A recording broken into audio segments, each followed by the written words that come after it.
Tantor Audio, a division of Recorded Books, presents Her Final Fall by Melinda Woodhall.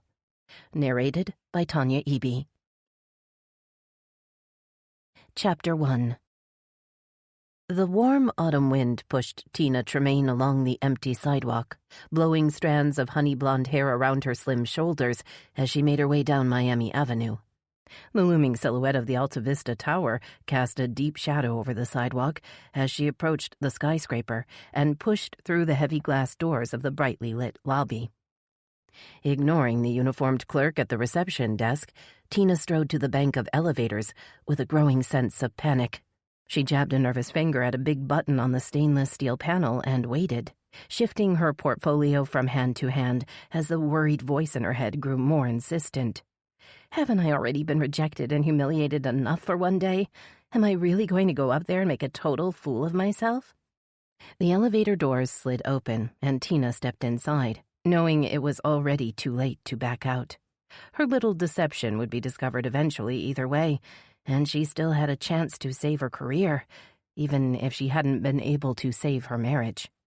Pressing the button for the rooftop terrace, she turned to face her reflection in the mirrored panel on the elevator's back wall. Her face appeared strained and pale under the harsh light, and the dark circles under her eyes prompted a rare flash of insecurity. Straightening her back, she refused to give in to the fear. Winners don't give up, especially when they have nothing left to lose. Tina's stomach dropped as the elevator began to rise. She pulled at the hem of her simple black t-shirt and studied her reflection. She'd been tempted to wear something more colorful or even glamorous, but her agent's disapproving voice had played in her head, convincing her to settle for the standard outfit she always ended up wearing to casting calls. A simple black t-shirt and well-cut jeans are always best. Anything else will make you look like an amateur, or like you're trying too hard. Tina assumed the casting director she was about to meet had heard the same advice. Maybe he'd overlook her bait-and-switch attempt if she showed up wearing the right clothes. As the elevator came to a sudden stop, Tina inhaled deeply and arranged her face into a bored pout. Best not to look too eager. She'd have to play it cool and act like an opportunity to land the coveted cover of High Glamour magazine wasn't a big deal. Stepping out of the brightly lit elevator, Tina squinted into the darkness beyond, dismayed to see that the rooftop terrace appeared to be empty. Chairs had been placed upside down on round-topped tables that normally accommodated sizable lunch and dinner crowds, and the lights were out behind the long bar. "Dining area is closed on Sundays." Tina jumped as a deep voice sounded behind her. A security guard stood in the shadow of a potted palm tree. He moved closer and pointed to a row of twinkling lights in the distance. "You can still get to the observation deck over on the east side if you don't mind the breeze." Tina's pout had disappeared, frightened away by the man's sudden appearance. She took in his thick black belt and shiny badge and tried to catch her breath. Her eyes fell on his name tag, and she resisted the temptation to roll her eyes, wondering why anyone would name their poor child Lester. "Actually, I'm meeting someone up here." Pulling her phone from her back pocket, she checked the time. "I guess I am a little bit early." She looked toward the lights ahead, wrapping her thin arms around her body as another gust of wind blew through the light fabric of her t-shirt. The air felt much colder 50 floors up. "You can always wait down in the lobby if you get too chilly." Lester had adopted a protective tone that reminded Tina of her father. When she didn't respond, he shrugged. "Suit yourself, but bad weather's moving in from the east. Wind's only gonna get stronger as the storm gets closer." Dismissing his warning, Tina edged forward, wanting to get to the observation deck before the rep from High Glamour arrived. She needed time to smooth her tangled hair and regain her composure. "Alrighty then, just follow the lights and watch your step." With a curt nod, Lester turned and walked toward the elevator. He thumped the single button on the stainless steel panel. Then the big doors slid open, and Tina was alone in the blustery night. Bracing herself against the now constant wind, she hurried across slick concrete, wobbling slightly on her 3-inch heels. The expensive designer pumps had been a present she'd given to herself after she'd booked her last big job, and she felt a little better when she glanced down to admire the sleek shoes. When she looked up, the stunning view of the city skyline was just visible over the waist-high ledge of the observation deck. Forgetting her plan to play it cool, Tina gasped in pleasure and rushed forward to lean against the smooth metal of the guardrail.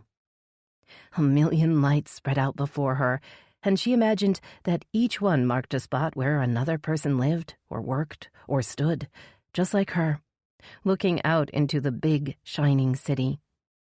An ache started in her chest at the thought that no one was out there waiting for her to come home. She was all alone now. Determined not to cry, she opened her portfolio and scanned her composite card, wondering how long it would take for the rep from High Glamour to notice the difference.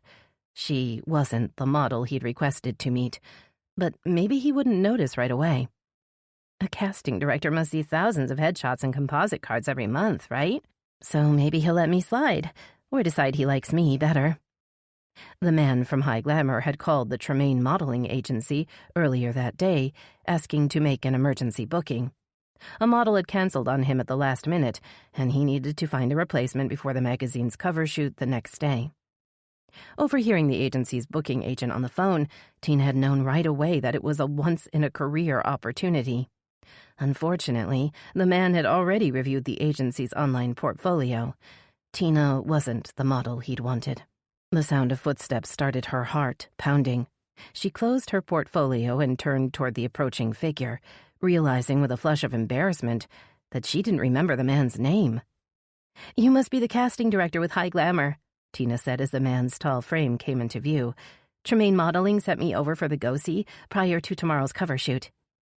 Recoiling as a sudden flash of light illuminated the deck, she managed to raise a hand to shield her eyes just as the man snapped another picture. The flash on his camera emitted a second burst of light, prompting Tina to take an uncertain step backward. "Hold on," she said, trying to keep the anger out of her voice. "This isn't the red carpet, you know. I wasn't ready for a flash." "You should always be ready," the man replied, stepping closer. "After all, you never know what's going to happen next." Tina thought she detected a hostile undertone in his voice. Could he have realized she was an imposter so quickly? Or was she just being paranoid? Studying the man with growing unease, she noticed that his black leather jacket, knit beanie, and dark glasses helped him blend seamlessly into the night. "Right. Well, I'm ready now if you want to take a few more shots." She tried for a casual tone. "But this'll give you a better idea of what I can deliver at a proper shoot." Pulling out her composite card, she held it toward him. The wind plucked it from her hand and sent the paper swirling into the air. Tina lunged forward just as it fluttered over the ledge and vanished into the darkness. Leaning over the rail, she glimpsed the streetlights 600 feet below and gasped. "That sure is a long way to fall." The man was suddenly beside her. His softly spoken words hung in the air as he looked down, then turned to her and frowned. "You don't match the headshot I saw online." The hard set to his jaw made Tina take a step backward. Looking past his solid frame, she surveyed the deserted terrace, wondering how long it would take Lester, the friendly security guard, to make his rounds of the big building. "You are blonde and beautiful," the man continued in a cold voice that raised the hair on the back of her neck. "But you're definitely not the girl I was expecting to meet. You're not Katie." Raising a gloved hand toward her, he lifted her chin with one long finger, then removed his dark glasses, as if he wanted to get a good look. His icy expression caused her voice to tremble as she tried to explain. "Katie wasn't available. She's overbooked, and I'm the same type, so they sent me instead." When he didn't respond, she tried again. "My name's Tina Tremaine. I've done lots of covers. My husband Dex owns the agency," she stammered, feeling her big chance slipping away. "He's a photographer, see? He took all these." Holding up what was left of her portfolio, Tina tried to keep the pages still as the wind picked up speed, but the man wasn't looking at the photos. He was staring over the ledge, as if deep in thought. He's probably wondering how to find another model by tomorrow. The rigid set of his shoulders told her it was pointless to continue. She tried not to think of the awful scene with Dex only hours before, tried not to remember how she'd begged him to stay. "It's no use, Tina. I've made up my mind. There's nothing more to say." The man in front of her now wasn't going to put her on the cover of his magazine any more than Dex was going to suddenly show up and tell her he was ready to try again. She'd lost her husband and her dream job in the space of a few hours. Anything else she said now would just add to her humiliation. Turning to leave, the man's deep voice stopped her. "You can't go." Hope kindled in Tina's heart as she looked around to see him checking his camera with a distracted frown. "We only have a few minutes," he said, looking toward the elevator. "Stay there and give me a pose." Smoothing her hair back as best she could, Tina looked into the camera lens with a sultry pout. She squinted slightly in preparation for the camera flash. "Yes, that's it." His cold voice had transformed into an impatient growl. "Lean back against the rail. Good. Now close your eyes." Tina felt the hard metal rail through her t-shirt and tilted her head back so that her long blonde hair billowed out over the ledge. The gusty air was cold but exhilarating, and she let her body relax, willing the wind to carry her worries away, telling herself she may yet have a chance to clench the cover. Her moment of bliss ended when a strong hand grabbed hold of her arm, causing her eyes to open in surprise. The man stood over her, his eyes gleaming with a frightening intensity. Trapping her other arm in a steel grip, he twisted a plastic cable tie around her wrists with practiced speed, then spun her around to face the darkness beyond the ledge. Tina gazed out at the lights with disbelieving eyes, stunned by the swiftness of his attack. She sucked in a ragged breath before letting out a terrified scream that quickly evaporated into the howling wind that swirled around her. "I'd forgotten how much I like this part." The man's fevered words penetrated Tina's panic, and she looked back to see that a malicious grin had spread across his face. "Don't worry," he grunted out, hefting her up onto the ledge. "After this, you're going to be famous." Staring down at the pavement 50 stories below, Tina strained against his hands, kicking back in desperation. She felt the heel of her shoe connect with the man's body, kicking again and again. She was rewarded by an angry howl, but the iron grip only grew tighter as he shoved her further over the rail. "No!" Her scream ended with an anguished sob as she felt him loosen his hold. Twisting around, she grabbed hold of the rail, clutching at the cold metal with weak hands still bound by the cable ties. A hard shove sent her careening over the ledge, and she shrieked in panic, clinging to the rail. Looking up toward the ledge, she saw the man's face appear, the nasty grin still in place. A flash lit up the sky, and Tina flinched, instinctively turning away from the camera. "Please, help me." But she knew it was pointless to plead for help. The man wanted her to fall. He wouldn't help her. And she was too weak to pull herself up or to even hang onto the rail much longer. The return of the security guard was her only hope. But the man looming over her seemed to have the same idea. He held up the camera in one gloved hand as he squeezed his other hand into a fist and brought it down hard on her trembling fingers. The world slowed down and grew heavy around her as her fingers began their relentless downward slide. The man's face hovered above her in the dark, the light of the camera lighting up his evil grin, then receded quickly as she fell toward the ground in a whooshing, weightless rush. Closing her eyes, she surrendered to the fall. Chapter 2. Veronica Lee looked up from her computer screen and turned tired eyes toward the front door. Frowning at the soft scuffle of footsteps on the porch, she pushed back from her desk and stood up, just as a loud knock reverberated through the quiet room. Crossing to the window, she felt a flutter of hope that Hunter Hadley had decided to stop by to see how her report was coming along. Instead, she saw a white delivery van idling by the curb.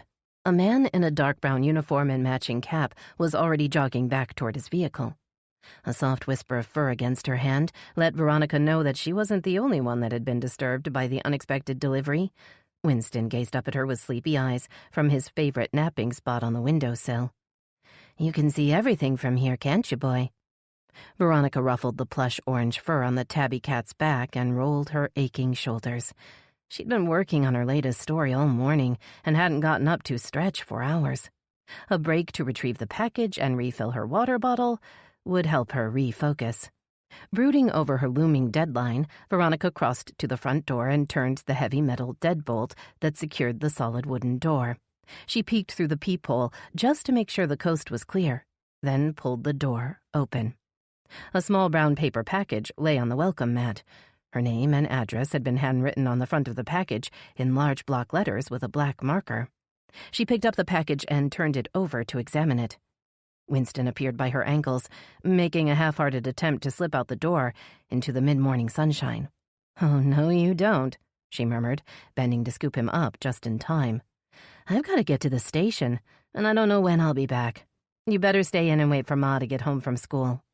Carrying the big cat and the package into the kitchen, Veronica set Winston on the floor and examined the brown paper wrapping, noting that a shipping label hadn't been affixed to the lightweight parcel. The sender's name and address also seemed to be missing. Suspecting it might have come from one of the die-hard fans that followed her reports on Channel 10 News, Veronica was tempted to lay it aside and open it later. She'd been preparing a special report on Nick Sargent's indictment and pending trial all weekend, and had already asked to extend her deadline once. If she didn't submit her story by the end of the day, she'd risk the new station manager handing the assignment to someone else. Spencer Nash had joined the Channel 10 team only the month before, and Veronica was determined to prove to him that she was still capable of delivering hard-hitting stories, even after everything she'd been through in the last few months. She hesitated before dropping the package on the counter, recalling the plain white delivery van. No logo on the van and no label on the package? Whoever sent this is too cheap to pay for proper delivery, or they're trying to hide their identity. Curiosity got the better of her.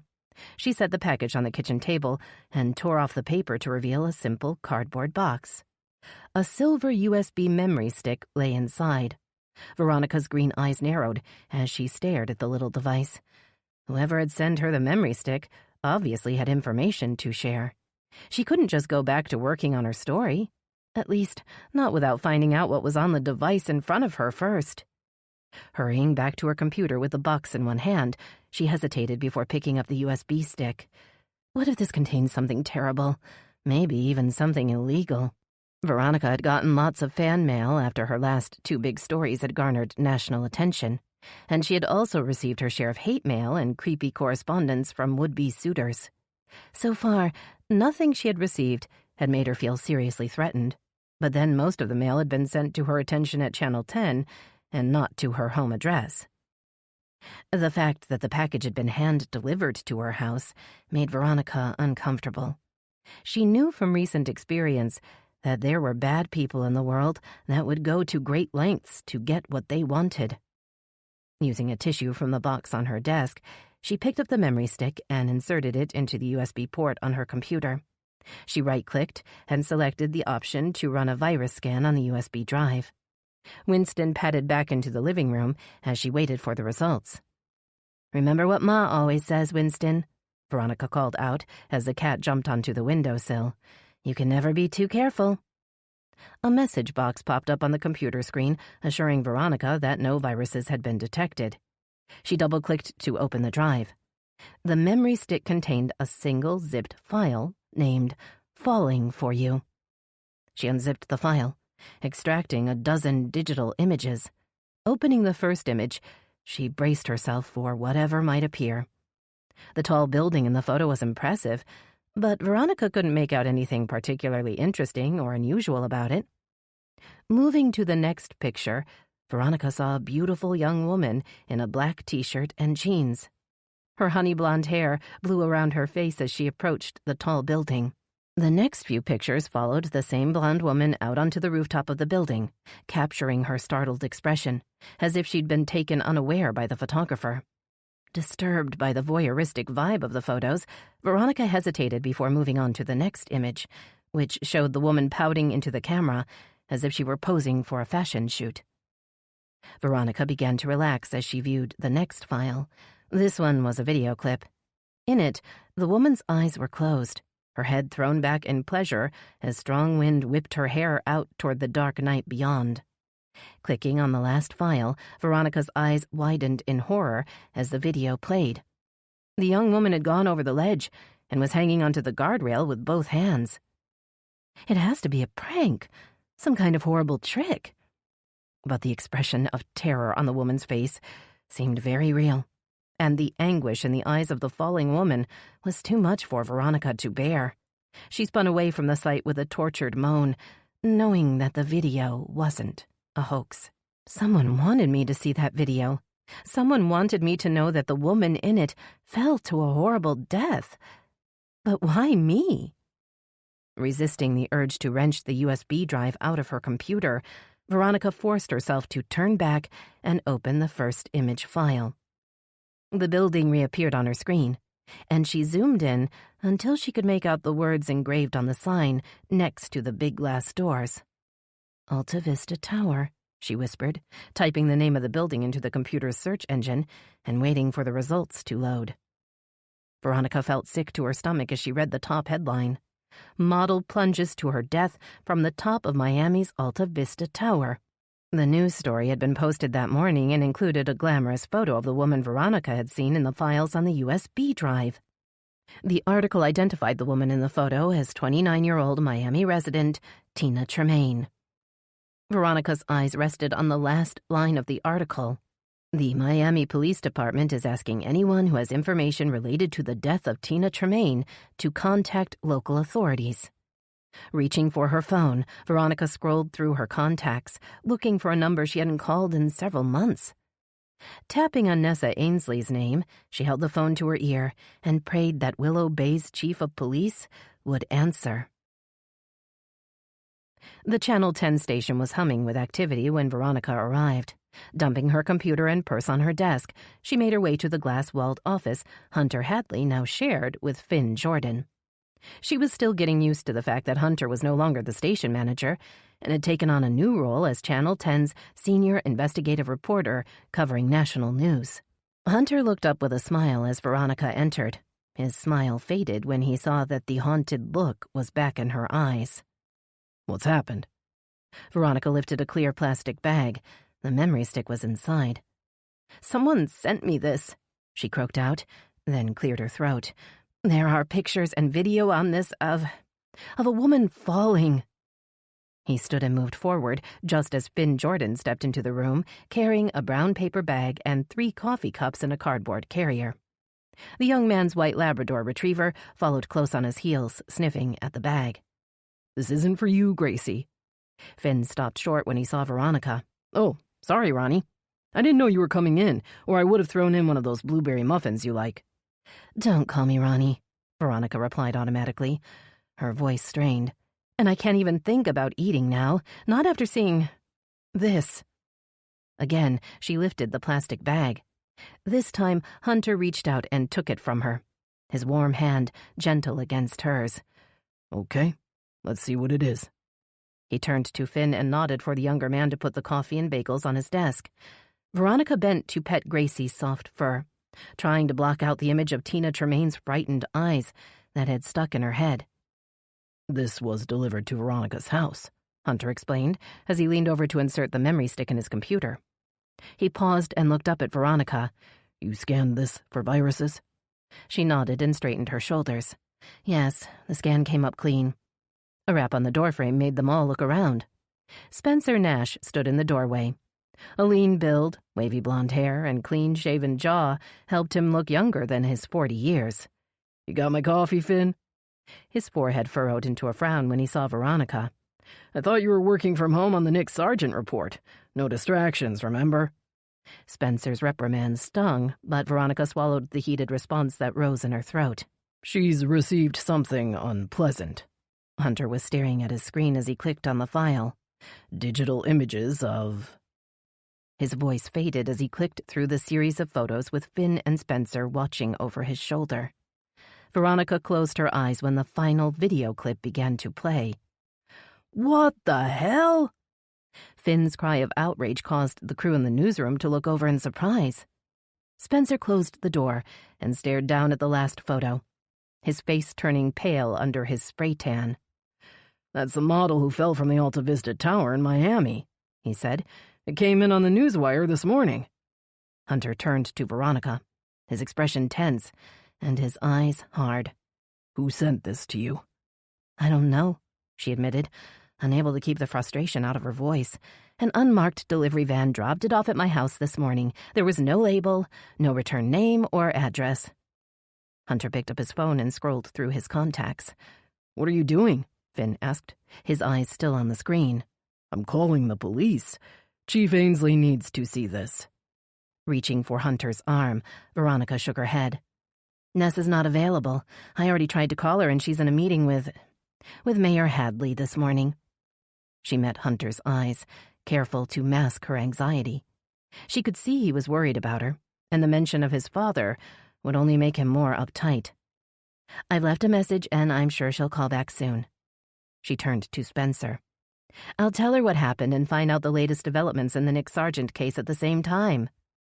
"There's no way you'll be able to make your deadline now," Spencer said, his voice softening. "I'll push the story to tomorrow. That gives you 24 hours.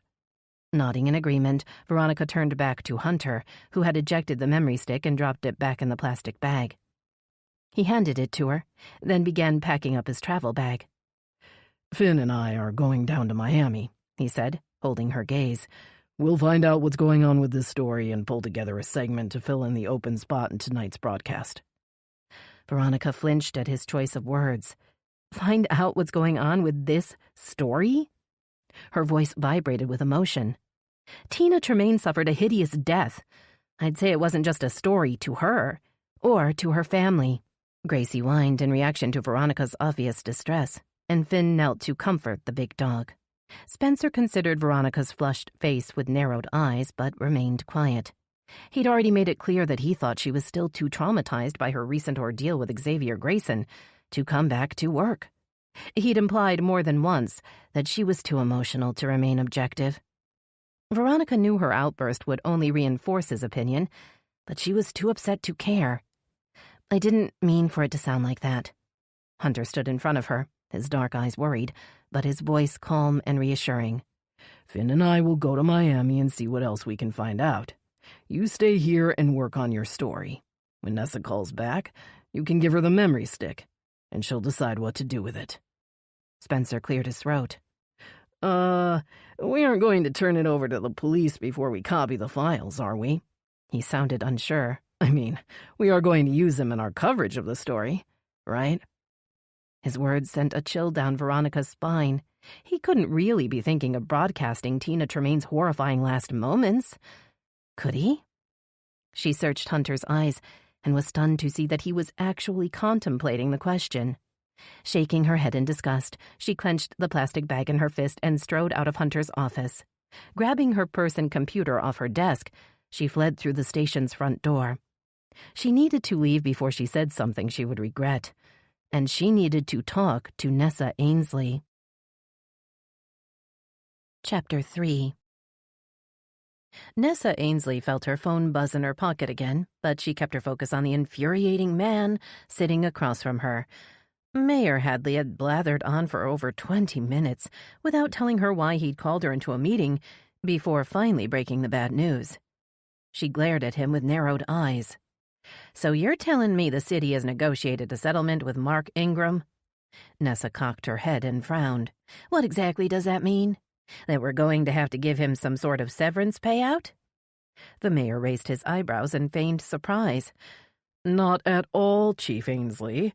I'm saying that we'll be reinstating Detective Ingram to his former position." Ignoring the genuine shock that flashed onto Nessa's face, Hadley sat back and continued. "As I just explained, Judge Eldridge graciously acted as a moderator between Willow Bay's legal counsel and Detective Ingram's lawyer. Luckily, they were able to come to a mutually beneficial agreement." Nessa's stomach dropped as the reality of what she was hearing started to sink in. From her point of view, there was nothing lucky about it. The detective she had recently dismissed for insubordination and misconduct was to be allowed back on the force. "You're telling me that we have to rehire Ingram so that he won't sue us? Isn't that kind of like blackmail?" Mayor Hadley looked peeved. "No, it isn't," he said, folding his hands on the desk and sitting forward. "It's called negotiation."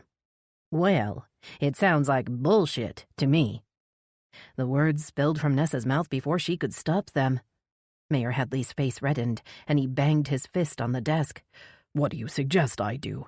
You want me to risk bankrupting this city because you can't manage your department properly? I suggest you stand up for your chief of police, she shot back, her own fist itching to pound the desk. A soft knock followed her angry words, and Tenley Frost opened the door and slipped inside. Sorry I'm late, Mayor Hadley, she called out, taking a seat next to Nessa. Avery's checkup took longer than I expected. Softening at the mention of Tenley's baby daughter, Nessa turned to the news media relations officer and smiled. Just because Mayor Hadley was a jerk didn't mean she could forget her manners. How old is your little sweetie now? 6 months and counting. Tenley's mouth turned up in a smile as she tucked a lock of shiny auburn hair behind her ear. She sounded wistful. It's all going by so fast. I know the feeling. Nessa thought of how quickly Cole and Cooper had morphed from sweet little babies to big, rowdy boys. Mayor Hadley cleared his throat in annoyance. Yes, well, we all have children and responsibilities at home, but right now we also have work to do. The mayor's glum tone reminded Nessa that Hunter Hadley no longer wanted anything to do with his father. For a split second, she almost felt sorry for the old man. It must hurt like hell to be rejected by your only child. Tenley's voice brought Nessa back to the situation at hand.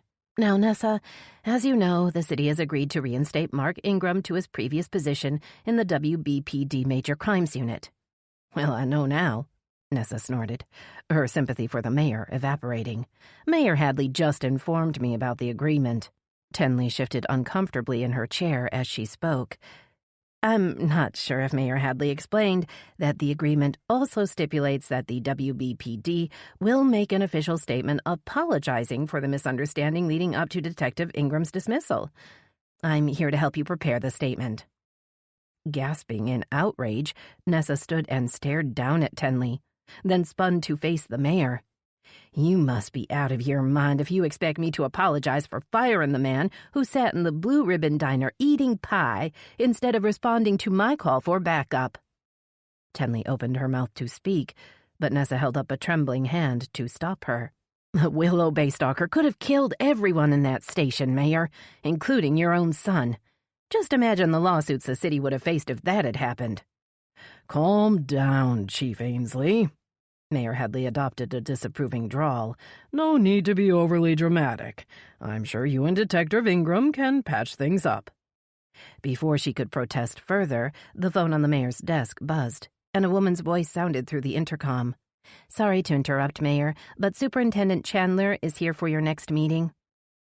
The mayor regarded Nessa with a cold stare as he replied. Okay, tell him it'll be just a minute. This meeting is over.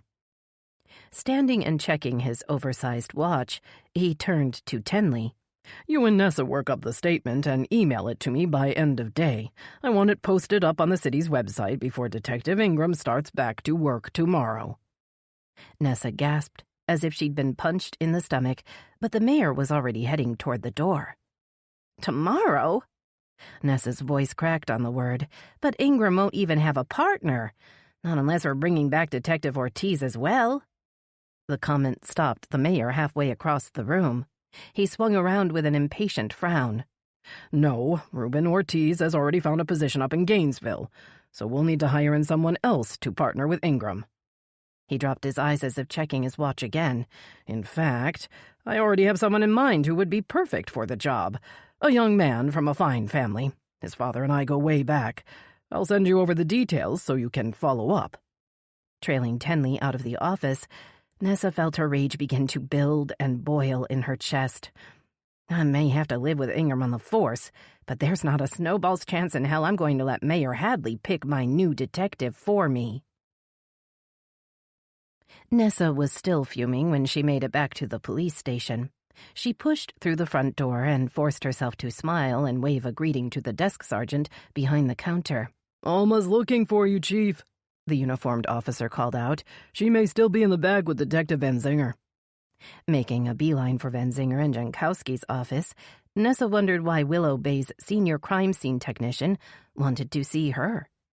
Maybe she's found evidence that'll help Riley put away Nick's sergeant.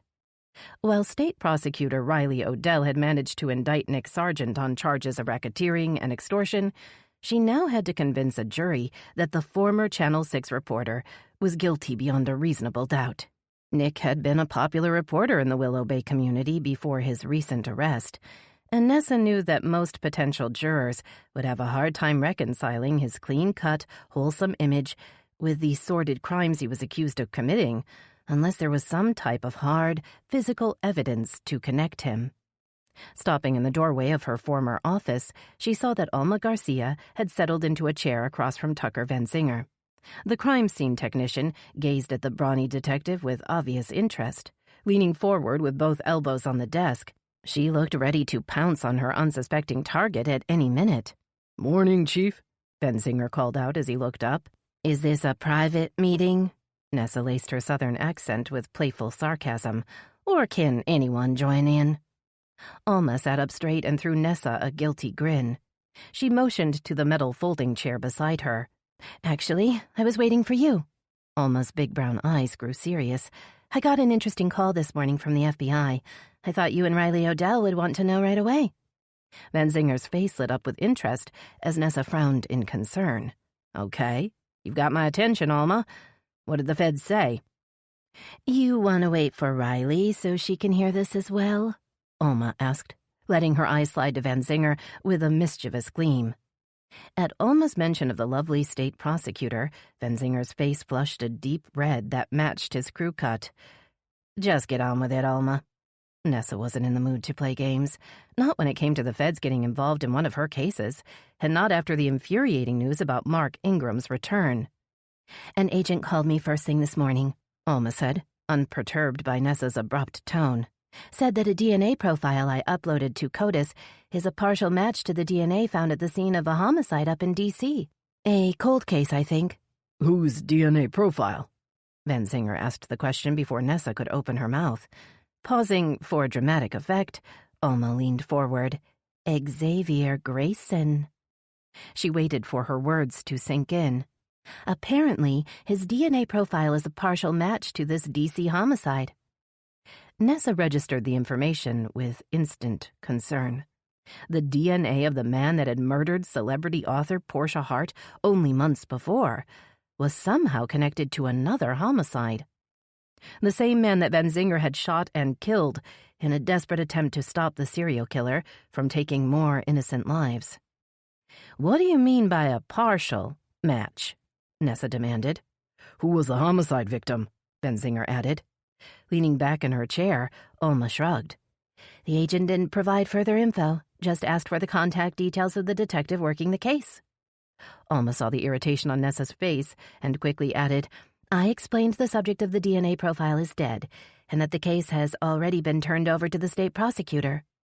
Nessa shook her head, holding back her frustration. "Okay. So how do we contact this special agent? We need to find out exactly what the D.C. homicide has to do with Xavier Grayson." "I can email you the contact details, but you should be getting a call. I gave the agent your number as well as Riley's." Glancing down at her phone, Nessa saw that she did have a new voicemail, but it wasn't from the FBI. Putting the phone to her ear, she heard Veronica Lee's familiar voice. "Chief Ainsley, I need you to check your email as soon as you get this message.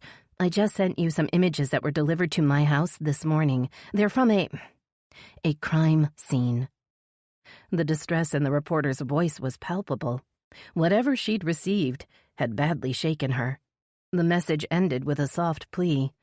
"Please, Nessa, call me back as soon as you can." Chapter 4. Riley Odell dropped an armful of folders on Nessa's desk with a frustrated sigh. She only had 24 hours until Nick Sargent's bail hearing was set to begin. The sleazy ex-reporter might be back on the streets of Willow Bay by tomorrow night if she didn't convince Judge Eldridge that he was a danger to society as well as a flight risk. This better be important. Riley pushed back a strand of dark hair that had fallen over one impatient eye.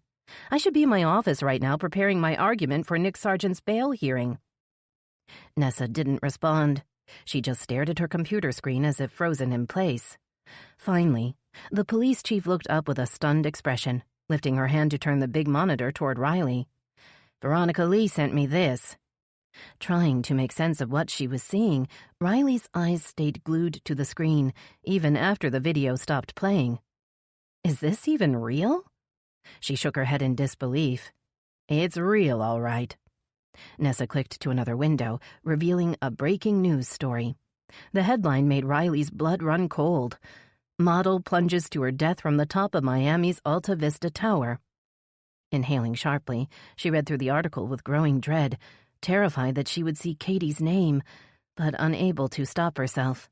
Finally, her eyes found the caption under a photo of a woman with long blonde hair. The victim had been identified as Tina Tremaine. Riley's instant rush of relief was quickly followed by a pang of guilt. A poor woman's been killed, and all I can think is I'm glad it isn't Katie. Sensing Nessa's eyes on her, Riley stepped back and cleared her throat. She swallowed hard before allowing herself to speak. How'd Veronica get that video? According to her email, it was delivered to her house this morning on a memory stick. She didn't say who sent it or why. Picking up her cell phone, Nessa tapped on the screen, then laid it on the desk between them. Let's see what we can find out. A woman answered on the second ring. Chief Ainsley? Is that you? Riley recognized the voice right away. She hadn't spoken to Veronica for several months, but often heard her warm, familiar voice on the Channel 10 news during her morning commute. Yes, I'm here with Riley Odell. The police chief assumed a calm, confident tone. We've just seen the video of Tina Tremaine you sent over, and I'm sure you have as many questions as I do. Veronica interrupted. Unfortunately, I don't know who sent those files or why they were sent to me, but I knew you'd want to see them right away. A worried frown appeared between Nessa's blue eyes. You did the right thing, Veronica, but the crime isn't in our jurisdiction. We'll need to turn the files and package you received over to the Miami police as potential evidence in their investigation. Yes, of course, Veronica said, sounding impatient. But whoever took these obviously wants to involve me or Channel 10 in whatever sick game they're playing, which means they likely have some sort of connection to Willow Bay. Riley had to agree. The photos and video had clearly been taken by whoever had followed Tina Tremaine up to the roof and witnessed the woman's fall. The person behind the camera was likely responsible for the beautiful model's death. She's right, Riley murmured to Nessa. Someone needs to find out who sent that package, and you have a duty to investigate since the recipient lives here in Willow Bay. Nessa held up a hand to silence Riley, shaking her head in frustration, making her soft red curls quiver. Veronica, who else has seen these files? Just a few people at the station so far. You aren't going to use those awful images on the news, are you? Nessa's cool demeanor faltered. That poor woman's family doesn't deserve that, and I'm sure the Miami police will also object. Riley shuddered at the possibility of Tina Tremaine's terrifying last moments broadcast for all to see on the nightly news. She could see from the way Nessa's hand had clenched into a fist beside the phone that the police chief was thinking along the same lines. The heavy silence on the other end of the connection worried Riley. Veronica might feel that it was her duty to update the public, and the terrifying video would no doubt skyrocket Channel 10's ratings. I hope not, Veronica finally said, sounding unsure. Hunter Hadley and a videographer from the station are driving down to Miami as we speak to get more details and prepare a report about Tina Tremaine's fall.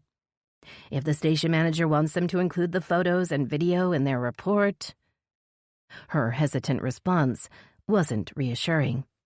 Riley waited as Nessa arranged for Veronica to bring down the USB stick and envelope.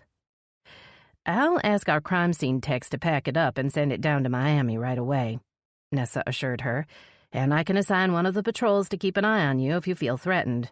No, I'm okay, Veronica replied. I doubt it's personal. Whoever sent it probably wants to see his handiwork on the news. Riley suspected she was right. Sending a video of the crime to a reporter was probably the quickest way to make headlines. But why not send it to a reporter in Miami? Why choose a reporter at a small station in Willow Bay?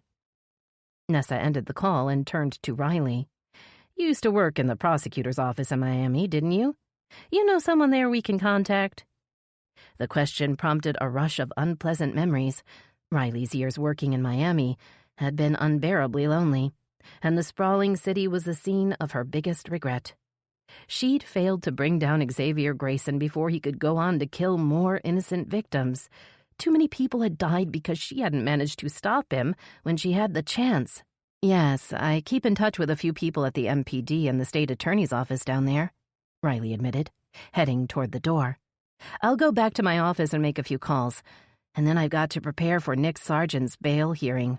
Hold on, Nessa called after her. I didn't get a chance to tell you why I asked you to stop by. Turning around, Riley raised her eyebrows. There's more?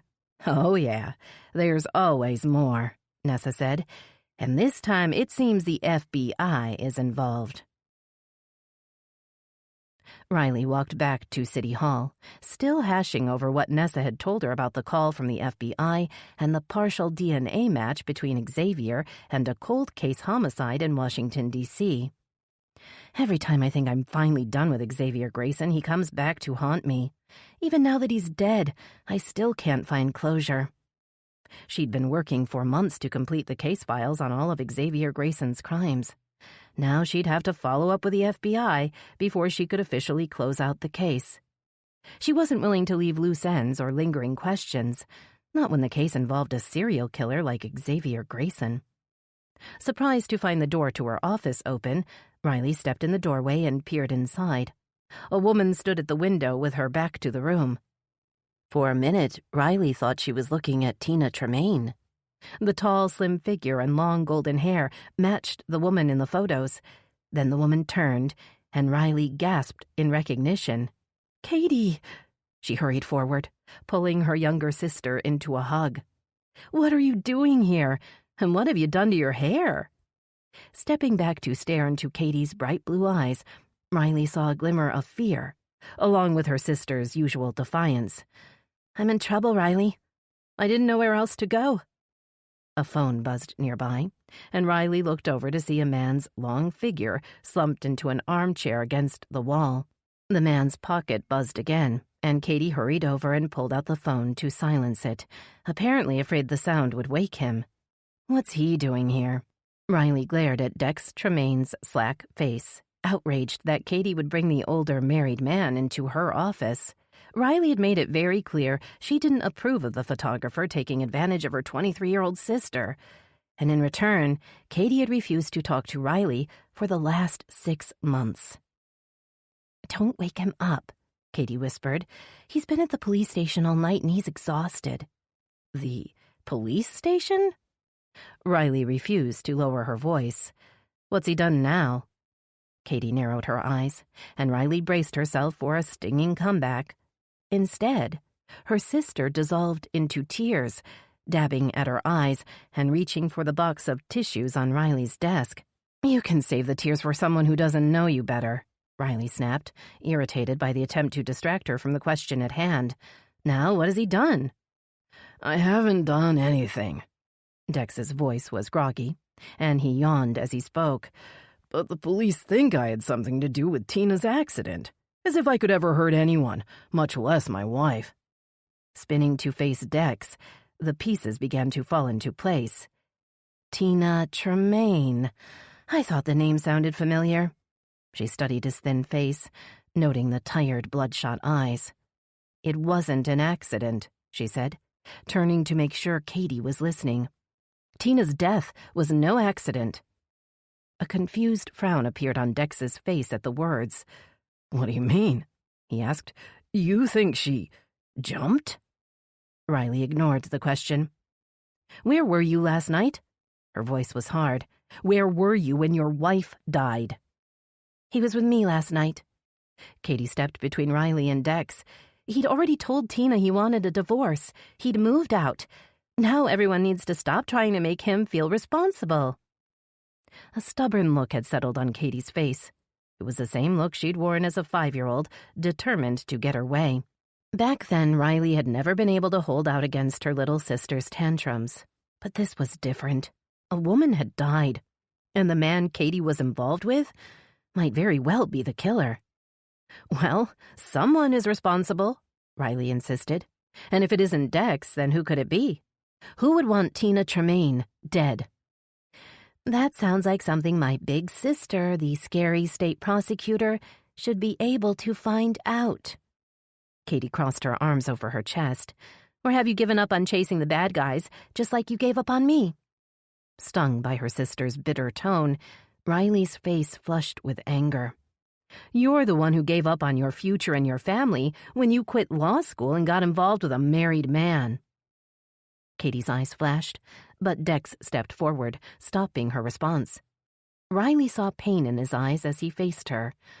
I'm sorry for the trouble I've caused between you and Katie, but I swear to you, I had nothing to do with Tina's death. Now, Katie brought me here because she thought you could help us. And how am I supposed to do that? Katie scoffed at Riley's words, but Dex didn't seem offended. You're a lawyer and a state prosecutor. I'm sure you could help us fight whatever bullshit charges the police are trying to pin on me. I'm a prosecutor, not a defense attorney. Riley tried not to sound as helpless as she felt. And the case, whatever case they might bring against you, is out of my jurisdiction. In spite of the crestfallen look on Katie's face, Riley forged on. She'd have to be honest if she wanted to be of any help to her sister. Any interference by me, whether in a personal or professional capacity, would only hurt your chances of getting fair treatment from the prosecutor in Miami. And it would be considered a conflict of interest that could cost me my career. Oh yes, I almost forgot. Your precious career is the only thing you care about. Katie took Dex by the hand. Let's get out of here. We'll find another way. Reaching out to grip Katie's arm, Riley knew she had no choice. I can't let my sister leave town with a man who may be a killer. Can I? You'll need to get a lawyer, she said to Dex, and a private investigator to find any evidence that could clear you. Riley felt Katie's hand settle over hers and squeeze. Thanks, Riley, she said. I knew I could count on you. Chapter 5. Frankie Dawson stuffed the last bite of his sandwich into his mouth and swiped a glob of melted cheese and tangy mustard off the wrapper with a skinny finger. He picked up his big gulp and sucked on the straw before tossing it in the trash when he realized that only a few melting ice cubes remained at the bottom. Looking around the sparsely furnished office, Frankie saw a tall bottle of water on Pete Barker's desk. He leaned over and snagged it, unscrewing the top and taking a long swig, just as Barker pushed through the door. What the hell is this? Frankie sputtered, shoving the bottle back onto Barker's desk. You get this water out of the river? Barker rolled his eyes and picked up the offending bottle. This is coconut water, he said, taking a small sip. It's got antioxidants and potassium. It's good for you. Well, it doesn't taste good.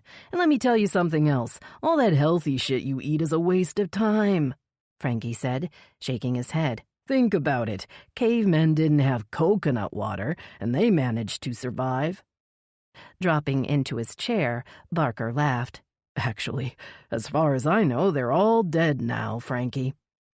They both looked over as the door opened, and sunlight filled the dank office, outlining the lean figure of a young woman. Frankie's eyes widened at her golden blonde hair and wide blue eyes. The woman stepped into the room, closely followed by a man with a head full of wispy hair that was even longer and shaggier than Frankie's. Hi, I'm Katie Odell. The woman paused as if her name should mean something to the men. Frankie stared at her, his mouth slightly open, while Barker stood and offered a smile. Yes, come on in, Katie. Your sister just called and let me know you were gonna stop by. She said you need a private investigator. Shooting his partner a reproachful look, Frankie jumped up to arrange 2 folding chairs in front of his desk, then gestured for Katie and the man to sit down. Riley said you run the best agency in Willow Bay. Really? Frankie couldn't hide his pleasure. He beamed at Barker. The prosecutor recommended Barker and Dawson investigations? Ignoring Frankie's outburst, Barker pulled out a notepad and pen. Good to hear that, Ms. Odell. I'm Pete Barker, and that's my partner, Frankie Dawson. Now, what can we help you with? Katie turned to the man next to her and laid a possessive hand on his arm. The man raised red-rimmed eyes to Barker. I'm Dex Tremaine, and I'm the one who needs help, he said in a hoarse voice. I'm a photographer, and I own the Tremaine modeling agency. That's how I met Katie. Looking over at Katie, Dex held her gaze for a long beat, making it clear to Frankie that the couple in front of him were more than just co-workers. Finally, Dex dragged his eyes away and sucked in a deep breath. My wife fell from the Alta Vista Tower in Miami last night. The police are treating her death as a homicide. Dex spewed the words out, as if they left a bad taste in his mouth. They think someone pushed her and, well, from the way they questioned me, it seems I'm their #1 suspect. Barker remained silent as he absorbed the information, but Frankie couldn't mask his disapproval. Your wife just died and you're here with your friend to ask us to help you prove you didn't kill her? Katie's back stiffened at Frankie's incredulous tone, but Dex just nodded. He ran a shaky hand through his long hair. We were recently estranged. Dex hesitated, then admitted, I told Tina yesterday afternoon that I was leaving her for Katie. Tina was your wife. Barker's tone was businesslike and unemotional, his pen poised over his notepad. Yes, she was my wife, as well as a model with my agency. Dex's voice rose in sudden agitation. But I don't know why she went up on that rooftop or how she could have fallen off. It just doesn't make sense. I mean, she was upset, but... Frowning at the unspoken implication, Frankie interrupted. You saying she was upset enough to do something stupid? No, at least I don't think so. Dex raised his shoulders in a helpless shrug.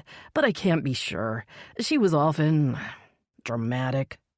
And you were with Katie the whole night? Barker kept his eyes on Dex. You used her as your alibi with the cops? Katie's eyes flashed as she rounded on Barker. Dex isn't using me, Mr. Barker, she insisted. He was with me last night, which is what I told the police. Her chin lifted in a defiant tilt that reminded Frankie of another young girl he used to know. She too had gotten in over her head because she'd been too stubborn to listen to reason. That girl had ended up dead. Okay, we'll take the case, Frankie said, surprising himself. First, we'll write up the agreement, and then we can schedule time to talk with you both separately. Katie's face relaxed in relief. Then she narrowed her eyes. Why do you need to talk to us separately? It's just protocol, Barker said, quickly picking up on Frankie's intent. We'll pull a full background on Dex, and you can both tell us anything that will help establish his whereabouts last night. Chiming in before Katie could object, Frankie added, We also need to know about anyone who might have wanted Tina out of the picture. Any enemies or rivals? Katie dropped her eyes. A pink blush stained her cheeks. Are you saying I could be considered a suspect? That's ridiculous, Dex cried out, jumping up from the chair. Katie would never hurt anyone. She had nothing to do with whatever happened to Tina. Standing to face Dex, Barker raised a warning hand. Calm down, Mr. Tremaine. We're only trying to think about this like the police will. That way we can seek out evidence to dispute any charges they may decide to bring against you or against Katie. The mood in the room was subdued as Barker filled out an agreement and asked Dex to sign it. Frankie sensed a new tension between the couple as they left to get some sleep. The interviews would have to wait until the following day.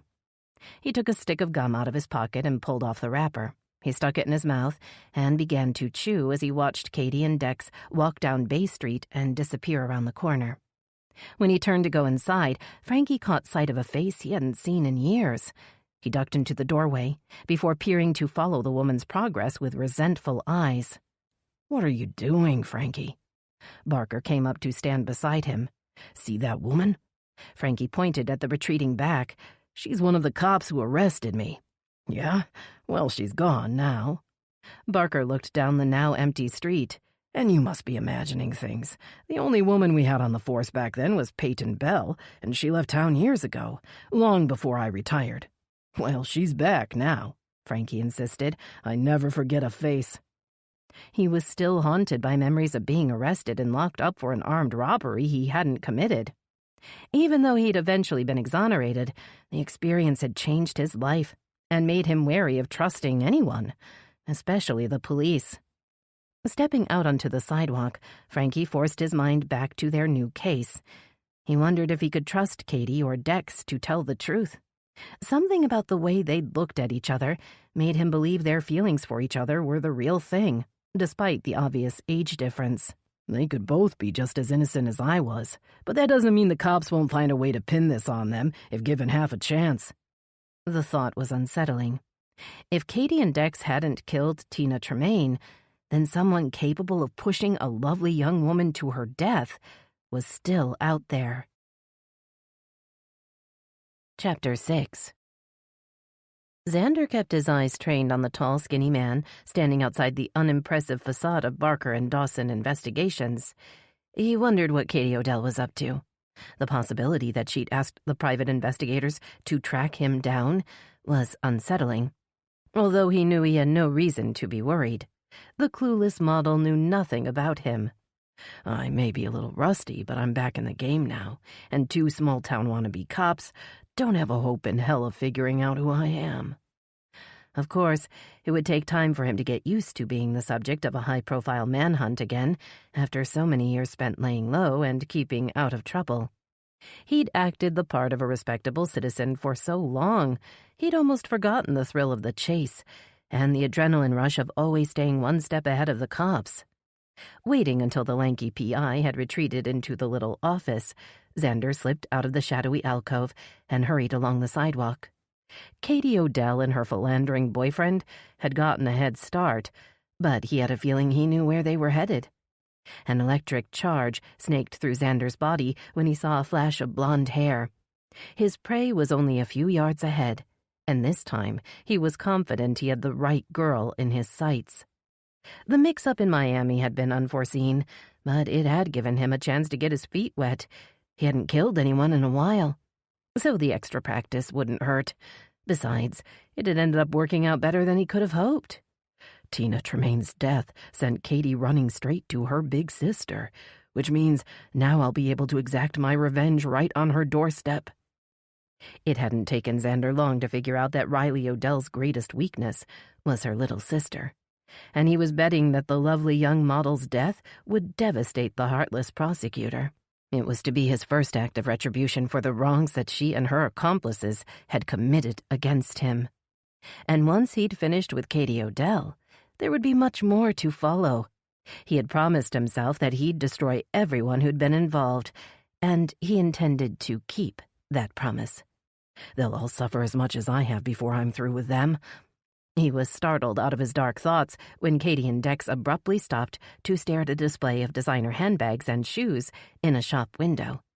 Sidestepping the couple, Xander continued down the street toward the tall, elegant towers of Sunset Terrace condominiums. He didn't look back, not wanting to draw attention to himself. He would find a discreet place to scope out the luxury high-rise where Riley Odell lived. He could use the time to plan his next steps. He wandered past the big building's main entrance, noting the security cameras and entry keypad as he kept moving. The building management had taken the usual precautions, but these didn't worry him. He wasn't planning on breaking through barriers or outwitting the security system. Not when it's so much easier to outwit the users of the system. Sunset Bridge glinted in the distance as Xander made his way to the corner of Sunset and Central. He slid into one of the weathered benches that lined the walkway toward the Sunset Nature Trail. Someone had left behind a copy of the Willow Bay Gazette, and he picked it up and opened it as a shield against curious passers-by. Scanning the headlines, Xander saw that Tina Tremaine's fall from Alta Vista Towers hadn't made the morning edition. That was the problem with print news. They had deadlines, and the last-minute tragedies and breaking stories that didn't respect those deadlines had to wait until the next edition. Footsteps crunched down the leaf-covered sidewalk in front of him, and Xander positioned the paper higher, hoping to dissuade a greeting or a smile. The footsteps slowed and paused. "Sorry to bother you, man. Do you know what time it is?" Xander lowered the paper and smiled at the disheveled young man who'd stopped in front of him. Wearing an ill-fitting t-shirt and baggy jeans, the man clutched a plastic bag from Bayside Market in one hand. A soiled backpack sagged over a bony shoulder. "It's almost noon," Xander replied in a friendly voice, deciding the man wasn't a threat. "Just about lunchtime." "Oh, wow. I'm late for work." The man contorted his face into a worried grimace. "You wouldn't have a few bucks I could use to catch the bus, would you? If I'm late again, I'm gonna get fired." Reaching into his pocket, Xander pulled out a money clip full of bills. He glanced up with a benign smile and nodded, pulling off a crisp 20. The man's eyes widened, and he stuck out his hand, but Xander caught his emaciated wrist in a tight grip. "Does that pathetic line usually work for you?" The man recoiled at the disdain he saw in Xander's face, then dropped his eyes back to the 20, hovering only inches away. "If you want to hustle someone, you've got to look the part." Xander kept his voice low and wrinkled his nose. "And your story doesn't match your stench."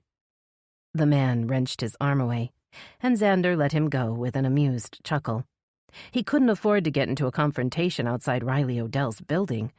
Besides, the man was probably on drugs. No point in giving him tips to up his game. My days of mentoring young talent are over now, thanks to Riley Odell. A sudden rush of anger caused Xander to clench his fists. He crumpled the 20 into a tight ball and threw it on the ground, watching with narrowed eyes as a man scooped up the wadded bill and scurried down the sidewalk, then turned to hold up a stiff finger in Xander's direction before disappearing around the corner. Lowering himself back on the bench, Xander looked at his watch. He didn't have much time before he'd be missed. Frustration simmered as he realized he'd have to bide his time. His experience with Tina Tremaine had rekindled these savage urges he'd held in check for so long, and now that his reason for enduring the monotony of a normal life had been taken from him, he was impatient to indulge himself once again. The newspaper still lay open on the bench, and Xander's eyes fell on a headline that caught his attention. "Community interest grows ahead of bail hearing for former Channel 6 reporter accused of racketeering and extortion." Scanning the article with narrowed eyes, Xander stopped on the name that seemed to be all over the press lately. Veronica Lee was named as one of the sources in the article. The popular reporter had been covering the story from the beginning, and she was always popping up on the news with a special bulletin about the case. The nosy bitch thinks she can just ruin people's lives and get away with it. Maybe I should have taken her out this morning when I had the chance. But he hadn't known if she would be at home or if she would be alone. Hunter Hadley was always sniffing around, and while he too would have to be taken care of eventually, the reporter looked dangerous. Definitely not the kind of man Xander was ready to take on one-on-one. Not unless he had to, and only if he was armed. So he'd stuck to the plan that morning and left the package on the doorstep. But Veronica Lee's turn would come soon, and she definitely wouldn't be prepared for what he had planned. She's about to find out how it feels to fail the one person you're supposed to protect. How much it hurts to be left alone on this earth without a family. Jumping up from the bench, Xander headed toward Sunset Bridge, striding past a pretty young woman walking her dog. The boxer growled and pulled on its leash as the woman scolded the animal, not sensing the danger that had narrowly passed by. "Nice day, isn't it?" Xander called out in a cheerful voice. "It's finally starting to feel like fall." The woman smiled and walked on, oblivious that she'd just encountered a serial killer who was wanted in several states for multiple murders. The same killer who had recently decided that Willow Bay was no longer off-limits to his deadly impulses. Xander felt a rush of pride at the thought of how he'd managed to fool everyone. He relished the stir of excitement at what lay ahead. "No one in this miserable little town can see through my disguise. I'll take my revenge and get away with it all, just like I always have before." Chapter 7. The fall sky was a brilliant blue as Hunter and Finn pulled up outside the decadently detailed building that housed the Tremaine Modeling Agency's offices. The pink and green trim on the oddly shaped structure fit right in with the rest of the buildings along the palm tree-lined street. "I guess Art Deco never goes out of style in Miami." Hunter shut off the news van's engine and pulled out his cell phone. "I came here with my dad every winter when I was growing up," Finn said with a yawn, looking back to check on Gracie, who was napping between his old rucksack and an oversized cable reel. "But I'd forgotten how loud this city can get." The younger man looked tired after spending a restless night in a downtown hotel, and an airplane roared overhead as if to prove his point. Hunter waited for it to pass before lifting the phone to his ear. I want to check in with Veronica before Nick Sargent's bail hearing, he told Finn, surveying the busy parking lot through the front windshield. Then we can go inside. Picking up on the first ring, Veronica sounded tense. You guys heading back? We will be after one last stop. A girl crossed in front of the van and scurried toward the building's double doors. Hunter followed her with his eyes, which had widened at her puffy cloud of bright blue hair. It reminded him of the cotton candy he'd eaten at the fall festival as a child, the kind that always made him feel sick to his stomach afterward. Yep, we're definitely in Miami, Finn murmured as Hunter turned his attention back to the phone. We've decided to stop by the modeling agency where Tina Tremaine worked, Hunter explained to Veronica. Her husband owns the place, but I doubt we'll get a chance to talk to him. Just thought we might as well see what else we can find out while we're down here. Veronica responded with an unexpected laugh. You and Finn just thought you'd go by and interview a bunch of gorgeous models? She teased. Wow, who thought up that idea? Someone's got to do the dirty work, Hunter shot back, smiling in spite of himself. And we need fresh footage. Spencer wants us to pull together another segment for tonight's broadcast. Checking his watch, Hunter saw that it was close to noon. You ready for the bail hearing? Yep, and I'm almost ready to show my report to Spencer, Veronica said, sounding relieved. I just need to add in a bit at the end with the outcome from today's hearing. Hunter's jaw clenched as he thought of Nick Sargent potentially walking free. The former reporter's malicious attempt to ruin Hunter's career had ended up putting Veronica in grave danger. If the judge has any sense, he'll see that Nick Sargent is a clear risk to society and deny bail altogether. Finn nodded his agreement at Hunter's words. As co-owner of Channel 10, he knew that Nick had tried to blackmail a potential investor, intimidated the station's employees and advertisers, and had stolen confidential information from Veronica in a plot to scoop her story and discredit Channel 10. And that was just the tip of the iceberg. Other charges against the disgraced reporter involved the exploitation of vulnerable young women and a role in the illegal distribution of prescription drugs. I hope you're right, Veronica replied, but she sounded doubtful. No, I'd better go, and you have models to interview. I'll let you know what happens as soon as the hearing is over. Pushing back the guilty thought that he should be in Willow Bay with Veronica for the hearing, Hunter jumped down from the news van and waited for Finn to retrieve his camera and gear from the back.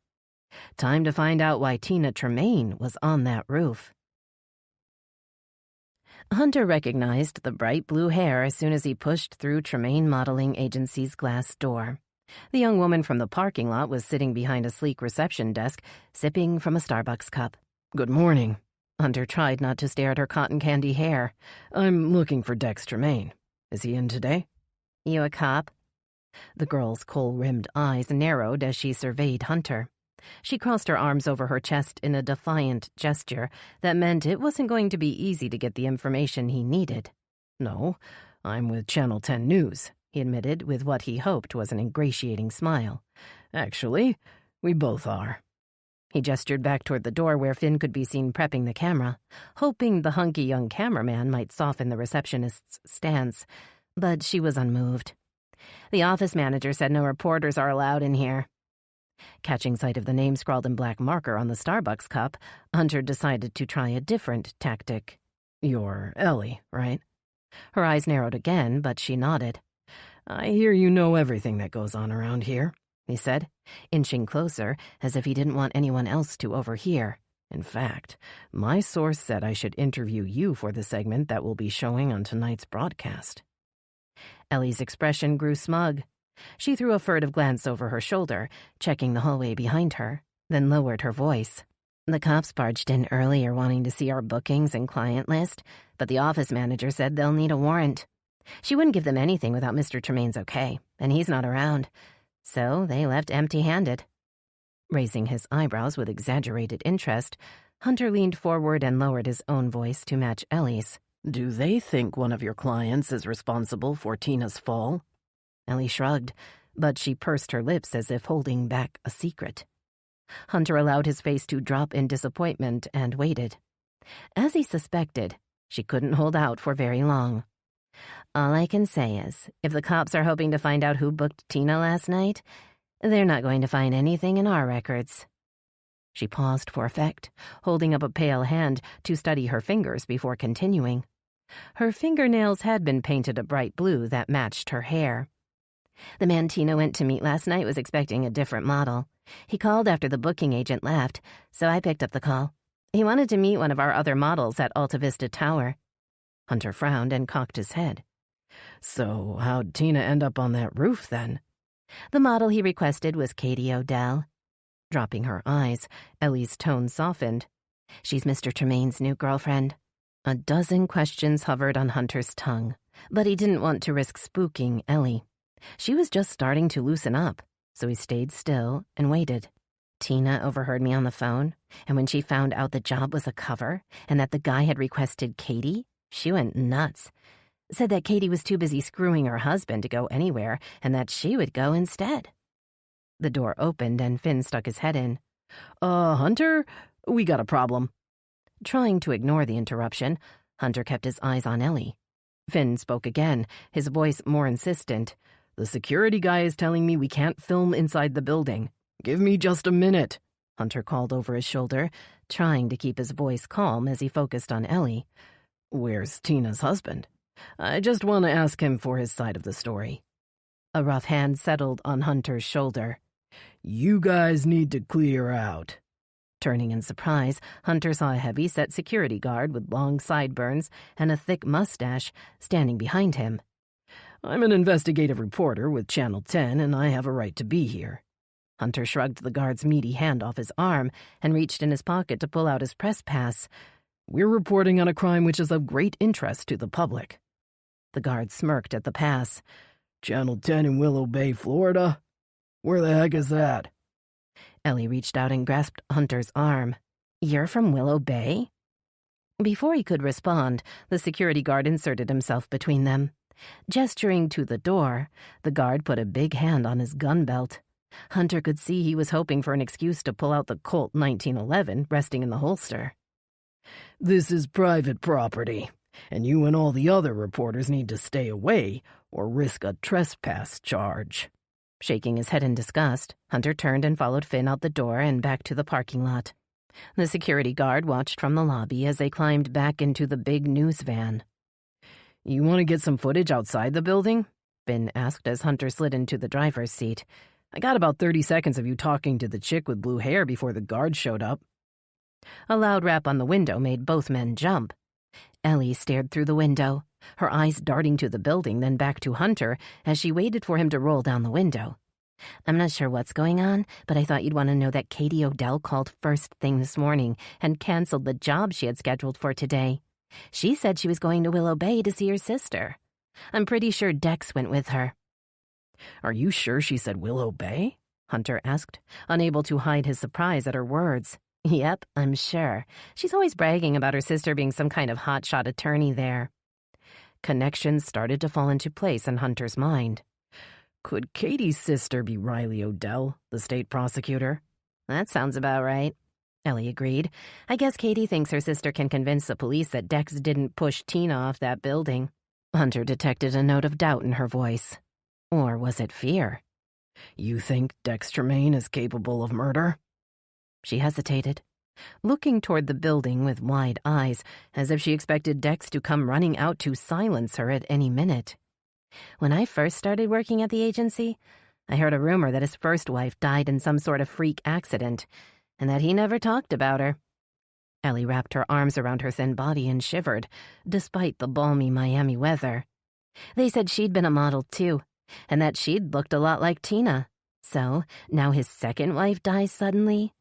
Let's just say if I were Katie Odell, I wouldn't be volunteering to be the third Mrs. Dex Tremaine anytime soon."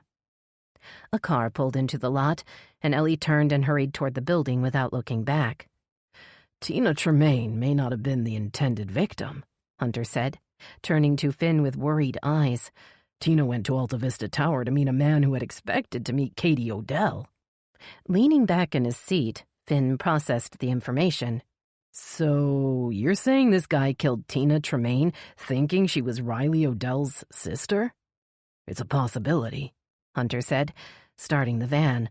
"And I think Riley Odell needs to know what we've found out." He nosed the van into traffic and headed for the highway, his mind racing with the new information. If Katie Odell had been the killer's real target, she might still be in danger. Perhaps the killer had even followed Katie and Dex to Willow Bay. His next thought made Hunter's blood run cold. Did the man who killed Tina Tremaine hand-deliver the package to Veronica's house yesterday? Is Veronica in danger too? Chapter 8.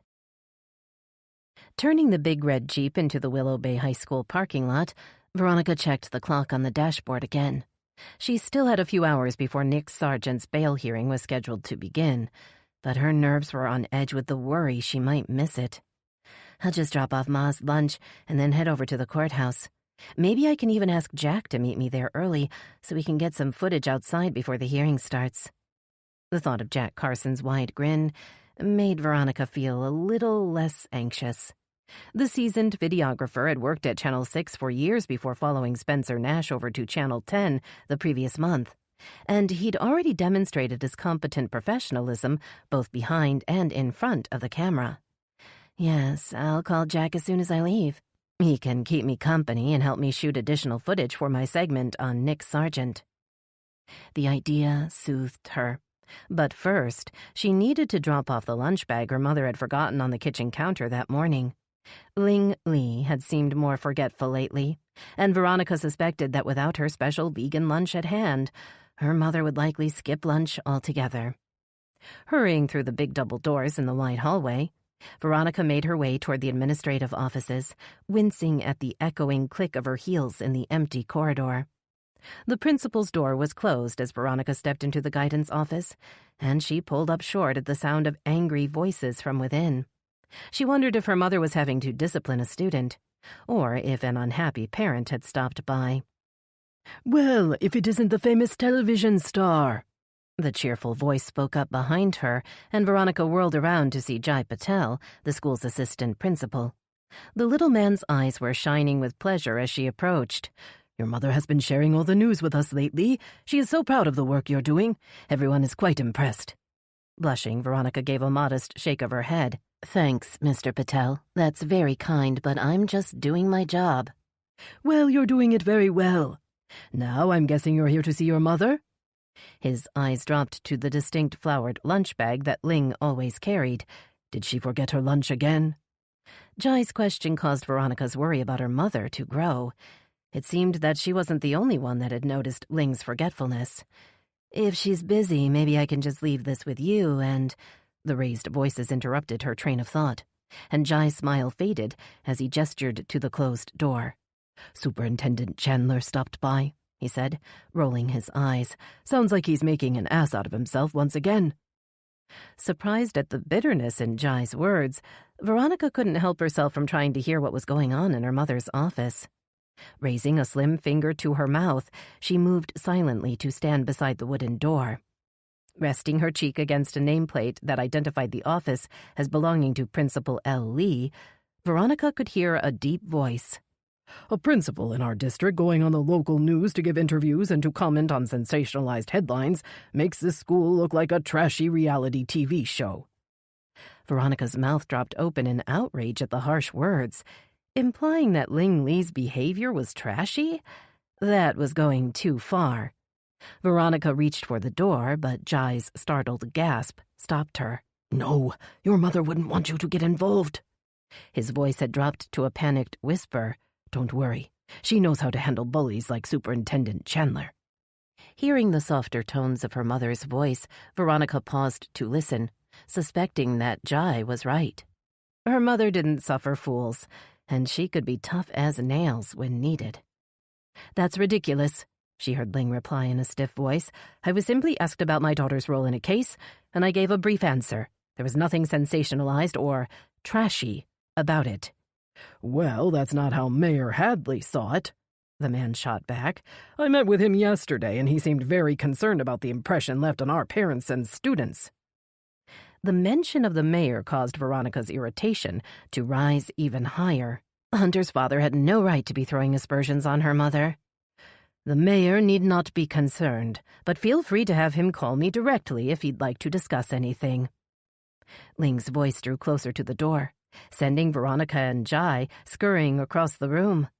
The office door swung open as they reached Jai's desk. Ling emerged, followed by a tall man with broad shoulders that strained against his expensive suit jacket. The lunch bell will be ringing any minute, and I need to go out in the hall and supervise the students. Ling's voice was firm. Goodbye, Superintendent Chandler. Striding out of the office without a reply, the big man disappeared into the hall just as a shrill bell pierced the air. Doors banged open and students streamed past as Ling turned to see Veronica. Concern clouded her small face. "Ronnie, what's happened? Is something wrong?" "No, nothing's wrong, Ma." Veronica jumped up from the chair and crossed the room. "I just wanted to bring you your lunch bag. You forgot it on the kitchen counter." Relief flooded Ling's face as she grasped Veronica's hand in hers. "How silly of me. Thank you, honey." She turned to Jai with a rueful smile. "Brock Chandler was in rare form today. He actually thought I'd be worried that Mayor Hadley is displeased with me. As if I care what that sleazy old politician thinks. He'll be lucky to hold on to his own job come election time." Turning back to Veronica, Ling sighed. "I'm sorry to talk badly about your boyfriend's father, Ronnie, but Mayor Hadley and his friends on the city council have intimidated everyone in this town for too long, and I've had about enough." "You don't need to apologize to me, Ma, and you shouldn't have to be bullied by that terrible man. Besides, Hunter wouldn't blame you. He knows the truth about his father." Her words hung in the air and echoed in her ears, resurrecting the question that was never far from her mind. Am I ready to learn the truth about my own father? Pushing the unwelcome thought away, Veronica handed her mother the flowered lunch bag, surreptitiously checking her watch. She didn't want to leave without assuring herself that Ling would be okay. But the bail hearing wouldn't wait. Jai spoke again before Veronica had time to say her goodbyes. "Superintendent Chandler is just jealous that your mother is getting so much attention," Jai insisted with a hint of pride. "The students, teachers, and parents all love her, and he hates that. Besides, that kind of man is always threatened by a strong woman." Ling Li brushed aside Jai's comment, but Veronica wondered if the assistant principal could be right. "Perhaps Brock Chandler thinks you're after his job, Ma," Veronica said with a grin. "Although I think if you're going to run for office, you'd make a better mayor." "That's a great idea." Jai's big brown eyes revealed his delight. "You know everybody in this town, young and old. You practically raised half of them. You might just be the town's only hope to finally get rid of Mayor Hadley." Waving away the suggestion with a small hand, Ling stepped out into the hall just as a boy trundled by on a skateboard. "Don't make me confiscate that board, Luke," she called out. "I've been meaning to get me a new one, so yours would come in handy." The boy grinned and hopped off the board, scooping it up without slowing down. Ling stared after him with an amused expression until he vanished around the corner.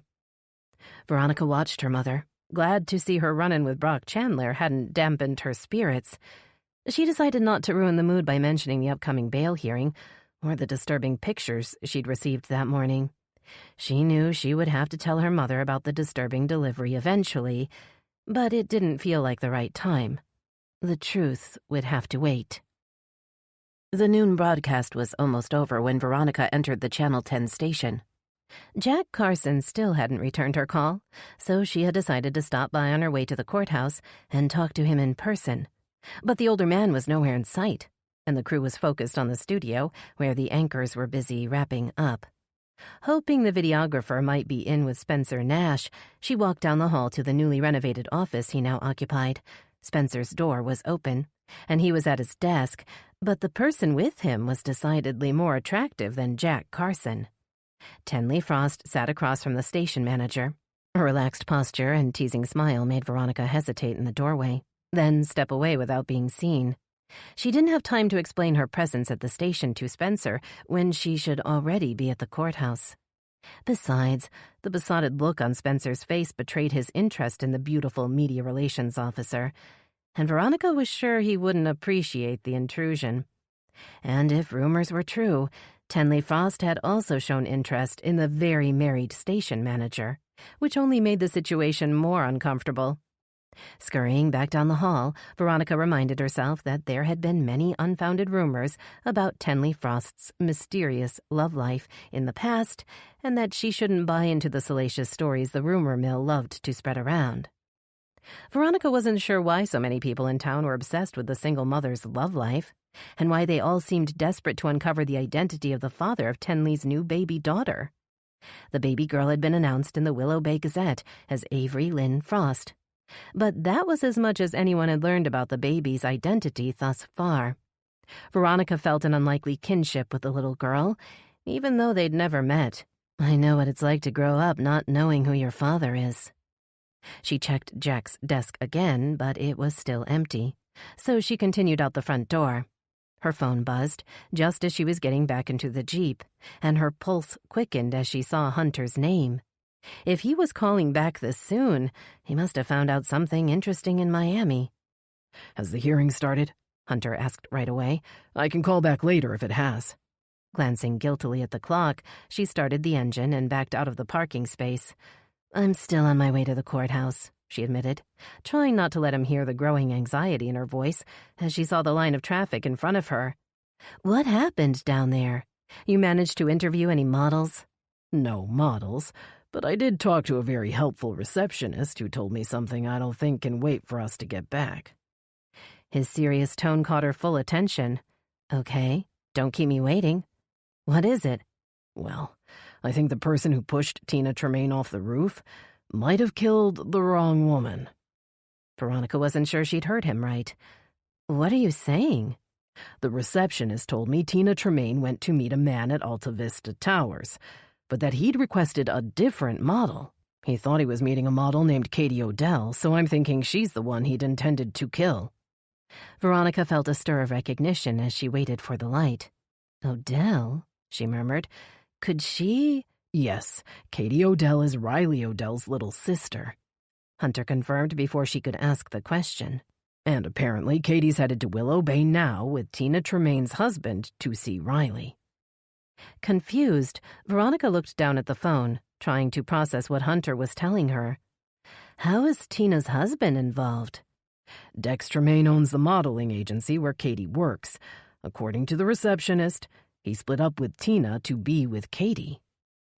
A horn sounded behind the Jeep, and Veronica snapped her eyes forward. She saw the light had turned green.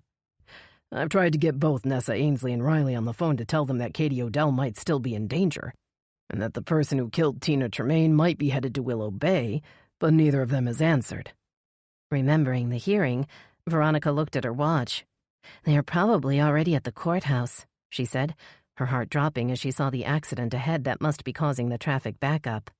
"I can try to talk to them when I get there." She didn't want to say what she was thinking. If I get there in time, if I don't screw this up and let everyone down.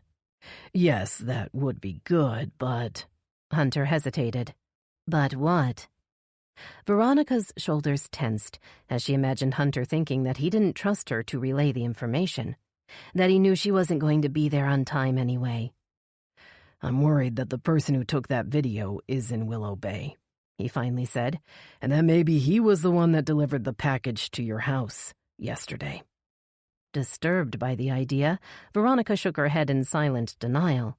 "No, he was with a delivery company," she protested weakly, even as she visualized the man's plain white van and generic uniform. "Yes, he could be," Hunter admitted, his voice gentle, "but it's best to assume the worst and take all necessary precautions." Veronica didn't argue as she inched the Jeep forward. The man she'd seen outside her house had to be considered a suspect. After the serial killings she had covered since becoming a reporter and the very real dangers she had encountered in the course of her investigations, she knew that Hunter's fears were justified. "If you get a chance to talk to Riley and Nessa, explain that Katie Odell is a possible target and needs protection," he urged her, "and make sure you tell them you need protection too." "Protection?" Her mouth was suddenly dry. "You think he might come back? But why would he?" She heard Hunter's worried sigh. She imagined him running a hand through his dark hair the way he did when he was worried. "All I know is that it's best to be safe, at least until we find out for sure who delivered that package and why it was sent to you." A sense of foreboding settled over Veronica as a tow truck driver arrived on the scene. Veronica's eyes flicked again to the clock. The bail hearing would begin in less than 30 minutes, and there was no way traffic would be moving anytime soon. Steering the Jeep to the side of the road, Veronica pulled onto the shoulder, feeling the big tires crunch over gravel. She rolled to a stop and turned off the engine. Gathering her computer bag and purse, she jumped out of the Jeep and began to walk toward downtown. Chapter 9.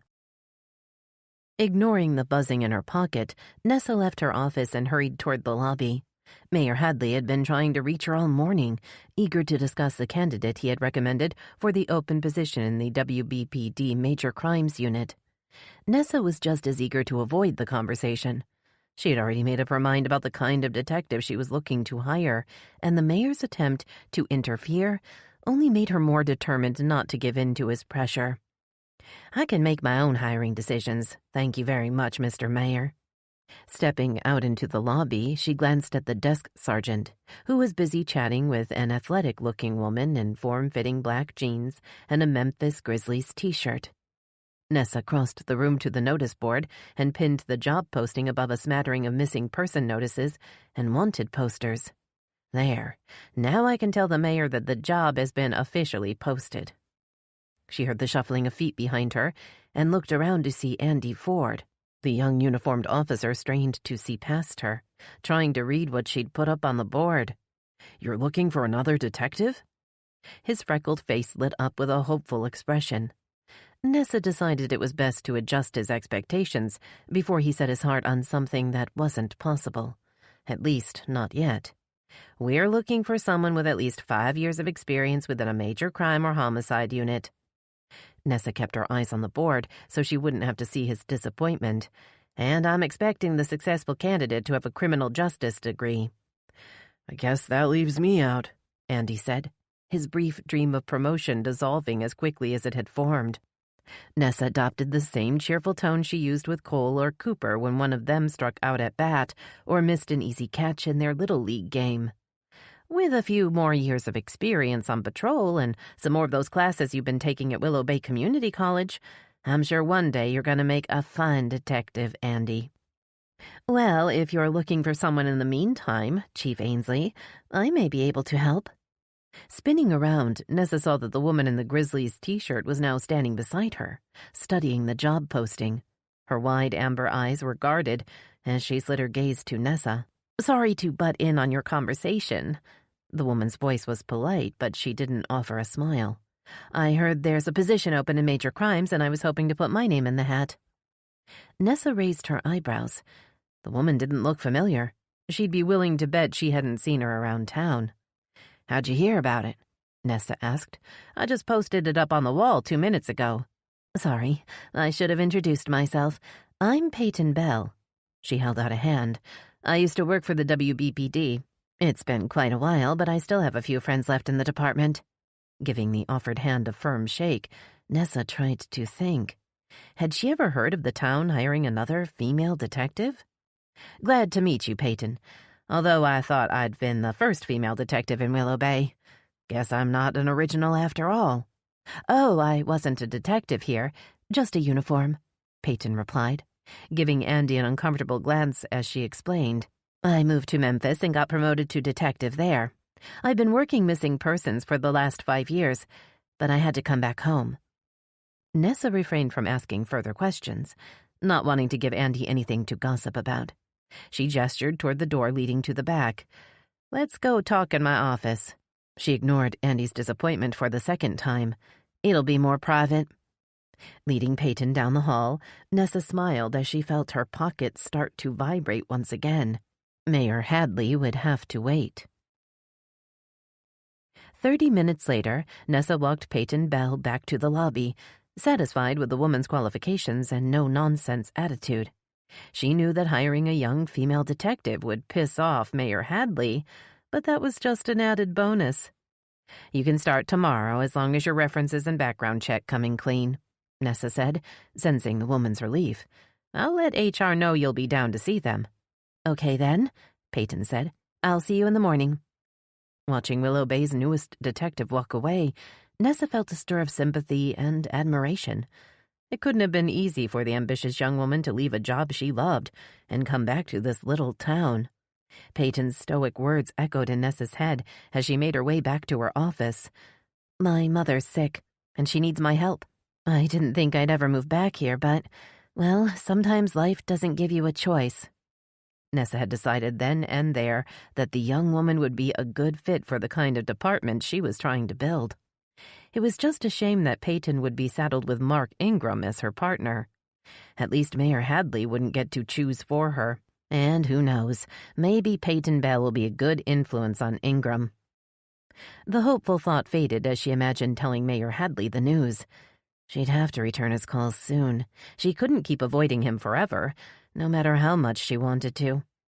Pulling out her phone, Nessa was surprised to see the last few calls hadn't been from the mayor, but from his son. Hunter Hadley had tried to call her twice in the last hour. Tapping on Hunter's name, Nessa held the phone to her ear and checked her watch. She'd planned on attending Nick Sargent's bail hearing, but realized it had probably already started without her. If she hurried, she might still catch the tail end. "Nessa, thanks for calling me back," Hunter said, picking up on the second ring. "Well, I don't have much time." Nessa grabbed her purse and slung it over her shoulder. "I'm already late for a hearing." Pushing out the back exit, she began to make her way along Elm Street as a gust of wind sent her red curls flying. "I'm glad I caught you. I need you to get a message to Riley Odell." Hunter sounded tense, and Nessa had to strain to hear his words over the noise of the traffic as she turned the corner onto Main Street. "What's happened? What message?" A police car sped by, its siren blaring just as Hunter spoke. Nessa waited, then asked again. "What's going on, Hunter?" "I've been in Miami investigating Tina Tremaine's death. I found out something about Riley's sister that I think she needs to know." Reaching the crosswalk, Nessa stopped and held the phone closer to her ear, thinking she may have misheard his words. "Riley's sister? Did you say—" "I can explain later, Nessa, but Riley needs to know that her sister may have been the real target of whoever killed Tina Tremaine." The crowd jostled forward as the crosswalk light turned green, and Nessa tightened her grip on her phone as she crossed the busy street. When she looked up, she saw the courthouse straight ahead. "I didn't even know Riley had a sister," Nessa said, startled by the urgent request. "But then, I guess I don't really know much about her at all." "Well, her sister may already be in Willow Bay, and she could be in danger," Hunter insisted. "Make sure you let Riley know as soon as you see her." Stepping into the security line outside the courthouse, Nessa dug in her purse and prepared to show her badge. "Okay, I'm at the courthouse now," she agreed. "I'll try to get a word with Riley as soon as possible." "One other thing, Nessa." Hunter spoke quickly, trying to get out the words before she hung up. "I'm also worried about Veronica. Whoever dropped off the package at her house yesterday might be involved in some way." The security guard smiled at Nessa and waved her through without examining her badge. She walked directly to the bank of elevators and waited, her mind spinning with all the things she needed to do. "Okay, once the hearing is over, I'll ask a patrol car to keep an eye on Veronica's house," Nessa said, thinking Andy Ford would probably be available. "And you can fill me in on what you learned in Miami." The elevator doors slid open. Nessa stepped inside and thumbed the button for the third floor. Hopefully, Judge Eldridge's courtroom hadn't moved since the last time she'd had the misfortune to testify in front of the unpleasant old man. "Thanks, Nessa. The Xavier Grayson case may be over for you, but Veronica is still dealing with the fallout. The last thing she needs is to become the target of another psycho." Thinking of Alma's recent revelation, the impulse to tell Hunter about the call from the FBI was too strong to ignore. Hunter had helped take down Xavier Grayson. He'd watched the man die. Didn't he have a right to know if there were new questions in the case? "I'm not so sure the Xavier Grayson case is closed," Nessa said, already wishing she had waited for a better time to drop the information on Hunter. "Our lab got a call from the FBI about a DNA profile we submitted to CODIS. Apparently, Xavier Grayson's DNA is a partial match to an old homicide in D.C. The feds are interested." The elevator doors opened, and Nessa saw a crowd of people standing outside a courtroom at the end of the hall. A few reporters and a cameraman hovered in the background, ready to pounce as soon as the judge made his ruling. "Sorry, Hunter, but I gotta go. Looks like the hearing is in full swing. I'll call you back once this is over." Disconnecting the call, Nessa wove her way through the crowd, stopping at the closed door, which was blocked by a stern-looking security guard. He didn't look impressed when she showed him her badge, but he moved aside and eased the door open so that she could slip through. Judge Eldridge was seated behind the raised bench at the front of the courtroom. Nessa noted that he wore his usual plain black robe and sour expression. All the seats in the gallery seemed to be taken, so Nessa found an empty spot along the back wall. She surveyed the defendant's table, immediately recognizing Nick Sargent's broad shoulders and dark hair. She watched as he leaned over to whisper something to the defense attorney next to him, and winced. Norman Price was one of the best lawyers in town. I just hope he's not good enough to get Nick Sargent back on the street. Chapter 10. Riley Odell held her breath as she waited for Judge Eldridge to make his ruling. She'd done all she could to convey the danger Nick Sargent posed to the community. Now it was up to the unpredictable old jurist to determine if bail should be set for a man who had exploited the town's most vulnerable women, many of whom still lived in fear of reprisal for speaking out. "I've heard arguments from both sides and have decided to set bail for Mr. Sargent at $10,000, the judge pronounced in a scratchy voice. Riley gasped in outrage, jumping up from her seat behind the prosecution table as the courtroom erupted into raised voices.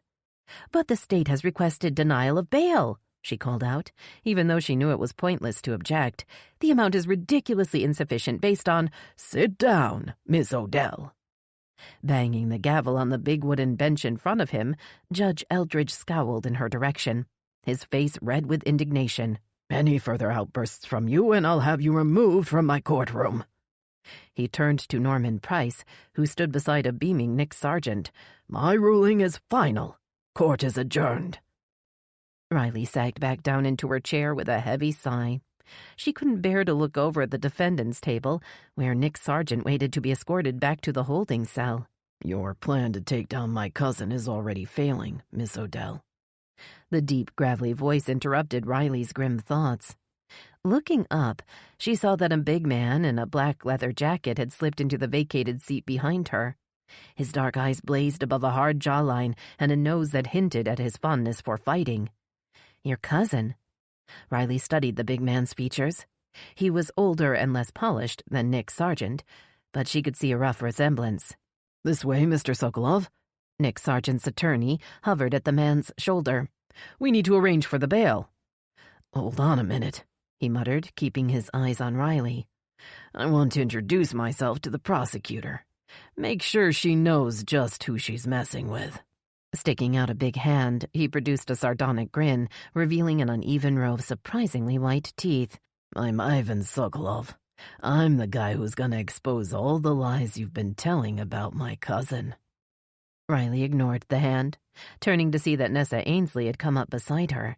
The chief of police's angry expression matched her own, and Nessa addressed Ivan with ill-concealed fury. "If you're trying to intimidate the prosecutor, or anyone in this town for that matter, Mr. Sokolov, I'd advise against it." Nessa slid her disapproving stare to Norman Price. "And I think you'd better remind your client that associating with known criminals could violate the conditions of his bail." Ivan raised a hand to stifle the lawyer's response. "I'm a respectable businessman, Chief Ainsley, not a criminal, and I know my rights, so your threats don't worry me." Norman shrugged and returned Nessa's gaze. "I have to agree with Mr. Sokolov, Chief," he said, his tone light. "There's absolutely nothing wrong with a man supporting a family member through a rough time. Now, if you'll excuse us, we have a meeting with the bondsman to get to." Watching the men wind their way toward the exit, Riley wondered what she'd done wrong. How had she allowed a man like Nick Sargent to be released to do more harm? "I know this may not be a good time, but I got a strange call from Hunter Hadley. He wanted me to pass on information he found out in Miami while he was reporting on Tina Tremaine's death." Riley held up a tired hand to stop Nessa. "If it was so important, why didn't he tell me himself?" Nessa shrugged with impatience. I think he tried to call you, she said, but he couldn't get through. Now listen, let's step outside Where's my phone? Riley felt in her pockets, only half listening to Nessa's words. I took it out earlier, but where did I leave it? Listen, Riley, this is about your sister. She may be in trouble. Recalling suddenly that Katie was in town and that she was indeed in trouble, Riley focused her attention back on Nessa. How does Hunter know about Katie? He talked to someone at the modeling agency where Tina worked earlier today. Nessa lowered her voice and looked around the courtroom, clearly not wanting to be overheard. He found out your sister works there too, and that she may be coming to Willow Bay. Riley frowned, not sure what Nessa was implying. She's already here, Riley confirmed, her stomach tightening as she added, she drove up yesterday with her boyfriend. Gripping Riley's hand, Nessa leaned closer. I don't know all the facts, but Hunter thinks your sister may have been the real target of whoever pushed Tina Tremaine off that roof. What? Why would he think that? I'm not sure, but you need to call him and find out. Just then, a deep voice called out across the courtroom. The bailiff stood at the edge of the gallery, gesturing toward the door. Sorry, ladies, but I've got to clear out the room now. I need to ask you both to gather your belongings and head toward the exit. Spinning around to the prosecution table, Riley searched for her phone. Lifting the stack of files on the desk and rummaging through her briefcase and purse, she pushed back the chairs and peered under the table without much hope. I can't find my phone. Riley hated the panic in her own voice. I thought I had it with me, but maybe I left it in the office. She tried to think back to the last time she had the slim black smartphone, but the morning now seemed like a blur. You can use mine, Nessa offered, putting a soothing hand on Riley's arm to tug her toward the open doors in the back. But let's go out in the hall first. The reporters took Riley by surprise, sticking microphones toward her as cameras flashed in her face. Squinting against the bursts of light, she was reminded of the images she'd seen of Tina Tremaine's last moments. Several had shown the doomed model blinking into an unforgiving flash as she'd tried to smile. Anxiety swelled in Riley's chest, and her throat constricted, strangling the response the reporters expected. She clutched at Nessa's hand in alarm, needing to escape the swarm of faces and cameras around her. No comment, Nessa called out, guiding her toward the elevator. The prosecutor will not be taking any questions today. Are you kidding? An older man holding a bulky camera shouted over the other moans of protest. We've been out here for over an hour, and you're not going to give us anything? Come on, prosecutor. What's your reaction to the ruling? Check with a media relations officer for an official statement, Jack, Nessa replied, as she propelled Riley into the waiting elevator and positioned herself at the front, blocking anyone else from entering until the doors slid shut. Shaking with relief, Riley leaned against the wall of the elevator and sucked in a deep breath. She looked up to see Nessa staring at her with a worried expression. I'm sorry, I just got a bit shaky. She dropped her eyes, knowing how pathetic she must look. I guess I should have eaten lunch, and maybe breakfast. Nessa's worried look remained as the doors opened to reveal the quiet lobby. Taking out her phone, she handed it to Riley. I think you better call Hunter and get the details. He made me promise I'd have you call him as soon as possible.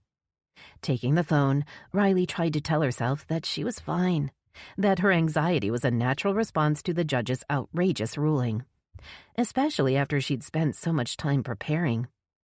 But as she held the phone to her ear, Riley knew it wasn't true. It's always like this whenever Katie's around. She always does something to cause trouble. She brings chaos wherever she goes. Anger at her younger, irresponsible sister began to build up inside her. By the time Hunter's voice sounded in her ear, Riley had worked herself into a state of fury. Katie has gotten herself into her own mess. Her words were ice cold. She's screwed around with a married man, and now she'll have to live with the consequences. She sensed Hunter's hesitation and saw Nessa's eyes widen. If she or her new boyfriend are suspects in Riley. Recoiling at Hunter's shout, she stared at the phone. Please just be quiet and listen to me, Riley, he called out. Your sister's life might depend on it. I'm sorry, Riley murmured, as all the color drained from her already pale cheeks. "Go ahead. I'm listening." Tina Tremaine went to meet a man on the rooftop of the Alta Vista Tower Sunday night. I don't know who he was yet, but I know that he had specifically asked to meet Katie Odell. He thought he was meeting your sister on top of that building. A band of fear tightened around Riley's chest as his words sunk in. She tried to think of an argument, tried to figure out a way to disprove his theory. But there was only one way to prove to herself that her sister was okay. "I've got to go, Hunter." She handed the phone back to Nessa. "I need to see my little sister, and I think I know where she is." Chapter 11. Frankie stood and stretched long, skinny arms over his head. His back was sore and cramped after hours spent bending over the computer, creating a timeline with Katie and Dex. Every minute of their time on Sunday evening had been accounted for, and unless one of them was lying, they'd provided each other with rock-solid alibis. Rubbing his eyes, Frankie decided he needed another cup of coffee. He'd been up most of the night. Flashbacks of his time in prison had kept him tossing and turning. He assumed the glimpse of the woman cop the day before had revived bad memories that had been buried deep but were not yet dead. Maybe a man can never really get over being caged up like an animal, especially for a crime he didn't commit. An unsettling thought had occurred to him as he'd stewed in the dark over the injustice. If his persistent young lawyer hadn't gotten him a new trial, he might have spent the last 10 years in prison. He might still be in prison right now. He didn't know whether to be grateful for escaping that horrible fate, or furious that his life and potential had been forever damaged by the unfounded charges brought against him by the WBPD.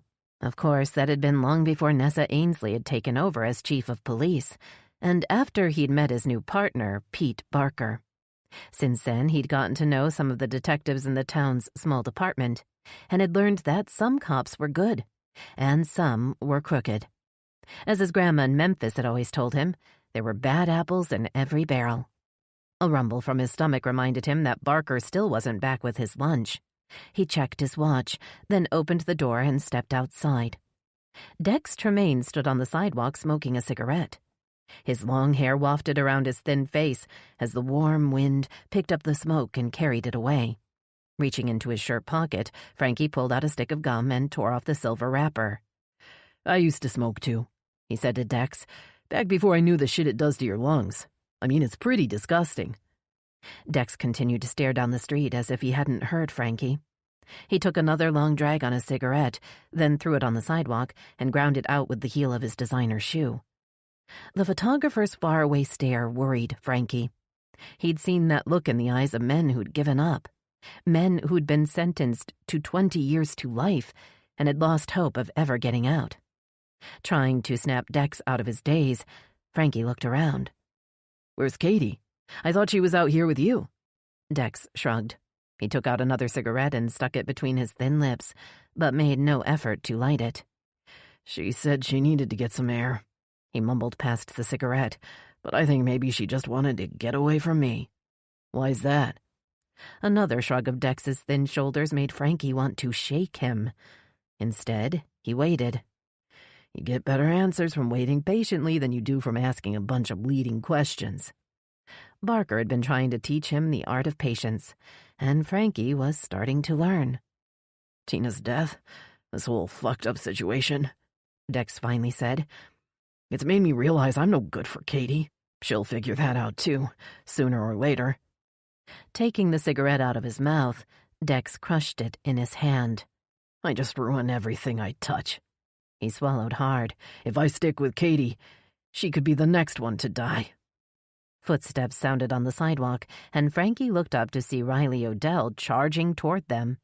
The look on her face was almost as miserable as the one Dex was wearing. "Where's Katie?" she asked, still a yard away. "I need to see her." Frankie raised a hand in greeting. He wished Barker would return. The retired detective would know how to handle an upset prosecutor better than he did. But Dex stepped forward to intercept her. "Katie needed some space." Frankie heard a protective tone enter Dex's voice. The man obviously cared about Katie, even if he'd given up on himself. "She'll be back." Dex didn't sound very confident, but Riley appeared to accept the information. She turned her penetrating gaze on Frankie. "Where's Barker? I need to talk to him." "He's grabbing some lunch," Frankie replied. "We've been working on establishing a timeline for Sunday night and—" But Riley had already walked to the door and was pushing her way inside the little office. Frankie shrugged and followed after her, leaving Dex alone on the sidewalk. Rounding on Frankie as soon as the door closed behind him, Riley lowered her voice to an urgent whisper. "I have reason to believe Katie may be in danger." She looked toward the door, then back at Frankie. "Dex is already a total mess. There's no telling how he'll react when he finds out that whoever pushed his wife off that building might have really been targeting Katie." The prosecutor pushed back a wayward lock of dark hair as she paced the room, her body tense and her jaw set. "You think somebody's after Katie? But why?" "Katie was supposed to be on the roof that night," Riley snapped, "but Tina went in her place. Now Tina's dead and Katie's... well, I don't even know where she is, do I?" Tears shone in Riley's dark eyes as she clenched her fists by her side. Frankie crossed to the coffee machine and picked up the only clean mug on the little counter. The mug was slightly chipped and had a Memphis Grizzlies logo on the front. Pouring warm coffee into the mug, he turned and offered it to Riley. She stared at the offered mug with watery eyes, then sank into a chair and covered her eyes with a shaky hand. "She always does this." Frankie strained to make out the muffled words. "Katie always manages to drive me crazy." She looked up at Frankie with a pained expression. "You know she quit law school to become a model? I mean, all that education down the drain. Our parents still haven't recovered from the shock." The mug was growing heavy in Frankie's hand, so he sat it on the desk next to Riley and lowered himself into a chair. "Little sisters can be hard to deal with," Frankie said, pushing back the pang of grief that always surfaced at the thought of his own little sister. "I bet Katie will go back to law school eventually, once she's had a chance to rebel a little." Riley gave a distracted nod and stood up. "I need to find Katie." "Why don't you call her? I'm sure she's around here somewhere." Striding to the door, Riley pulled it open, then stopped to look back. Her eyes were red-rimmed, but dry. "I'm going back to my office to get my phone. When Katie comes back, make sure she stays here. I'll be back soon." The door swung shut behind her, and Frankie breathed a sigh of relief. His abilities to comfort a distraught woman obviously needed some work. He opened the front door to ask Dex if he wanted the coffee Riley hadn't touched, but the sidewalk was empty. Only a few mangled cigarette butts revealed that Dex had ever been there. Leaning against the building, Frankie crossed his arms over his chest and exhaled, wondering what he should do next. He considered searching for Dex or Katie, or maybe calling Barker. Or maybe I should go inside and take a nap. I need one after last night. Instead, he pulled out his phone. What does a pretty girl do when she's wandering around a new town on her own? She takes a selfie and shares it with the whole damn world. Tapping on the Instagram app, Frankie searched for Katie Odell. The search revealed a page full of results, so he narrowed the search, adding Miami model. Katie's face popped up on his screen. Her latest post sent a jolt of alarm through him. Katie smiled into the camera. She held up her fingers in a peace sign as she posed on the edge of the Willow River with Sunset Bridge in the background. Frankie recognized the picturesque bridge right away. It was a local landmark, serving as a prop for countless selfies. Frankie's stomach tightened. He didn't like the idea of Riley's sister roaming around the area on her own, and he figured the already worried prosecutor wouldn't either. Why would Katie go all the way down to the river? A disturbing thought flashed in his head. She still doesn't know she was the one the killer wanted to meet. Picturing the park and nature trail next to the bridge, his hand tightened around the phone. It was the ideal place for a predator to hide and strike. If Riley was right and Katie was in danger, Sunset Park was the last place she should go. "Why are you hanging around on the street?" Frankie jumped at Barker's sudden appearance, causing the big man to step backward into the path of a young woman rushing past on the sidewalk. Her purse caught on the edge of the brown paper bag Barker carried, and Frankie just managed to leap forward and snag the bag before it fell to the ground. "Whoa there," Frankie called out. "Where's the fire?" When he looked up, he was surprised to see Veronica Lee staring back at him, her breath coming in small gasps. "Sorry, I'm trying to get to the courthouse before Nick Sargent's bail hearing is over, and I'm so late." "Oh, you missed that already," Barker said, adjusting his suit jacket. "Sorry to say, but Judge Eldridge granted bail, so that creep's probably leaving the jail as we speak." Anger flooded through Frankie at the news. The people who actually deserve to be behind bars get all the breaks. But now wasn't the time to sulk. He needed to find Katie and bring her back safely to the office. "I gotta go," he muttered, shoving the paper bag toward Barker. "Katie's off playing tourist, and Riley Odell's gonna have my ass if I don't get her sister back here in one piece." A frown formed between Veronica's wide green eyes. Katie Odell's already in Willow Bay? Raising an eyebrow, Barker studied the young reporter. "How does the press already know about Katie Odell?" Frankie raised a hand to stop the questions. "I don't have time for this. Katie's down by Sunset Park, and Riley's desperate to find her and make sure she's safe, so I gotta go." Spinning on his heel, Frankie started down Bay Street at a quick walk with Veronica close on his heels. If they hurried, they could be at the trail in 10 minutes, 15 minutes, and they could be on the bridge. He only hoped they wouldn't be too late. "Hold tight, Katie, and don't talk to any strangers until we get there." Chapter 12. Sunset Park was quiet when Xander strolled up to his favorite bench. Weekday afternoons normally attracted only a few dog walkers, joggers, or mothers with strollers. He decided no one at the tranquil spot posed a serious threat to him or the big event he had planned.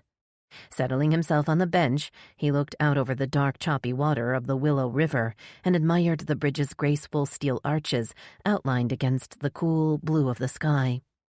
An elderly couple walked past him, heading toward the pedestrian walkway that led up to the bridge. He held his breath, hoping the slow-moving couple wasn't about to disrupt his plan now that it had been set in motion. He couldn't risk leaving any witnesses. But the couple continued past the walkway, and Xander exhaled. So far, everything was going as planned. He'd managed to swipe Riley Odell's phone at the courthouse without detection. Using the tried-and-true tactics of distraction and deception he'd learned as a young man, Xander had been able to prove to himself he still had the knack for theft, as well as for murder. It's just like riding a bike. Once you learn how to kill, you never forget. And now Katie was on her way to meet her sister. At least that's what she thought. Pulling out Riley's slim black iPhone, Xander tapped in the 6-digit passcode. He'd gotten it by using the same tactic he often used to get computer passwords and ATM PIN codes. All it took was patience and a camera with a zoom lens. He smiled at the thought that it was now easier than ever to record a potential target without arousing suspicion. Everyone takes a selfie or photo to post every 5 minutes, so it's no big deal to aim a camera in public. Not if you can blend into the scenery. Surveying the park, Xander glimpsed a blonde head in the distance. A surge of adrenaline flooded through him when he saw the figure of a young woman coming closer, but he forced himself to remain still, to keep sitting on the bench as if he didn't even notice the woman approaching. He'd promised himself he wouldn't make his next move until he was sure Riley Odell's little sister was in sight. The unsuspecting model wouldn't be spared a second time, and her cold-hearted sister's turn to face his vengeance would come soon enough. Riley destroyed the one person I vowed to protect. Now she'll start to pay. The blonde stopped at the crosswalk, then dashed to the other side of the street and disappeared around the corner onto Central. The woman wasn't Katie, and she wouldn't be his next victim. The unknown blonde had been luckier than the ill-fated Tina Tremaine. Xander clenched his fists by his side, impatient to get started, ready to feel the rush he knew was waiting for him at the top of the bridge. He was desperate to relive the power and the thrill he'd experienced as Tina Tremaine had struggled to survive. Her death had lit a fire in Xander's belly that he hadn't felt in a long time. Now that he was truly alive again, he wanted more. And why not? What do I have to lose now that Xavier is gone? His reason for enduring a mundane life and for concealing his true identity was gone. He'd given up the exciting life he'd led before to protect Xavier. The police had been too close. and he couldn't risk going down and taking Xavier with him. Xander's sacrifice hadn't been his alone. His plan had required him to take the life of an innocent man. For once, he hadn't killed for pleasure, gain, or revenge. He had killed to protect Xavier, the only family he'd ever had, the only one who shared his blood. Now those who killed Xavier will pay for his death with their own blood. Feeling the phone vibrate in his hand, Xander looked down. His eyes gleamed with hot anticipation as Katie Odell's name and text message popped up on the screen. "At the bridge now. We'll wait at the lookout." He resisted the urge to jump up and race toward the pedestrian walkway. Instead, he carefully thumbed in a message. He'd read through enough texts on Riley's phone to mimic her blunt style. "Almost there. Don't leave." Rising from the bench, Xander held the phone in front of him as if taking a touristy photo of the bridge ahead. He recognized Katie Odell's tall, slim figure right away. She wore a brilliant blue dress and strappy sandals, letting the wind off the river blow her blonde hair around her pretty face and slim shoulders.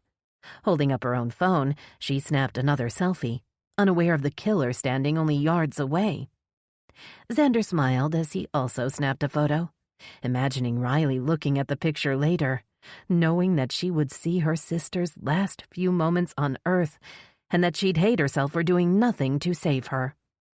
A dog growled suddenly at his feet, and Xander looked down to see the same boxer he'd encountered the day before, straining at his leash. Resisting an impulse to deliver a swift kick to the dog's snarling face, he glanced up at the attractive woman struggling to control the animal. "Hey there, big fella," he said, forcing the sides of his mouth up into a smile. "No need to worry. I'm not gonna bite." The woman didn't return his smile. Her brow furrowed into a suspicious frown as she pulled the dog along the sidewalk. Xander stared after her, deciding he may come back to the park another day. "I could follow the snotty bitch home and teach her how to control that dog. I bet we could have a lot of fun." But it wasn't the right time to pursue new interests. He had Katie Odell in his sights, and he couldn't lose focus now. Thrusting Riley's phone in his pocket, he adjusted his baseball cap and sunglasses before walking directly toward the bridge. Positioning the camera so that the river was behind her, Katie was engrossed in her own reflection as he sauntered by. She didn't glance over as he proceeded up the ramp to the walkway that provided a safe way for pedestrians to cross the wide river. The lookout deck was located at the midpoint of the half-mile-long bridge, providing a perfect photo opportunity for anyone unafraid of the dark water swirling below. But Xander didn't bother stopping to look out at the vista beyond as he approached at a fast walk. He observed the deserted deck, made sure no one was approaching from either direction, then slid into a recessed nook next to the massive pylon that marked the halfway point. A permanent shadow concealed the small alcove from anyone casually walking by. The mask and coil of rope lay undisturbed, just as he'd left them earlier after parking west of the river and crossing the pedestrian bridge toward the park. Leaning his back against the cool concrete of the pylon, he removed his cap and glasses and slipped on the generic black ski mask he'd purchased in Colorado the winter before. Winding the thin nylon rope around one hand, he held Riley's phone in the other. Tension hardened the muscles in his arms, and his jaw clenched under the wool mask as he started to sweat. Buzzing from the phone in his hand announced another message had come in. "Why won't you answer? What's going on?" The message was from Tucker Van Zinger, and a grim jolt of satisfaction flashed through Xander as he thought of Riley's brawny boyfriend. The ruthless man who had shot Xavier down like a dog would soon find out exactly what was going on. "Your turn's coming soon, detective. Just be patient." Scuffling sounds on the deck made Xander forget about everything but Katie. He peered out at the deck, ready to act quickly, but Riley's sister wasn't anywhere in sight. 2 ospreys had landed on the deck railing, their long talons clutching at the metal handrail. Xander glared at the big birds as they flew off into the blue sky, leaving him behind in the shadows to wait for Katie to arrive. Chapter 13.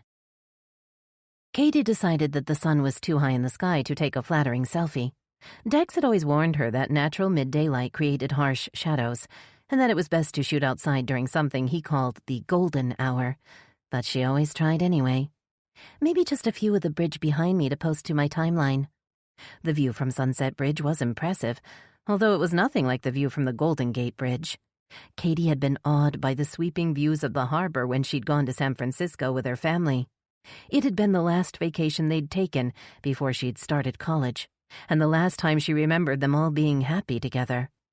Back then, Katie had been convinced she would be a lawyer, just like her big sister, and just like both of her parents.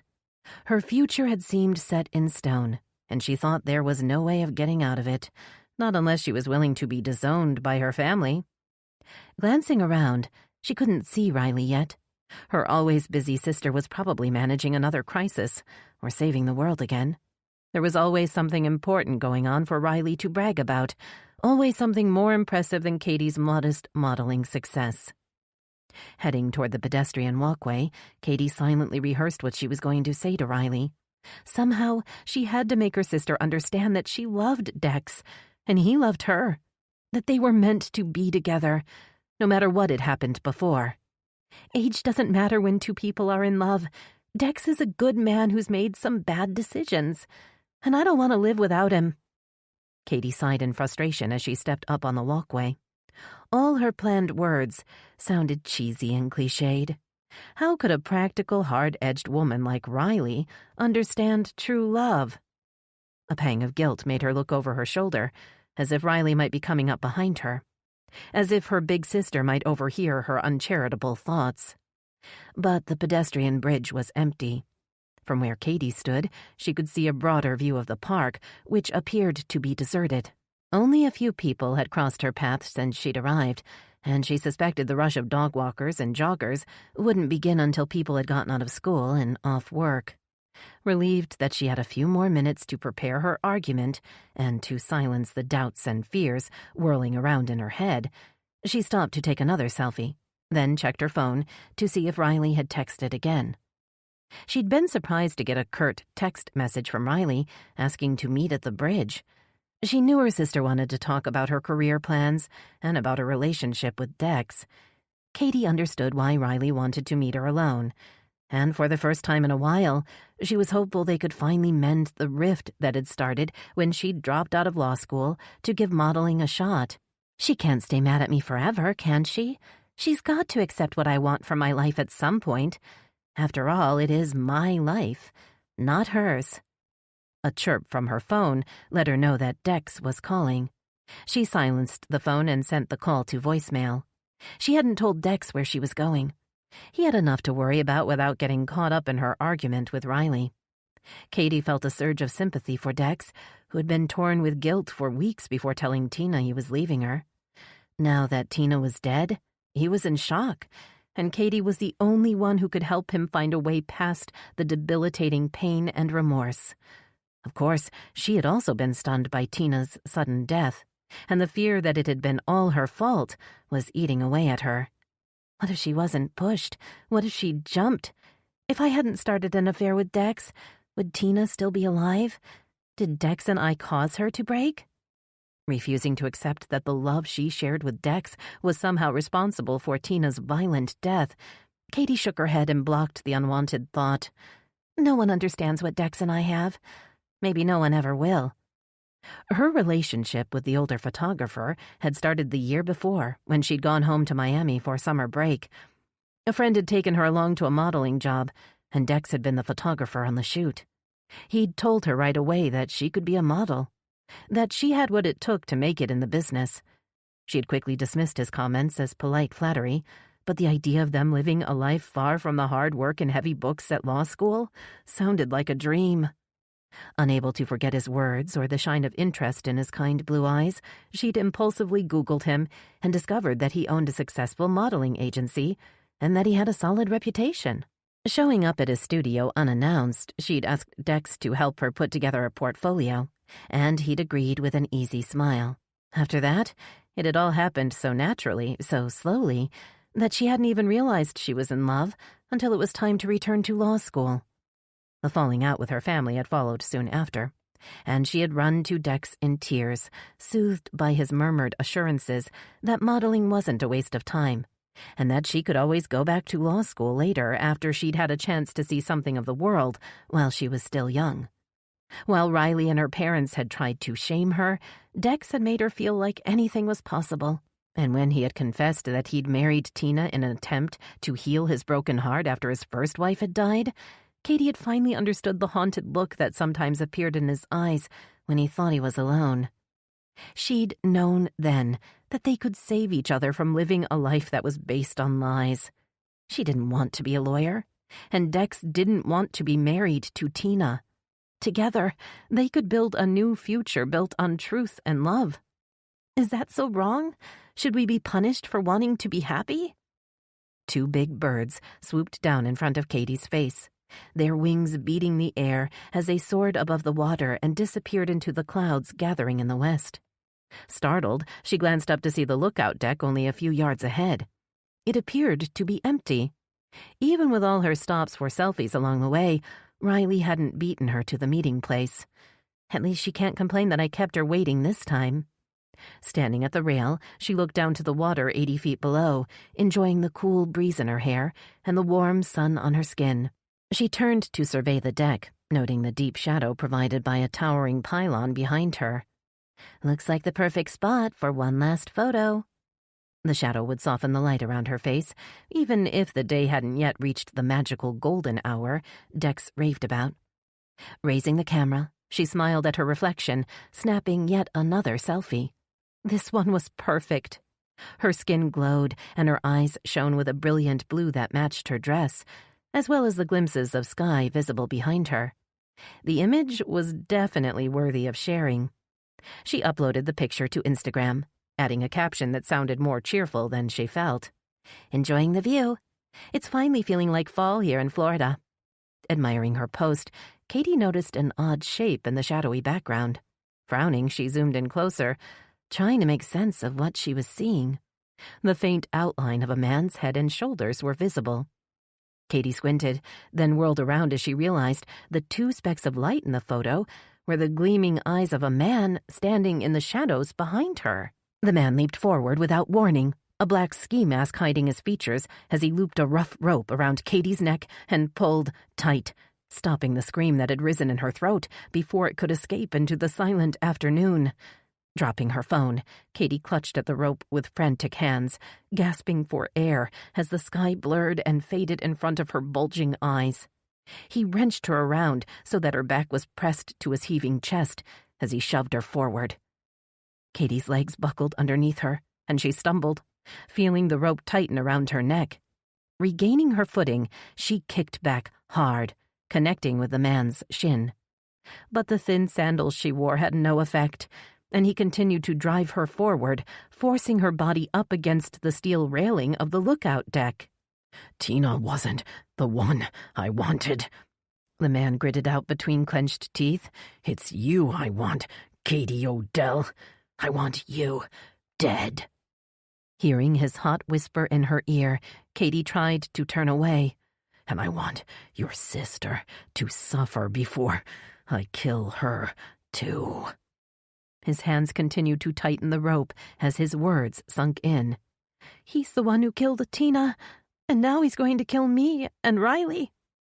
Her fear turned to rage, and she reached back to claw at the snarling face behind the mask, holding on to the woolen material with a death grip as she felt her feet leave the ground. No, please, no. Riley, where are you? Why didn't you come? The desperate voice in Katie's head screamed for her sister, even as she gasped helplessly for air. Using her last surge of strength, she lifted her hand again and grasped a handful of the man's hair just as he heaved her up and over the rail. Suddenly, the rough hands were gone, and the wind and the sky rushed past her as she plummeted toward the water below. Chapter 14. Veronica heard the terrified scream just as she and Frankie reached Sunset Park. A woman stood on the edge of the river pointing toward the bridge as a figure in blue plummeted down into the water, sinking from sight with an ominous splash.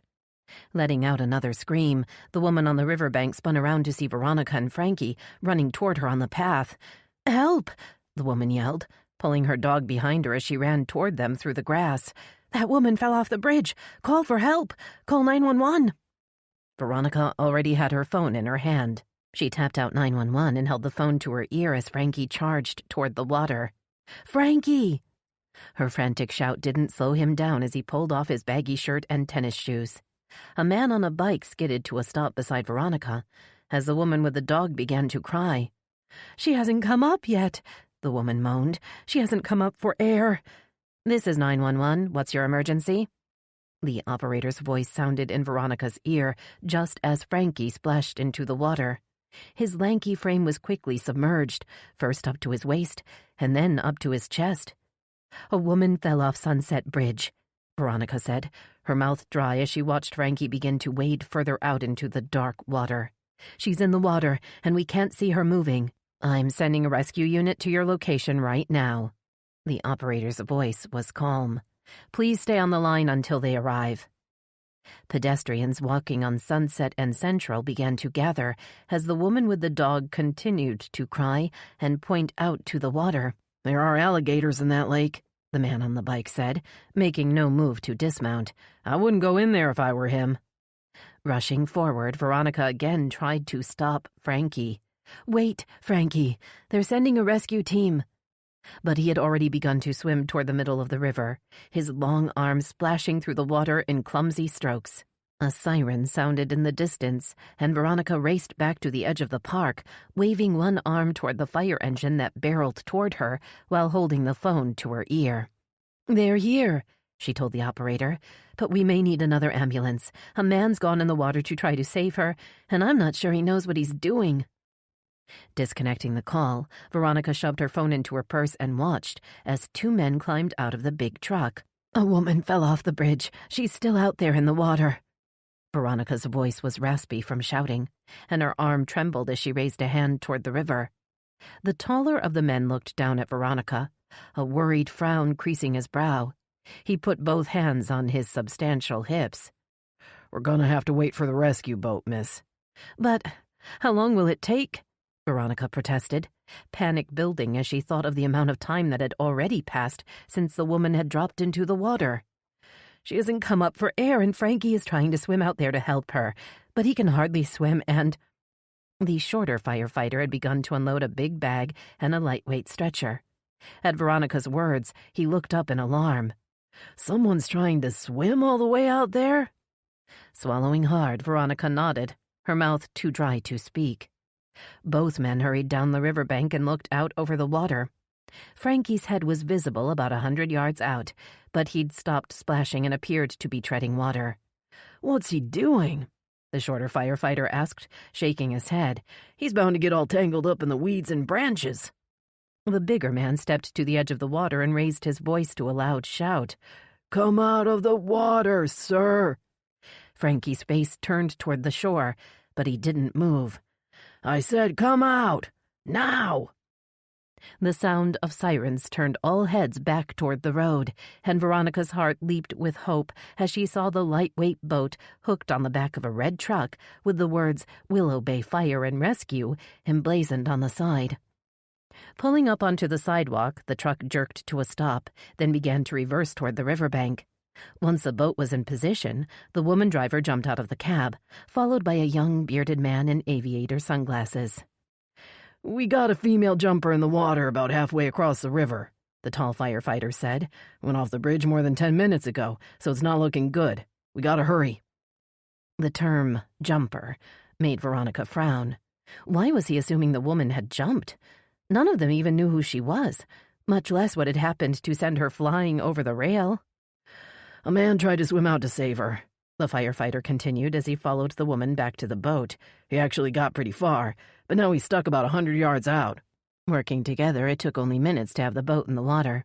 The rescue crew motored toward the middle of the river, pausing briefly to check on Frankie, who was dragging himself back toward the shore. Veronica stood on the riverbank, glad to see that Frankie at least was going to make it out alive. Looking past him, she doubted the woman who had gone into the water would be as lucky. "What were you thinking of?" she scolded, as he collapsed onto the grass beside his shirt and shoes. "Why would you—" The despair in Frankie's eyes stopped her words. "You don't understand, do you?" Frankie choked out. "Understand what?" Veronica stared into his miserable face, confused. "What are you talking about?" Pushing a lock of wet hair out of his eyes, he picked up his shirt and tugged it over his head. His phone lay on the grass beside his shoes, where he'd dropped it, but he didn't pick it up. "The woman that fell was wearing a blue dress." His voice faded as Veronica leaned closer, struggling to hear over the growing commotion around them. "Katie Odell was wearing a blue dress today," he said, his voice hoarse. "In the picture she posted from Sunset Park." Before Veronica could react, a familiar voice sounded behind her. Spinning around, Veronica saw Jack Carson standing on the path, a bulky camera at the ready. "I came down as soon as I heard the call for a rescue boat on the police scanner. How'd you get here so fast?" Staring at the older man with a dazed expression, Veronica ignored his question and turned back to Frankie. "Are you saying that woman was—" She couldn't make her mouth form the words, couldn't believe that the woman in the water was Riley Odell's little sister. If that really is her sister out there, it's going to destroy her. Jack Carson cleared his throat. "I'm gonna get some footage of the boat out there. There's a good spot by the bridge. Once they pull out the body, we can—" "I need a few minutes, Jack," Veronica said, interrupting him as she kept her eyes on Frankie. "You go ahead without me." Waiting until the videographer had walked away, Veronica sat down beside Frankie on the grass and tried again. "You're telling me the woman who fell was Riley's sister?" Instead of answering, Frankie scooped up his phone and tapped on the screen. He swiped a few times, then held the screen toward Veronica. A beautiful blonde woman smiled into the camera. She wore a bright blue dress that matched the color of her eyes. "Recognize the dress?" His voice was grim, and his hand shook as he held the phone. When he raised his eyes to hers, she knew they were both thinking the same thing. How are we going to tell Riley what happened to her sister? Pushing herself up to her feet, Veronica winced. She had struggled to keep up with Frankie's long stride as they'd made their way through the city, and now her feet were aching and sore in the new heels she'd decided to wear to the bail hearing. She winced again at the thought of the missed hearing. Her panicked race to the courthouse seemed to have happened long ago, and the unhappy outcome no longer seemed as important. Veronica knew the fact that Nick Sargent was free to walk the streets should make her nervous, but after witnessing Katie Odell's nightmarish fall, she was too stunned to think about anything else. Looking out to where the rescue boat was bobbing in the water, she thought she could make out the young, bearded man strapping on an air tank and adjusting a diving mask. She lost sight of the boat when a police cruiser bumped up onto the curb, blocking her view. 2 uniformed officers climbed out of the black and white car and began to herd the growing crowd back as they set up a perimeter around the path leading up to the bridge. Jack Carson appeared again at Veronica's shoulder. "The cops roped off my spot by the bridge," he said, his eyes bright with excitement as he aimed his camera toward the policeman. "But I can get the boat in the background if you're ready to shoot some footage. We could even go live if you—" "No," Veronica cut in. "Let's shoot some footage first using what we already know. I don't want to go live without knowing more about what's happening." Shrugging his agreement, Jack dug in his backpack and pulled out a slim microphone, then held it out toward Veronica. She waved it away, digging in her purse for a mirrored compact and brush. Only after smoothing back her long dark hair and blotting the sweaty shine from her face did she reach for the microphone. Inhaling deeply, she met Jack's encouraging gaze as he began the countdown. 5, 4, 3, 2, 1. This is Veronica Lee with Channel 10 News, reporting from Sunset Park.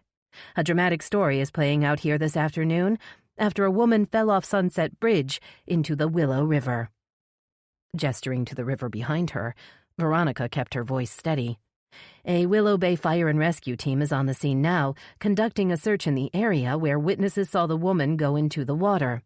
No word yet on the woman's identity or what caused her fall, but we'll stay on the scene to provide further updates as this breaking story develops. Jack cut the shot and gave Veronica a thumbs up. Over his shoulder, she saw the Channel 10 news van pull up to the curb. Rushing forward, she handed the microphone back to Jack, then pushed past him. Her eyes brimming with tears as she saw Hunter's tall figure coming toward her through the crowd. "What's happened, Veronica?" Resisting the urge to throw herself into his arms, Veronica managed to hold back a sob. She lowered her voice and leaned in close enough to smell the familiar, soothing scent of his cologne. "A woman fell off the bridge. She's still out there," she whispered, turning her green eyes to the river. "It's Katie Odell." Hunter's body stiffened, and he reached out to grip her hand. "Are you sure?" "Yes, Frankie and I saw her, but there was nothing we could do." "Did you see who pushed her?" Shaking her head, Veronica tried to think of anyone she'd seen in the park, but her full attention had been focused on trying to help Katie, and she couldn't remember seeing anyone suspicious hanging around. It had all happened so fast. "We've got to let the police know that this wasn't an accident," Hunter said, guiding Veronica toward the big news van where Finn stood with Gracie. "The man who killed Tina Tremaine did this. He must already be in Willow Bay. They have to find him and stop him before anyone else gets hurt." Chapter 15. The streets around Sunset Park were backed up in all directions as Nessa activated her siren and navigated the black Dodge Charger past a long line of cars. She turned onto Central, edged the car past a bulky news van, and brought the Charger to a stop between a fire engine and a red pickup truck. Stepping out, Nessa saw that Van Zinger and Jankowski had pulled up behind her in a black Dodge that matched her own. The detectives jumped out and weaved through the crowd to join her. "What's going on, Chief?" Van Zinger's eyes were darting around the park as he spoke, assessing the situation. Nessa pointed to the boat in the middle of the river. A man could be seen in the water, but they were too far away to make out exactly what was going on. "A woman fell off the bridge." Nessa turned to Van Zinger with a grim expression. "I have reason to believe it was Katie Odell." "What reason?" Van Zinger demanded. "How do you know?" "I told her." Hunter Hadley appeared beside Nessa, his handsome features marred by a deep frown. "I found out that Katie Odell had been the intended target of a murder down in Miami 2 days ago.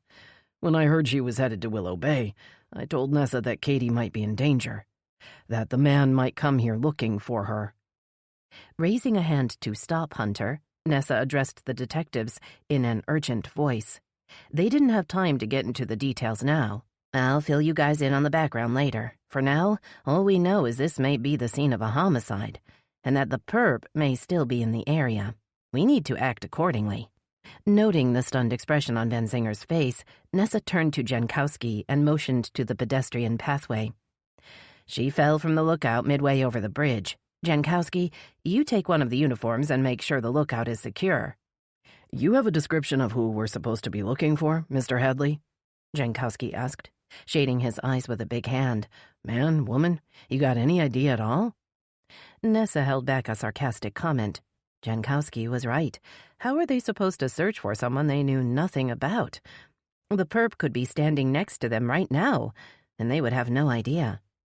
"It's a man," Hunter replied, "and he's capable of lifting a grown woman up and over the rail up there." "Just check out the pedestrian bridge and the lookout, Jankowski," Nessa said. "We don't know who might be up there, so be careful. And don't disturb any evidence. I've already called Alma, and I assume she'll be here shortly." Jankowski threw her a sardonic salute, then charged away, his broad shoulders and fair hair visible above the crowd as he went. "Van Zinger, you okay?"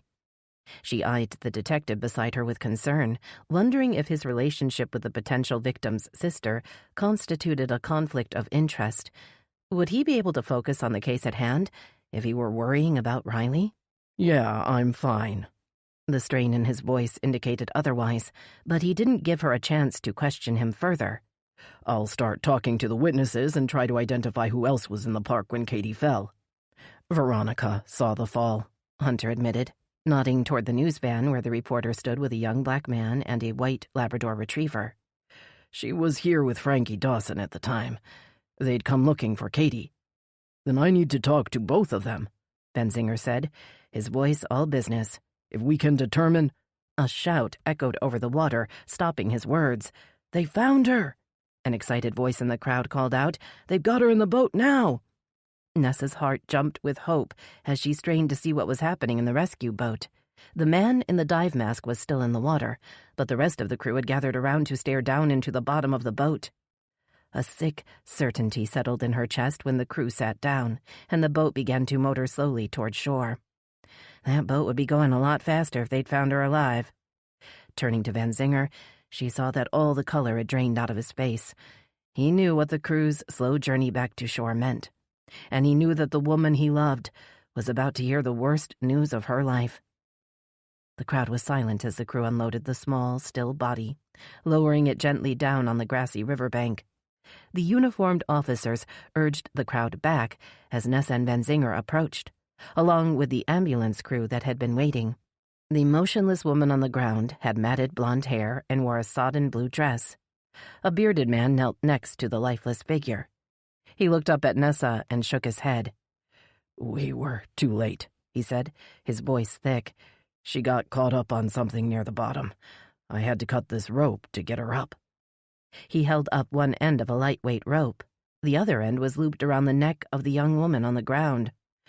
"It's Katie." Benzinger's voice choked on the words as he sank to the ground. "I wish to God it wasn't, but it is. It's Katie Odell." The pain in his voice brought a lump to Nessa's throat. She watched as a paramedic covered Katie with a white blanket. Then she swallowed hard and shouted to Dave Eddings, one of the uniforms holding back the crowd. "Officer Eddings, find out where the crime scene team is. Escort them here if necessary. I want a tent put up right away." Nodding, Eddings parted the crowd to make his way to his squad car. As Nessa watched him go, her eyes fell on a figure walking toward her in the opening Eddings had created. Riley Odell stood at the edge of the crowd, her face the color of chalk, and her dark eyes wide with fear. "Nessa?" The hint of hope she heard in Riley's voice broke Nessa's heart. "That isn't—" The prosecutor's voice gave out when she saw the tears welling in Nessa's eyes. She stumbled forward, and Benzinger hurried to catch her, holding her tight as she sagged against his chest, using his big body to block her view. Shaking her head, Riley struggled to escape his arms. "I need to see her, Tucker." "No, Riley. Please let me take you home," Benzinger begged, trying to hold her back. "You don't want to remember her this way." But Riley wasn't listening. Wrenching herself free, she pushed past Benzinger, then came to a sudden halt as she saw the white blanket covering the figure on the ground.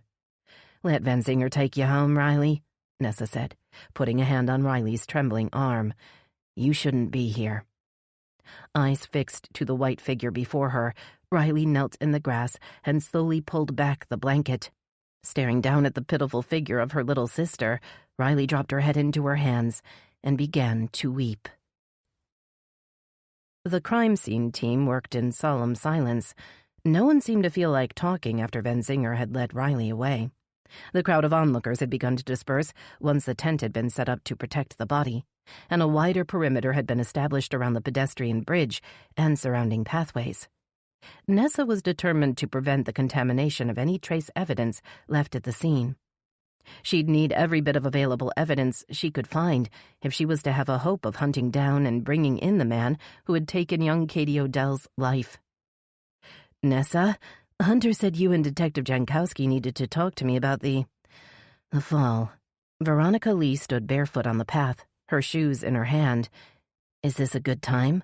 "Yes, you need to tell me what you saw while it's still fresh in your mind," Nessa agreed, taking her little notepad and pen from the pocket of her suit jacket.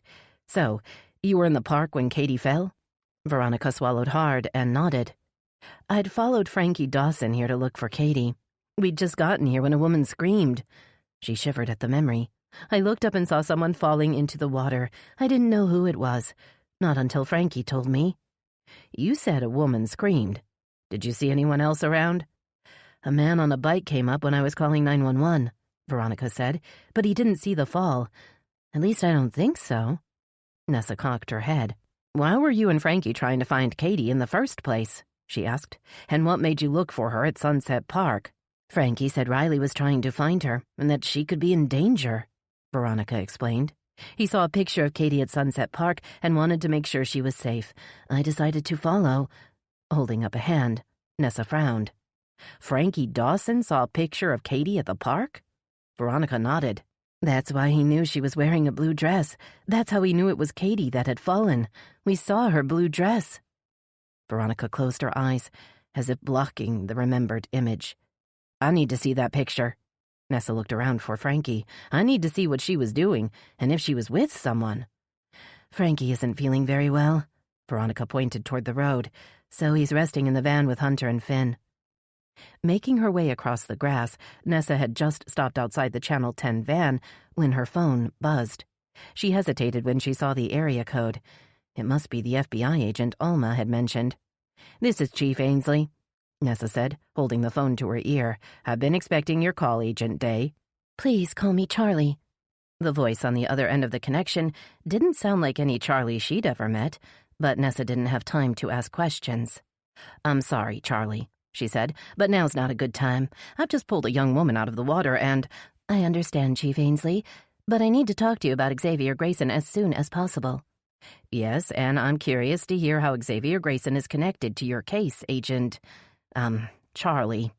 But I'm at a crime scene, and I'm not sure how long this is gonna take. I'll try to find time tomorrow. After Nessa had disconnected the call, she turned to see Hunter Hadley standing directly behind her. You scared the life out of me, she said, sticking her phone back into her pocket. I'm looking for Frankie Dawson. What does that FBI agent want to know about Xavier Grayson, Nessa? What's going on? Hunter's eyes were hard. I think Veronica and I have a right to know. Nessa tried to control her impatience. I understand why you're concerned, she said, not liking the stubborn set to his jaw. But this isn't the time or the place. We both know Xavier's dead. Whatever the connection is between the FBI case and Xavier Grayson won't change what he did to this town. And right now, I need to focus on finding whoever killed Katie Odell. Catching sight of Frankie's ashen face peering out of the window, Nessa motioned for him to come outside. He opened the van door and attempted to smile. These vans are really cool, he said, gesturing to a flashing panel on the wall. Maybe I should have been a reporter instead of a PI. Ignoring his comment, Nessa pinned him with a hard stare. I need to see the picture you have of Katie, she said. The one of her at Sunset Park that you showed Veronica? Oh, you mean the pic she posted up on Instagram? Frankie pulled out his phone. The one in the blue dress. A deep voice yelled out before she could get a good look. Hey, Nessa! Jankowski waved for her to join him on the bridge. She could see from the excitement on his face that they'd found something. Send me the link to that pic, Frankie, she said, starting toward Jankowski. And don't go anywhere. I still need to talk to you. Following Jankowski's retreating back along the pedestrian bridge, Nessa stopped short when she saw Alma taking photos on the lookout deck. We've got a smashed-up phone and a ski mask, Alma said, snapping another photo. And I'd bet my next paycheck we'll find hair on the mask. There's bound to be hair. Her words gave Nessa new hope. Maybe they would be able to track down the perp after all. They had the rope used to strangle Katie, and now they also had a phone to track, and the mask the killer had likely worn. Looking over the rail, Nessa tried not to imagine Katie's struggle and the horror of her last moments before she went over the side. Lifting her eyes, Nessa watched as two white birds glided past her in the blue sky above. Shifting her gaze back toward the town, Nessa wondered if the man who had pushed Katie to her death was still in Willow Bay. Is he done with our little town now, or is he just getting started? Chapter 16. Riley felt the bed shift beside her as Benzinger sat up and slipped out from beneath the covers. Her eyelids felt too heavy to open, and she snuggled deeper into the pillow, resisting her waking consciousness, not ready to dispel the fog of sleep that enveloped her. Katie's dead. The memory of her sister's death the day before crashed over her with fresh, excruciating pain. The reprieve of sleep had been temporary, and now the grief that had driven her to take a sedative the night before renewed its attack. Opening her swollen eyes, Riley stared up toward the ceiling, listening to the water running in the bathroom. Benzinger had stayed with her as she'd fallen into a drugged sleep, and she remembered waking in the night to see him watching over her. I'm awake," she murmured as he crept back into the room, trying to be quiet. "Although I wish I wasn't." He crawled onto the bed behind her and pulled her against his warm, broad chest, as if trying to shield her. But she knew nothing he did could stop the pain or take away the hurt that filled every cell inside her. "You need to get to work," she said, wriggling out from under his arm and sitting up. "And I need to make arrangements." Her stomach tightened at the thought of the dreadful call she'd had to make to her parents the night before. They'd gone up to New York for a conference, and it had taken several attempts to get them both on the phone. "Katie's gone," she'd said, unable to force out the word that made it sound so real, so final. "She came to see me in Willow Bay, and she was attacked. They couldn't save her." The truth had been too painful to admit. "I couldn't save her. She came to ask me for help, and I couldn't save her." Squeezing her eyes shut, Riley tried to block out the accusing voice inside her head, but she knew this time the voice was right. She couldn't lie to herself, not about this, even if she hadn't been honest with her parents. She was the one who had failed Katie, and it was up to her to make it right. "I can't leave you like this." Benzinger's voice was soft. "I'll call Nessa and tell her that I won't be in today. I'll stay and help you." "No, you'll go to work and help Nessa find the man who did this to Katie." Riley tried to sound firm. "I need you to help me find him." Benzinger tried to pull her back into his arms, but she stood and moved across the room. It would be too easy to let Benzinger take over. Too easy to stay in bed and cry while he stood guard and protected her from reality. "Are your parents coming?" he finally asked, pulling on his shirt. "Will they be here to help you?" "I told them not to come here." Her voice was defensive, but she knew it had been the right thing to do. "I don't want them in Willow Bay while I'm trying to catch the man who did this." Putting a big hand on her arm, Benzinger pulled her around to face him. His worried eyes met hers, but she couldn't let him distract her or tempt her to be weak. She needed to be strong now, more than ever before. She needed to be strong for Katie. "You know they won't let you near the case, Riley." Riley shrugged off his hands and backed away. She glared at him, wanting to tell him he was wrong. Tempted to scream at him to leave her alone. But screaming wouldn't bring Katie back. Nothing would. "I have to try to make it right, Tucker," she said, hating the tremor in her voice. "And the only way I know how to do that is to catch the bastard." Buttoning his shirt, Benzinger shook his head in frustration. He lifted a hand to smooth back his red crew cut, then picked up his phone and keys from the bedside table. Riley followed him into the living room. She watched him take his jacket off the back of a chair, pull it on, and adjust it over his wide shoulders. Checking to make sure his badge and wallet were still in his pocket, he sighed and stared at Riley. "I can stay, you know." His blue eyes pleaded with her, but she looked away. "At least promise me you'll be careful." He sounded miserable, but Riley refused to give in. "Go on, Tucker, and do your job," she said, opening the front door. "Go catch the bad guys, and I'll do whatever it is I have to do." Once the door had closed behind him, Riley crossed to the big window and pulled back the blinds. Her 12th floor unit in the elegant Sunset Terrace condominiums overlooked the park, and she stared out toward the big bridge in the distance, now hating the view she'd once loved. "I'm sorry, Katie. I'm so sorry I let you die." Riley took a deep breath and opened the door to Barker and Dawson Investigations. She was surprised to see a man slumped over the desk on the far side of the room. Dashing forward, Riley put a hand on the man's shoulder and shook him, sure that he would be dead, just like Katie. "What the hell?" Frankie Dawson sat up with a start, then squinted at Riley with bloodshot eyes. The smell of alcohol hung in the air around his head, and she took a step back, her fear draining away. "Riley, what are you doing here?" Frankie rubbed his eyes and wiped his mouth with the back of a shaky hand. "I should ask you the same thing," she said, pointing to the empty whiskey bottle on the floor. "But I can guess what you're doing." Picking up the bottle and throwing it in the trash can under his desk, Frankie shook his head. "You shouldn't be here. You should be with your family." She crossed her arms across her chest and glared at him. "Where's Dex?" Her question seemed to take Frankie by surprise. He shrugged and glanced around as if maybe it was a trick question, and the photographer was actually there in the little office with them. I saw him last night, Frankie finally said, still looking confused. He was pretty torn up, and, well, I think the police took him in for questioning. You think? Riley tried to contain her anger. Frankie dropped his head back on the desk. Man, I can't believe I'm so stupid, he said. After being sober for so long, now I go and screw it all up. Barker's gonna kill me. He winced and looked up at Riley with wide eyes. Shit, I'm sorry. I shouldn't have said that. Shut up, Frankie, Riley ordered. I need to talk to Dex, but I lost my phone and I don't have his number. Digging in his pocket, Frankie pulled out his phone and held it up as if he'd just won a prize. I've got Dex's number, he said, tapping on the phone and sliding it across the desk to Riley. Here, talk to him. The call had already rolled to voicemail by the time Riley picked up the phone and held it to her ear. She waited for the beep.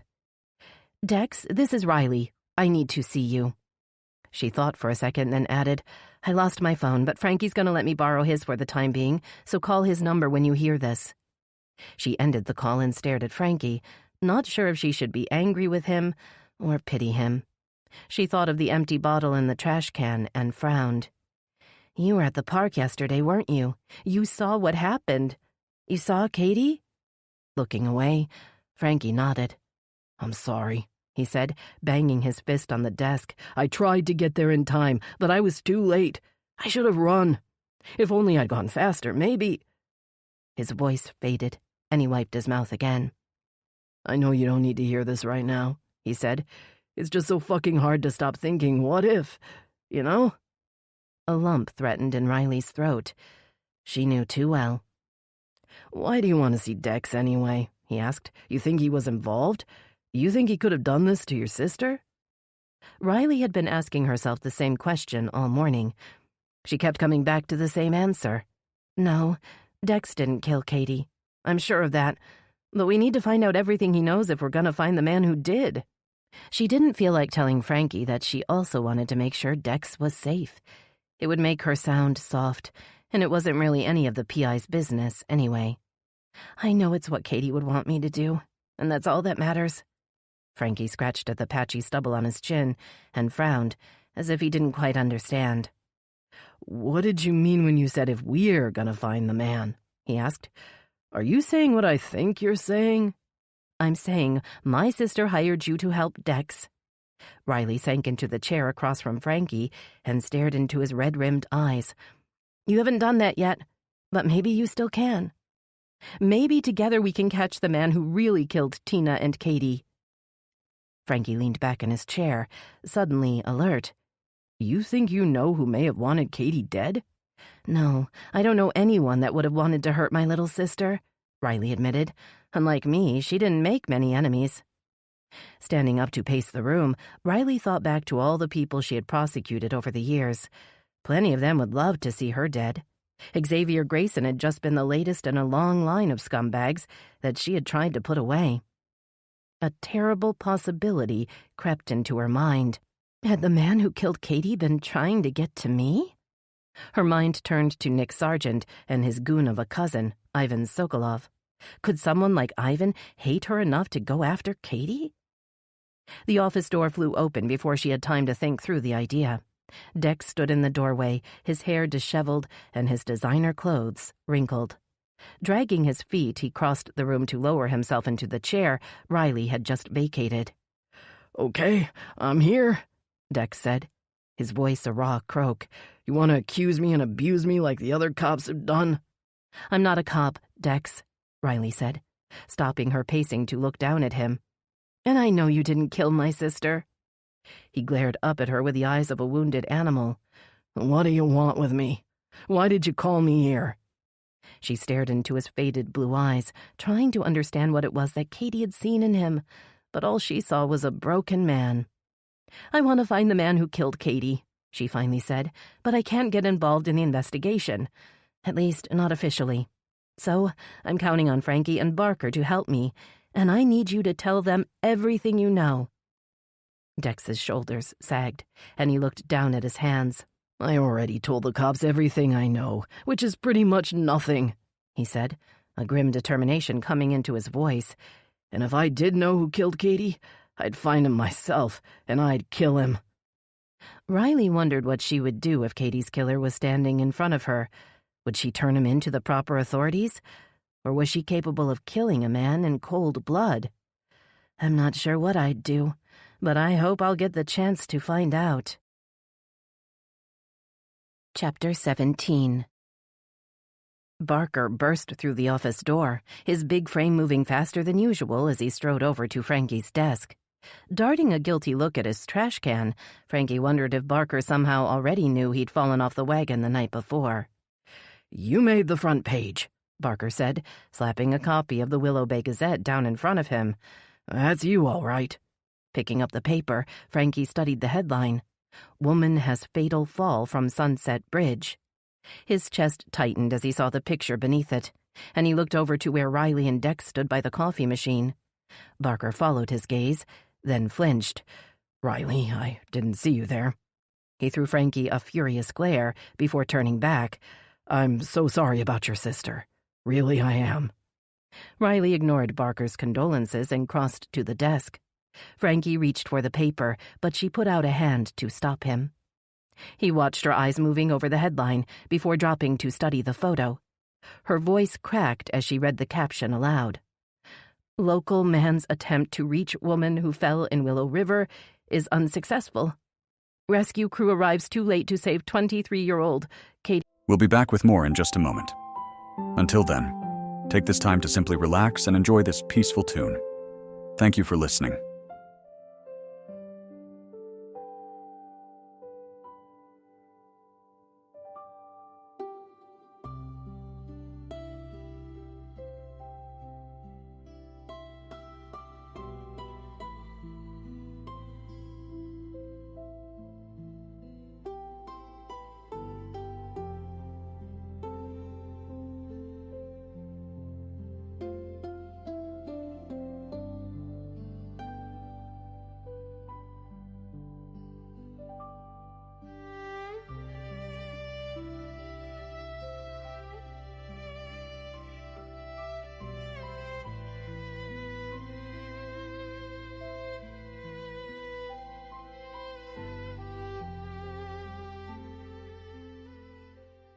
Odell.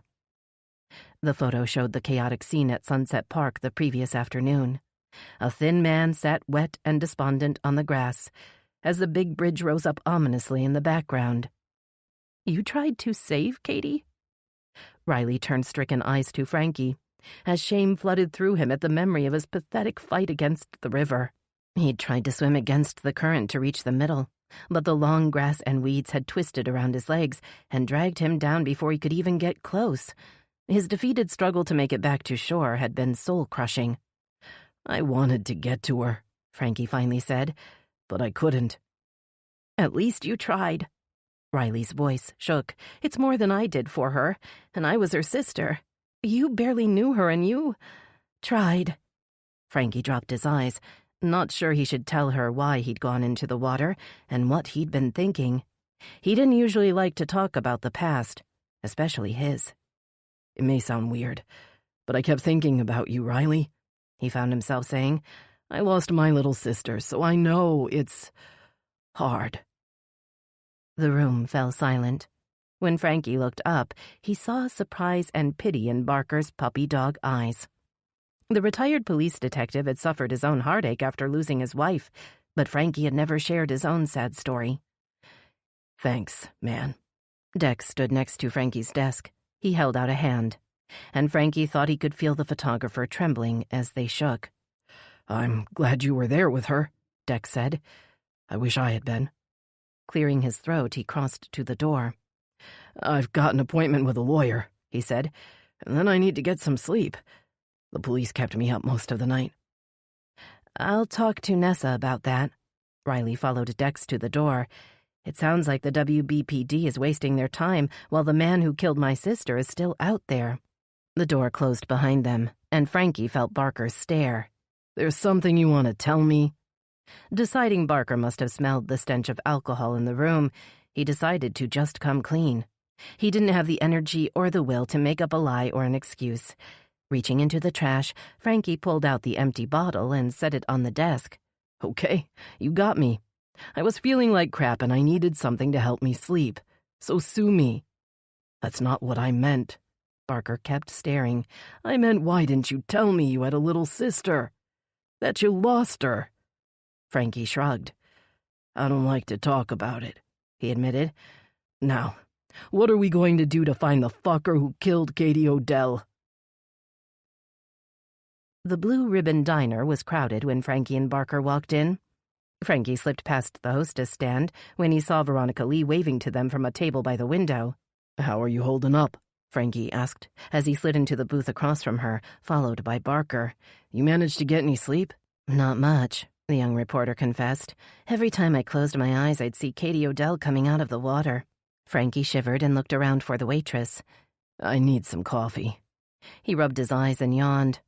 As you can tell, Frankie didn't sleep well either, Barker said, picking up a menu. I don't know how anybody in this town can sleep, knowing that a man's running around pushing people off bridges. The door to the diner opened again, and Frankie saw Nick Sargent walk in with 2 other men. He recognized one of the men as Nick's lawyer, Norman Price, but the other man didn't seem familiar. The handsome ex-reporter caught sight of Veronica at the same time she looked up and spotted him. Don't forget we also have predators like Nick Sargent to worry about, Veronica said, not bothering to keep her voice down. Barker looked toward the door and gave a disapproving shake of his head.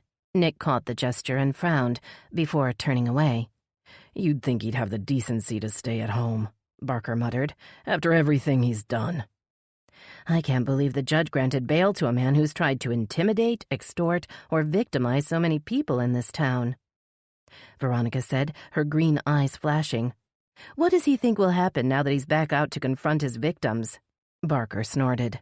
You'd believe it if you knew Judge Eldridge.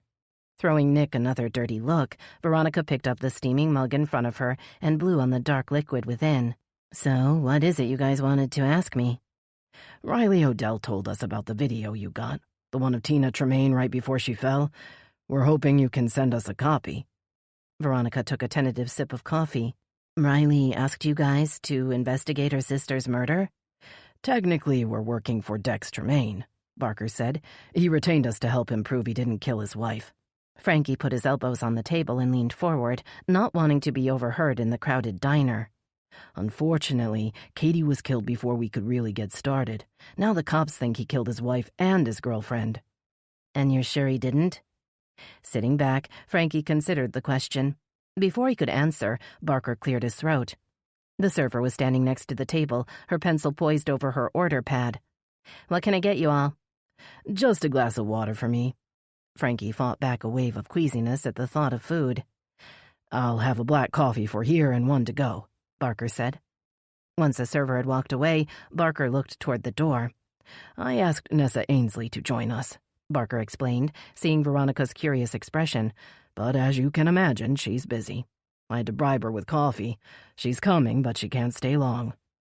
You never answered my question, Detective Barker, Veronica said in a tone that reminded Frankie that she was a reporter. This is all off the record, right? Veronica frowned. If that's what you want, but what does your client have to hide? Nothing, Barker said. Dex didn't kill Tina or Katie, but we still need to find out who did.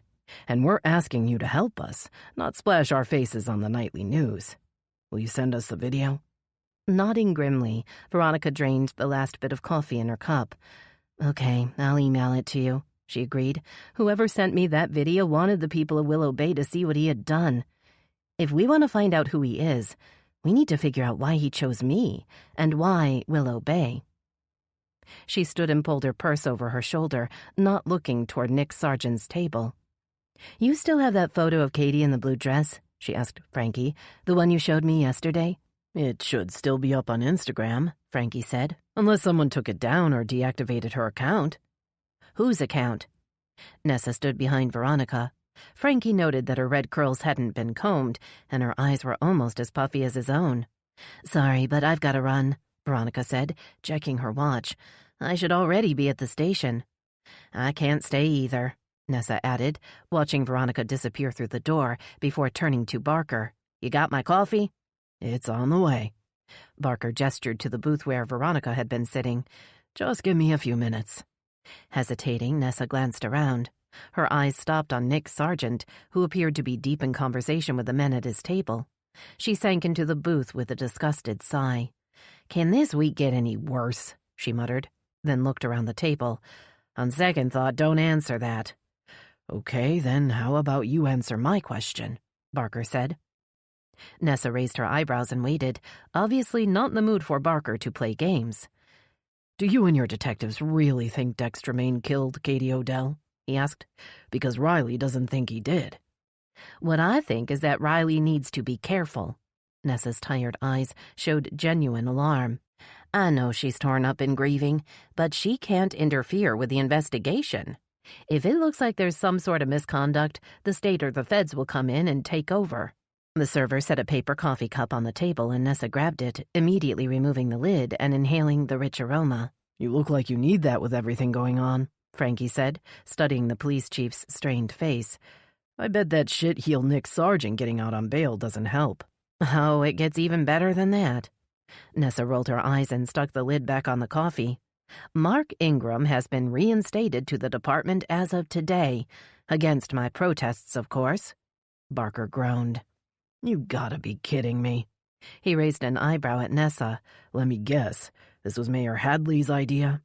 Nessa nodded and gave Barker a weary smile. "The good mayor managed to bring that little weasel back, but what he doesn't know yet is that I've hired in a woman to be Ingram's partner. She starts today, which means I have to go." "Good for you," Barker said. "Anyone I know?" "Actually, you might," Nessa replied. "She used to be a uniform at the WBPD before she moved away. Her name's Peyton Bell." Stifling a laugh, Barker turned to Frankie. "That's the woman you saw the other day." Barker grinned at Nessa. "Apparently, your new detective and Frankie have history." "You knew her?" Nessa asked. "What did you think of her?" Barker shrugged. "It was a long time ago, but she seemed like a good cop. Of course, the guys gave her a hard time, but she could hold her own." Picking up her coffee, Nessa moved to stand up, then paused as her phone buzzed in her pocket. She pulled it out, checked the number, then dropped it back in her pocket. "You avoiding calls again?" Barker teased. "I am if it's the FBI calling about a closed case, when I have a new case to handle. Seems that Xavier Grayson's come back to haunt me." The name made Frankie's skin crawl. "Xavier Grayson? Why is the FBI involved with the Grayson case?" "That's what I need to find out," Nessa said, standing up. "Apparently, Xavier Grayson's DNA matches an old John Doe homicide up in D.C. The agent considers it a new lead on her case." Frankie's eyes followed Nessa to the door.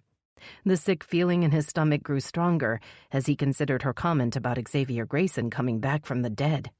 He could think of several people in town that would be on the dead killer's hit list if he were resurrected.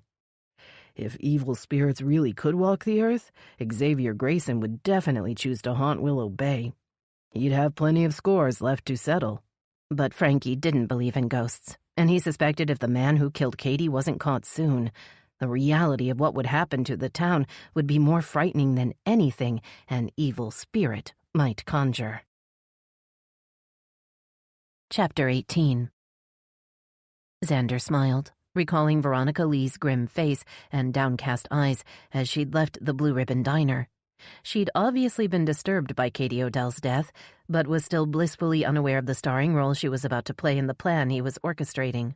Imagining the reporter's lovely face filled with despair, Xander felt the anticipation grow inside him. He'd almost forgotten the rush of deciding who lived and who died. Now, after years as a nobody in a nothing town, he once again had the power to control the destiny of anyone unfortunate enough to cross his path. We'll see how Veronica Lee reacts to being the subject of a tragic story instead of the one reporting on it. Then it'll be time for me to move on. Surveying the Blue Ribbon Diner with contempt, he compared the modest establishment with the elegant restaurants he'd dined in on his travels around the country. The diner, like the rest of Willow Bay, was unimpressive when matched against the rest of the big, exciting world that lay beyond. Yes, definitely time to travel. Perhaps I'll even go back to D.C. for a visit. But first, he needed to finish up what he'd started. After his first botched-up attempt had ended up with him killing the wrong woman, his second attempt had worked like a dream. The thrill of sending Katie Odell soaring over the rail had been electrifying. He'd controlled his impulse to lean over and watch her vanish into the water, and the scream from below had sent him scurrying down the west side of the bridge. He'd forced himself to walk back to his car at a normal pace before releasing an exuberant shout of victory once he was safely in his car. Driving to the next overpass, Xander had been careful to adhere to the speed limit as he circled back to the park. The 5-minute journey seemed to take forever, and his excitement had reached fever pitch by the time he'd pulled into a parking space a few blocks down from the nature trail. He'd kept his expression properly solemn as he joined the growing crowd, hiding his delight as the drama unfolded around him. He'd had a brief scare when the rescue team pulled Katie's body up from the depths of the river, but then had witnessed the slow return of the boat to shore with relief. Ecstatic at his success, he'd watched Riley's priceless reaction, and had silently congratulated himself on getting his revenge. An eye for an eye. Isn't that what's fair? Riley took someone from me, and now I've taken someone from her. But I don't plan to stop there. Sure, he'd managed to kill Katie and thus devastate Riley and her redneck cop boyfriend as a result. But he wanted so much more. Riley was the one who started the family feud, and he would be the one who would end it. But first, he'd have his fun. The urge to make Riley suffer had prompted him to smash her phone and leave it on the bridge. He liked the idea that the self-important prosecutor would know it was her own carelessness that had allowed him to kill her sister. He enjoyed the thought that her error had been his lucky break. If she hadn't left her phone unguarded, I wouldn't have been able to snatch it and send Katie the text that lured her to the bridge. Now Riley would be blaming herself for not protecting Katie, just as he had blamed himself for what had happened to Xavier. Xander's self-satisfaction began to fade as he drove away from the diner. He'd only managed to activate part of his plan so far. He still had plenty of work to do if he hoped to bring Veronica Lee to justice. He'd known her interfering boyfriend would be a problem, but now that he'd seen her at the Blue Ribbon Diner meeting with private investigators, as well as the chief of police, he feared getting to the young reporter might not be as easy as he'd planned. Pulling his car into an empty parking space along Elm Street, Xander shut off the engine and pulled out his phone. Navigating to the page on the Channel 10 website he had previously bookmarked, Xander waited for the video to load. He'd watched it so many times, he could repeat the story word for word. Rage simmered in his chest as Veronica Lee's pretty face filled the screen. She stood in front of Willow Bay City Hall, her dark hair blowing around her in the breeze as she held up a microphone. I'm here outside City Hall with State Prosecutor Riley Odell, who announced today that no charges would be filed against the police detective who shot and killed serial killer Xavier Grayson. Veronica Lee addressed the camera with grave eyes. As most of our regular viewers know, I witnessed the events leading up to the shooting and was a victim of Xavier Grayson's crimes. While I personally believe that Detective Enzinger had no other choice than to shoot to kill and that it was the right thing to do, I realize the state prosecutor is the only one who can make the final decision. Xander clenched his fist as Riley turned bored eyes to the camera. The state prosecutor's office, working in cooperation with Willow Bay's chief of police, have determined that the officer involved in the shooting acted in accordance with the policies of the WBPD and used justifiable force to stop Xavier Grayson from killing more innocent people. Xander narrowed his eyes as the camera shot widened to show both Veronica Lee and Riley Odell as they faced each other. Thanks to Detective Enzinger, Willow Bay and the entire state of Florida is a safer place to live, Riley concluded. Zooming in for a close-up, the camera focused on Veronica Lee's face as she responded to the prosecutor's comments. Well, you heard it here first. Riley Odell has determined Xavier Grayson's shooting death to be justifiable, and the detective involved has been cleared to return to duty. Xander stared with hatred at the reporter's cold green eyes as he listened to her words. Her voice was filled with satisfaction. and she showed no remorse for the injustice that had been done. Reporting live from Willow Bay, this is Veronica Lee. Thank you for tuning in to Channel 10 News. See you next time. "Oh yes, you'll definitely be seeing me very soon," Xander muttered. "But first, I need to pay someone you love a little visit." Starting the car, he nosed back onto Elm Street and drove north. He had a meeting to attend. It was time to get back to work. Chapter 19. Hunter Hadley leaned over Finn's shoulder to watch the segment he'd put together on Katie Odell's murder. Spencer Nash walked up to peer over Finn's head as the video started. All three men stared at the monitor as a story headline appeared. "Death on Sunset Bridge," Spencer read aloud. "I like that."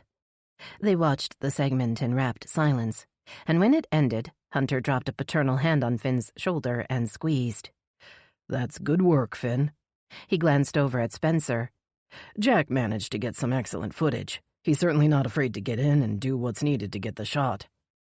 "Morning, everybody." The three men turned to see Veronica standing behind them.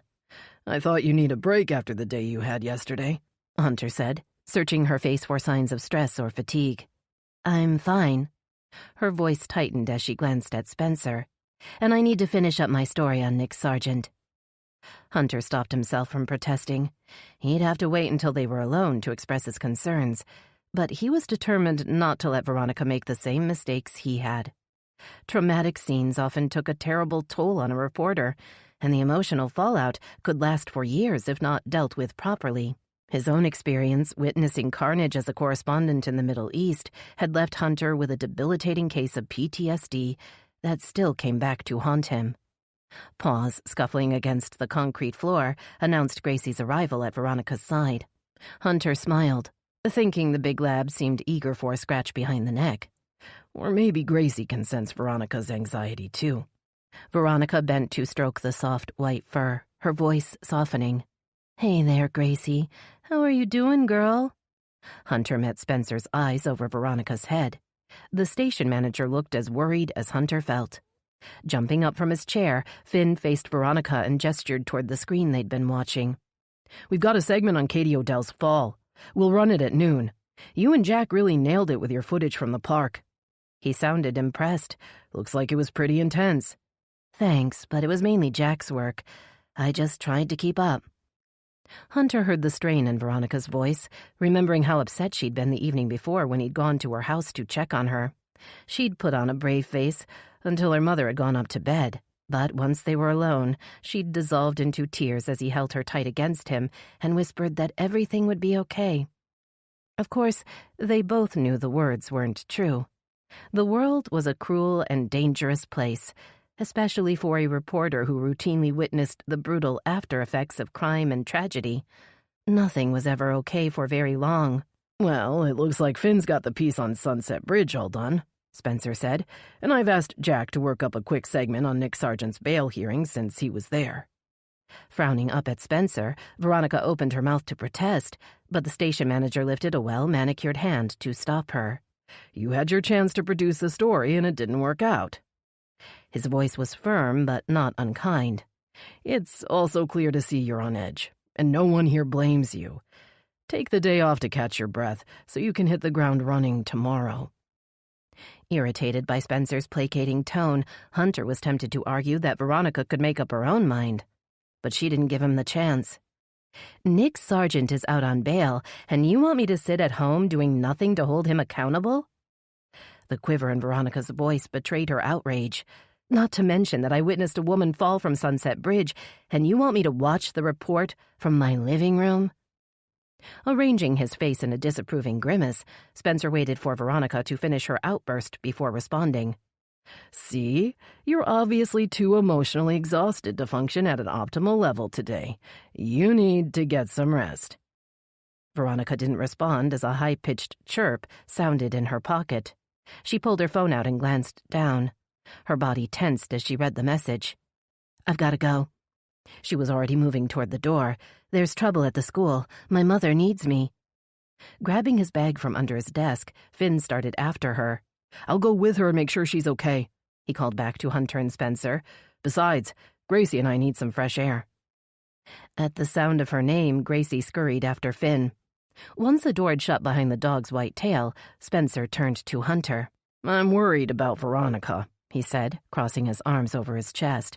"I know you two have a special relationship, but I think it needs to be said. The girl's been through a lot, and her mental state is shaky at best.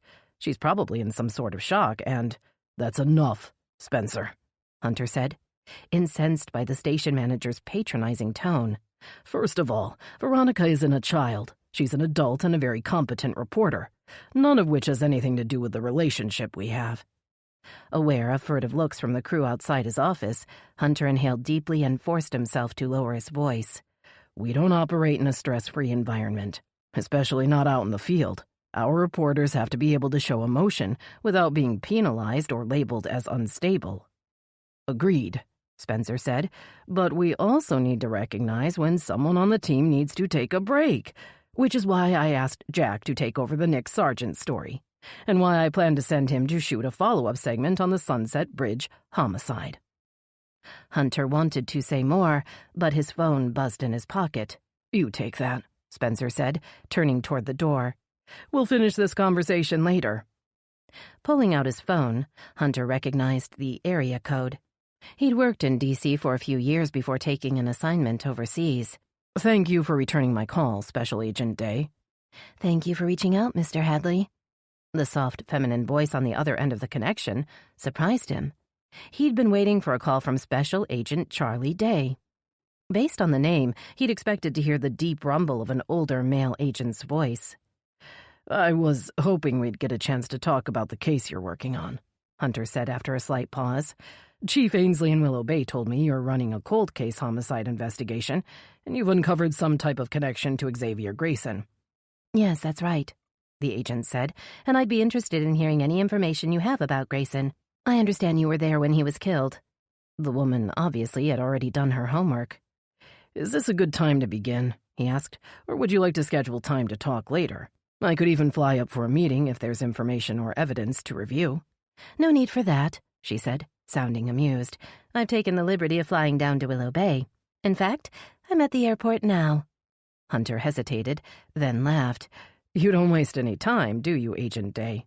"Please call me Charlie," she said. "And no, I'm not a very patient person, Mr. Hadley. Or can I call you Hunter?" "Of course," he replied, his mind filling with questions. "I'm guessing you've come down for a meeting with the police chief or state prosecutor that worked on the Grayson case?" An announcement sounded in the background as she responded. "Sorry, I'm still at the terminal. It's a bit noisy. But to answer your question, no, I don't have anything scheduled with the local police or the prosecutor's office. At least not yet. I can't get either one to commit to a time to talk, so I thought I'd come down and push the issue." Checking his watch, Hunter wondered how quickly he could get to the airport. If he played his cards right, before the day was over, he might discover how the homicide in D.C. was linked to Xavier Grayson. Special Agent Day was waiting outside of the arrivals lounge when Hunter pulled up in his black Audi sedan. The agent wore a white blazer and dark jeans that appeared to have been tailored for her willowy figure. Her fair, shoulder-length hair was pulled back into a loose bun that accentuated fine, patrician features. Hunter hid his surprise as she hefted her small rolling suitcase into his trunk. Charlie Day appeared to have stepped out of the society pages of a magazine rather than an FBI field office in Washington, D.C. "Thanks for the ride," she said, as he pulled away from the curb and merged the sleek car into traffic. "Although I could have arranged for a rental." "It's a quick drive to the hotel." He glanced over to offer a guilty smile. "And of course, I did have a selfish motive for picking you up." "I'm not surprised," she countered. "Most people have a self-serving motive for everything they do. Why should you be any different?" Her tone was light, but Hunter thought he detected a hint of bitterness under her words. "I was hoping to hear all about the connection between your case and Xavier Grayson," he admitted. "It sounds like you probably already know why I'm interested." Looking out the window, Charlie nodded. "Yes, I ran a background on you before coming down here," she said bluntly. "You and the other people involved in Grayson's death?" Hunter absorbed the words, wondering what she'd thought about his arrest record, and if she'd been able to access his medical file. "Don't worry," she said, still looking out the window. "Your background is tame compared to most of the people I look into." "Can you tell me about your case?" he asked, deciding to jump right in. "And what it has to do with Xavier Grayson?" She turned to him, and he saw that the sunlight coming through the windshield lent a silvery shine to her light gray eyes. "I've already told you more than I should have without getting an okay from the local police or state prosecutor's office to talk to the press," she admitted. "The Grayson case is high profile, and it's their call as to what they want to share." Her words caused his stomach to drop. "You know, I used to be a correspondent in the Middle East and Asia. I was even embedded with a regiment in Iraq. So I know all about red tape and jumping through hoops in order to cover a story." Looking to see if the agent was still listening, he again met Charlie's steely gaze. This time he smiled. "My working with law enforcement on this case wouldn't be much different than that, would it? And I'd get a chance to show the public how smart you all are at the FBI." Charlie couldn't hold back a matching smile. "You missed your true calling, Mr. Hadley. You would have made a wonderful politician. You'd certainly have my vote." Her playful words stung. "I consider that an insult," he said, focusing on the road ahead. "My father is a politician, and let's just say I won't be following in his footsteps." Raising a smooth eyebrow, Charlie didn't respond. She stayed silent as they sped down the highway, and Hunter suspected he'd offended her. But he wasn't ready to give up. Once he'd taken the agent to the Riverview Hotel to check in, they'd go to see Nessa. He planned to find out everything he could about Xavier Grayson's past and anyone connected to it. Chapter 20. Veronica brought the Jeep to a jerking stop in the wide bus lane outside Willow Bay High School. She didn't wait for Finn as she opened the door and hurried toward the front entrance. Wrenching open one of the double doors, she almost collided with a teenage boy carrying a stack of textbooks. "Wait up, Ronnie," Finn called, coming up behind her. "I don't think dogs are allowed in the school," the student mumbled as Gracie trotted in after Finn. "She's no ordinary dog," Finn said, giving the boy a dazzling smile. "And she'd make a great school mascot." Grabbing Finn's arm, Veronica pulled him behind her toward the administration office. "Stop playing around and stop calling me Ronnie," she ordered through clenched teeth. "Now, come on." The door to the guidance office was open, but the room was empty. Rushing forward, Veronica pushed open the door to her mother's office. Ling Li sat at her desk, staring at her computer monitor. Her eyes watered as she looked up to see Veronica in the doorway. "Ronnie, you're here." "I came as soon as I could, Ma. What's happened?" Turning back to the computer, Ling's voice faltered. "Someone wants me dead." A shiver ran up Veronica's spine at the softly spoken words. She felt Finn and Gracie come up behind her and stepped forward to allow them to crowd into the little office. Lifting a small hand, Ling turned the monitor toward Veronica. A newspaper clipping had been taped to the big screen. Leaning closer, Veronica saw that the clipping contained a black-and-white photo of Ling Li. Her mother's face had been circled, and angry words had been scrawled in red marker across the paper. "She dies next." Gasping in outrage, Veronica lifted her hand to rip off the threatening message, but Finn caught her arm and held it back. "Leave it, Veronica," he said, his voice low. "You need to call the police and let them see this before you touch anything." Footsteps sounded outside the office, and they all turned to see Jai Patel's worried face in the doorway. The assistant principal sighed with relief as he saw Veronica standing beside her mother. "Thank goodness you are here." Jai looked over at Finn, then down at Gracie, and adjusted his round-framed glasses. A puzzled smile appeared. "Is this one of those sniffer dogs? Can it track down the person who left your mother this terrible note?" "Actually, Gracie is a sniffer dog," Finn interjected before Veronica could respond. "She was trained in the army as a puppy, but only for sniffing out dead bodies. She's not trained to find people who are still alive." Circling around behind the desk, Veronica knelt in front of her mother's chair and reached for her hands. "Who could have done this, Ma? How'd they get into your office?" Ling Li shrugged and shook her head. "I don't know, Ronnie. Why would anyone want to kill me?" Detecting a defensive tone in Ling's voice, Veronica stared at her mother's flushed face. Was she trying to hide something? Could it have been one of the students? Finn suggested, studying the clipping and the scrawled words. Maybe someone you expelled, or even some dumbass kid who likes to pull pranks? Jai cleared his throat in disapproval at Finn's words, but Ling nodded slowly, her face brightening. Yes, it's probably just a prank, she said, looking into Veronica's worried eyes. Report cards went out last week, so maybe someone is angry and is playing a cruel trick. Veronica frowned at the words, unconvinced that a disgruntled student would have the initiative to find a newspaper clipping, sneak into the principal's office, and leave the threatening message. If it is a student, the child must be a sociopath, Veronica said, standing and smoothing down her skirt. In any case, I'm calling the police. No way am I letting this go. Ling reached out and grabbed Veronica's hand. Her grip was fierce, and Veronica stared down in alarm. No, Ronnie, no police, Ling insisted. That would only give whoever did this the satisfaction of knowing they've upset me. Besides, it would draw unwelcome attention to the school. Are you saying this because of Superintendent Chandler? Are you scared he'll make a stink about this to the mayor? Dropping her eyes, Ling released Veronica's hand. I'm not scared of Brock Chandler, but I want us to handle this without causing more trouble.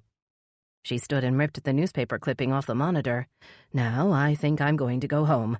I'm not feeling well. Veronica watched as Ling gathered her purse and lunch bag, then followed her out into the guidance office, where Jai hovered with an anxious expression. Don't mention this to anyone, Jai, Ling said, pausing to give the little man a smile. I'll check in with you later. Walking Ling to the sensible white sedan she'd driven for the last 5 years, Veronica couldn't shake the feeling that her mother knew more than she was admitting. What is it, Ma? What aren't you telling me? But Ling only patted her cheek and sighed. I want to go home now, Ronnie, she said. We can talk later. Finn was waiting by the jeep with Gracie, and he could sense her unease. He didn't seem surprised when she pulled into traffic behind the white sedan and followed her mother as she headed east on Park Avenue. Just need to make sure she gets home all right, Veronica said, but Finn only nodded and began checking messages on his phone. Unlike Veronica, he didn't see Hunter's black Audi waiting at the light to turn into the Riverview Hotel, and he didn't notice the attractive woman sitting in the passenger seat. A horn honked behind Veronica's Jeep, and she pulled her eyes away from Hunter's car and back to the road, reminding herself that she needed to make sure her mother got home safely. She didn't have time to worry about Hunter Hadley or what he was up to. But the ache in her stomach grew as she pressed her foot on the gas and accelerated past the hotel. The house on Marigold Lane sat undisturbed as Veronica pulled into the driveway. She looked up and down the quiet street, but could see nothing out of the ordinary. Why don't you take Gracie for a walk around the block? She told Finn, knowing her mother wouldn't be happy when she realized she'd been followed home like a wayward teenager. Hopping down from the Jeep, she saw Ling already standing on the front porch, an annoyed frown on her forehead. Why are you following me home, Ronnie? Ling put both hands on her narrow hips. I told you I'll be okay. Besides, I should be taking care of you, not the other way around. You must still be upset from yesterday. Her mother's tone softened as she opened the door. At least you're safe at home now. Veronica winced. She still hadn't told her mother about the video of Tina Tremaine's last moments. Her mother didn't know about the frightening package that had been delivered to their doorstep. I need to tell you something, Ma. But her mother had disappeared down the hall. Making sure the front door was locked, Veronica went into the living room, expecting to find Winston in his usual spot on the windowsill, but the window was empty. Her mother was already filling the tea kettle with water when Veronica walked into the kitchen. She frowned when she noted that Winston wasn't near his bowl, or on the counter. The big tabby cat was a creature of habit, and he usually hung out in the same few spots around the house. Where's Winston? She muttered, more to herself than to her mother. He's usually downstairs when I'm not home. Ling picked up the container of kibble and shook it. The sound normally brought Winston running from wherever he might be. Veronica listened, but she didn't hear the sound of paws on the floor. Turning to the back door, she saw immediately that it wasn't locked. Rushing forward, she noted a small gap between the door and the frame. Ma, the door was left open. Veronica's voice was louder than she'd intended, and Ling jumped in fright. She crossed the room to gaze down at the gap, where a sliver of sunshine shone through. But I always lock up when I leave for school, she said. Of course I was distracted this morning and worried. Her voice trailed off, and a wave of guilt flooded Veronica. I'm sorry, Ma. I didn't mean to shout. I guess I am a little upset about yesterday and everything else that's happened. What else has happened? Ling was instantly alert. What is going on, Ronnie? But Veronica was already heading out the back door. She stood on the steps and called out in a high-pitched voice, Winston, here, kitty kitty. The backyard was peaceful. The only sounds came from the shadows under the big magnolia tree as a squirrel darted up the trunk and disappeared into the thick branches. Ling appeared by her side and put a hand on Veronica's arm. He'll be back, Ling said. He's just out exploring. Nodding, Veronica waited until her mother had gone inside, then circled around to the front yard, hoping to see the orange tabby. But the porch was still empty as she sank down on the top step to wait for Finn and Gracie. She knew she'd have to tell her mother about the package, and that they'd have to call Chief Ainsley and tell her about the threatening note left in her mother's office. The possibility that the threat was somehow connected to the deaths of Tina Tremaine and Katie Odell was real. If she and her mother had become the targets of a deranged predator, she needed to let Nessa know. Maybe I can even tell Nessa that Winston is missing. She tried to smile at the silly thought, but instead, the tears she'd been holding back began to brim over, and she dropped her head in her hands and let herself cry. Chapter 21. Nessa listened to the message from Veronica Lee with mounting frustration. Katie Odell's homicide investigation was currently the WBPD's top priority, but she couldn't just drop everything else that was going on. Too many people were needing her help. Something had to give. A threat or prank or whatever it is that happened at the school just doesn't make it to the top of my priority list right now. There was no way she could ask Van Zinger and Jankowski to follow up while they were lead detectives on the Katie Odell case. And she needed to be working the investigation with them, while also helping Riley prepare the pending case against Nick Sargent. Nessa couldn't let the prosecutor down when she was still reeling from losing her sister. And she also couldn't put off Special Agent Day from the FBI forever. The woman was very persistent, and she claimed to have information involving Xavier Grayson that Nessa felt compelled to hear. The man had terrorized her town, and she wanted to make sure there was nothing about him or his crimes that would come back to haunt her. Gritting her teeth, Nessa knew she was going to have to assign the department's newest detectives to their first case. They could investigate the threatening note that had been left for the principal of Willow Bay High School. Nessa looked at her watch. She had about 20 minutes until she needed to be at the medical examiner's office for Katie Odell's autopsy. Forcing herself to get up and walk down the hall, Nessa stopped outside the door to the office she'd assigned to Mark Ingram and Peyton Bell. "Good morning, detectives."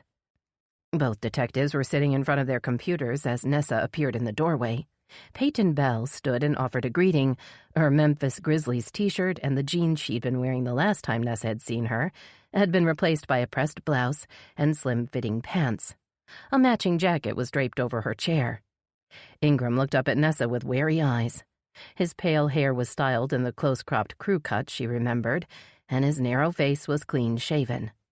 "I hope you're both settling in," she said, ignoring Ingram's sour expression.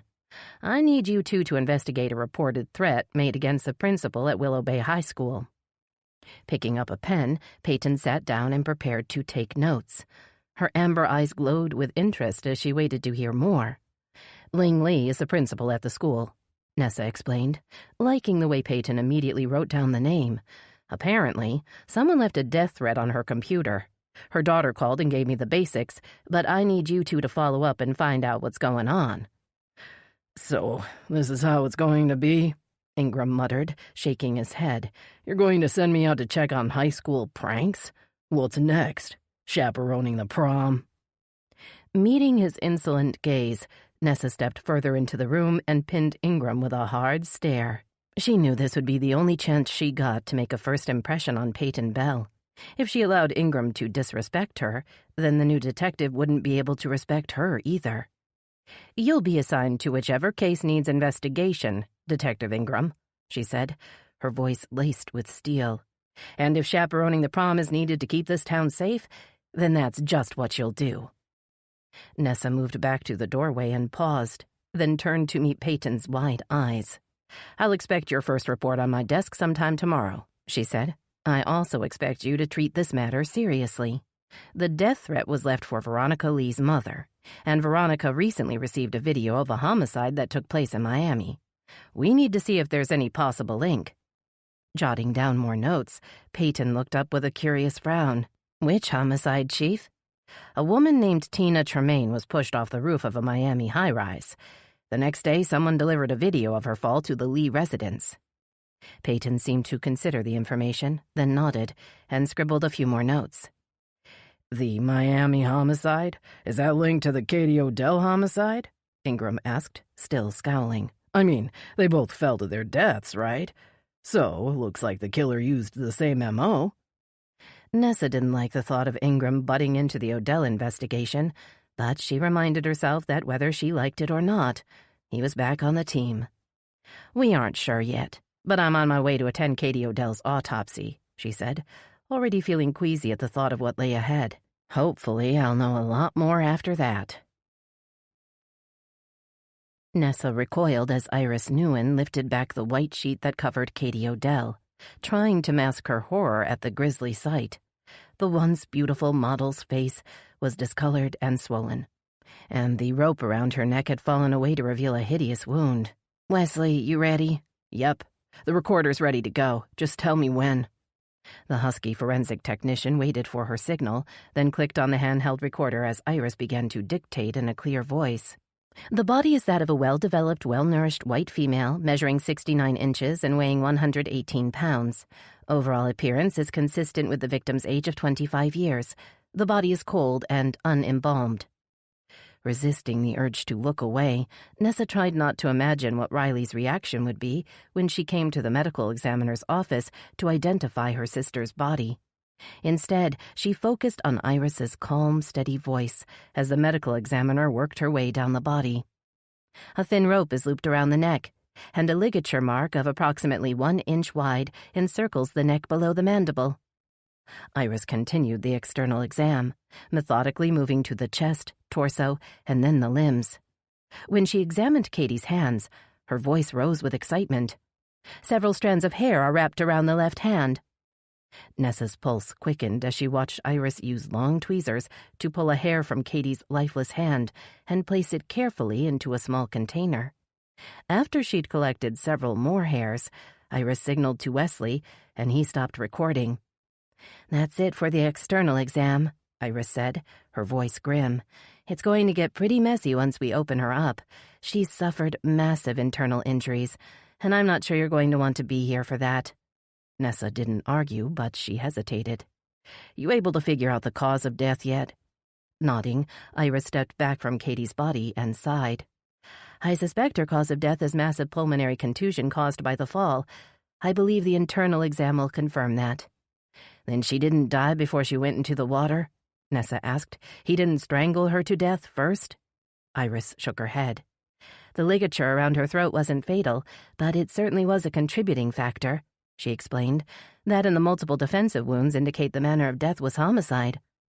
"And the hair you found in her hand?" Nessa asked. "How long until we can find out who that belongs to?" This time Iris shrugged. "I can ask Alma to run it through her rapid DNA machine, so it should only take a few hours to get a profile," she said. "But at that stage, we'll have to submit it to the state and federal databases to see if there's a match. And that can take days or even weeks if there's a backlog."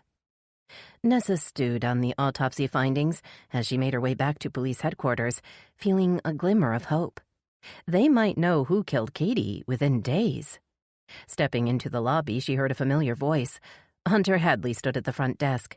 An attractive blonde woman stood next to him. They both turned to stare at Nessa as she tried to hurry across the room, hoping to make it to the back before they spotted her. "Nessa, I was just asking for you." Hunter waved to her, and the blonde hurried in her direction. "Chief Ainsley, I'm Special Agent Charlie Day. I haven't been able to get you on the phone, so I thought I'd drop by in person." The agent produced a friendly smile that Nessa felt obliged to return. She opened the door to the back and ushered them through. "Follow me," she said. leading them through the narrow hall to her office. "I was meaning to call you, but, well, it's been hectic." Nessa sat at her desk and gestured for her uninvited visitors to have a seat. Turning to Hunter, she studied his innocent expression. "Okay, Mr. Hadley, would you mind telling me what your role is in this meeting?" Before he could answer, she shifted her attention to the woman next to him. "Is he with you, Agent Day?" "Officially, no, but I don't mind Hunter sitting in if he keeps what he hears off the record," she replied. "And please, call me Charlie." Raising an eyebrow at the agent's coy remark and her familiar use of the handsome newsman's name, Nessa decided she didn't have time to play games or to argue. "Okay, Hunter, you can stay. But nothing we say leaves this room without our express permission." Nodding solemnly, Hunter took out a notebook and pen. "Now," Nessa said, turning to Charlie, "tell me why you're here." "I've been working a homicide from back in 2010. Some college kids pulled a man out of the D.C. Canal near Georgetown. He had a knife in his back." Charlie's voice had lost its playful quality. "I always suspected the homicide was related to a string of unsolved murders in the same area, but I could never prove it." Nessa frowned as she processed the information. "So what's the link between your cases and Xavier Grayson?"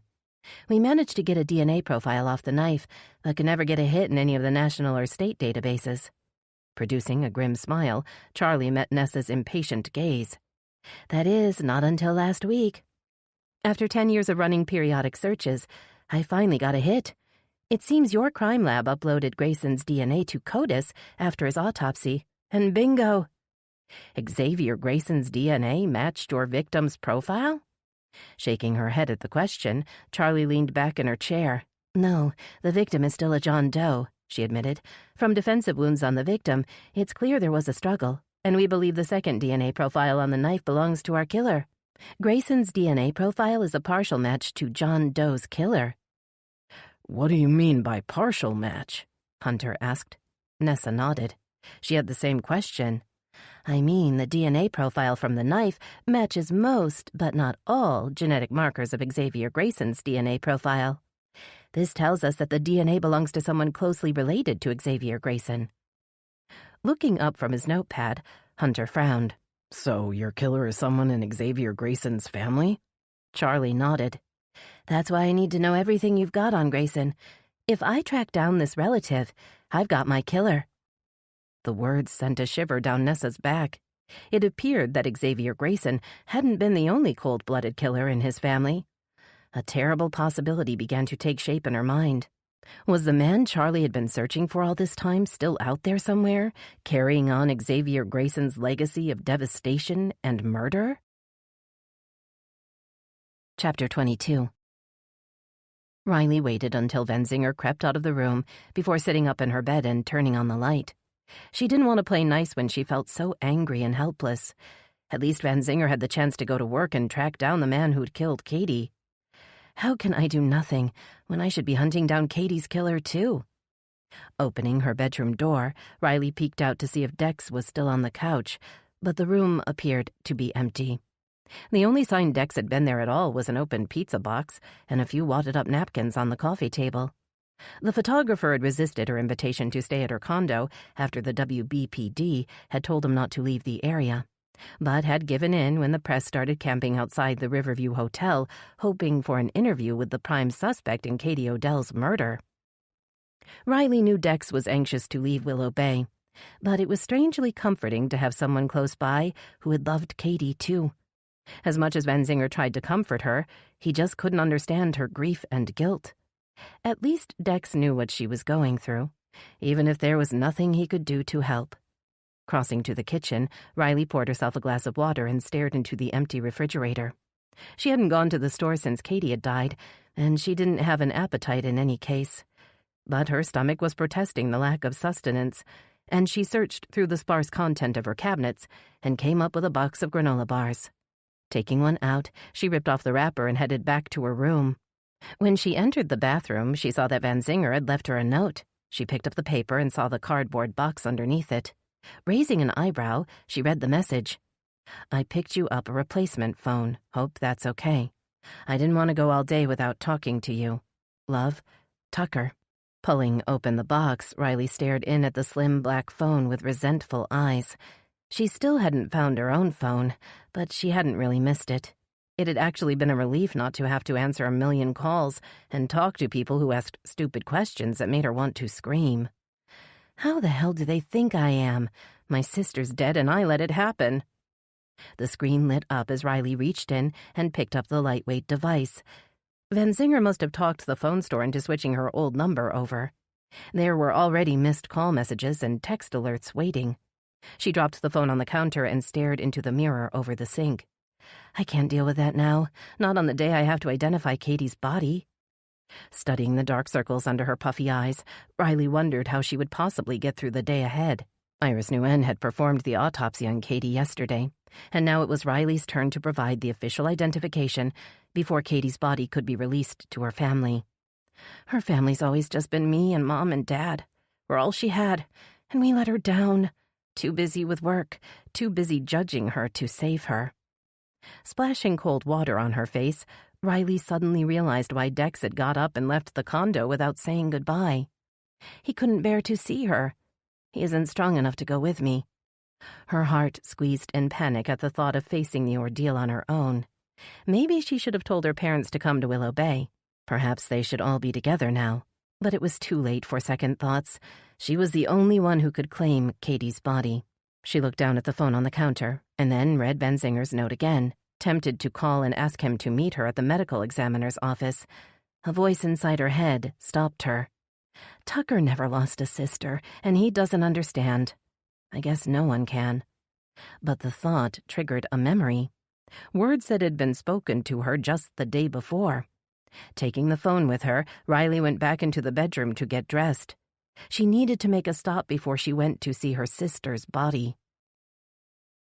The blue sky had begun to cloud over as Riley approached the door to Barker and Dawson Investigations. Raising a shaky hand to smooth back her unbrushed hair, she squared her shoulders, opened the door, and stepped into the room. Frankie gave a guilty start at her sudden appearance. He thrust the bottle he was holding under his desk and jumped up. Prosecutor, what are you doing here?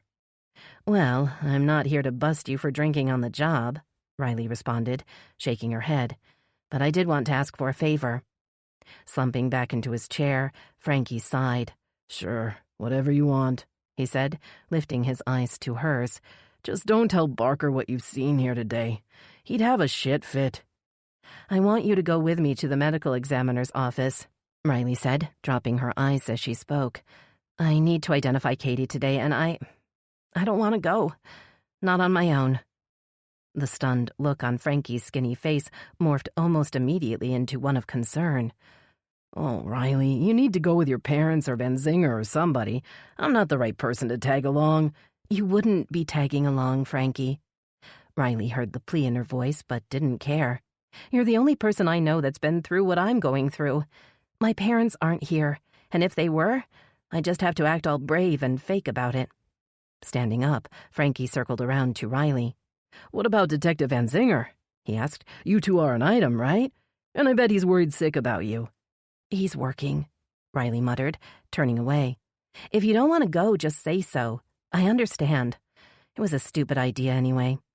Sighing dramatically, Frankie held up his hands. Okay, you talked me into it. Let's go. Riley felt tears threaten as Frankie opened the door and ushered her out onto the sidewalk. The clouds overhead had grown darker, and Frankie stared up at the sky with bloodshot eyes. Great. Looks like rain, and I didn't bring my umbrella. For some reason, his gloomy tone made her feel slightly better. No need to put on an act with Frankie. She had a feeling he would see right through it in any case. By the time they'd reached the medical examiner's office, heavy raindrops were starting to dot the pavement around them, and water dripped off their clothes as they stepped into the big concrete building that housed the medical examiner's office. Iris Nguyen was already waiting for Riley in the lobby, which was filled with the same sickly smell of decay Riley remembered. She gave Riley a tight hug and nodded a friendly greeting to Frankie before guiding them down the hall to a narrow viewing room. Staring at the wide glass window that dominated the left wall, Riley pictured the gurney with Katie's body that she knew lay just on the other side of the window. She assumed Wesley would be there too. The forensics technician would need to open the blinds when the time came. I know this is hard, Iris raised her kind brown eyes to Riley's. "Take your time and tell me when you're ready." Riley nodded, but her legs suddenly felt weak, and she couldn't catch her breath. She swayed, and Frankie stepped closer, his thin body offering support as he steadied her. When she felt him give her hand a soft squeeze, she swallowed hard and turned to Iris. "Okay, I'm ready." Iris walked to the window and pulled on a cord. The blinds opened to reveal a gurney covered in a crisp white sheet. Wesley Knox stood next to the gurney wearing scrubs and a protective mask. Iris nodded at Wesley, and he pulled down the sheet to reveal Katie's discolored face. Riley cried out in anguish, unable to look away from the pitiful sight. Her sister's blonde hair had been cleaned and brushed back off her face, and her eyes were closed, but she looked anything but peaceful, with the deep ligature mark encircling her thin neck. A wave of dizziness washed over Riley, and she struggled to keep upright as she stared through the cold glass. It was true. It hadn't just been a terrible mistake or a nightmare. Katie was dead. "My sister," she murmured in a thin voice that she didn't recognize as her own. "That's Katie. That's my little sister." Iris nodded to Wesley. He pulled up the sheet as she closed the blinds, then turned to look at Riley with a worried smile. "I'm sorry you had to go through this," Iris said. "So very sorry." Wincing at the medical examiner's kind words, Riley didn't trust herself to speak. She rushed to the door and back up the narrow hall to the lobby. She made it outside just as her stomach heaved up the remaining bits of granola she'd managed to get down. The rain had stopped for the time being, but angry clouds still hovered overhead. And as she stared down, Riley realized she was standing in a shallow puddle. "You want me to hold back your hair?" Frankie asked as she looked up, only half joking. "No, I want you to bring back my sister," Riley said, straightening and wiping a trembling hand across her mouth. "If you can't do that, then I want you to find the bastard who killed her." Heels tapped across the pavement and stopped next to her. Riley looked over to see Alma Garcia. The crime scene technician's face was pulled into the same sympathetic grimace that everyone seemed to be wearing lately. "I'm so sorry for your loss," Alma said, shifting the files she carried to her other arm. "But at least we've got something to work with now, and with the DNA match, Nessa's team will have a better idea of who they're looking for." Staring at Alma in confusion, Riley tried to make sense of what the technician was saying. "What do we have to work with?" she asked, grabbing Alma's arm. "What DNA?" Alma tried to step back, but Riley refused to let go. "We managed to get a DNA profile from the hair Iris found during the autopsy," Alma explained. "I ran it through our local database this morning and got a hit. I thought you knew." "Tell me who," Riley gritted out, tightening her grip on Alma's arm. "Whose DNA was on my sister's dead body?" Frankie put a hand on her shoulder, but Riley shrugged it off. She felt like shaking Alma, but the crime scene technician already looked ready to bolt. She couldn't scare her off before she had the information she needed. "Please, Alma, who was the match?" "Well, it was only a partial match," Alma admitted, her voice faltering. "Xavier Grayson's DNA came up as a partial match." The words vibrated in Riley's ears. She couldn't believe what she was hearing. Xavier Grayson was dead. She had seen him die with her own eyes and had read every line of his autopsy report. "How?" she whispered. "How is that possible?" Alma shrugged. "A partial match indicates a familial connection, so—" "Do Nessa and Van Zinger know yet?" This time Alma nodded, obviously relieved to be able to give a positive answer. "Yes, they do. I sent them all the details this morning." Anger burned in Riley's chest at the thought that she was the last one to find out something so vital to solving her sister's homicide. Releasing Alma, she dug in her purse and pulled out the replacement phone Van Zinger had left for her. "Oh, I see you got a new phone," Alma said, massaging her arm. "That's probably best because yours looks like a total write-off." "What do you mean?" Riley was barely listening as she tried to think what the DNA match could mean. "Your phone was on the bridge," Alma said. "It was broken, but we tracked it back to you through the serial number." Alma backed away when she saw the stricken look on Riley's face. I thought Van Zinger would have let you know," Alma stuttered. "I mean, it was your phone, and—" But Riley wasn't listening. She was looking down at the text messages on her phone. The data from her old phone had been stored in the cloud and was accessible from the new phone Benzinger had set up for her. The texts between her and Katie the day she died were all there. Only she hadn't sent them. The killer had. Chapter 23. Frankie struggled to keep Riley in sight as she stomped back to the parking garage. He'd barely made it into the passenger seat of the white Land Rover when she reversed out of the parking space and squealed down the exit ramp and out onto Main Street. She pressed her foot on the gas and headed west. "Where are we going?" he asked, strapping on his seatbelt and sliding the seat back to accommodate his long legs. "My office is back that way in case you want to give me a ride." "Katie thought I wanted to meet her at the bridge to patch things up," Riley said, her eyes on the road. She got a text that she thought was from me, but it was from him, whoever he is. Trying to think of something to say that wouldn't piss Riley off, Frankie looked out the window at the people on the sidewalk. He dug in his pocket for a stick of gum, but came up empty. When the car jerked to a stop at a red light, he looked over and sighed. "You've finally got some evidence that can help you find the guy who did this," he said. "That is, if you stop with the temper tantrums and you quit fighting everyone who's trying to help you." Riley turned right onto Sunset Place, and Frankie noticed a black and white cruiser parked along the curb just before the Rover made another sharp right into the parking garage under Sunset Terrace. He unbuckled his seatbelt as Riley pulled the Rover into the parking spot reserved for Unit 1208 and shut off the engine. "Did you see that cop car outside your building?" Frankie asked. Riley didn't answer as she stepped out of the Rover and headed for the elevator. The doors were already sliding shut when Frankie slipped between them. "I can come back later if this isn't a good time," he said, trying to lighten the mood. "But I'm guessing you wouldn't let me in." "Shut up and come on." The doors opened onto the 12th floor, and Riley stepped out.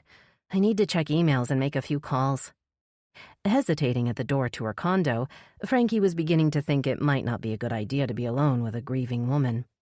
Grief could make people do things they normally wouldn't do. "Maybe I should get out of here before the shit really hits the fan." But Riley waved him inside and shut the door before he could think up an excuse. She motioned for him to stay quiet as she took out her phone and tapped on the screen. Crossing to the window, Frankie looked out toward the river. His eyes fell on the bridge, and he glanced back to see Riley looking past him.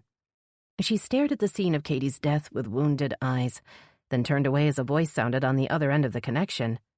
"Damn, it's her voicemail," she muttered. "Agent Day, this is State Prosecutor Riley Odell returning your call. Sorry it's taken me a while, but I need to speak to you at once. Please call me back." Frankie unlocked the door to the balcony and stepped outside.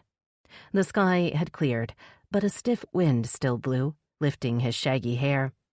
Standing a few feet back from the ledge, he leaned forward and looked down 12 stories to the street below. The sidewalk was empty, and only a few cars were in the street next to the park. A subtle movement on the edge of the park caught his eye. Frankie squinted to get a better look. A man was sitting on the park bench directly across from Riley's building. Training his eyes on the little figure, Frankie could see that the man was holding something up toward the building. Was it a phone or maybe a small camera? "What are you doing out there?" Riley stood just inside the balcony door. Her eyes were bright as they flicked first to the bridge and then back to Frankie. "I don't want you out there," she said in a strained voice.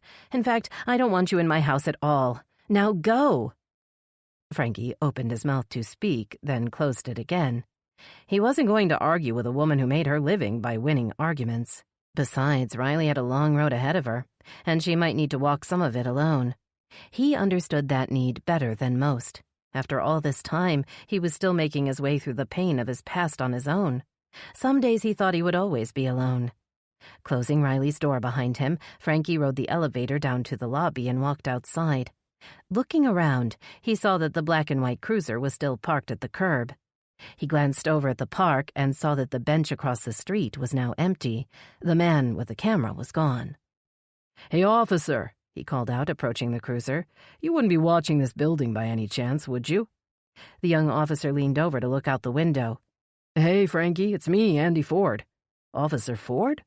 Frankie bent down to see Andy Ford's freckled face. "What are you doing out here?" "Detective Benzinger has me watching the building." Andy replied. Wants me to keep an eye on the prosecutor after, well, you know, after what happened to her sister. Nodding solemnly, Frankie held up a skinny thumb. Sounds like a good idea to me, he said. You keep an eye on her and make sure she stays safe. But as he began the long walk back to his office, Frankie looked back at the silhouette of the big bridge in the distance, wondering if anybody in Willow Bay was really safe. By the time Frankie reached his office on Bay Street, Barker had already started in on his lunch. A sandwich and chips were spread out on his desk, and he was wiping mustard off his chin with a napkin sporting the Bay Subs and Grub logo. "Where the hell have you been, Frankie?" Barker asked after he'd swallowed his bite. "We're supposed to be helping Dex prove he's not a wife killer, and you're off screwing around." Before Frankie could answer, Barker reached under his desk and pulled out the empty whiskey bottle. "Is this going to become a habit?" Throwing the bottle back in the trash, Barker sighed. "I don't know what's going on with you, but if anyone gets wind that you're working cases while under the influence, our license will get pulled and Barker and Dawson Investigations will close up shop." Shame flooded through Frankie at the reprimand. Barker was right. He was risking their new enterprise. He needed to get control of himself before he ruined everything. "Don't worry, partner." Frankie threw Barker a sarcastic salute. "Message received loud and clear. I won't let the troops down again." Giving Frankie a long, suspicious glare, Barker finally nodded and turned back to his sandwich. "I actually spent the morning with Riley Odell," Frankie said, eager to change the subject. "You heard the latest news?" Barker's mouth was full, so he just shook his head. "They linked Xavier Grayson's DNA to Katie Odell's murder." Barker blinked as he swallowed a big bite of the sandwich. "How's that possible?" Barker demanded, his voice wary as if he thought Frankie might be trying to trick him. "Xavier Grayson's dead, so I don't think he's still going around killing people. No, but Alma said the match was some kind of familial match with Grayson. So that means someone in his family is the guy they're looking for." Sticking the last bite of his sandwich into his mouth, Barker wadded the wrapper into a ball and held it in his clenched fist. "Nessa must be pulling her hair out about now," Barker said, worry for his ex-partner showing in his big brown eyes. "If someone related to Xavier Grayson is out for revenge, there could be a whole lot of people on his hit list." Frankie nodded and plopped down in his chair. "Remember what Nessa told us at the diner?" Barker asked. He paused, but the blank expression on Frankie's face prompted Barker to answer his own question. "She said that some FBI agent was calling her because Xavier Grayson's DNA matched an old John Doe homicide up in D.C. "Oh yeah, I know all about that," Frankie said. "Riley was trying to get a hold of the agent earlier when I was at her place." Recalling Riley's anger at being the last to know about the DNA match and about her phone being found on the bridge, he suddenly remembered that he'd never told Riley about the pictures Katie had uploaded to Instagram the day she died. He didn't want to face the prosecutor's wrath if the photo turned out to be important and he hadn't mentioned it. Tapping on the Instagram icon, Frankie waited for the app to open. Suddenly, Katie appeared on the little screen, vibrant in the bright blue dress and very much alive. So different than the pitiful figure he'd seen on the gurney at the medical examiner's earlier. Zooming in on Katie's brilliant smile, Frankie shook his head at the thought that the smile had probably been her last. Then his eyes fell on the outline of a man's head and shoulders in the picture's shadowy background. He squinted and zoomed in even closer. Yes, there was definitely a man standing in the shadow behind Katie. Frankie shivered as he made out two specks of light. He was looking into the eyes of a killer. Chapter 24. Xander looked in his rearview mirror, keeping an eye on the cop car outside Sunset Terrace condominiums. He'd followed Riley and Frankie Dawson back to the big building, surprised to see that the WBPD had set up surveillance on the prosecutor. Someone in the department must not be as dumb as he thought. "The cops hanging around will make it harder to get to her, but not impossible. Besides, that means Riley must be scared, so my plan is working." It wasn't enough just to take Riley's sister and her life. He needed to ensure maximum suffering along the way. He wanted to enjoy knowing he'd inflicted as much pain as he'd had to endure. Starting the car, Xander pulled away from the curb and nosed the vehicle into traffic. It wasn't time for Riley Odell to die. Not yet. Besides, he had to get back in time for his next meeting to avoid uncomfortable questions. He had to play it cool and act normal, even as he moved forward with the next phase of his plan. It wasn't a good time to attract attention or arouse suspicions. Driving down Bay Street toward downtown Willow Bay, Xander slowed as he passed the modest Barker and Dawson Investigations office. He didn't like how the skinny PI had stopped to talk to the cop on the way out of Riley's building. He was getting too close for comfort. Frankie Dawson might end up being a problem, especially if he kept hanging around Riley Odell like a love-struck teenager. Xander wondered if it was time to put an end to the PI and his meddling. It would give me great pleasure to end the pathetic bastard's life. Continuing up the street, Xander reminded himself that Frankie was only a few years older than Xavier would be now if he'd been allowed to live. It didn't seem fair. Why should that idiot get to walk around when Xavier is 6 feet under? Xavier was the only person Xander had ever sacrificed for, and the only blood relative he'd ever known. He'd given up his greatest pleasure to protect Xavier, and it had all ended up being for nothing. Parking his car in the lot near City Hall, Xander thought back to the glory days in D.C., the days before he'd gone into hiding. He'd had the city living in the grip of fear, and it had gone to his head. The heady pleasure of wielding power and inflicting pain had caused him to take one too many chances and to make one too many mistakes. His hands gripped the expensive leather steering wheel as he recalled the long-ago night he'd almost gone too far. The girl was beautiful, with lush, shiny hair and soft, enticing curves under her Georgetown sweatshirt. She was also drunk and alone. Xander had first spotted her at one of the many bars in the area and had immediately decided that she was perfect for what he had in mind. She would be the next victim of the D.C. Canal killer, maybe even the last. He knew his winning streak was bound to come to an end, and that eventually the cops would figure out that he was the one who had killed 3 college co-eds in as many months. Luck couldn't hold out forever, even for a man as cunning and clever as he was. And Xavier was a young man now, who was just beginning to make his own way in the world. Xander knew if he went down, he'd likely take Xavier with him, and that was one thing he wasn't willing to do. Xavier had always been his only responsibility, and his only weakness. But one more girl wouldn't hurt, not when the girl had left her friends and was walking alone by the canal. It was almost too good to be true. One last lovely girl to remember his time in D.C. Then he could move on to another town and another life. His heart quickened as he made his way through the darkness, binding his time in the shadows as the girl weaved along, oblivious of the danger lurking behind her. Each of the 3 girls he'd chosen before her had also been young and unaware of the evil that waited for them in the dark. They'd been privileged college girls that were just starting to spread their wings and live a little.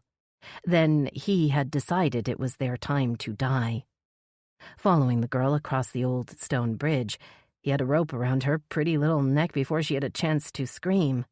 Twisting with practiced efficiency, she was slumped against his chest within minutes, and offered no resistance as he dragged her to the stone ledge and pushed her over to the dark water below. Pulse racing, Xander heard a splash and couldn't resist leaning over to take one last glimpse of the lovely girl. But he wasn't the only one who had heard the sound of her body hitting the water. A policeman looked up at Xander from the path running alongside the canal. The cop was only 50 yards away, and his hand was already on his holster as he ran toward the bridge. Shouting into his radio, the cop was calling for backup, and his words sent a chill down Xander's spine. "Canal killer suspect spotted on Stone Bridge. In pursuit now. There's a woman in the water. Send backup and an ambulance."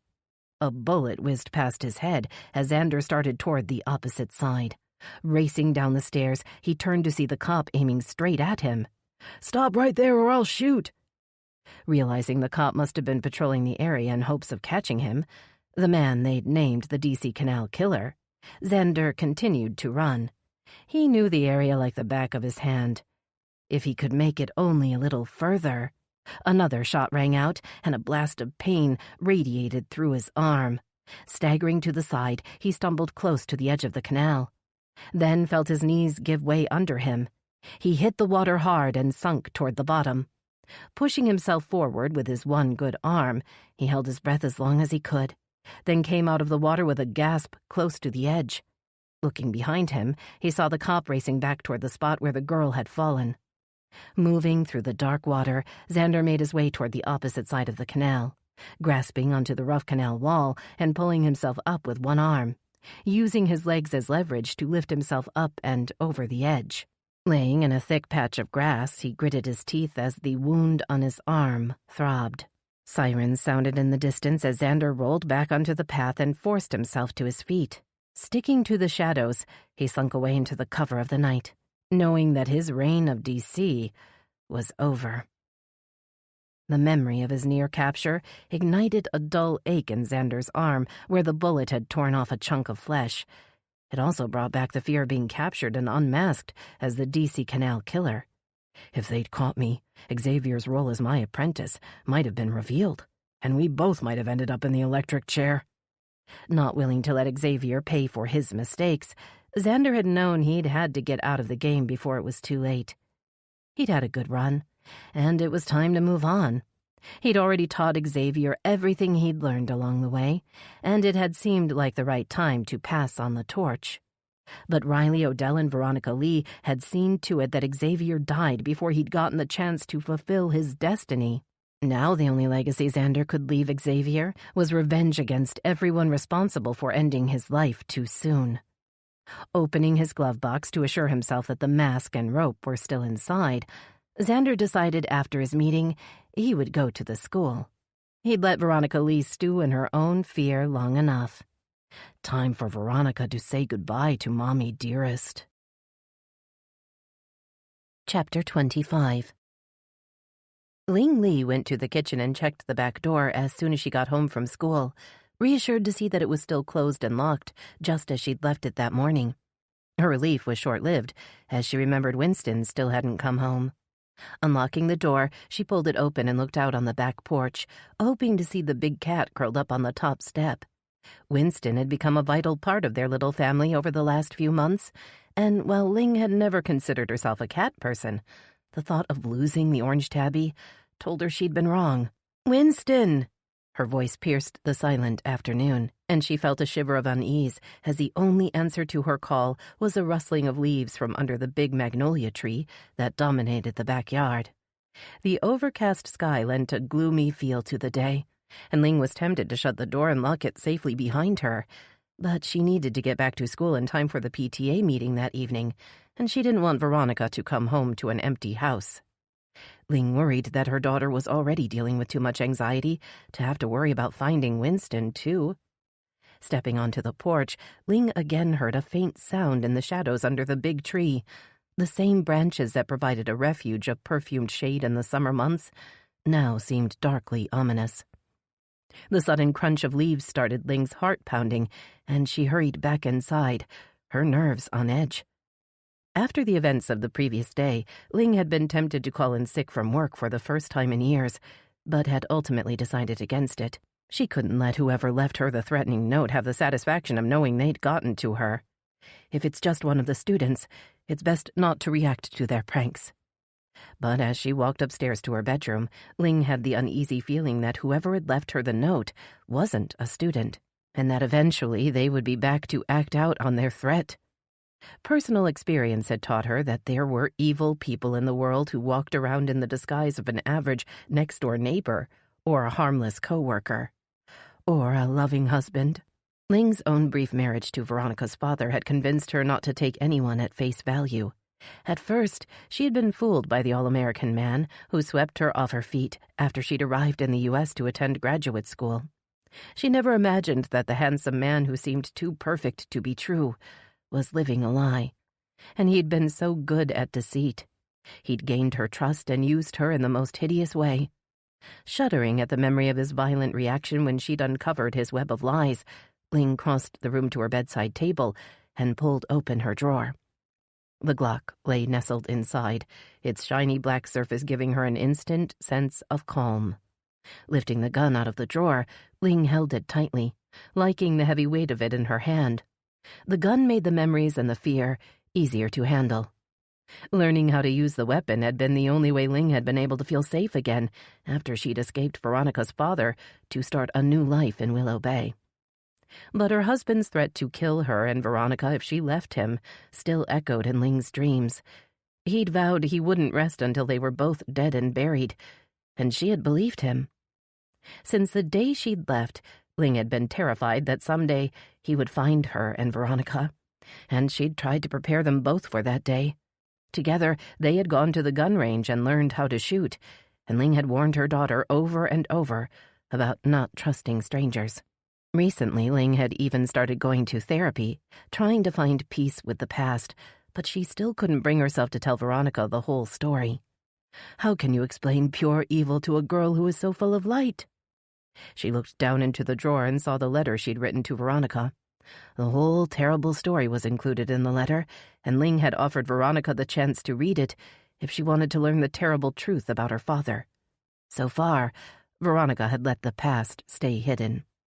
And now, after 25 years had passed, Ling wondered if the man described in that letter had finally found her. Had he left the note on her computer? Was it his way of letting her know that he was coming to take his revenge? Dropping the gun into her big purse, Ling hurried down the stairs. She wanted to get to the school before the PTA meeting was scheduled to start. She needed time to prepare before Brock Chandler and the rest of the school board representatives showed up. Putting a hand on the front door, Ling paused and listened. Was that furtive movement outside? She leaned forward and put one eye to the peephole, but could see nothing. Again, a soft scraping against the door made the hair on the back of Ling's neck rise. Reaching into her purse, she put a shaky hand on the Glock. Would she have the nerve to use it if her ex-husband was standing outside her door? Wrenching back the lock, Ling flung open the door and stared out at the empty street. A flash of orange fur darted past her feet. "Winston?" Ling clasped a hand to her chest and turned to stare after him. "You scared me to death, you little rascal." Winston patted down the hall toward the kitchen, his orange fur ruffled, and his tail held high. Ling shut the door with a sigh and followed Winston into the kitchen to pour him some fresh kibble and water. Patting the cat's soft head, Ling began to feel better.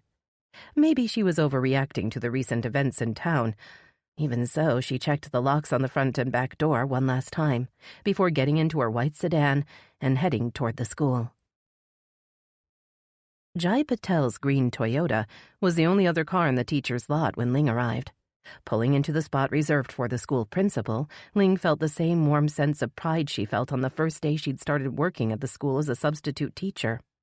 By the end of her first year, Ling had been hired in as a permanent history teacher, and she'd quickly become a favorite of both the students and the other teachers. She'd been happily teaching for 10 years when the school principal had called her into his office and told her he was retiring. By the time she'd walked out of his office, she had agreed to become the first woman principal in the history of the school, and her new career in school administration had begun. And while she was still inspired to lead the school she'd come to love, she had to admit she sometimes missed the classroom. Especially on a night like this one, when she was set to have a PTA meeting that would be anything but inspiring if it turned out to be like the last meeting she'd had with Brock Chandler.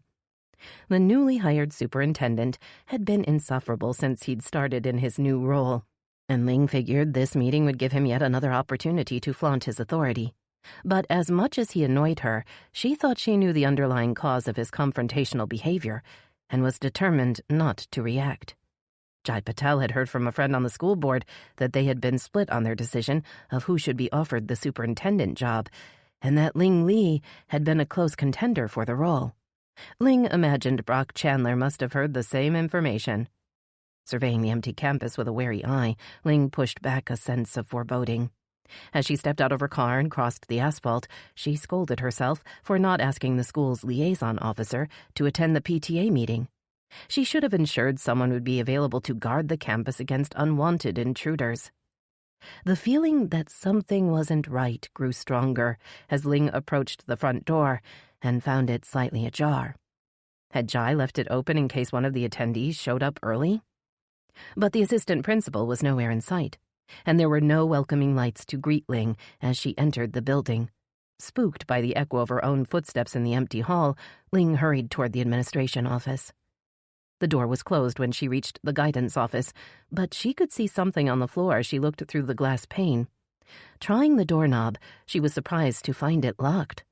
She jiggled the knob again, just to make sure it wasn't stuck, then pulled out her set of keys, searching for the right one.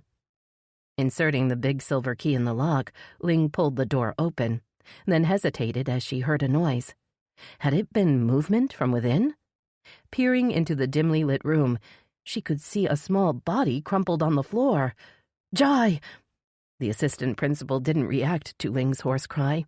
He lay still, a pool of blood spreading underneath his motionless body.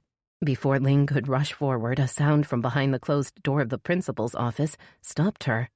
Someone's hiding in there, or maybe waiting for me. A strange calm settled over Ling as she reached in her purse and drew out the big gun. She'd been preparing for this moment for the last 28 years. Ever since she'd discovered the truth about Veronica's father, she'd known that someday she might need to fight for her life, or that of her daughter. Okay then, let's get this over. Aiming the gun at the door, Ling put a shaky finger on the trigger. Chapter 26. Veronica jammed her foot down harder on the gas pedal, weaving around the other cars on the road as she raced toward Willow Bay High School. Her decision to go home early and check in with her mother had led her upstairs, where she'd found the bedside drawer open and her mother's gun missing. Her worry had turned to panic when she'd called her mother's phone and heard it ringing downstairs on the kitchen counter. The joy at seeing Winston curled up on the counter beside the phone was short-lived, as she realized her mother must have left in a rush, forgetting her phone and taking her gun with her in response to the threatening note. Telling herself not to overreact, Veronica remembered the PTA meeting Ling had mentioned that morning. Her mother had said she wouldn't be home for dinner, but that she'd leave food in the refrigerator for Veronica to heat up, and had hinted that she'd made enough for two, probably hoping Hunter would join her. But Veronica had avoided seeing Hunter the night before, and she still didn't know if she was ready to see him and ask about the blonde woman in his car. They had never specifically defined their new relationship as exclusive, and she couldn't bear hearing that he was seeing someone else, not when she was already emotionally drained. Most likely her mother was fine, but Veronica knew she'd have to make sure. She could do that by taking her mother her phone, just in case she needed it. The drive to the school had taken longer than usual. Rush hour had been in full swing, and cars seemed to be clogging every road, but Veronica finally turned into the school parking lot just as the sun began to set over the big two-story building. Driving around to the teacher's lot, Veronica was relieved to see Ling's white car parked in the usual spot. Jai Patel's green Toyota was parked nearby, and Veronica told herself to relax. Jai and her mother must have arrived early to prepare for the meeting, and her mother was rightfully scared by the death threat and had decided to carry the gun for protection. It made sense, but Veronica still couldn't shake the feeling that Ling was in danger. Gathering her purse and Ling's phone, Veronica opened the Jeep's door, just as a gunshot rang out from somewhere in the building. Veronica had been a regular visitor to the gun range ever since she'd been a child, and she knew the sound of a gun firing. Ling's phone was already in her hand, and Veronica instinctively dialed 911 as she climbed out of the Jeep and crouched behind it. 911, what's your emergency? I'm outside Willow Bay High School. I've heard a gunshot inside the building and my mother's inside. Please send help right away. Not waiting for the operator to respond, Veronica disconnected the call and stuck the phone in her pocket. Moving toward the front entrance, she could see that the door was open. Hesitating for only a moment, she slipped into the dark hall and listened. The sound of glass breaking started her running down the hall. Heart thumping, she stopped just outside the guidance office, stifling a scream as she leaned over to peer in, and saw Jai Patel's body splayed on the floor. Footsteps crunched over broken glass, and the door to her mother's inner office swung open. Forcing back the sob that hovered in her throat, Veronica leaned back against the cool concrete wall, hoping the dim lighting in the hall would conceal her. A shadow appeared on the wall opposite her, lengthening as the footsteps drew closer. Whoever was inside the room was coming to the door. She would surely be discovered if she didn't run now. Turning to go, her foot knocked against a metal chair that sat along the wall.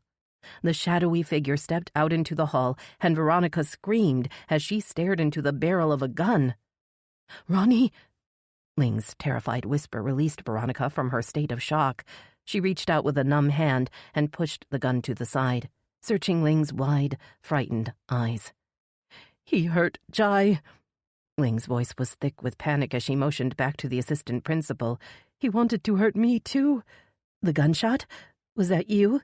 Nodding, Ling looked over at the Glock in her hand. "He was waiting for me in my office, and I shot at him," she said, her voice regaining some of its strength. "He broke the window and jumped out. I guess he wasn't counting on me carrying a gun." Sirens wailed in the distance, and Ling frowned. "How did you know I was here? That I needed help?" "Your gun was gone and you forgot your phone." Veronica grasped her mother's trembling arm. "Are you sure he's gone?" Ling's face hardened, and she gripped the gun tighter. "He's gone all right," she said. "I saw him running toward the woods, and he'd better not come back." Moving swiftly toward Jai, Veronica knelt next to him and felt for a pulse. She detected a faint fluttering in his neck and looked back at her mother. "He's still alive." Ling knelt beside Veronica, laying the gun on the floor by her side, and Veronica felt hope stir that she hadn't arrived too late. "We shouldn't move him," Ling said, following the trail of blood with her eyes. "It looks like he's had a blow to the head." Standing, Ling crossed to a counter that held a coffee machine and supplies. Grabbing a dish towel, she hurried back and held it to the bleeding wound on Jai's head. Veronica watched her mother with anxious eyes, a terrible question forming in her mind. Her mouth felt too dry to speak, but she managed to force out the words. "Did you recognize the man who attacked you? Was it my father?" Ling's eyes widened, and she gave a resolute shake of her head. "The man was wearing a mask, and I couldn't see his face. But I know your father's voice, and, well, that man wasn't him." "You heard his voice?" Veronica asked. "What did he say?" Ling's voice faltered. He said he'd be back." Veronica stood on the front steps as a black and white police car pulled up to the curb. An ambulance turned into the lot after it. She recognized the uniformed officer driving the cruiser as Dave Eddings. He jumped out of the car with a hand on his holster, his eyes darting around the campus. "Hey, Veronica, you the one who called 911? She nodded, descending the stairs 2 at a time. "A man attacked Mr. Patel. He needs an ambulance, now." "Where's the attacker?" Eddings asked, looking past her toward the school. "I can't bring in the ambulance crew until it's all clear."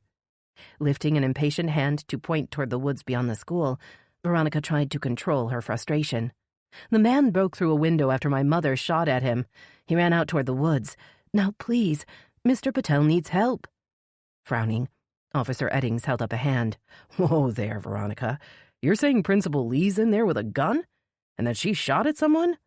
"She was attacked, and she has a legally licensed weapon," Veronica protested, beginning to feel desperate as the seconds ticked by. "She was protecting herself and Mr. Patel. Now get the ambulance crew in there before it's too late." The urgency of her words finally convinced Eddings to wave the ambulance forward, but he insisted on entering the building first as the crew unloaded a gurney.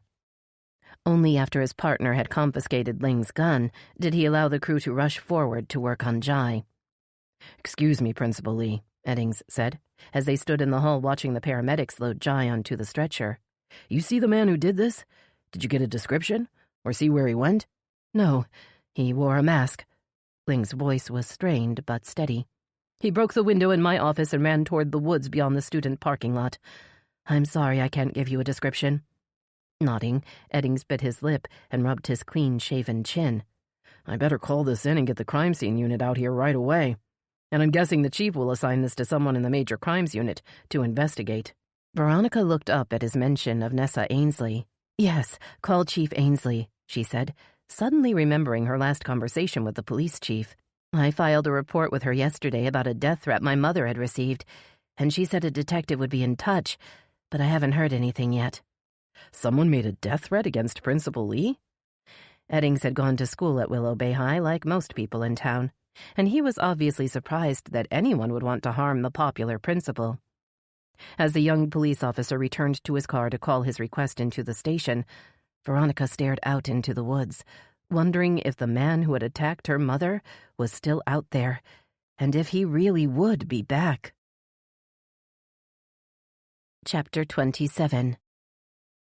Nessa glanced at her watch, then picked up the phone to call Jerry. She knew her husband wouldn't be surprised to hear she'd be working late again, not with Katie Odell's homicide plastered all over the news. But she wanted to say goodnight to Cole and Cooper before they went to bed. It was a school night, and there was no way she'd be home in time to tuck them in. She looked up at a brisk knock on the frame of her office door. Peyton Bell hovered in the hall just outside. "There's been a shooting at the high school, Chief." The detective took a hesitant step into the room. "I don't have all the details yet, but the responding officer is asking for backup, and I'd like to respond." Nessa's heart clenched as Peyton's words sank in. "Oh no, not the school, not our kids."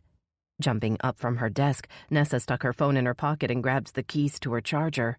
"Where's your partner?" she asked, already moving toward the door. "We need to get over there now." The uncomfortable look on Peyton's face brought Nessa to a halt. "Where's Detective Ingram?" "He took off a little while ago," Peyton admitted. "Said he had a few things to take care of and just left." Irritation worked its way up Nessa's back, but she forced herself to let it go. She didn't have time to be distracted by Ingram now. "Well, come on then." Nessa motioned for Peyton to follow. "You can ride along with me. We'll get more details on the way." By the time the Dodge approached the school, Peyton had managed to find out that one shot had been fired and one person injured. The incident hadn't involved any students, and an unidentified male suspect was still at large. "You sure Principal Lee was the one who fired the gun?" "That's what the officer on the scene said," Peyton replied with a shrug. "He said someone attacked her and she pulled out a gun." Pulling up behind a line of cars waiting to get into the school's parking lot, Nessa activated her lights and bumped over the curb to get past them. She had to swerve to miss a tall man in a suit striding across the lot toward the front entrance. "Isn't school over now?" Nessa muttered, bringing the Charger to a stop next to a black and white cruiser.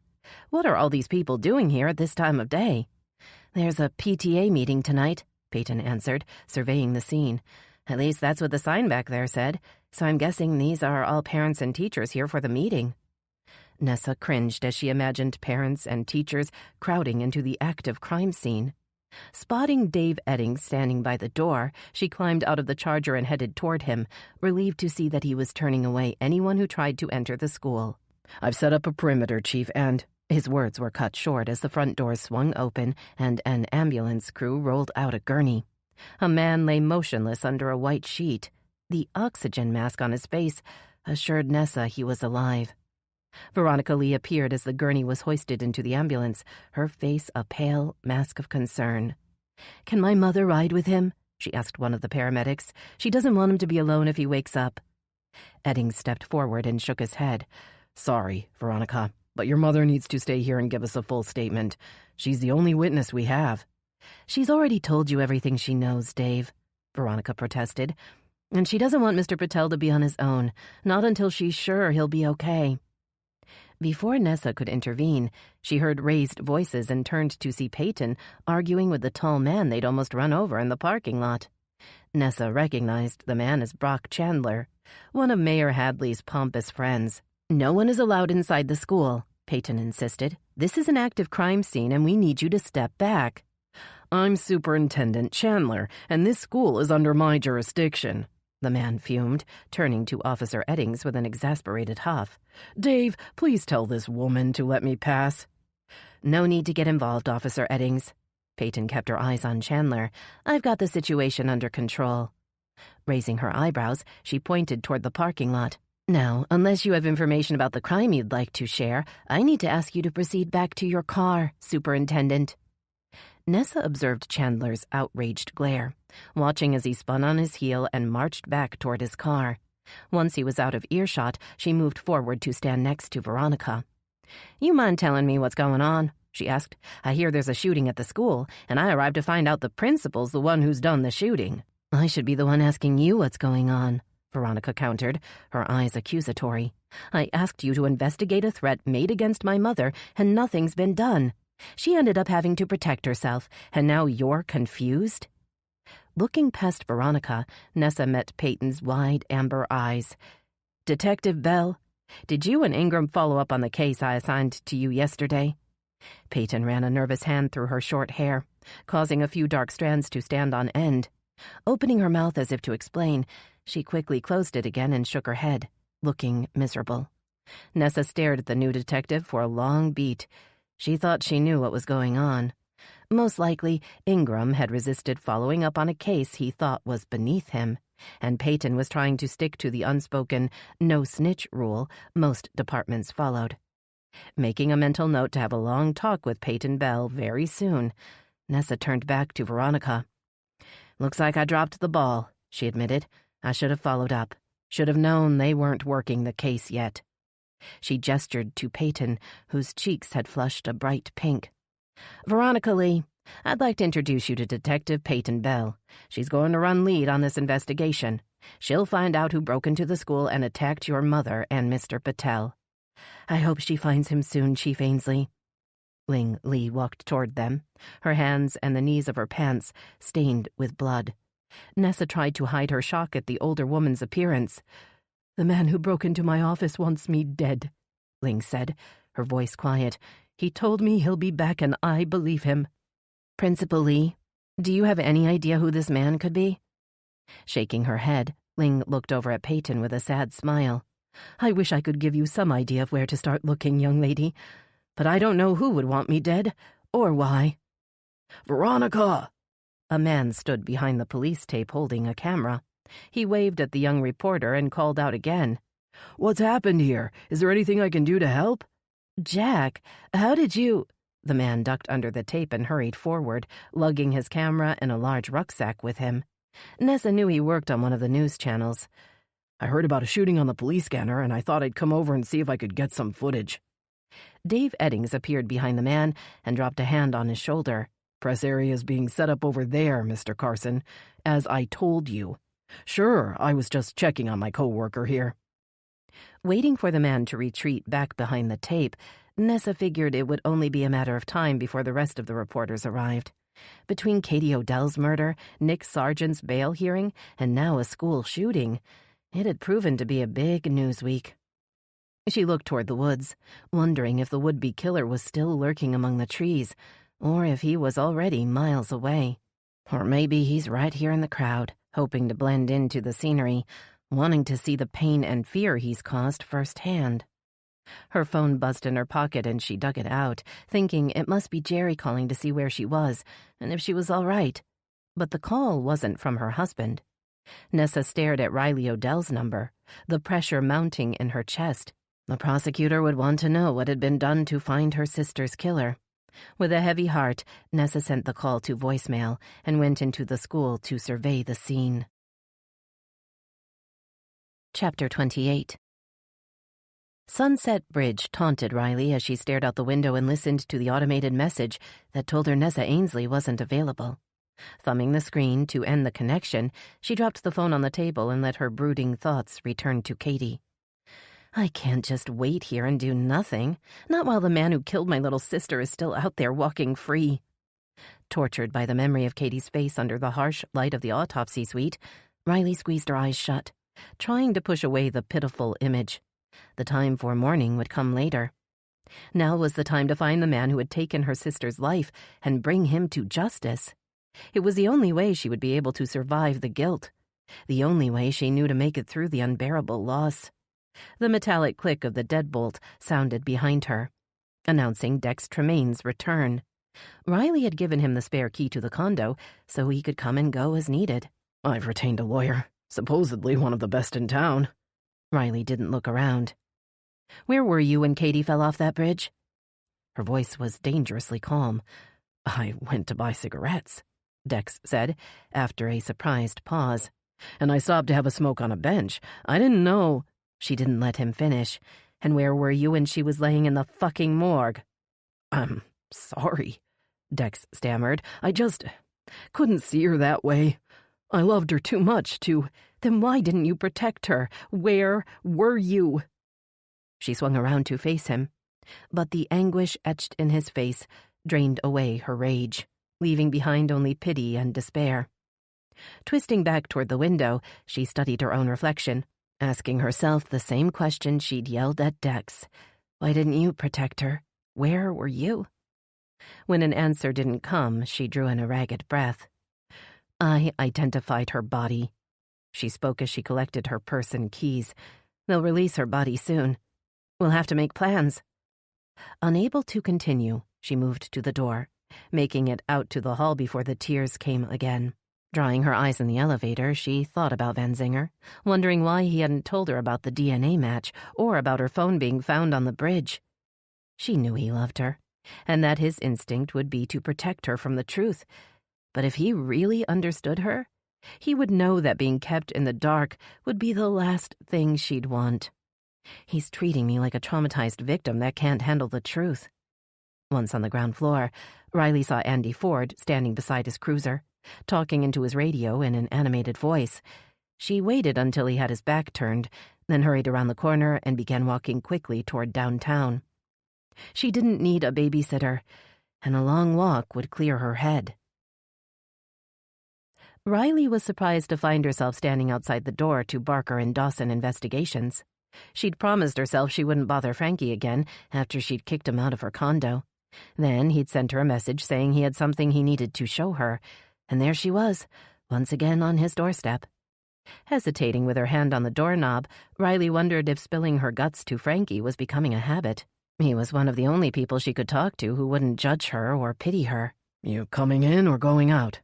Riley spun around to see Pete Barker standing behind her. Frankie said he had something to show me. She fumbled with the doorknob and stepped inside. But I can't stay long. The little office appeared to be empty, but Barker's loud call drew Frankie out from the back. He raised a hand in greeting as he saw Riley standing by his desk. Long time no see, he said, dropping into a chair. What's it been? 5 minutes?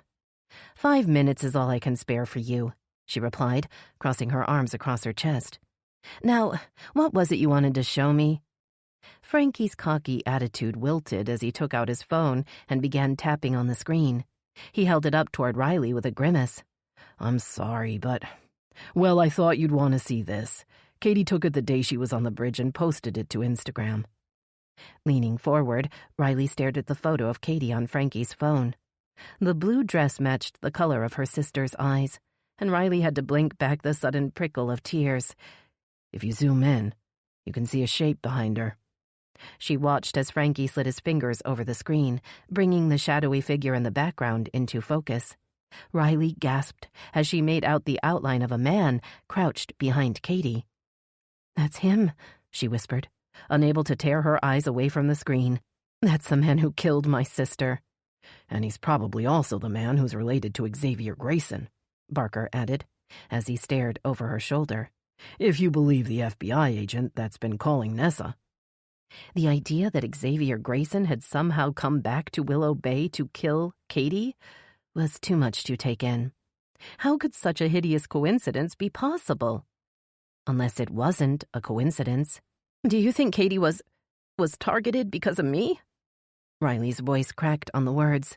She cleared her throat, then tried again, pointing at Frankie's phone. I mean, do you think whoever this man is, that he killed Katie to get some kind of sick revenge against me? Scratching at the uneven stubble on his chin, Frankie leaned back and frowned. He looked over at Barker, who shrugged. I guess it's possible he's out for some type of payback, Barker allowed. But why come after you? I was the one who first prosecuted Xavier Grayson down in Miami, Riley said. Maybe this guy, whoever he is, blames me for Grayson having to go on the run. And I was there when he died. Frankie shook his head as if he didn't buy it. If this dude wanted revenge, then why not just kill you? He stood abruptly to pace the room. Why go after your kid's sister? The question hung in the room, and Riley met Frankie's eyes. Before she could respond, her phone buzzed in her pocket. Her pulse quickened as she saw Special Agent Charlie Day's number. Motioning for Frankie and Barker to be quiet, she answered the call in a crisp, professional voice. All trace of emotion gone. Special Agent Day, this is State Prosecutor Riley Odell. Ms. Odell, it's good to finally speak to you, a warm female voice replied. And please call me Charlie. Riley decided to forego the pleasantries.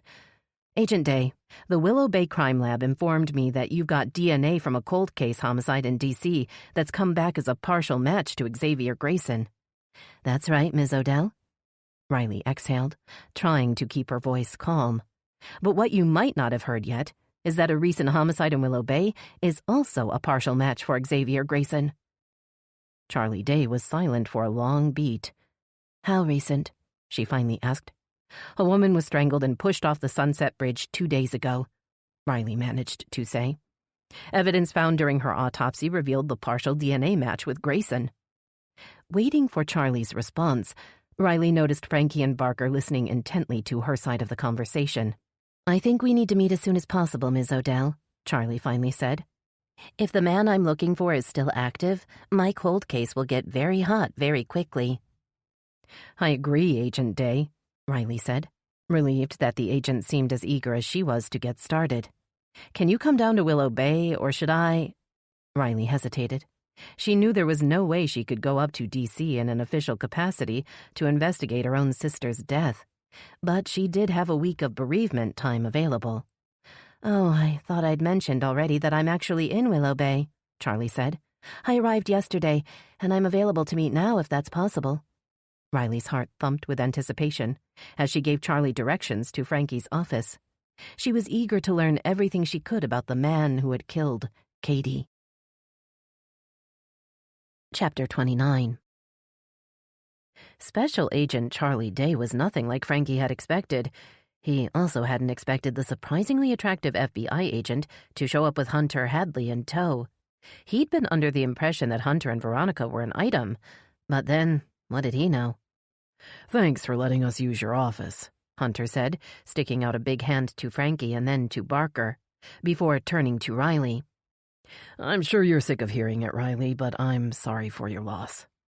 Charlie raised a perfectly arched eyebrow but didn't ask questions. Frankie assumed she didn't know that Riley had lost her sister, or that the loss Hunter had mentioned was at the heart of the case they were about to discuss.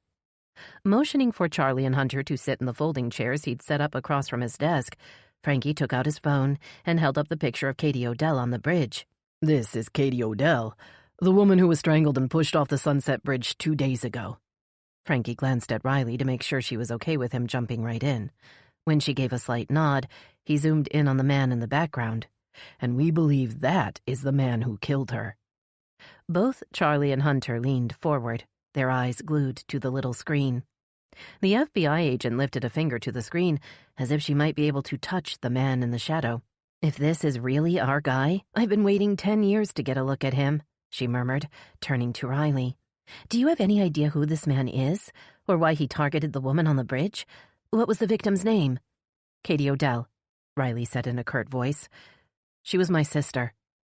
Gaping at Riley with wide blue eyes, Charlie's cool veneer slipped, and she reached out a sympathetic hand.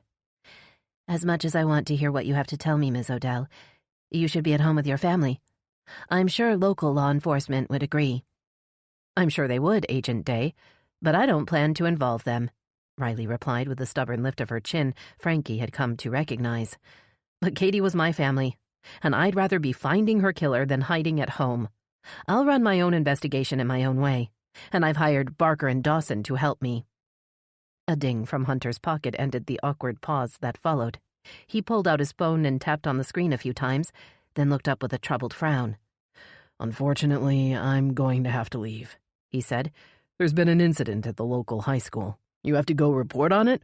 Frankie asked. I thought you were the big boss over there. I'm an investigative reporter, and I have to go check on Veronica, Hunter replied, standing up. Apparently her mother was involved in a shooting. Jumping up, Frankie followed Hunter to the door. Oh, man, Veronica's having a tough week. Frankie thought back to Sunset Park, picturing the distress on Veronica's face when the rescue crew had pulled Katie out of the water. He looked over and caught Barker's eye. I think I'll ride along with Hunter, he said, gesturing to Charlie and Riley. I think I'm a little out of my league here anyway. He was pretty sure the FBI agent, state prosecutor, and retired police detective wouldn't miss him.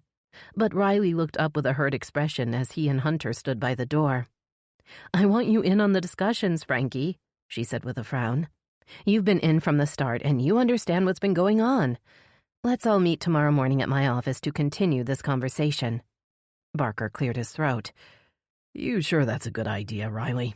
I mean to meet at City Hall since you aren't really supposed to be working on your sister's case. At least not officially. I'm working on the Xavier Grayson case, which is still assigned to me as far as I'm aware, she replied defensively. And I'm perfectly free to meet with interested parties that have pertinent information to the case. Lifting his hands in surrender, Barker nodded. Okay, then, he agreed. I'm in. Charlotte also nodded, although Frankie thought he saw a flash of disappointment in her clear gray eyes as Hunter slipped out the door in front of him. Jogging to keep up with Hunter's long stride, Frankie turned his thoughts to Veronica and the school. A disturbing idea had taken hold, making him anxious to see for himself that the young reporter was all right. If someone seeking revenge for Xavier's death is behind all this, Veronica and her family could be in danger too. Frankie looked around the luxurious interior of the Audi and stretched out his long legs. Hunter hadn't exactly invited him along, but he hadn't protested when Frankie had climbed into the passenger seat, either. So you and Veronica are an item now, or what? He asked, deciding small talk might ease the tension he saw in Hunter's big hands as they gripped the leather steering wheel. Raising an eyebrow, Hunter glanced over in surprise. Is that what she told you? Hunter asked. Well, no, Frankie admitted, but I saw the way you guys were together at the park the other day, and, well, it's pretty obvious. Bringing the car to a stop at a red light, Hunter turned to Frankie. If it's obvious, then why are you asking? Frankie smiled, liking the investigative reporter's style. He was cool, like James Bond, only without the British accent. Okay, so you don't kiss and tell, Frankie said, nodding his approval. I can respect that.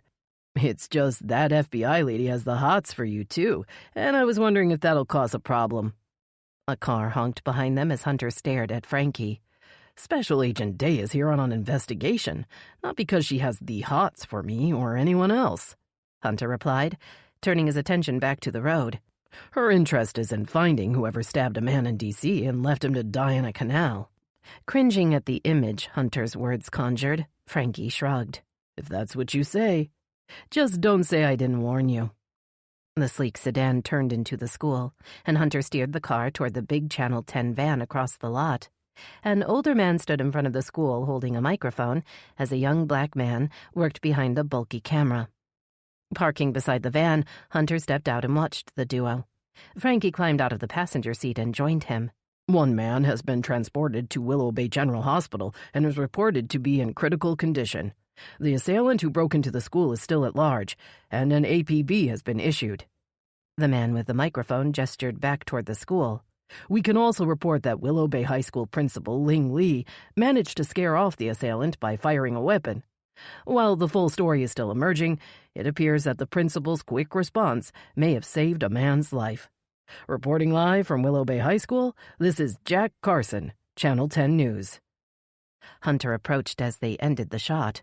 Hey, Finn, what's going on? Hunter called out.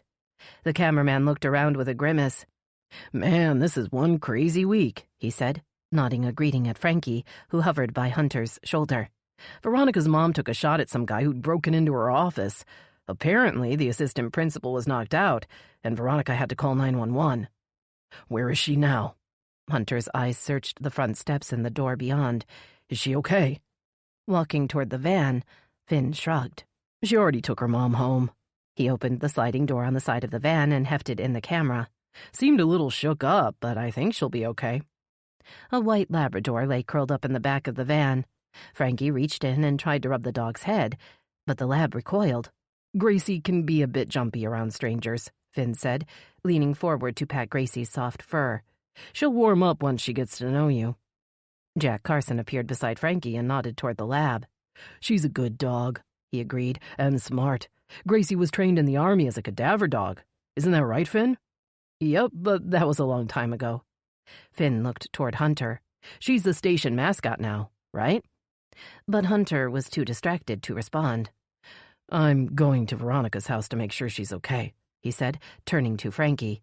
You coming with me or staying here? I'm coming, Frankie responded. You might need my help again, like with the Nick Sargent situation. Finn slapped Frankie's bony shoulder. Yeah, I never did get a chance to thank you properly for that one, he said. You helped get that scum off the street. Jack Carson frowned.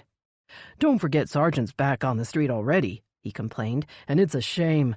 I worked with the guy for years and I should know. He's a real piece of work, and not in a good way.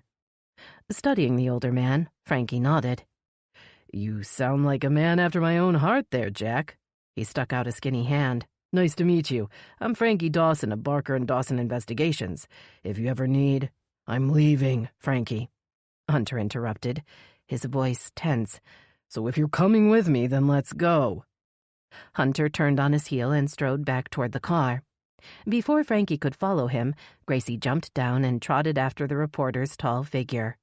Hey, Hunter, looks like Gracie's worried about Veronica, too, Finn called out. Just have her home before her bedtime.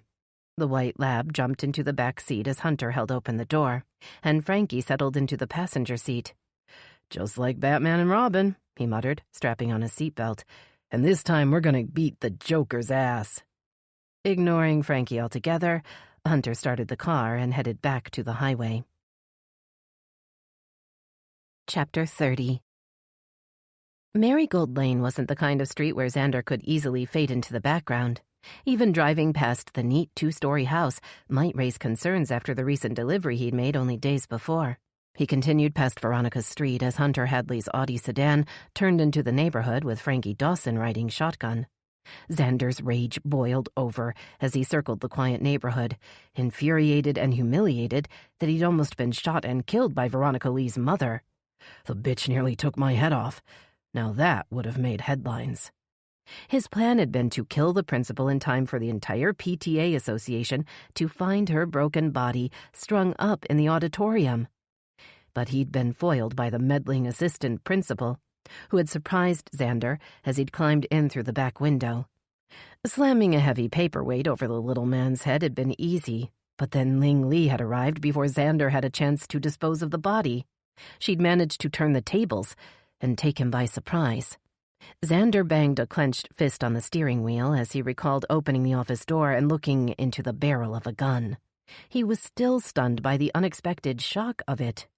Why would that silly woman carry a Glock? Who's she trying to kill? Instinctively turning to flee, Xander had been driven by the debilitating fear of guns he'd developed after being shot in D.C. He hadn't handled a gun since, having no use for one in his newly respectable life. Feeling the shot whiz past his head, Xander had lunged toward the window, accidentally breaking a pane of thick glass with the bloody paperweight he'd still had clutched in his hand. A shard of glass had pierced his palm, leaving a trail of blood behind him as he'd clambered out the window and sprinted for the cover of the woods. Xander lifted his head to gaze at the minor battle wound. He'd been able to staunch the flow of blood and conceal the cut once he'd made it back to his car, and then he'd immediately driven around to observe the crowd beginning to gather in front of the school. Confident that no one would consider his appearance at the school to be unusual during such a time, he'd hidden his true feelings of rage and frustration behind the mask of normalcy he'd earned during the last 10 years. While Xander knew some people in town may not like him, they had no reason to suspect him of breaking into the school or attacking anyone, and he'd felt free to walk around wherever he liked. Looking down again at his wounded palm, a disturbing possibility occurred to him, prompting a frown. My blood is at the school now. If they do suspect me, it would take only an easy test to prove I was the one that broke the window. He knew such a test would prove even more troublesome for him if one of the hotshot detectives ran it through CODIS. After all the dirty deeds he'd done in the past, he wasn't sure what an analysis of his blood would uncover if anyone started looking for connections. But it would surely be the end of the new life he'd built for himself. Deciding it would be too dangerous to stake out Veronica's house tonight, Xander steered the car back toward downtown. He'd drive by Barker and Dawson Investigations. Since Frankie was busy with Hunter Hadley and Veronica Lee, perhaps the little office would be empty. If so, Xander might be able to find out how the skinny PI and his ex-cop partner were connected to Riley Odell. Why would a hard-ass prosecutor entrust those two bumbling PIs with finding her sister's killer? She must be getting pretty desperate. Of course, he knew that Frankie and Barker had been involved in taking down a number of bad guys that had turned up in Willow Bay over the last few years. But Xander put it down to their relationship with Nessa Ainsley and the detectives on the force. Perhaps it was time to see what they were really up to. Cruising down Bay Street, Xander stared in horror at the elegant blonde woman standing outside Barker and Dawson Investigations. Forcing himself not to slow down and not to turn his head, he let the car roll past, holding onto the steering wheel with numb hands. Special Agent Charlie Day was in Willow Bay. Somehow she'd tracked him down. But how? He'd left D.C. 10 years ago, under a new name and identity, and he'd never heard of any new developments in the high-profile case that had gripped Washington, D.C. in the fall of 2010. The scar where the bullet had entered his arm began to throb as Xander drove past City Hall and found an empty parking spot. He needed time to calm down and to think. If Charlie Day knew he was in Willow Bay, she would undoubtedly initiate the kind of intense manhunt that had forced him into hiding up in D.C. Her persistence had gotten her within inches of his capture back then, and it was only luck, combined with a ruthless willingness to do whatever was required, that had allowed him to escape D.C. with his freedom. Xander knew that now he was older and out of practice, it was unlikely he'd be able to outsmart the FBI agent a second time once she was on his trail. Her arrival in Willow Bay meant his endgame needed to be adjusted. He'd have to come up with a new exit plan. In D.C., Xander's plan had required him to steal a man's life. After much research, he had chosen the man Special Agent Day now called John Doe. Xander hadn't just killed the man, he'd assumed his identity and taken over everything he owned. He'd erased that man from the world and stepped into his life as if he had stepped into a well-worn suit. Now the man's life was his. It had been his for the last 10 years. It'd be a shame to give it up now, even if it is getting a bit predictable. But then again, Xander was sure that there was another man and another life out there that would fit him just as well. Maybe even better. Perhaps it was the right time to start over, and Charlie Day's unexpected appearance in Willow Bay was a sign to begin the search. But in the meantime, I still have more to do in Willow Bay. So many more people to kill. And maybe this time, Agent Charlie Day will also have to die. Chapter 31. Special Agent Charlotte Day took out her official ID as she entered the lengthy security line that had formed outside of Willow Bay City Hall. The building opened to visitors at 9, and it was a few minutes before the hour. Looking toward the door with an impatient frown, Charlie's eyes fell on a man near the front of the line who was deep in conversation with 2 men in business suits standing with him. Something about his face was familiar, although she knew if he was a local man, it was unlikely she knew him. Her attention turned to the big glass doors, where a security guard had appeared. The line shuffled forward, and Charlie hoisted her purse over her shoulder and shifted the stack of files she was carrying to her other arm. "Agent Day, come this way. We'll go in the staff entrance." Charlie glanced up to see Riley Odell. The prosecutor wore a tailored suit jacket over a white silk blouse and slim-fitting trousers. Her dark hair had a freshly washed shine, but her eyes were puffy. "Sounds good," Charlie said, following Riley toward the side of the big brick building. "Did you manage to get some rest last night?" Riley shrugged, and Charlie felt a surge of sympathy. She'd never had a sister, but she imagined losing one would be excruciating. Waving her ID badge in front of the security panel, Riley waited for the lock to click open, then held the door for Charlie to go in first. Charlie hesitated and nodded toward the men still waiting in the security line. "Do you know the man there? The one in the front?" Riley's expression hardened as she eyed the men in line. "That's just a local con man and his entourage," Riley said. "I finally managed to get him indicted, and a judge grants him bail. So he's right back out on the street." Charlie took another long look, convinced she'd seen the man's face before, then slipped past Riley into the cool interior of the old building. The prosecutor's office was just down the hall, and she led Charlie to a small conference room next door. "We can meet in here," Riley said. "I let my assistant know that we're expecting a few people to join us." The image of Hunter Hadley's handsome face and broad shoulders sent a shiver of anticipation down Charlie's spine. It felt good to be attracted to a man again, even if it wouldn't lead to anything more than a few steamy daydreams. It had been too long since Charlie had felt such a visceral attraction to any man, and the investigative reporter's appeal went beyond his undeniable good looks. The brief interaction they'd had so far had shown her that Hunter Hadley possessed a single-minded focus and passion that mirrored her own. That kind of intensity was hard to find in the jaded career agents she normally worked with. Forcing her thoughts back to the case at hand, Charlie began to arrange the files she'd brought with her, preparing to go over the background of both cases that may be involved. A knock on the doorframe started Charlie's heart thumping, and she allowed herself a smile as Hunter entered the room, followed by the less impressive figures of the two private investigators. "Thank you all for coming in this morning." Riley's voice was crisp. "I've asked Special Agent Day here to review her case files with us in detail so that we can offer her any insight we may have into the cold cases she's working on." Frankie raised a hand. "Yes, Frankie?" Riley raised her eyebrows, clearly impatient to get started. "What is it?"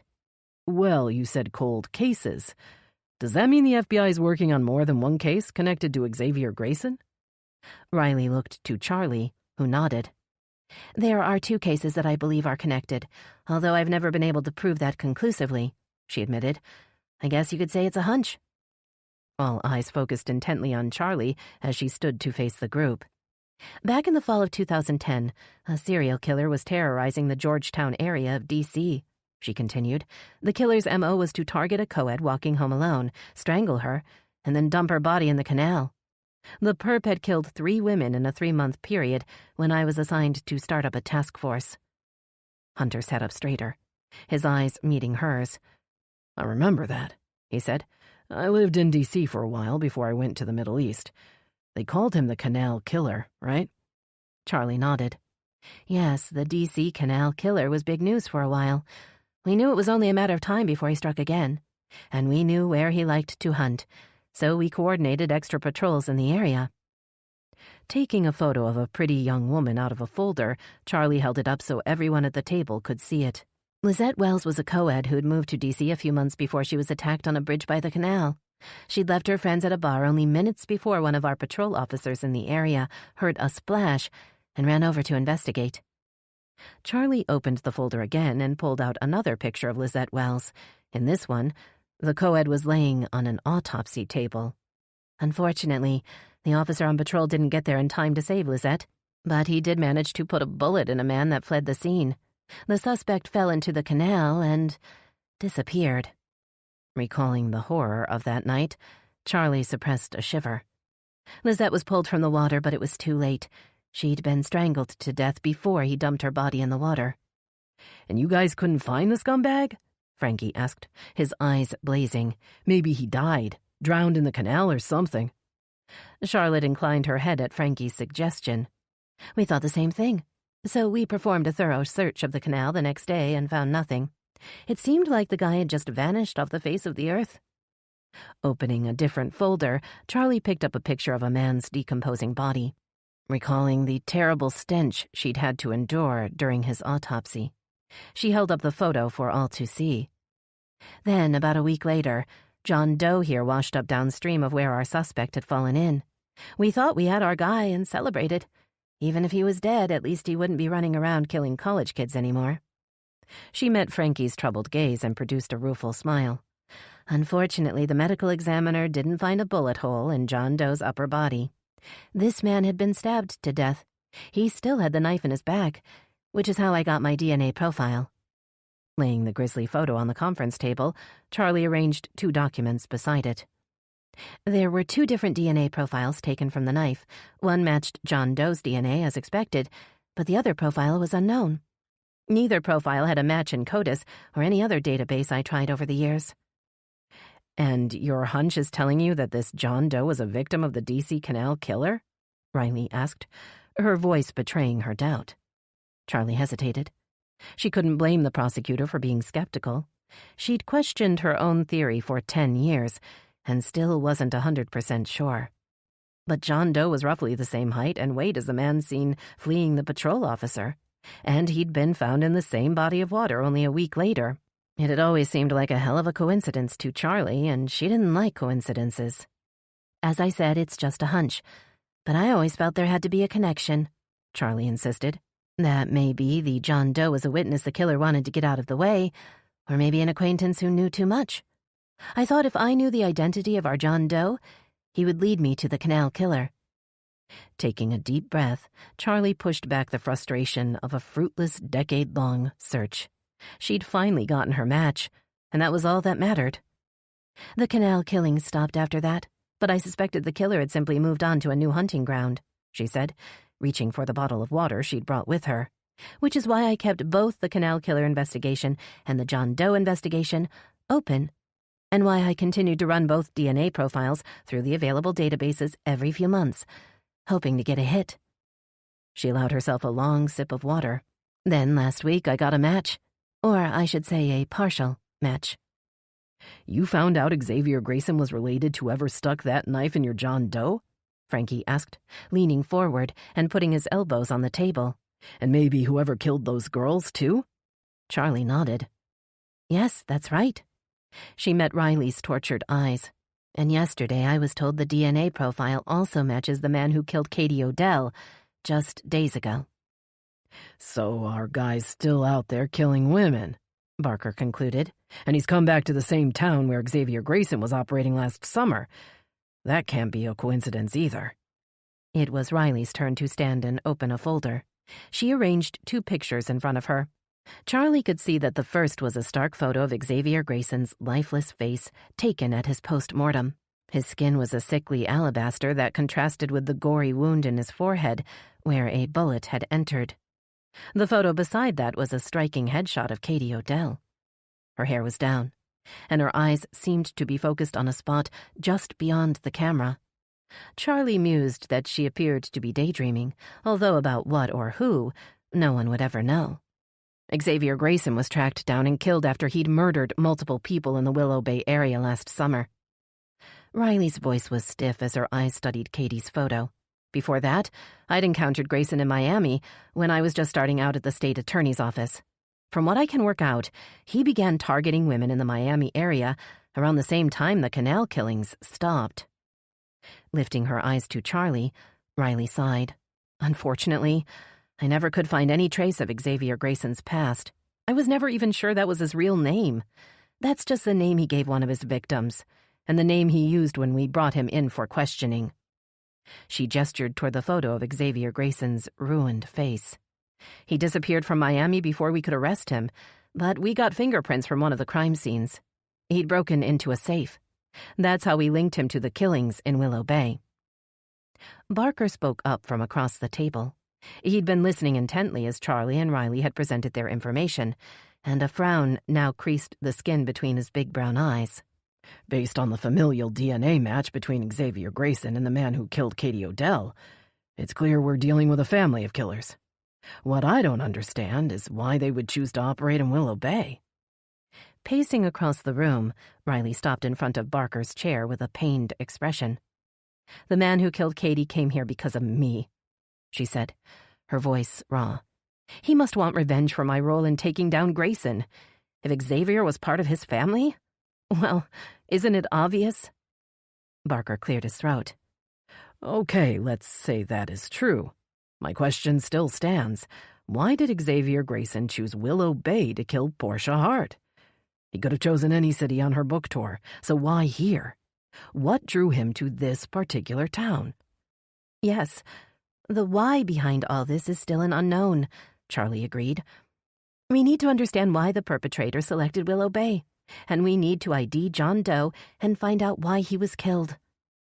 As Riley began to present possible next steps in the investigation, Charlie's eyes were drawn to Hunter Hadley, and his dark, brooding stare. He seemed distracted, and Charlie had the feeling she knew exactly what or who was on his mind. When he'd left their meeting the previous night to check on someone named Veronica, Riley had explained that she was a reporter who worked with Hunter at Channel 10. And in her hotel room later that night, Charlie had watched several news clips featuring Veronica Lee. She'd reluctantly decided she liked the young reporter's engaging style and could see why Hunter would too. Giving an inward sigh of regret, Charlie tore her eyes away from Hunter to focus on the conversation. She knew a lost cause when she saw one, and besides, she was getting close to catching a killer. I just hope Veronica Lee knows how lucky she is. Chapter 32. Winston jumped up on the kitchen counter as Veronica poured hot coffee into a Channel 10 news mug and added a splash of milk. Scooping the tabby cat up in one arm, she picked up the mug and crossed to the table where Ling Li sat staring out the window. "I should be at work," Ling protested, keeping her eyes on the back garden. "I haven't called in sick for years, and with Jai out—" Her voice trailed off at the mention of the assistant principal, who had still been in intensive care when they'd called earlier to check. "You need to rest, just like you always tell me," Veronica answered, taking a half-hearted sip of her coffee. "And in any case, the police haven't released your office yet. It's still a crime scene, and you can't be in there until they're done with it." A bright yellow butterfly flitted past the window. Veronica followed it with her eyes as it landed briefly on an azalea bush before flying off toward the big magnolia tree near the back fence. If only I could forget everything and just fly away. Resting her chin on her hand, she exhaled with a deep sigh. "What's wrong, Ronnie?" Her mother reached out a small hand to grasp her arm. "Are you sure you're okay?" Veronica dropped her eyes to the table, feeling childish and knowing it was selfish to make her mother worry. She needed to find a way to protect her mother, not waste time pining over a man. "Why didn't you ask Hunter to stay longer last night?" Ling asked, as if reading Veronica's mind. "He was worried about you and about me, too. He came over to check on us, but you were so cold." "You don't know the whole story, Ma," Veronica protested, hating the whine she heard in her own voice. "You kept telling me to date Hunter, and I told you he was out of my league, that he was a player." Raising her eyebrows, Ling stared at Veronica. "He's playing around on you, Ronnie? Are you sure?" Tears threatened, and Veronica blinked hard, not wanting her mother to see her cry. Ling needed her to be brave now more than ever, but she wasn't feeling very courageous. "I'm not sure of anything," Veronica groaned. "I'm not sure how he feels about me, and I'm not sure if I should even expect an exclusive relationship at all. I mean, we just started dating and you deserve to be respected," Ling interjected. "You deserve to be treated kindly, no matter how long you've been dating." Guilt prompted Veronica to avoid her mother's gaze as she held Winston's soft body against her and scratched behind his ears. She knew she was making it sound like Hunter had mistreated her, and that wasn't true. He'd rushed to see her as soon as he'd heard about her mother, genuinely concerned for them both. Hunter had even accepted Veronica's aloof behavior last night as a normal reaction to the traumatic situation she'd been through, and he hadn't pressured her into talking or explaining her moody silence. Veronica's insecurity about their relationship had prevented her from asking Hunter about the woman she'd seen in his car. She felt sure if she asked him to explain, he would answer truthfully, but she wasn't sure she wanted to hear the truth. It might break her heart. "Hunter does respect me, Ma," Veronica admitted, "and he's got a kind heart. It's just we haven't discussed, well, about seeing other people, and I saw a woman in his car, and I just got scared." Placing a small finger under Veronica's chin, Ling gently lifted her daughter's face and stared into her sad green eyes. "Don't let fear rule your relationship, Ronnie. Whether it's fear of losing him or fear of what he might do, fear blinds you to the truth, and in the end, it destroys love. Believe me, I know." The depth of emotion she heard in Ling's voice worried Veronica. Something terrible had happened to her mother all those years ago, something so bad that she was still hurting 28 years later. "Ma, I need you to be honest with me." Veronica ignored the nervous ache that filled her stomach whenever she thought about her father. "Is there any way the man who attacked you yesterday at the school could be my father?" Ling looked startled, then offended. "I'm always honest with you, Ronnie," she insisted with an irritated shake of her head. "Besides, if your father knew where I was, he would have come for me a long time ago." A knock at the front door made them both jump. Ling reached for the gun next to her cup of tea. Although Officer Eddings had turned over Ling's Glock to the crime scene team the day before, Veronica's gun had been safely locked in a cabinet in her bedroom. Ling had gotten it out as soon as they'd gotten home, and she'd kept it close to her since then. "I'll see who it is, Ma," Veronica assured her, letting Winston down as she stood up. "You stay here." "Oh, no," Ling protested. "I'll come with you." Veronica knew it would be pointless to argue, but she pointed at the Glock and frowned. At least keep that out of sight. Walking down the hall, Veronica felt her blood pressure rise. What if it was another delivery? And what if this time the delivery man didn't just drive away? She leaned forward and put a nervous eye to the peephole. Peyton Bell stood on the front porch. Veronica recognized the short pixie cut and the striking eyes that were almost the same bright shade as Winston's. "It's that new detective Chief Ainsley introduced to us yesterday at the school," Veronica murmured in a low voice. "Now, go put the gun away and I'll let her in." Waiting until Ling had disappeared up the stairs, Veronica pulled open the door and gazed inquiringly at the detective. "Good morning, Miss Lee. I thought I'd stop by to check on your mother and see how she's doing." She looked past Veronica with a hopeful smile. "Is she at home?" Veronica stepped back to let Peyton enter, unable to resist the woman's friendly tone. "It's Detective Bell, right?" Veronica asked, as she led her into the living room and motioned toward a chair by the window. "Yes, but feel free to call me Peyton if you'd like." The detective shrugged her bag off her shoulder. As she sat down, she noticed Winston on the windowsill and smiled. "Hi there, kitty," she cooed. "You are a handsome boy." "How'd you know he was a boy?" Veronica asked, taking a seat on the sofa across from the detective. Still smiling, Peyton pointed at the cat's shiny tag. "I doubt you'd call a girl cat Winston, although I personally think it'd be cute. You could call her Winnie." Veronica felt herself relaxing and returning the woman's smile. "So you're new to the force?" Veronica asked, trying to stall for time so her mother would have a chance to secure the Glock. "Sort of." Peyton looked toward the hall as if hoping Ling would appear. "I actually grew up in Willow Bay and worked briefly with the WBPD before moving to Memphis, so it's not really like being new, more like coming home." Footsteps on the stairs announced Ling before she entered the room. Peyton stood and smiled. "I wanted to see how you were doing, Principal Lee," she said, "and I was hoping you may have remembered something else about the events yesterday that might help in our investigation." Ling frowned at the detective, studying her face. "I know you, don't I?" Ling's face relaxed into a smile. "Yes, of course. You were one of my students quite a few years ago." "That's right," Peyton agreed, looking pleased. "I graduated from Willow Bay High back when you were teaching history." Ling nodded. "And now I'm the principal and you're a police detective," Ling said. "My, how time does change us all." A blush reddened Peyton's cheeks, and she cleared her throat. "I don't want to take up your time, but I was hoping you may have remembered something since we last spoke. I find it's always good to check back with a witness after a day or so." Ling contemplated the question, then shook her head. "No, I can't think of anything I didn't include in my report, but I do appreciate you coming by to check on me." "No problem," Peyton said, moving toward the hall. "But if you do think of anything that could help me and my partner in our investigation, please feel free to call." Ling frowned, as if confused. "Your partner?" Hesitating before she responded, Peyton seemed uncomfortable. "Yes, Detective Ingram couldn't be here today, but he will be working with me as we go forward and—" "Mark Ingram is your partner?" Veronica asked, recognizing the name from the reports of his dismissal and reinstatement. She exchanged a look of dismay with her mother. "I can't say that's very reassuring." Ling didn't bother to hide her displeasure. "If the Willow Bay Gazette can be believed, Detective Ingram sat in a diner eating pie while my daughter was being held hostage by a serial killer. So you can imagine how I feel about him being assigned to any case involving my family."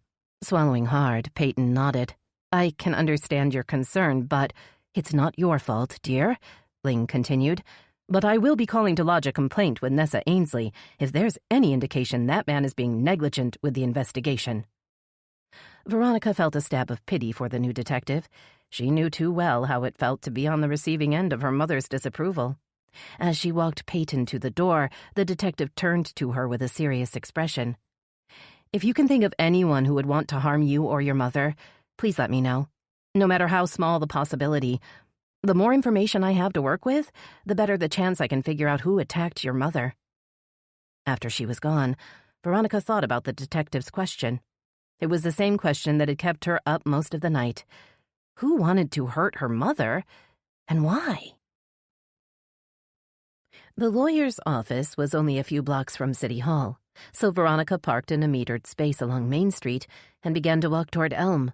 The day was mild, and she imagined the warm Florida sun would be soothing if she wasn't so tense about her decision to confront Nick Sargent. After Ling had taken the Glock upstairs and locked herself in her room for a nap, Veronica had gotten a call from her source in the clerk of the court's office. Nick Sargent had just left the building and was thought to be heading to his lawyer's office nearby. Veronica had taken the call as a sign.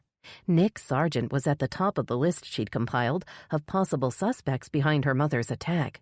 He had already tried to destroy her career, so she couldn't put it past him to try to destroy her family as well. And the shocking list of crimes in the indictment against him proved he could be ruthless in his quest to take down anyone who got in his way. So she'd left the house, determined to investigate the possibility before she lost her nerve.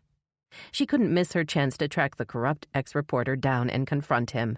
If she caught him by surprise, she just might get him to slip up and reveal something she could use against him. Or if he has a valid alibi, then I can cross him off my list. Turning left onto Elm Street, Veronica checked the building numbers, looking for Norman Price's office. The row of neat houses had been converted into offices, and several of Willow Bay's lawyers had taken advantage of the street's close proximity to the courthouse and the WBPD headquarters. A sign reading, "The Law Offices of Norman Price, P.A., hung outside a newly renovated building with a pretty stone pathway leading up to a covered porch. Veronica hesitated at the foot of the path, then made her way to the door, preparing herself to face Nick Sargent. But as she opened the door and stepped inside, she saw only a young blonde woman sitting behind a mahogany desk, typing in a lackluster fashion on a computer keyboard. Veronica cleared her throat, and the woman looked up with a vague smile. When she saw Veronica standing just inside the doorway, her eyes widened with excitement. "You're that reporter from Channel 10, aren't you?" Standing and coming around the desk, the woman clasped her hands together in delight and stared at Veronica expectantly. "Yes, I'm Veronica Lee with Channel 10. I'd like to speak to Norman Price about one of his clients." "You want to interview Norman?" Her excitement faded as she glanced doubtfully over her shoulder toward the closed door behind her. "He doesn't like giving interviews to the press," she said, not giving Veronica a chance to reply. "He thinks it'll turn off our clients, but I don't agree. I think it would be good publicity." Taking Veronica's arm and leading her toward a small waiting area arranged by the window, she gestured for Veronica to sit down. "I'm Bridget, by the way, Bridget Price." She sat next to Veronica and smiled. "You want me to spell that for you?" "No, that won't be necessary," Veronica replied, looking toward the door, then back at Bridget. "Is Mr. Price in?" The inner door swung open before Bridget could respond, and Nick Sargent was suddenly standing in the small lobby. Norman Price and a bulky man Veronica didn't know followed behind him. Standing on shaky legs, Veronica moved past Bridget and approached the three men, who all turned to stare at her in surprise. "What the hell are you doing here?" Nick asked, his eyes narrowing in displeasure. "Are you actually following me?" "Where were you yesterday afternoon, Nick?" she demanded, ignoring his question. The big man next to Nick stepped forward with a hostile glare, but Norman Price stuck out a hand to stop him. "No need for a scene, Mr. Sokolov." The lawyer turned to Veronica with a frown. "Reporters aren't allowed in my office, Ms. Lee." Pointing toward the door, he kept his tone calm, but Veronica could sense tension in his face. Perhaps the lawyer was as scared of the thugs behind him as she was. "Now I need to ask you to leave." "It's a simple question, Nick," Veronica insisted, straining to look around Norman. "Where were you yesterday afternoon?" Nick's face twisted into a contemptuous sneer. "What is it I'm supposed to have done now?" He cocked his head as if trying to think. "Let me guess. You want to blame me for what happened to your mother at the school yesterday. Is that it?" Heart thumping, Veronica studied his hateful face, trying to see the truth behind his facade of offended indignation. "Oh, Mr. Sargent was here yesterday," Bridget said, her eyes wide. "He couldn't have been at the school when all that ruckus started." Norman spun to Bridget and shook his head. "Not another word, Bridget," he ordered. "Mr. Sargent has a right to his privacy, and the press has no right to invade it." "Nick Sargent was here all yesterday afternoon?" Veronica asked Bridget. "Are you sure?" Glancing at Norman, Bridget nodded. then dropped her eyes. "My wife doesn't have to answer any of your questions, Miss Lee," he said, placing a firm hand on Veronica's arm. "Now please leave before the situation escalates." "I'd listen to the lawyer if I were you," the big man muttered. "I'm sick of everybody making false accusations against my cousin." Nick put a hand on the man's meaty shoulder. "Don't waste your breath, Ivan," he said with a laugh. "She's just a wannabe reporter that makes up stories because she's not good enough to report on real ones. She'll be back on the weather desk before you know it." His words stung, and Veronica turned to the door, realizing there was no reason to stay. Nick Sargent had an alibi for the previous day. He couldn't have been the one that attacked Jai Patel and her mother. Walking back to her Jeep, Veronica brought up her mental list of suspects and crossed off Nick Sargent. She was back to square one. A small crowd had gathered outside City Hall, and Veronica saw that Mayor Hadley appeared to be giving a statement of some kind. Her pulse raced as she saw Hunter Hadley and Jack Carson in the small group of reporters listening to the mayor. "The recent escalation of violence at our schools must be dealt with, and I've asked Brock Chandler, the school district superintendent, to form a task force to investigate the situation." Crossing the street to get a better view, Veronica saw Brock Chandler's tall figure approach the podium. "What are you doing here?" Hunter stood by her arm, his face a mask of concern. "I thought you were staying at home with your mother today." Looking past him to where Jack Carson was filming the superintendent's statement, Veronica felt a hot flush of anger warm her cheeks. "You don't think I'm capable of covering a press conference?" Veronica snapped back. "And that man is going to investigate violence at the school?" She turned her eyes up to him in disbelief. "He's now at the top of my list of suspects in the attack on my mother, and he's going to be forming a task force?" "What are you talking about, Veronica?" Hunter took her arm and guided her back toward her Jeep. "You can't really think Brock Chandler broke into the school and, well, why would he?" Opening the door for her, Hunter helped Veronica into the driver's seat. Then he circled around and climbed into the passenger seat. Once the doors were closed, he turned to Veronica. "Now, tell me what you're talking about." Veronica looked through the windshield to where Brock Chandler was still making his speech and sighed. "I'm trying to figure out who attacked my mother, and that man has always had something against her. Maybe he thinks she's going to get his job and—" "And that's highly unlikely," Hunter said, putting a warm hand on hers. "I've known Brock Chandler for years, and he's been a respectable citizen and friend of the family." His voice trailed off as he saw Veronica's face harden. "Okay, I guess being a friend of my father doesn't help Chandler's case in your eyes, but I just can't see him breaking through windows and leaving death threats." "Then who is doing this?"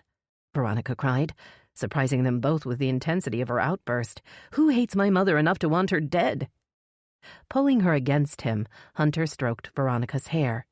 "It's going to be okay," he whispered. "We'll find out who it is." Veronica nodded her head against his chest, sniffing back tears. "It's just so frustrating. And now that I know it couldn't have been Nick Sargent, I just don't know what to think anymore." Hunter's body stiffened, and he pulled back to look at her. "What do you mean, now you know Nick isn't guilty?" "I went to see him," Veronica admitted, "and he has an alibi." Alarm widened Hunter's eyes. His hands tightened on her arms. "You can't be going around confronting dangerous criminals," he insisted. "There's a lot going on, and, well, a lot I need to tell you." "I'm an investigative reporter, Hunter," Veronica said, shrugging off his grip. "That's what I've got to do. Go into dangerous situations and tell the story. That's what you do, isn't it?" Shaking his head, Hunter hesitated, trying to find the right words. "A lot has happened in the last 24 hours. I've had a chance to talk to Charlie Day, the FBI agent who had information about Xavier Grayson." He paused, and Veronica could see he was reluctant to tell her what he'd found out. He was trying to protect her again. "Stop shutting me out, Hunter. Tell me what's going on." Taking a deep breath, he nodded. "DNA analysis showed that the man who killed Tina Tremaine and Katie Odell is biologically related to Xavier Grayson." Stunned by the words, Veronica shook her head in disbelief. "But what does that mean? Why would he—" "We think he's targeting Riley and the people close to her." Hunter's eyes held hers. "We have to assume anyone involved in taking Xavier Grayson down, or their loved ones, could be a target."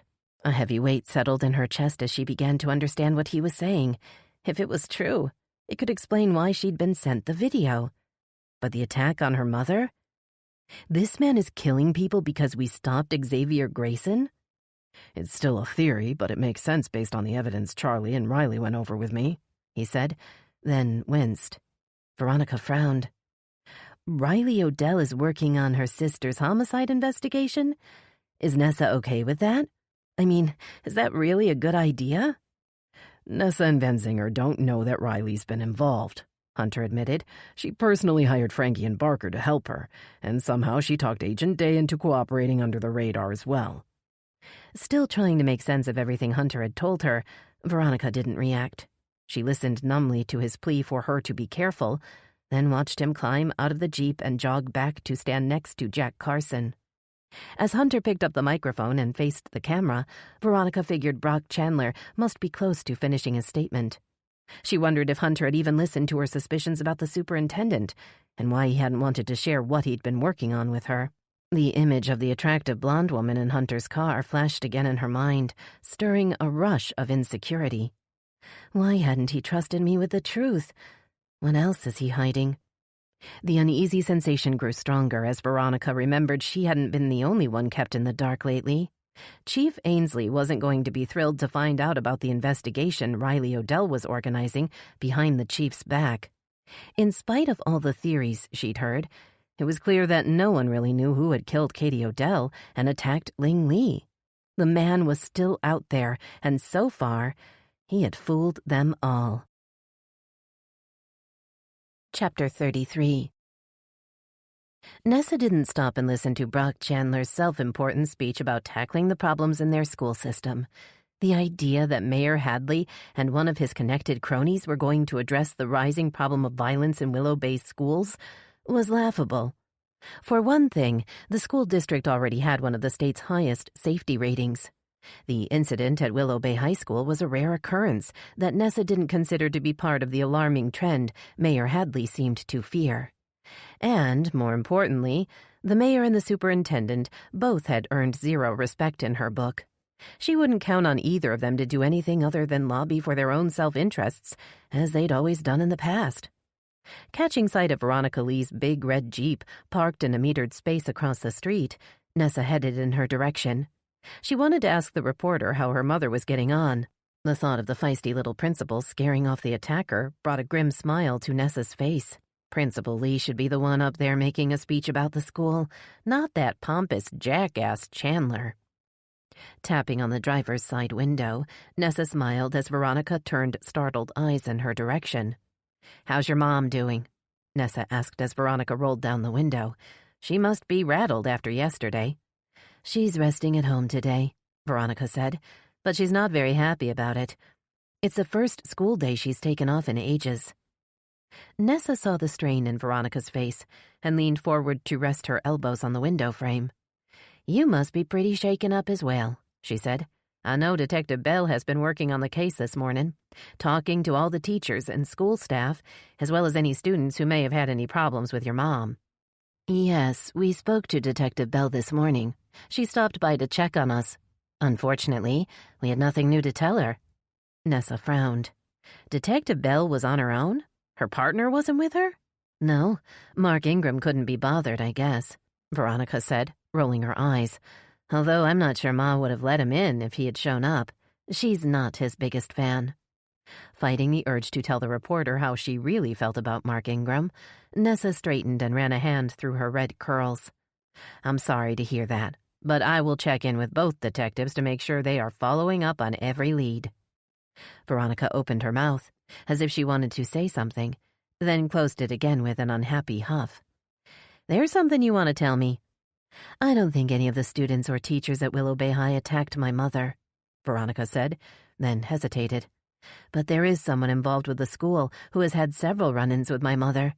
I'm not sure if I should mention it, but—" "You should tell me anything that might have the tiniest impact on the case," Nessa insisted. "Don't hold anything back. It might just be the one thing that helps us catch the guy." Wondering why the reporter seemed so uncomfortable, as if she felt the need to choose her words carefully, Nessa waited.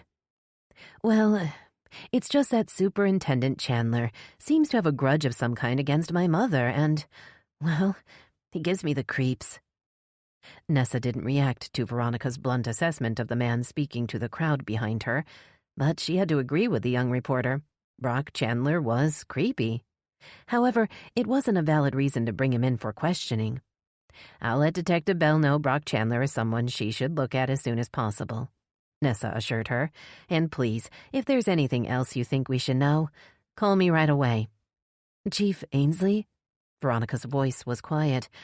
Have you spoken to Riley Odell lately? Do you know how she's doing? The niggling feeling that Veronica wanted to tell her something was back. Nessa paused to consider the question. When was the last time she'd talked to Riley? I haven't spoken to her for a few days, Nessa admitted, feeling a flush of guilt that she'd been avoiding the prosecutor. I planned to call and check on her later today.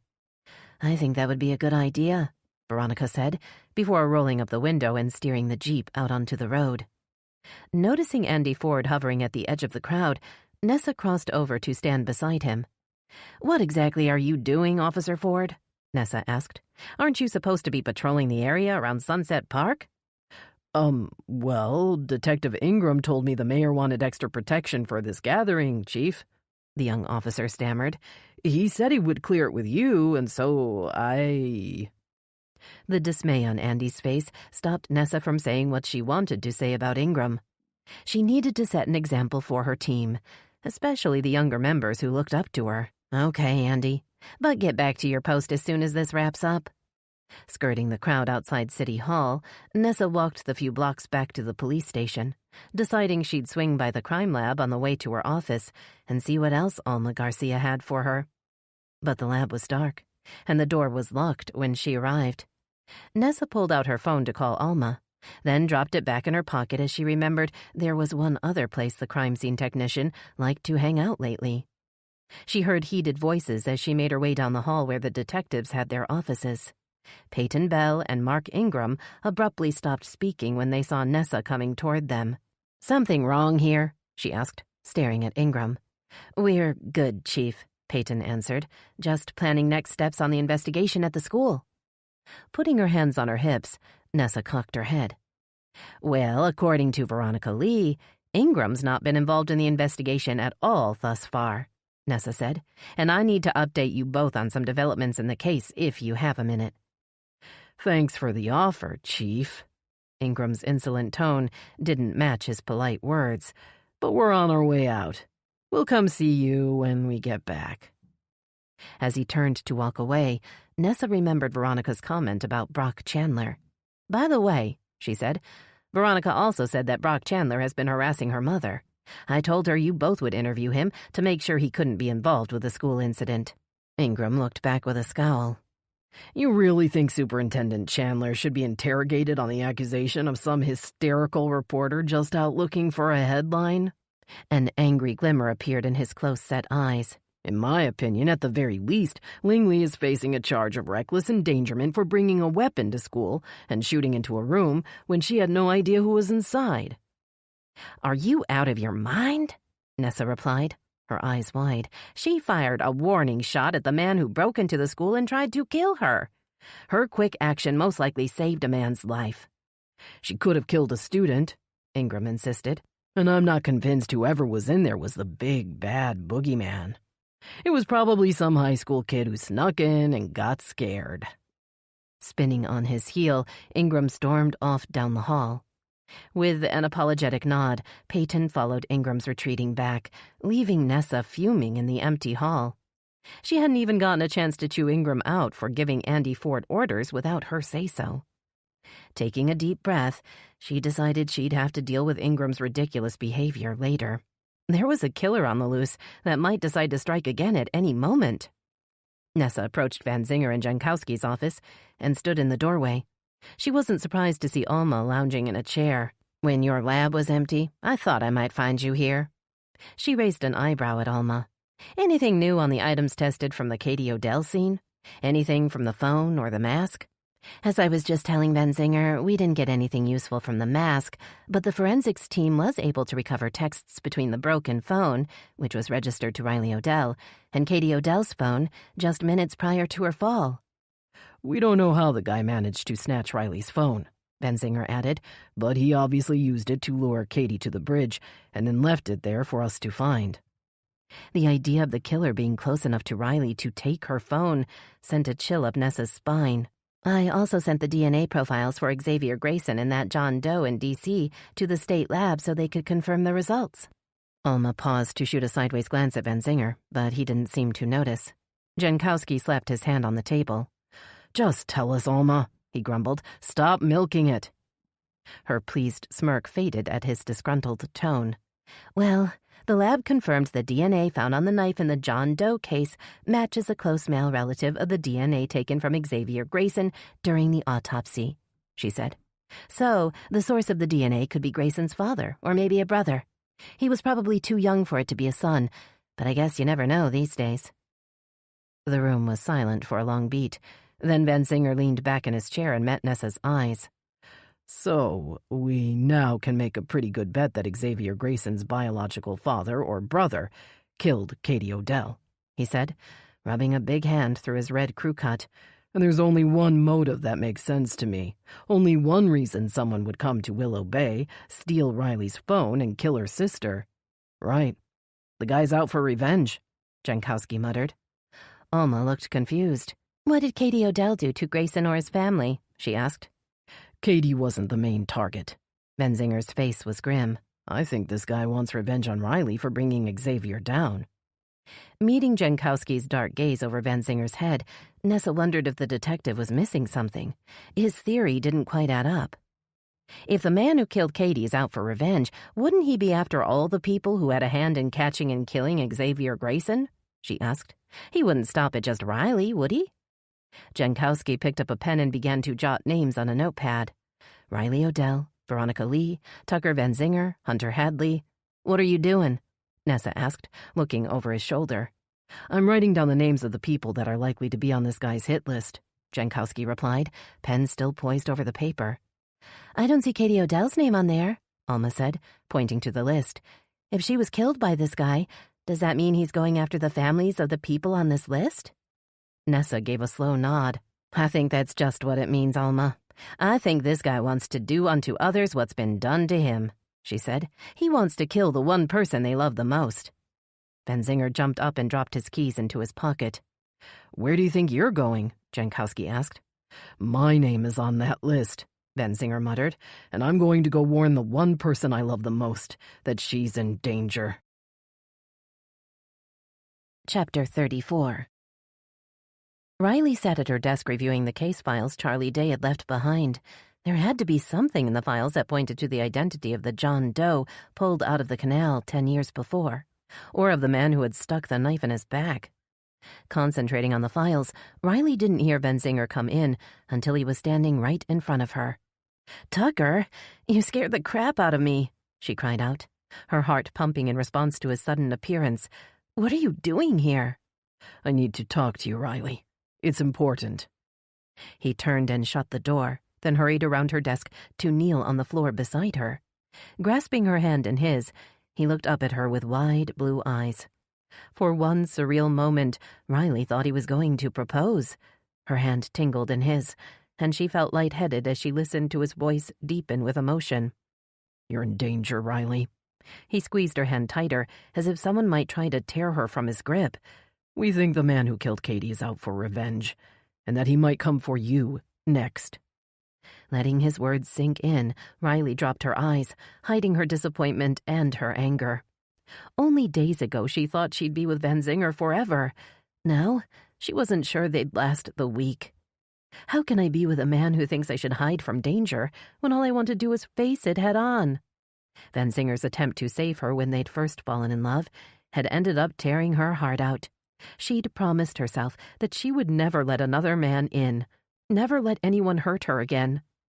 But when Benzinger came back into her life last summer, and they'd brought down Xavier Grayson together, she thought he had finally accepted who she was. They'd agreed then to have a relationship that was built on trust, even when it got difficult or dangerous. Now it seemed he hadn't really changed at all.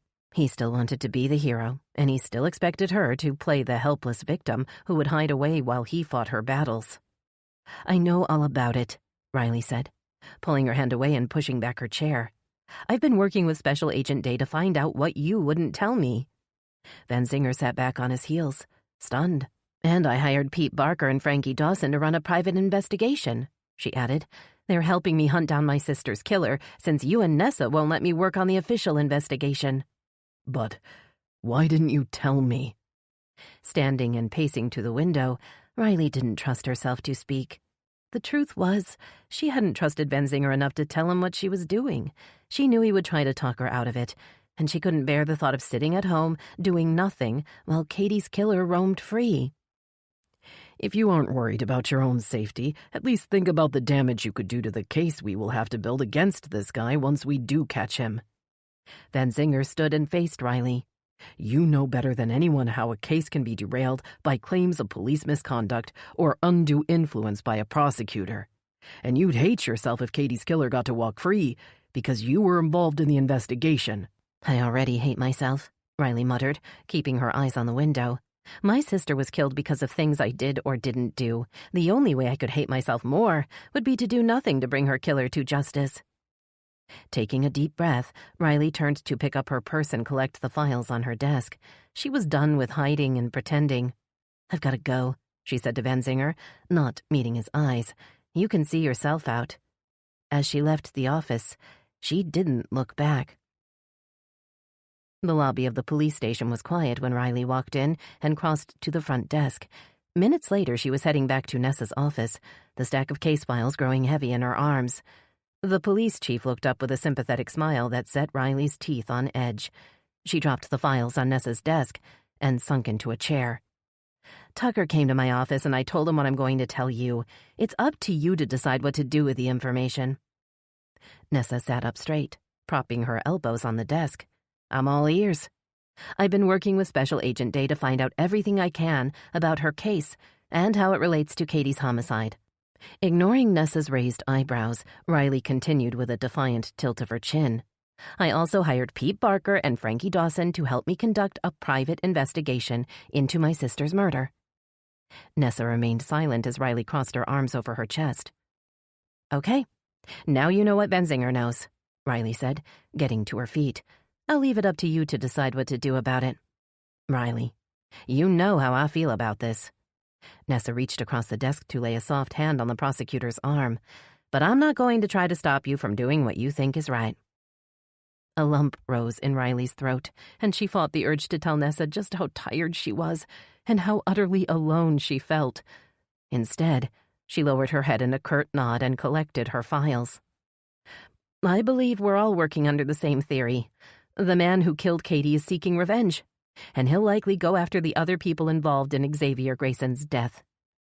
Nessa nodded her agreement as Riley continued.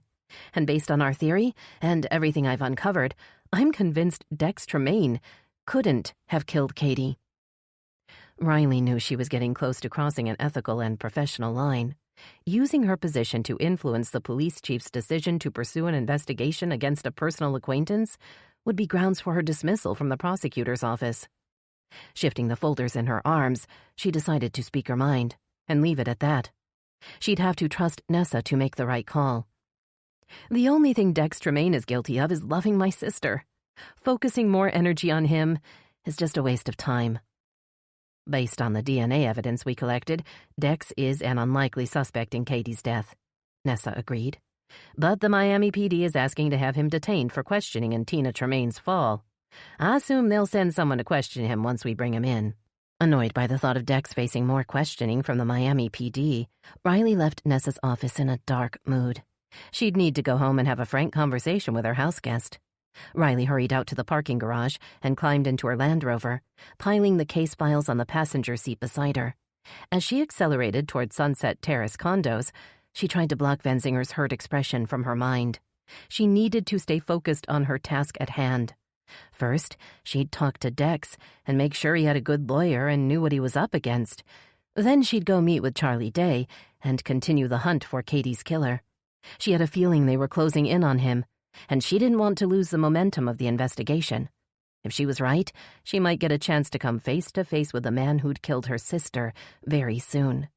Leaning over to open her glove box, Riley stared in at the little pistol, wondering if she'd have the guts to use it when the time came. Chapter 35. The terrible ache in Frankie's head still hadn't faded when he arrived at Sunset Terrace, even though it was already well past lunchtime. He'd spent another night with Jack Daniels and was still suffering the painful after effects.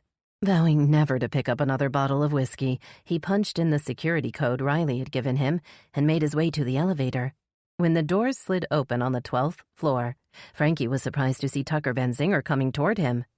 "Aren't you supposed to be out arresting someone or something?" Frankie asked, squinting under the bright lights in the hall. "I was hoping to talk to Riley, but she's not here." Van Zinger stopped in front of Frankie and frowned. "I told her to stay at home where she'll be safe, but she won't listen to me." Raising a hand to his aching head, Frankie snorted. "You don't know Riley if you think that woman's going to stay home barefoot in the kitchen while you go out hunting. Don't be a jackass." Van Zinger growled. "That's not what I meant. I'm just trying to make sure she doesn't end up like her sister. Some psycho killed Katie and Riley might be next on his list." Van Zinger's jaw clenched in anger, and Frankie took a step back. The man was obviously stressing about Riley, and Frankie couldn't blame him.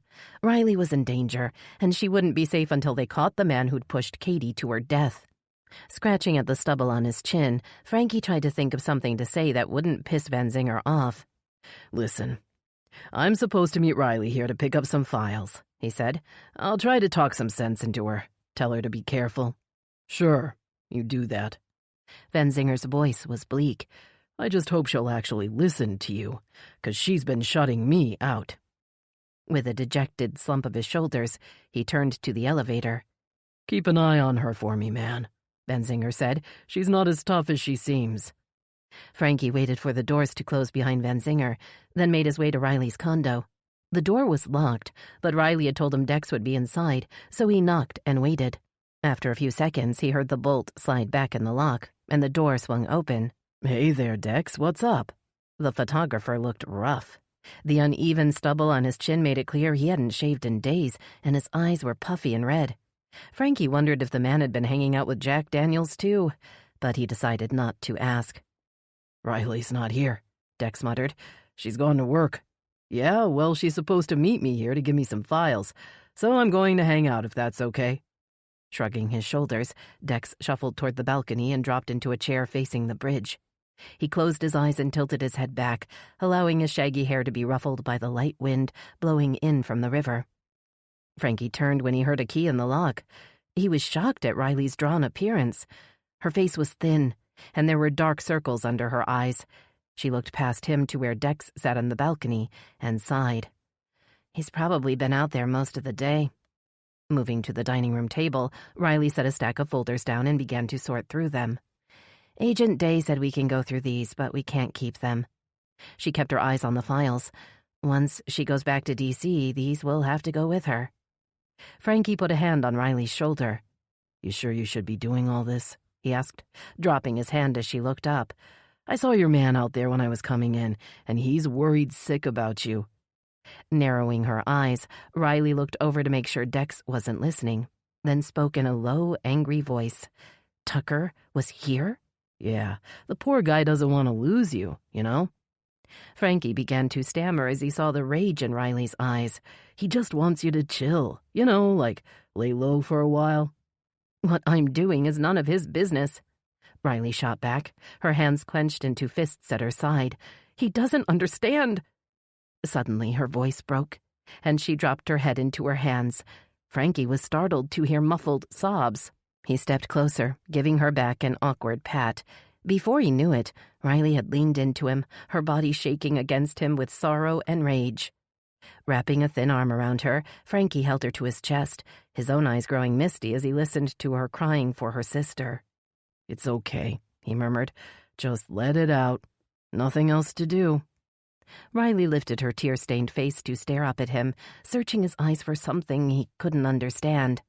When she raised her mouth to his, Frankie turned his face away, his heart dropping. "Oh, no, we don't," he murmured, stepping back. "I can't give you what you want, Riley. I wish I could, but nobody and nothing can." Shaking her head in protest, Riley pulled him toward her. "You want your sister back, and you want the pain to go away," Frankie said, holding her at arm's length. "But screwing up your relationship will just make it all worse. I'd be your biggest mistake." Dex cleared his throat behind them, and Riley spun around, wiping her eyes and pushing her hair off her face. "I've got to go downtown to see my lawyer," Dex said, turning to the door. "I'll be back later." "Frankie will go with you." Riley prodded Frankie toward the door. "He'll make sure you get there okay." Shoving a stack of the case files into Frankie's hand, Riley herded the two men out the door and closed it behind them. Frankie clung to the files in his lap as Dex careened down Waterside Drive before making a hard left onto Elm Street.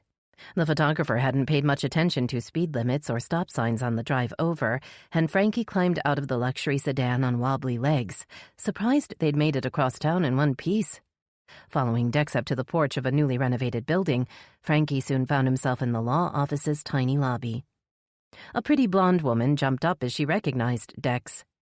"Mr. Tremaine, we weren't expecting you," she said, managing a surprised smile. "Didn't you get my message?" Dex patted his pocket with a shrug. "Can't find my phone," he said, looking around as if it might be laying somewhere in the room. "I guess I should get a replacement, although it has been peaceful without it buzzing all the time."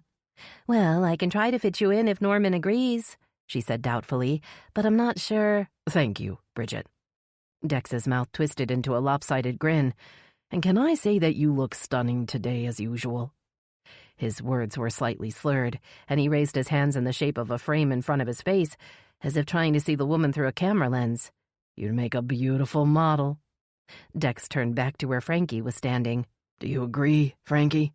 Don't you think Bridget is beautiful enough to be on the cover of a magazine?" Frankie stared at Dex, then nodded awkwardly as Bridget gestured toward the waiting area beside the window. "Norman's in with a client, but he should be finished shortly, and I'll see what we can do." Frankie sunk onto a chair, realizing he was still lugging the armful of files with him. He balanced the stack on his knees and opened the file on top. If he was going to have to wait for Dex, he might as well make good use of his time. "She reminds me so much of my Katie," Dex murmured from the chair next to him, his eyes on Bridget Price. "So very beautiful." Seeing the glassy sheen in the photographer's eyes, Frankie wondered if the man was on something stronger than whiskey. He closed the file and turned to Dex. "You sure you're okay, man? You don't look so good." But Dex wasn't listening. He was searching in his pockets. "You got a cigarette?" "I don't smoke, Dex," Frankie said, growing more worried by the minute. "You know that." Standing, Dex crossed to stand in front of Bridget's desk. "You wouldn't happen to have a cigarette, would you, dear?" "Oh, no. Norman doesn't like me to smoke." She glanced back at the closed door, although sometimes I sneak one with my friends. Dex grinned and winked at Bridget. "I'm just going to run out to the car," he said. "Be right back." Frankie was about to open the top file again when the door behind Bridget opened and Norman Price strode out, followed by Nick Sargent. Frankie looked up, startled to see the disgraced ex-reporter standing only a few feet away. "You gotta be kidding me," Frankie said under his breath. "Out of all the lawyers in town, he picks a guy representing Nick Sargent?" Watching as Nick hurried out the door, Frankie wondered how any self-respecting lawyer could represent a lowlife that preyed on vulnerable young women. "I should have set Dex up with my lawyer. Leo Still would never let a bum like Nick Sargent set foot in his office." "Mr. Tremaine's here hoping to see you," Bridget told Norman once he'd closed the door behind Nick. "I told you to cancel," Norman said, his voice irritable. "I left a message, but he didn't get it," she snapped back. "He went out to smoke a cigarette and left his friend here waiting." Norman turned to see Frankie sitting in the waiting room, and his expression darkened as Bridget spoke behind him. "I'm going to check the post office box before they close." Looking toward the door as it closed behind Bridget, he sighed and faced Frankie with guarded eyes. "I'm double booked this afternoon and need to reschedule my appointment with Mr. Tremaine," he muttered. "Will you be kind enough to let him know?" "I'm not his secretary," Frankie said, standing up to face the lawyer. "And since it looks like we have a few minutes in private, I'd like to ask you a question, if you don't mind." Frankie shifted the files in his arms. The top file began to slide, and he had to move forward and rest the stack on Bridget's desk to save them all from falling in a heap on the floor. Norman stared at the files in confusion, then shifted his gaze to a set of keys in a tray. "Oh, my wife's left the post office key. You can see yourself out." The lawyer grabbed the keys and hurried toward the door, leaving Frankie standing by himself in the little space. He straightened the files and prepared to hoist them into his arms again when he saw a document next to Bridget's keyboard. Nick Sargent's name was on it. Looking toward the door, Frankie tiptoed around to stare down at the paper. It was a legal filing of some kind, but before Frankie could read through it, he heard voices outside. Crossing to the door, he saw several boys on bikes riding past. He stepped out on the porch and glanced toward Dex's car, but he couldn't see the photographer anywhere. He wasn't inside the car, and he wasn't standing beside it. Figuring he must have gone to get more cigarettes, Frankie turned to go back inside for his files, then recalled the photographer's strange behavior. "I can't leave Dex wandering around town on his own. If anything happens to him, Riley will have my head." Chapter 36. Xander's heart thumped heavily in his chest as he waited across the street from the little law office. This was the day he had been dreaming of for months, but so far it hadn't gone at all to plan. It seemed that every time he turned around, there had been another distraction or delay, and now he was way behind schedule. Looking up to see Frankie Dawson step out onto the covered porch, Xander ducked behind a flowering azalea bush that covered half the sidewalk. He watched the PI descend the porch steps and walk down Elm Street. Once Frankie had disappeared around the corner onto Waterside Drive, Xander moved quickly across the street and up the stone path to the porch. Twisting the doorknob with a savage impatience, he entered the lobby just as the phone in his suit pocket buzzed. He pushed the door shut behind him with one foot as he pulled out his phone. He gritted his teeth when he saw Mayor Hadley's number pop up for the second time that day. The old man is starting to be fucking annoying. Thumbing the screen to send the call to voicemail, he saw a stack of files perched on the edge of the desk, as well as a few papers scattered around. What had the skinny PI been looking at when he'd been in the office on his own? He'd probably snooped around the whole place, helping himself to any information he could find. If I had more time, I'd get rid of that two-bit loser as well. He turned his attention to the files Frankie had carried into the office with him, hoping there would be something in the files to reveal how much the PI knew about him and his activities. Opening the top folder, Xander's eyes widened in shock at the FBI logo at the top of the first document. Scanning the paper with growing panic, he turned to the next page, and then the next, realizing that Special Agent Charlie Day must have shared the whole file on the DC Canal killer case with Frankie and his partner. He closed the folder and moved on to the next one, shock sizzling through his veins as he saw the autopsy photos of the man named in the file as John Doe. The man had been in the water for several days before he'd been pulled out of the canal, and Xander could barely recognize the remains of the man he'd befriended all those years ago. Flipping through the contents of the file, he slowed down when he came to several pages that listed leads and persons of interest in the case. Skimming through the handwritten notes, his heart stopped when he saw John Doe's real name carefully printed on the top line of a missing person report near the bottom of the file. He pictured the face of the man he had so carefully selected, the decent, respectable man who had met all of Xander's requirements and who had welcomed Xander into his life without ever suspecting the danger he represented. He'd stolen everything that man had owned, including his life. Even the knife I stuck in his back belonged to him before I took it. Sweat trickled down Xander's face as he imagined Frankie Dawson reading through these papers and seeing that name. Would he assume it was just a coincidence? Many people had the same name. Or would he start digging and uncover the truth? Absorbed in the file, he didn't hear anyone at the door until the handle began to turn. Darting into the back room, he closed the door behind him and leaned against it, trying to catch his breath. Could Frankie have returned? Had he already seen John Doe's real name in the file? Was he coming back with Charlie Day and a SWAT team to take him in before he had a chance to complete his plan? Listening to the light footsteps in the outer room, Xander tried to calm his breathing. He looked to the big back window, plotting his escape if needed. He'd parked the big delivery van in the alley behind the office. He could be through the window and in the van in minutes. I forgot the darned post office box key and had to walk all the way back to the office. They'll be closed by the time I get back. The words were coming from the lobby, and Xander breathed a sigh of relief as he realized Frankie hadn't come back and that no one was waiting outside to bring him in. He inched open the door and saw Bridget holding her phone to her ear and looking through the papers in the file. She was reading the missing persons report in the file he'd left open on the desk. Cursing himself for his carelessness, Xander debated what he should do next. "I gotta go," Bridget said slowly, staring down at the paper with a curious expression. "I'll talk to you later." Lowering the phone, she turned to the first page in the folder and gasped as she saw the grisly autopsy photo. Xander took the opportunity to lunge forward and wrap an arm around her throat. "This wasn't in the plan," he grunted out, inhaling the heady scent of her soft blonde hair. "But I think I'm going to enjoy this." Bridget raised her hands to claw at his arm, her long nails gouging into his skin so hard he felt one break against him.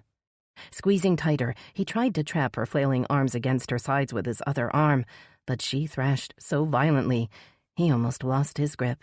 The rattle of the doorknob sent a jolt of adrenaline coursing through him, but Bridget must have turned the deadbolt behind her when she came in, keeping out whoever was on the porch. Clasping a strong hand over Bridget's nose and mouth, he dragged her back toward the inner office and kicked the door shut behind him, just as several loud knocks reverberated through the office. Her struggles started to fade, and Bridget's body finally went limp and she slumped heavily in his arms.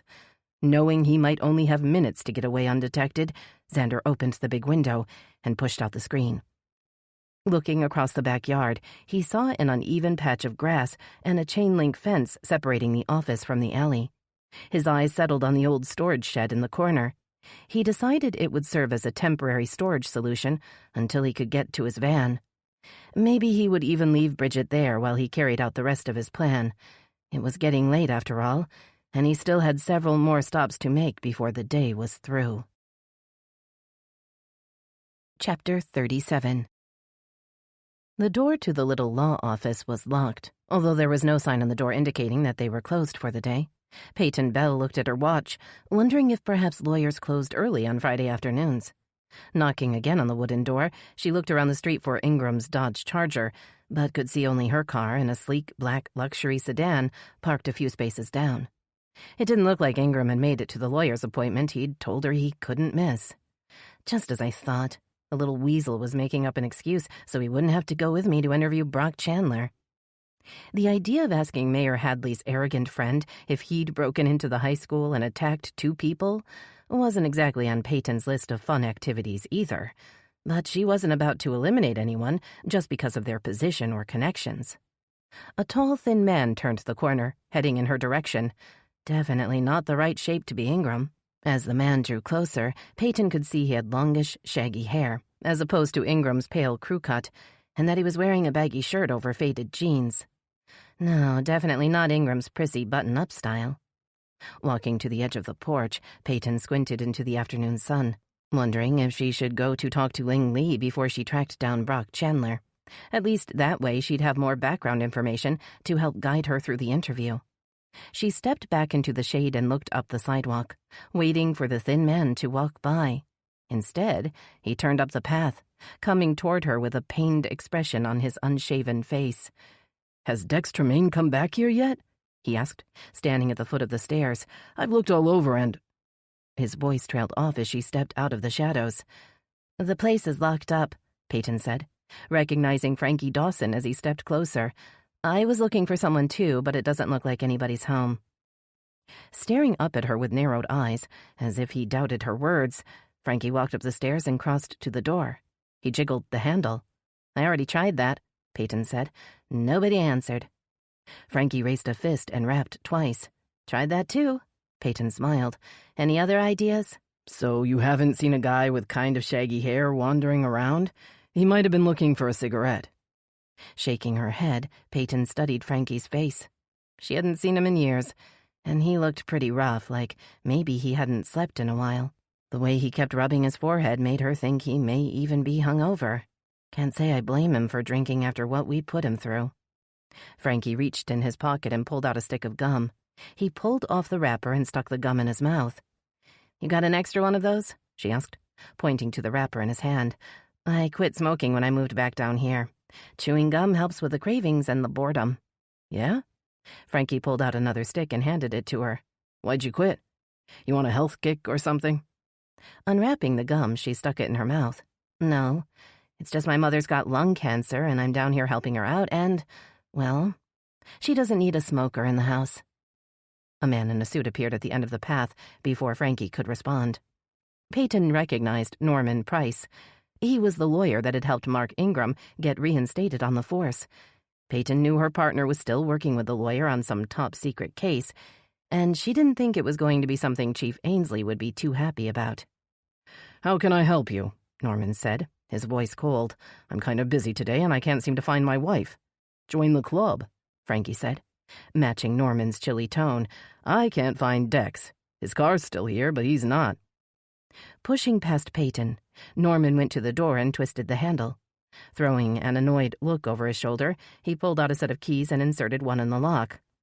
"No, she's not back yet," Norman muttered as he looked into the room. "And now I'm running late, so—" He turned and motioned toward the sidewalk. "I'm going to need to ask you both to leave. I have a busy afternoon and my legal assistant seems to have gone AWOL." "Sure, no problem," Frankie said, stepping toward Norman. "I'll get out of your face once I have my files back." Frowning in confusion, the lawyer blocked the door. "What are you talking about?" Peering over Norman's shoulder, Frankie pointed into the little room with a skinny hand. "Those files right there on the desk," he said, squeezing his way past the disgruntled man. "I can't leave without these, now can I?" As Frankie began to collect a pile of files that had been spread out on the desk, Peyton turned to Norman. "I'm Detective Peyton Bell. I'm looking for my partner, Mark Ingram. He said he had an appointment with you this afternoon." "I'm not sure who's scheduled for this afternoon." Norman's voice rose in frustration. "My wife, Bridget, makes all the appointments, and she seems to have gone missing, so I just don't know." "I used to work in the missing persons unit up in Memphis, so perhaps I can help you find your wife." Peyton had intended the comment to be funny, but he shook his head, seeming to grow more agitated. "No need, Detective," Norman snapped. "I'll give Bridget a call and track her down. Now, please allow me to get on with my work." Walking behind Frankie down the path, Peyton wondered if she should apologize to him for her role in his wrongful arrest and conviction. She had only been a junior officer following orders, but she'd known what had happened to Frankie was wrong, and she'd done nothing to stop it or fix it. "So you were working up in Memphis?" Frankie asked, following Peyton to her charger. "I grew up there." "So why'd you move down here?" she asked. "Family issues," he said, looking down at his feet and scratching at his chin. "Can I ask you a question?" She thought she knew what he was going to ask, and she had to fight back the instinct to get in her car and hide. Or I could go to the nearest bar and have a few drinks. That'll work. Knowing it was too late to hide or get drunk, she nodded. "You remember me?" he asked, raising his eyes to hers. "It was a long time ago, almost 10 years. I was just a kid, really." She swallowed hard, suddenly hating herself for what she'd done, and hating him for reminding her what a chicken shit she'd been. "No," she said. "I don't remember much from back then. I was drinking and, well, I've gotten sober since then." She looked down to open the car door, her face hot with shame. "Now, why'd I have to go and tell 2 lies? Guess one's not enough for me." Raising her eyes, she saw the pained look was back. "Oh, well, yeah. It was a long time ago." She pretended not to hear the hurt in his voice. Maybe she would stop for just one drink on the way home. But first, she had to figure out where the hell Ingram had gone. "I'd better get back to my office and go over these files," he said, adjusting the stack against his thin chest. "See you later." "Hey, Frankie, where do you work now?" The words came out before she could stop them. "I'm a private investigator." A hint of pride deepened his voice. "I'm part owner of Barker & Dawson's Investigations." She raised her eyebrows. "Barker? Like in Peter Barker?" "Yep, that's him. He's a good guy." She had to agree. Peter Barker had been one of the few detectives that had taken time to chat with her, and he hadn't been under Chief Kramer's thumb. "Yeah, he was a real good cop." "He's a real good partner, too," Frankie said, his voice almost cheerful now. "I guess I'm pretty lucky." Watching him walk toward Waterside Drive and disappear around the corner, Peyton tried not to think about the day she'd been in on Frankie's arrest. Even as a rookie, she'd known it was a bad call. They hadn't had enough evidence to arrest anyone, so Kramer and his flunkies in the department had listened to an unreliable witness and gone after Frankie. What could I have done to stop a man like Kramer? If she'd spoken up, she'd have been kicked out of the department or worse. So she'd gone along, and when the offer from Memphis PD came, she'd jumped at the chance to get out. But now she was back on the WBPD, and with Ingram as her partner, she had a terrible sensation of déjà vu. Once again, she was under pressure to make bad decisions and hide another detective's transgressions. She'd only been working with Ingram a few days, and she'd already figured out the sneaky little detective was plotting with the mayor to orchestrate Chief Ainsley's downfall. Sliding into the driver's seat, Peyton looked through the front windshield just as a white delivery truck rolled out of the alley behind the office. The truck turned toward downtown, and after years of riding patrol, she automatically glanced at the license tag. She watched the truck until it had trundled out of sight. She'd wait a bit longer to see if Ingram would show up. If he didn't arrive in the next few minutes, she'd drive over to Ling Lee's house on her own. Peyton wanted to speak to the principal and get her information straight before she attempted to interview Brock Chandler. I need to be prepared.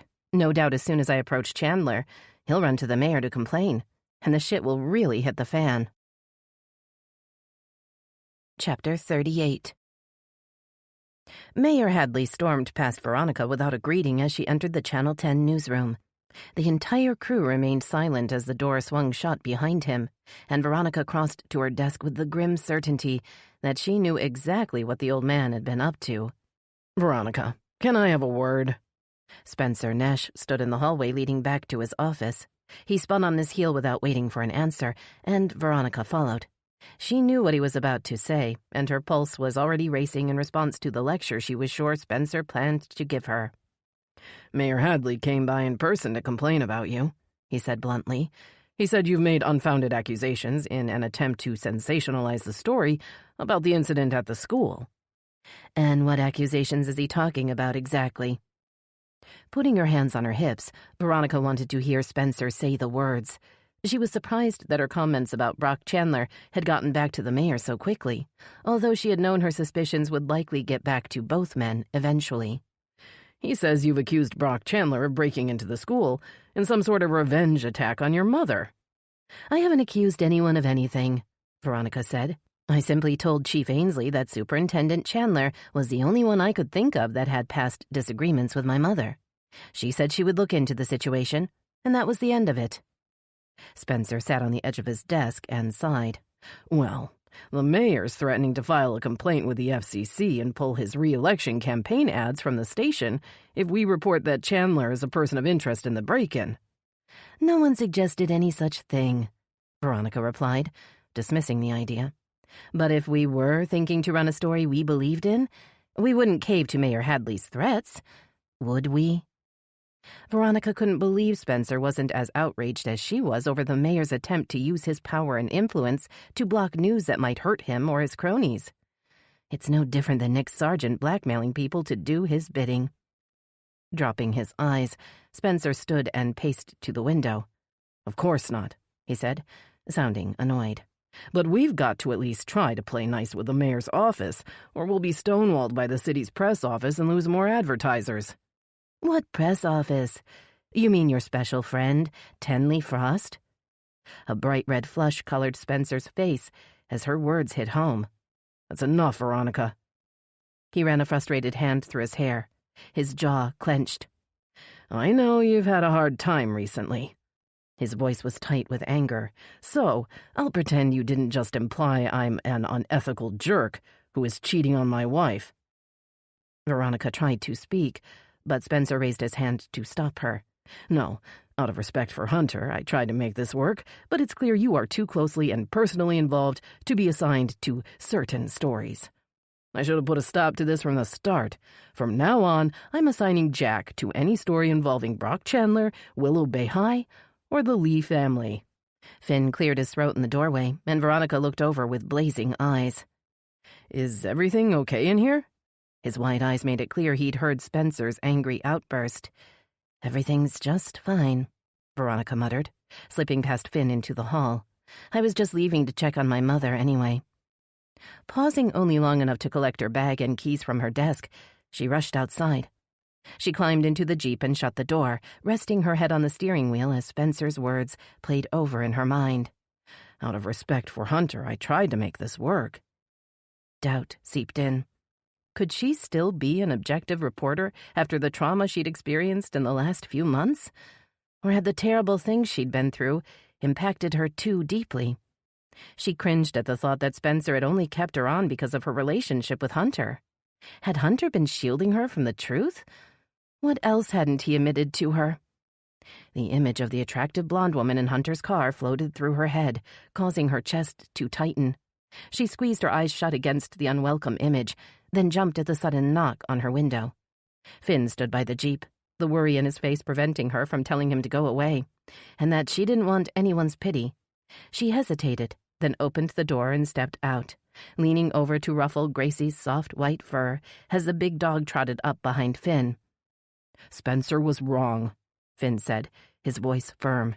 You're here because you're a good reporter, and we need good people on our team. That's it. End of story. You'd tell me the truth, wouldn't you, Finn? Veronica asked, raising her eyes to his. If there was something I needed to know? Even if it was something that might hurt me, you'd tell me, right? Raising an eyebrow, Finn thought about the question. I'll never lie to you, Ronnie. His eyes were suddenly serious. If that's what you want, then that's a promise I'm willing to make. Veronica nodded, not trusting herself to speak. She saw something in Finn's face that reminded her he had been through a lot during the past year, too. His father had died, and he'd moved to a new town to start a new life. And now that he was part owner of Channel 10, Finn had a lot of responsibility on his young shoulders. He didn't need her and her insecurity, making it even harder. Managing to produce a reassuring smile for Finn, she bent to give Gracie a hug and felt her phone buzzing in her pocket. The number on the display sent her heart plummeting. Nessa usually didn't call her unless something was wrong. Nessa? Is everything okay? Well, I'm about to meet with an FBI agent to see if we got a serial killer on our hands, but other than that, I guess everything's okay. Veronica motioned to Finn that she had to go, then climbed back into the Jeep. She tried to think up an appropriate response as she watched Finn and Gracie head back toward the station, but nothing came to her. Sorry, I'm just frustrated, Nessa said with a weary sigh. I was hoping you had time to come over and meet with Special Agent Day. We're working on a cold case that's related to Xavier Grayson, and I think you may have relevant information to share with each other. A shiver rolled through Veronica at the thought of the cunning man who had almost killed her, and who still chased her most nights in her dreams. I'll explain everything when you get here, Nessa assured her, and I think you'll want to hear what Agent Day has to say. Chapter 39. Nessa tried to hide her fatigue as she led Special Agent Charlie Day into the briefing room. Motioning to the long table at the front of the room, Nessa set down her water bottle and notepad and waited for Charlie to arrange the files she'd brought with her. I let Frankie Dawson take a stack of files with him to review, Charlie said, settling into a chair. When he returns them, I can bring those over for you to go through as well. Nessa studied the files in front of her, wondering with a touch of irritation just how much information the agent had already shared with Frankie and Barker. She reminded herself that the private investigators had gotten first dibs to go through the files because she'd taken her time setting up the meeting. With everything going on in town lately, we're lucky to be meeting at all. A soft knock on the door announced Dave Eddings. Sorry to interrupt you, Chief, but Veronica Lee's in the lobby and she says you asked her to come see you? Yes, that's right, Nessa agreed. Can you bring her back here? Pulling over a chair for the young reporter, Nessa noticed Charlie's questioning gaze. Veronica's a reporter with Channel 10, Nessa explained. She was the one who discovered Xavier Grayson's secret, and he nearly killed her in return. Luckily, Hunter and Benzinger arrived in time to save her. I'd say she knows more about Grayson than anyone except maybe Riley Odell. Yes, I know all about Veronica Lee, Charlie said, sitting up straighter in her chair. I've been wanting to meet her. Both women turned as Veronica appeared in the doorway, her long dark hair falling over one shoulder and a work bag hanging over the other. She smiled when she saw Nessa and moved forward to drop her bag on the table. Thank you for coming so quickly, Veronica. Nessa gestured toward the table. This is Special Agent Charlie Day of the FBI. She's working on a cold case in D.C. that's linked to Katie Odell's homicide." "You're Charlie?" Veronica's eyes widened, and Charlie nodded, clearly amused. "Actually, my given name is Charlotte, but I was a bit of a tomboy growing up, hence the nickname," she explained. "When I joined the Bureau, I never even thought about going back to Charlotte." "And you're the agent Hunter's been working with?" Veronica couldn't hide her surprise. "He said Charlie, and I thought, well..." Charlie's face lit up. "Yes, Hunter's been such a big help this whole week." Clearing her throat, Nessa motioned to a chair and waited for Veronica to set up her computer.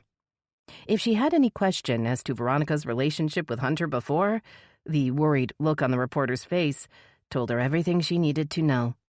Nessa had also detected an inquisitive gleam in Charlie's eyes, as if the agent was sizing Veronica up, perhaps curious about the kind of woman that had captured Hunter's interest.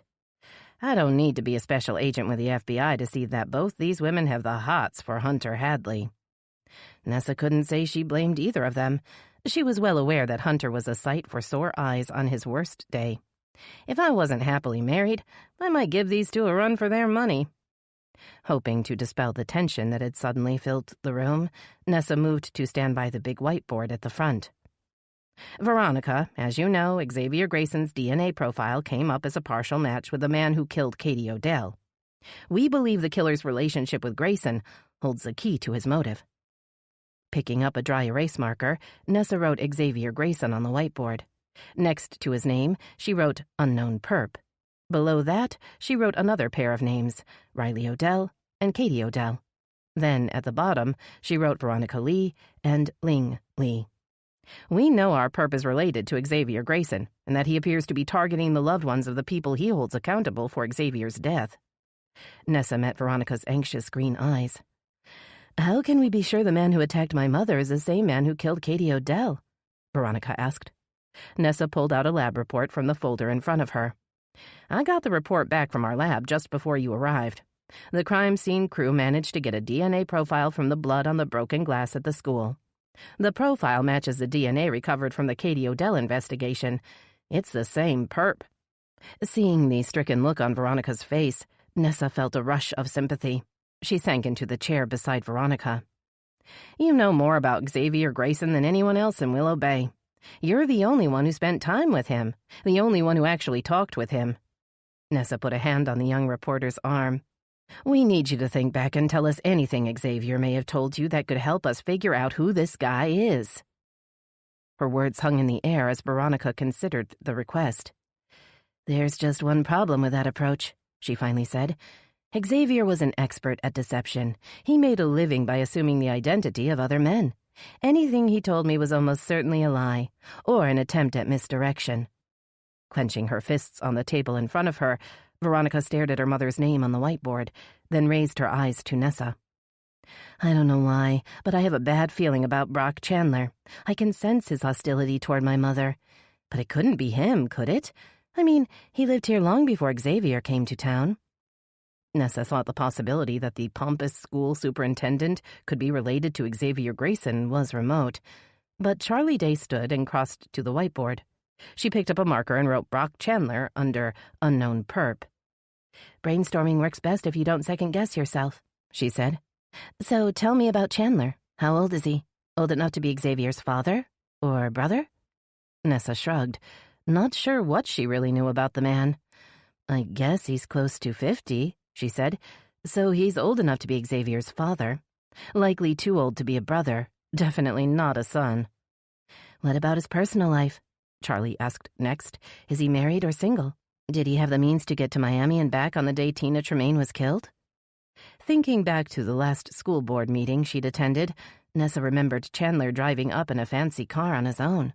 "I haven't met his wife if he has one," Nessa said, "but I know he has a car, so he could easily get to Miami. And Tina was killed on a Sunday, so he wouldn't have been expected at work that day." Charlie nodded and jotted notes on the whiteboard. "What about travel?" she asked. "Our guy was in D.C. in 2010. Veronica leaned back in her chair, frowning with concentration. "Do you think the reason Xavier came to Willow Bay in the first place was because he had family here?" she asked. Could that be why he decided to kill Portia here? Charlie lowered her hand, considering Veronica's question. That's the same question Pete Barker had when I was talking to him the other day, she said. He thought the killer might live in Willow Bay, and that Grayson had come here to show off. The mention of her old partner caused Nessa's ear to perk up. So, Barker thinks Xavier Grayson could have killed Portia Hart in Willow Bay to impress his big brother or his daddy or whoever? Nessa heard her southern accent taking over, as it tended to do when she was tired or frustrated, but Charlie didn't seem to notice. Our perp could very well live in Willow Bay and be a respectable citizen, Charlotte agreed. I've seen it before. The seemingly normal guy no one suspects turns out to be a cold-blooded killer. Nessa caught movement out of the corner of her eye, surprised to see Riley Odell standing in the doorway. The prosecutor's face was strained and pale, and her voice was hard. Okay, you've got my attention. Who's the cold-blooded killer? Chapter 40. Riley noted the discomfort on Charlie Day's face as the FBI agent looked first at her and then at Nessa. Moving further into the room, the prosecutor stopped in front of the women, her mouth softening into a weary smile. Don't worry, Agent Day. I already let Nessa know I've been working with you on the investigation. She's not happy, but she didn't kick me out of her office either, so I guess we're good. Turning to the whiteboard, Riley read the words in black marker. A sharp pain pierced through her as she saw Katie's name neatly written next to her own. Her eyes fell to the name written beneath Katie's, and she winced as she turned to face Veronica. Is your mother doing okay? Riley recognized the fatigue and fear in the reporter's eyes. She'd seen that same look last summer on the day they had watched Xavier Grayson die. Together they had survived the terrifying ordeal on the beach, not knowing then that they would soon become the targets of another killer. A feeling of déjà vu settled over her. I wonder if we'll both escape with our lives a second time. Veronica's dark mood seemed to mirror her own.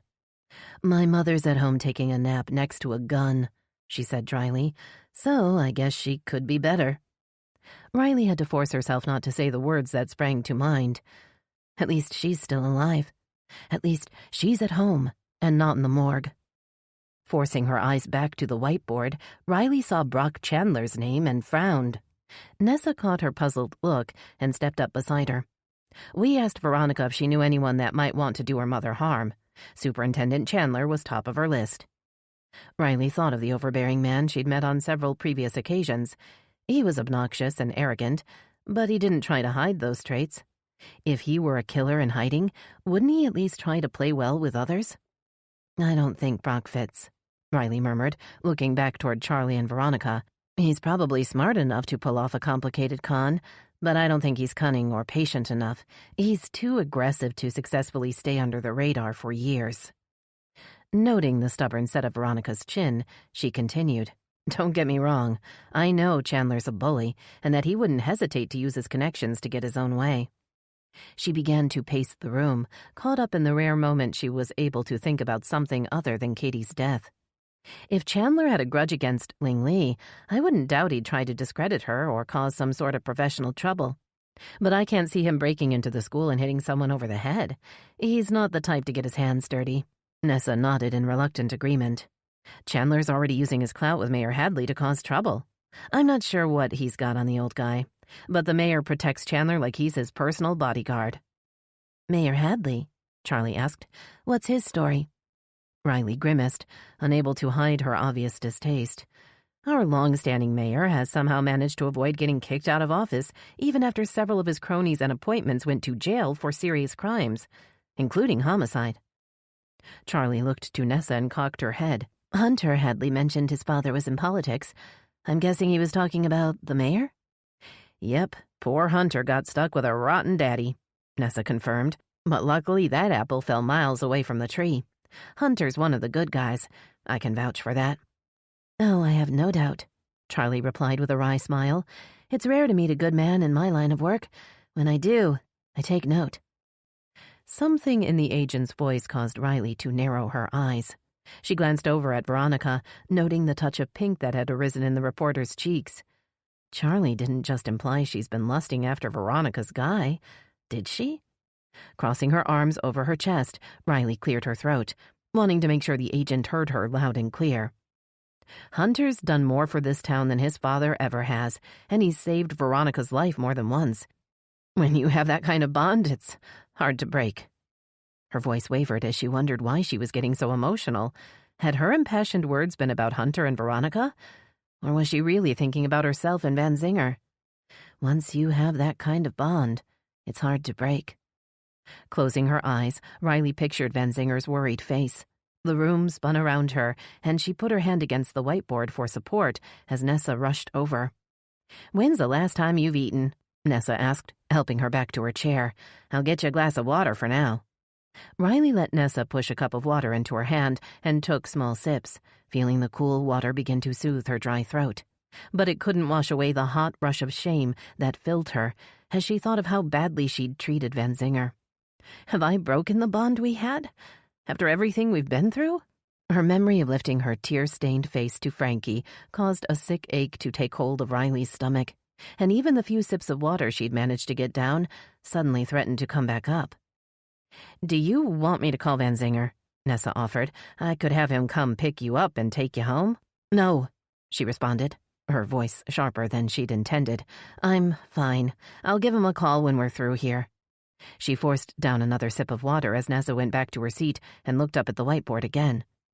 "So, are we ready to eliminate Brock Chandler from our list?"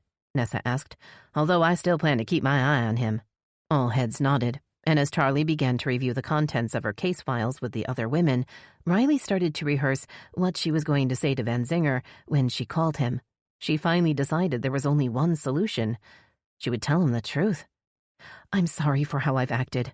I need you. I don't want to live without you." She only hoped it wouldn't be too late. Chapter 41. Van Zinger weaved his Dodge Charger through the Friday afternoon traffic, rolling to a stop in the loading zone outside Barker and Dawson's investigations.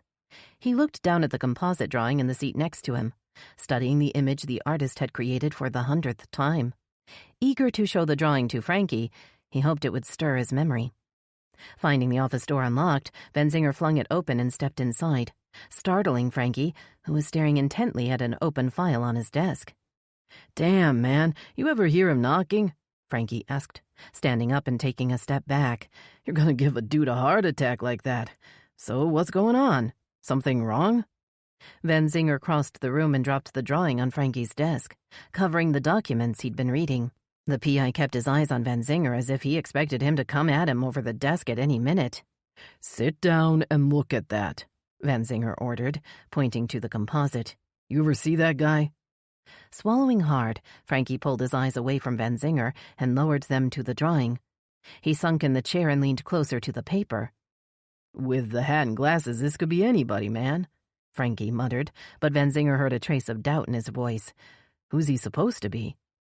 "He's supposed to be a guy seen in Sunset Park the day Katie Odell died," Van Zinger said, tapping on the paper with a big finger. "He may be a witness, or he could be our perp." Frankie looked back at the man in the drawing and squinted. There is something about the shape of his face and nose. Giving Frankie time to study the drawing, Van Zinger thought back to his interview with the witness. She'd told him and Jankowski that she walked her boxer at Sunset Park every day, and that she may have seen the same guy there before, although she couldn't be sure. What she had been sure of was that a man matching the description she'd given to the sketch artist had been at the park just before Katie had fallen. Van Zinger knew that no one matching the composite had come forward as a witness. "So who is this guy, and why hasn't he come forward?" The question gave him hope he was on the right track. Maybe if he found this guy, he would find his killer. His phone buzzed in his pocket, and his heart jumped when he saw Riley's name on the display. Turning away from the desk, he answered the call in a low voice. "Hey, Riley, where are you?" "I've been at the police station meeting with Nessa and Special Agent Day most of the afternoon, but I'm getting ready to leave." Hearing the fatigue in her voice, Van Zinger had to force himself not to beg her to go home and rest. She wouldn't want to admit she wasn't feeling well, or to show weakness, so he swallowed the words. "I'm here with Frankie, and we're just going over some stuff." He suddenly didn't want to mention what they were doing. If he told Riley he had a composite drawing of a person of interest in Katie's homicide, she would insist on coming right over. And he preferred to show her the sketch once she was safely at home. What stuff? Her voice was suddenly alert, and Benzinger wondered if she could sense he was keeping something from her. How about I come over and tell you about it tonight? Glancing over his shoulder, he saw Frankie watching him with round eyes. He turned back to the phone and took a few steps toward the door, hearing only silence on the other end of the connection. Is everything okay, Riley? He asked, knowing the question was absurd, even as it slipped out of his mouth. Of course, I know you're not okay, but are you going to be all right until I see you tonight? I'm sorry, Riley said, her voice so low Benzinger had to strain to hear it. I have to go. We can talk about everything tonight. Benzinger looked at the phone in his hand, realizing Riley had disconnected the call. Dropping the phone back into his pocket, he swung around to face Frankie. What'd Riley have to say? Frankie asked, his hand scratching at his chin. She tell you anything? Benzinger frowned. Tell me what? The PI shrank back in his chair and dropped his eyes. It's just that I kind of lost Dex. I was hoping she'd seen him. You mean Dex has gone AWOL? Benzinger was beginning to understand Frankie's strange behavior. If Dex was missing, Riley would be upset, and she might blame Frankie for letting the bereaved man out of his sight. Yup, Frankie said, nodding. That's it. Dex walked off, and I thought maybe Riley would have seen him. Let me get this straight. Benzinger cocked his head and frowned. You're a private investigator, but you want Riley to track down the guy for you? You try calling his cell phone? That's just it. He lost his phone. Frankie raised his hands in a helpless shrug. And his car is parked over on Elm Street outside his lawyer's office. He just walked off and left it there. Benzinger gestured to the files on the desk in front of Frankie. So, instead of going around and looking for the guy, you're sitting here going through what? Opening the file in front of him, Frankie shook his head. I'm going through the files that FBI agent gave me to review. She thinks the guy who killed Katie is the same guy who was killing college co-eds up in D.C. back in 2010. Frankie grimaced as he pushed the folder toward Benzinger. As you can see, it doesn't make for a very pretty reading. This guy was a total freak. They called him the D.C. Canal Killer because he'd strangle a woman and then throw her off the bridge into a canal. Benzinger stared down at the horrific picture of a woman's body being pulled out of a narrow canal. His hands clenched into fists at his side as he realized the man who had been capable of such senseless brutality was now on the hunt in Willow Bay. If this guy tries to mess with me or Riley... Frankie put a hand on the file and pulled it back to him. Whoa there, big fella, he said, closing the folder. You need to keep your cool if you want to catch the fucker before... Frankie's words faded, but Benzinger knew what he'd been about to say. The man had killed Katie, and he might go after Riley next. If anybody touches a hair on Riley's head, I'll break his neck. Bringing his fist down hard on the desk, he stared at Frankie, watching as the skinny PI jumped out of his chair. I think I'm gonna go look for Dex, Frankie said, moving toward the door. I need to have a break from that shit anyway. Wait just a minute. Benzinger grabbed Frankie's arm. You still owe me an answer. He picked up the composite drawing on Frankie's desk and held it out so Frankie could see it. You were supposed to tell me if you've ever seen this guy. Frankie stared at the sketch and then shrugged. I don't know. Maybe. Well, if you think of where you might have seen the guy, let me know, Benzinger ordered, pointing to the desk. This guy might be responsible for the sick things you're reading about in that folder. Releasing Frankie's arm, he followed him out the building, then walked back to his Dodge. He'd go exchange updates with Ness and Jankowski, and then he'd head over to Riley's. He knew Andy Ford was watching out for her, but he'd feel better once he was with her. He'd never be able to forgive himself if he let anything happen to her. Chapter 42. Xander slowed down as he drove past Marigold Lane, looking toward the white two-story house where his next target waited. He didn't dare turn in yet, not until he'd made sure Ling Li's white sedan was the only car in the driveway, and that the house wasn't under surveillance. Checking the delivery van's rearview mirror, Xander saw that Townsend Road was practically empty behind him. He was confident he hadn't been followed after he'd left Bridget's body in the shed behind the law office. She would stay safely hidden until he returned. Making a sharp right turn to circle around the block, Xander heard the big cardboard box slide across the floor of the cargo area behind him. He looked back at the box, pleased to have found the perfect prop for the little act he was about to perform. Xander knew he wouldn't have much time once he was inside the house. He would need to be in and out before any of the neighbors got suspicious or raised an alarm. He had one last chance to settle the score with everyone on his list, and if everything went to plan, he would soon be moving on to a new city, and ultimately, a new life. But first things first, I'm not going anywhere until I take down everyone responsible for killing my son. Once I get my revenge, then I'll be free to go. The idea that he would be free to start fresh somewhere new was exhilarating. He'd felt that same thrill of anticipation the day he'd flown away from D.C. to start his new life in Florida. He hadn't been sure exactly where he would end up, but he'd known that a whole new life was about to begin. That was the day fate had assigned Xander to a first-class seat next to Horace Hadley, a small-town mayor who had gone up to D.C. to visit his only son. By the time Xander had gotten off the plane in Miami, he'd heard all about Willow Bay and had arranged to visit. Within months, Xander had settled into the town under his new identity, quickly becoming a connected and respected member of the community. The town's location near Miami also meant he could be close to Xavier, although it had been way too risky for his son to visit. He'd heard from Xavier off and on through the years, and the last time they'd talked, he'd indicated he had something big planned. After that, Xander had been reduced to watching special bulletins and reading newspaper reports about his son's activities, just like everyone else. Then one day he saw on the news that Xavier was dead, and he realized he was no longer a father. I chose Willow Bay to be my new home, and how do the people repay me? They kill my only son. I think it's about time for a little payback. Once he'd taken his revenge, he'd leave Willow Bay behind and would move on to find a new life, just as he'd done before. Checking the clock again, Xander took a deep breath and steered the car toward Marigold Lane. The street was eerily quiet, and the driveway in front of the Lee house held only a single white sedan. One sharp turn of the steering wheel, and his plan would be in motion. It's now or never. I can't chicken out now, not when I'm so close.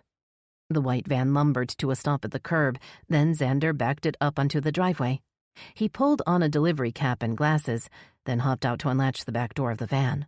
Unloading the dolly first, he reached up to pull down the big cardboard box. Pushing the box up the driveway, he didn't hesitate to ring the doorbell. After a slight pause, he knocked, then checked his watch, as if impatient to get on with his delivery route. "Yes, who is it?" A high-pitched voice called out from behind the door, reminding Xander of the last time he'd faced this same woman through the door at the school. That day he'd almost gotten shot. His heart pounded against his ribcage as he called out in a deep, friendly voice. "Delivery, ma'am. I've got a delivery for Veronica Lee, and I need someone to sign for it." The lock turned, and the door cracked open to reveal Ling Lee's small face behind the chain. She looked at Xander and frowned. "I'm not expecting a package, but maybe Veronica." "The package slip lists the sender as a Mr. Hunter Hadley," Xander said, pretending to check the form he'd created on his computer the night before. "The box shows some kind of cat tower. You got a cat?" Trying to see the box through the crack, Ling peered at the picture of the cat sitting on top of a carpeted platform. "It's pretty heavy, but I've got a dolly under it, so just tell me where you want it," Xander said, shifting his weight as if preparing to enter. "Glad that it's Friday. Just a few more deliveries and I'll be off for the weekend." After a long look at the box, Ling closed the door, then pulled back the chain. She opened the door and stepped back to give Xander room to roll the box into the hall. "Where do you want it?" Without warning, Xander kicked the door closed with one foot and turned to her with the small canister already in hand. He pushed his thumb down hard on the trigger, releasing a long burst of pepper spray as he aimed for Ling's eyes. Gasping in pain, Ling wheeled around, her eyes swelling shut as she reached for the gun she'd stashed on the entryway table. Coughing violently, she felt around in a wheezing panic, her fingers coming within inches of the Glock's barrel. "Not this time, Principal Lee," Xander hissed. "This time we're gonna do it my way. No guns allowed." Grabbing Ling's thrashing body against him, Xander wrapped a strong arm around her neck and began to squeeze. He felt the seconds tick by as Ling continued to struggle, her coughs and wheezes slowly fading into gurgles. Finally, her body slumped in his arms, and he lowered her to the floor. The big box on the dolly had rolled to the side during the scuffle, and Xander reached for it, pulling out the zip ties he'd stashed inside.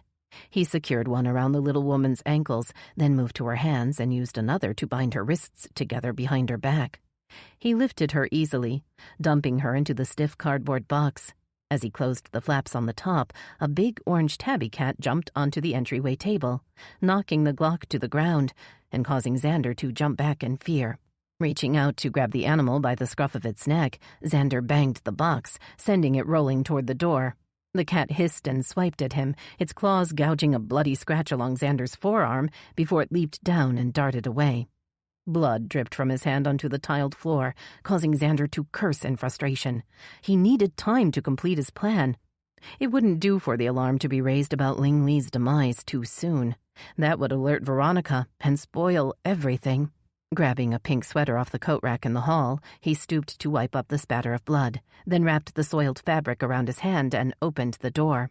Pushing the box onto the porch, he saw an orange blur bolt past and looked around to see a fluffy tail disappear behind a lush hibiscus bush at the side of the house. "Stupid cat," he muttered, bumping the box down the steps before rolling it to the back of the van. Once he'd hoisted the box into the van's cargo area, Xander slammed the back door shut and hurried around to the driver's side door. Climbing behind the big steering wheel, he looked around the neighborhood, relieved to see the street was still empty, and that no nosy neighbors had come outside to see what Ling Li was having delivered. I guess there's one benefit to living in the age of social isolation. Nosing the big van back onto the street, Xander pulled up to the stop sign, tempted to roll right through. But as he looked down Townsend Road, he saw a black Dodge Charger approaching. He pulled his cap lower and sunk down further in his seat, hoping the car would pass by. Instead, it slowed, and the right indicator light began flashing on and off. As the car pulled past him, Xander looked down, as if checking a map or switching the channel on the radio. But out of the corner of his eye, he saw the woman driving the car. He recognized Peyton Bell's distinct pixie cut and striking eyes, and a shiver of fear worked its way up his spine as he looked in his rearview mirror and watched the detective's car pull into the driveway next to Ling Li's white sedan. Turning right onto Townsend Road, Xander decided he'd better head back to the shed right away. Luckily, he'd already cleared a space for the cardboard box next to Bridget's body. Once Ling had been disposed of, he could begin the final phase of his plan. It's time to give Veronica Lee and Riley Odell their final send-off. Chapter 43. Hunter climbed down from the Channel 10 news van and jogged toward the station. After spending the last few hours on location shooting a follow-up segment at Sunset Park, he wanted to see Veronica and find out how her afternoon had gone. He turned as Jack Carson came up behind him. "Nice work today, Hunter," the older man said, holding the door open. "We got some good footage today. I've got an idea for a story." But Hunter wasn't listening. He'd already seen Veronica's empty desk and had taken out his phone. Tapping on her name in his favorites list, he held the phone to his ear, trying to quell the feeling that something was wrong. Picking up on the second ring, Veronica sounded distracted. "Where are you?" he asked, hearing voices in the background. "I'm just leaving the police station. I've been here meeting with Chief Ainsley, Riley Odell, and Special Agent Day." Her tone was calm, but Hunter sensed anxiety under her words. "Did something else happen? Is your mother okay?" "I left Ma at home with her Glock," Veronica assured him, "but I'm worried. From what Agent Day said, it looks like Xavier Grayson wasn't one of a kind. He comes from a family of con men and killers." Walking back toward his office, Hunter lowered his voice. "Did she or Nessa say they have any new suspects? Are there any new clues about who this guy could be?" Veronica sighed, and Hunter could imagine the frown forming between her expressive green eyes. "They know he's related to Xavier, and that he's committed homicides in D.C., Miami, and Willow Bay over the last decade." He could hear traffic in the background now, and Hunter guessed she'd walked out onto the street. She must be heading home. And they have his DNA, of course, and that's not much help if they don't have a suspect to compare it to. Raising her voice over the sound of the traffic, Veronica let her fear and frustration spill out. If this guy is anything like Xavier, he could be hiding in plain sight, disguised as any normal person walking by on the street. How can we know who he is if he's operating under a false identity? Her anxiety radiated over the connection, working its way under Hunter's skin and causing his nerves to stand at attention. "Why don't you go home and check on your mother?" he suggested. "I'll take Finn and Gracie back to my place and then join you. We can talk through everything once we're together." Veronica's words stuck with Hunter after she'd agreed to wait for him at her house. He walked out to his Audi and climbed in, his mind turning over the idea that their perp may be running the same type of scam that Xavier Grayson had perpetrated. Raising his phone again, he called Charlie Day. "Hey, Hunter, how are you? I was just thinking—" "Listen, Charlie," he interrupted. "I don't know why I didn't think of this before, but something Veronica just said made me think we've missed the connection all along." Finn and Gracie appeared at the station door, and Hunter started the engine as they crossed the parking lot toward the Audi. "The man we're looking for is related to Xavier Grayson, who had a criminal history of fraud, identity theft, and homicide, right?" "Yes, that's what I've learned in the last few days," she agreed. "And we know the perp killed John Doe back in 2012, and then turned up again 10 years later in Miami and Willow Bay." Pausing to unlock the Audi's doors for Finn and Gracie, he motioned to Finn that he was on the phone. "I think the reason you've never been able to track down John Doe is that whoever put the knife in his back assumed his name, and probably everything else in his life. Just like as Xavier Grayson planned to do with his victim, Julian Hart." He waited for Charlie's reaction, at first hearing only silence. When she finally spoke, her words were cautious. "If your theory's right, then our killer must be around the same age as our John Doe, who would be middle-aged now, likely old enough to be Xavier Grayson's father." Hunter held the phone tighter against his ear. "Right, like father, like son. It makes sense." "In theory," Charlie agreed. "I guess if we take a closer look at the missing persons around the time of the John Doe homicide, we can check to see if any of the missing men showed up in Miami or Willow Bay around the time the canal killings stopped." The idea of wading through stacks of old files dampened Hunter's excitement, but her next words set his heart racing. "Now that I think about it, there were only a few men reported as missing who met John Doe's description. They're all listed in the files I gave Frankie." "So if I track Frankie down, I'll be able to review them?" He was already putting the car in gear, ready to head toward downtown, when Charlie's next words stopped him. "That won't be necessary," she said. "I keep copies of the files electronically for backup purposes. I'll pull the relevant copies now and email them over. You should have them within minutes." Hunter sat back in his seat and exhaled, then looked over at Finn. "The files I'm about to receive may tell us the name of our killer." His mouth was dry, and he had to clear his throat to continue. "Of course, we'll have to investigate each name, but with the internet and Google, it shouldn't take long to—" The high-pitched ding of an email alert stopped his words. He tapped on the phone screen, unable to resist the urge to skim through all the files right away. "We can go back inside if you want to get on your computer," Finn offered, straining to see Hunter's little screen. But Hunter's eyes were already glued to the top of a missing persons report. There would be no need for a search. He recognized the man's name, and he knew exactly where he worked. Scanning the report, Hunter couldn't believe what he was seeing. All the information correlated with his theory, but it still seemed surreal. He needed to make sure he wasn't mistaken. He'd have to go see for himself, and he couldn't afford to wait. The sun was just beginning to set in the sky as the Audi pulled up to the curb outside the little office. Hunter hurried up the stone path, followed by Finn and Gracie. "It's locked." He raised a hand to knock, then leaned over to look through the darkened window. "I can't see anyone in there." "Well, it is after 5 on a Friday." The voice came from the sidewalk, and Hunter looked up to see Frankie Dawson turning onto the path. "I don't know many lawyers that work late on Fridays." Looking up and down the street, Hunter frowned. "What are you doing here, Frankie? Is that your car?" He gestured toward the sleek sedan parked nearby. "No, man, that's Dex's car." Frankie stooped down to ruffle Gracie's fur, and Hunter was surprised to see the dog allow it. "I came by here with Dex earlier, and he walked off, just disappeared. I had to hoof it all the way back to my office. Looks like he's still not back." "We've got new information about the man suspected of killing Katie Odell," Hunter said. then hesitated as he saw a car approaching. Watching as a Dodge Charger slowed and pulled to a stop behind his Audi, Hunter descended the steps to stand on the path beside Finn and Frankie. A woman with a dark pixie cut and light eyes stepped out, followed by a man Hunter recognized as Detective Mark Ingram. Frankie straightened as the detectives approached. "You back already, Detective Bell?" Frankie's gaze slid to Ingram. "Looks like you found your partner. Where was he hiding this time?" Ingram shot an accusing glare at Peyton, then turned to Frankie. "What are you doing here, Dawson?" Ingram snapped back. "Didn't you see the no loitering sign?" Peyton looked up and down the street, ignoring the men's bickering. She turned to face Hunter and Finn, giving a curt nod.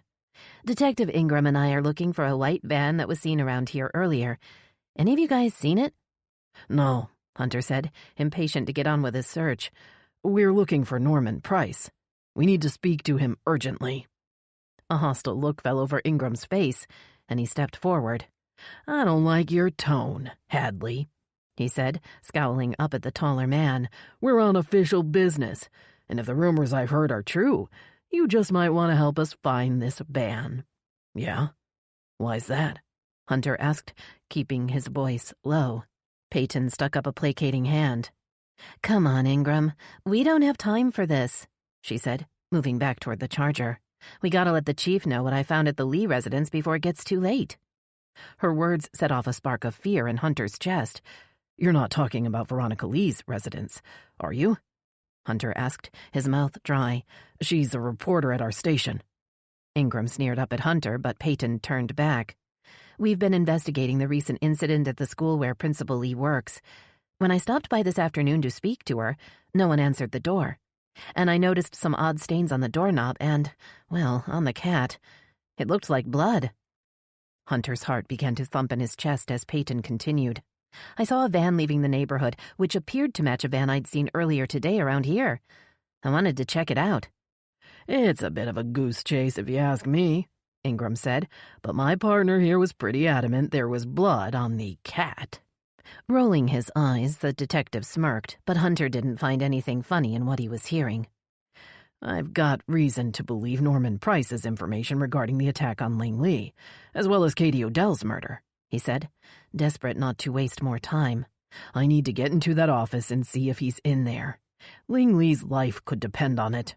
You must be nuts if you think I'm going to let you break into a lawyer's office based on some crazy story to get more headlines."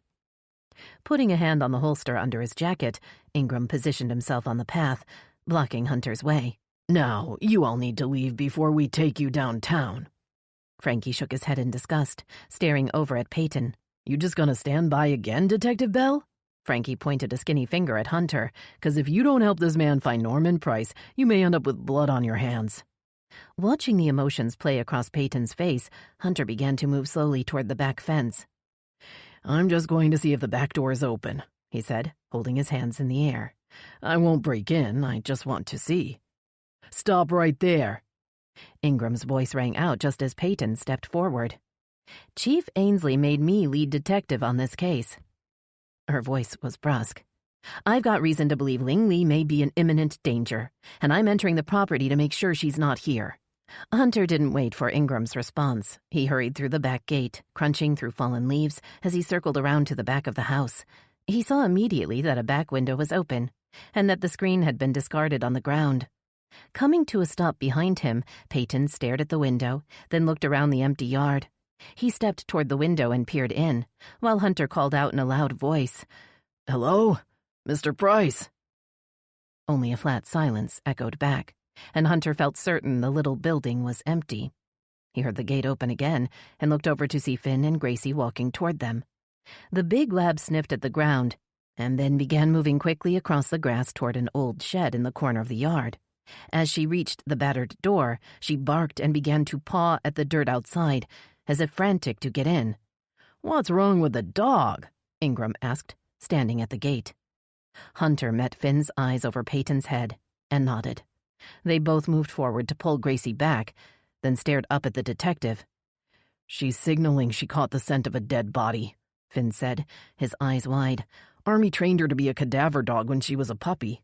She'll keep making a fuss until she finds it."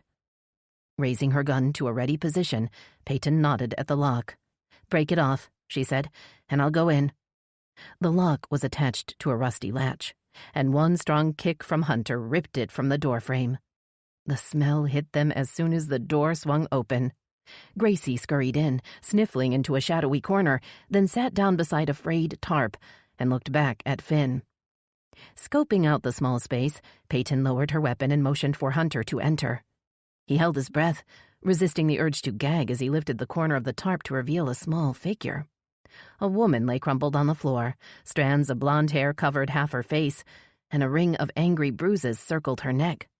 Stumbling back, Hunter turned to see Frankie staring in. The PI gaped at the woman, then spun away, leaning forward to retch up the remains of his lunch. Once he'd finished, he looked up at Hunter with bloodshot eyes. "That's Bridget Price," he croaked. "Norman's wife." Hunter felt Ingram come up behind him, hearing a sharp intake of breath as the detective saw the body and got a whiff of the putrid air in the shed. Backing toward the door, Hunter called to Gracie, but the lab hesitated next to a cardboard box. "Come here, Gracie," Finn called from the door. "Come on, girl." Gracie pawed at the box, then stared up at Hunter with deep brown eyes. He moved forward with shaking hands, instinct telling him he couldn't leave the shed without looking in the box. "I need a flashlight over here." Hunter was surprised to see Ingram step up beside him. The detective pulled out a long black flashlight and aimed the light toward the box. The beam fell on a small, white hand, and Hunter felt the blood drain from his face as he saw the familiar Willow Bay-class ring Ling Li always wore. Squeezing his eyes shut, Hunter wished he never had to open them again. How would he tell Veronica that her mother was gone? Forcing himself to look down, he saw the little hand move and heard a soft moan. His heart jumped, and he shouted toward the door, "Call for an ambulance! She's still alive!" Chapter 44. Van Zinger knocked twice on the doorframe before stepping into Nessa's office. She looked up with worried, tired eyes, but managed a smile as he crossed the room and sank into a chair across from her. He laid the composite drawing on the desk and stared at it with brooding eyes. "You got the composite done?" she asked, leaning over to study it. "Any luck with it so far?" "Not really," he admitted. "Jankowski's still at the park showing it to possible witnesses, but I'm not sure it'll do any good. With the hat and glasses, the guy looks like half the men in town." Pushing the paper back toward Van Zinger, Nessa shrugged. "If that's our guy, then you've cut our suspect pool down by half. Not a bad job for a few hours' work, Detective Van Zinger." He knew she was trying to lift his spirits, but it wasn't working. 3 days had passed since Katie Odell died, and they still had no firm suspects. The guy was out there free to kill again. Shaking off his negative mood, he sat up straight and took a deep breath. He was going to see Riley soon, and he needed to stay positive for her sake. As long as they were together, nothing else mattered. "Riley told me she met with you and Agent Day this afternoon," he said. "I was actually glad to hear it." Nessa raised an eyebrow. "I thought you were against her getting involved." "I was at first," he admitted, "but that was just my fear talking. I know Riley well enough to know it'd kill her to be left out. She needs to feel like she's doing something to help, and I'm not going to try to stop her." A smile lifted the corners of Nessa's mouth. "And I know Riley well enough to know she wouldn't let you stop her even if you did try." Rolling his eyes, Van Zinger laughed. "Okay, so where are you hiding her?" He got to his feet. "I didn't see her in the briefing room. I thought she'd be in here with you." "She left a while ago." Nessa looked up at him in surprise, as if she thought he knew. "She got a text from Dex Tremaine. Said she was going to help him and his lawyer prepare for his interview with the Miami PD." "Dex texted her?" He thought back to his recent talk with Frankie. Hadn't the PI said that Dex had gone missing and that he'd lost his phone? "Did she say where they were supposed to meet?" "She said she was going home," Nessa said, sensing his alarm. "She wanted to hurry because they were waiting for her there." Running a hand through his close-cropped hair, Van Zinger stared at her in growing panic. "Frankie told me earlier today that Dex lost his phone," he managed to say, feeling his throat tighten around the words. "But what if he didn't lose it? What if the man who killed Katie has it?" He fumbled in his pocket for his own phone, pulling it out with shaky hands. Tapping on Riley's name, he waited as the phone rang again and again. Finally, the call rolled to voicemail. I've got to get to Riley, he said, starting for the door. I've got to make sure she's okay. Hold on, Benzinger. Nessa jumped up and grabbed her purse and keys. If you really do think the killer is Riley, you can't go on your own, and Jankowski's still out in the field. Barreling down the hall, Benzinger didn't see Charlie Day step out of the briefing room until he'd crashed into her. The agent managed to hold on to one of Benzinger's thick arms, saving herself from falling to the floor. Sorry, Agent Day, but I'm in a hurry. Benzinger shrugged her hand off his arm. I've really got to go. I need to talk to you, Chief Ainsley, Charlie said, catching sight of Nessa. Hunter and I have uncovered a promising lead. Benzinger hesitated, then turned back to face the agent. Who?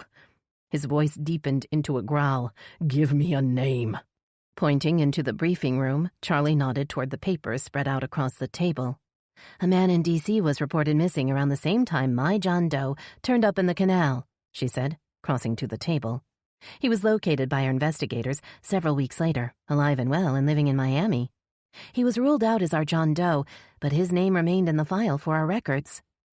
Benzinger approached the table, his mind whirring as she spoke.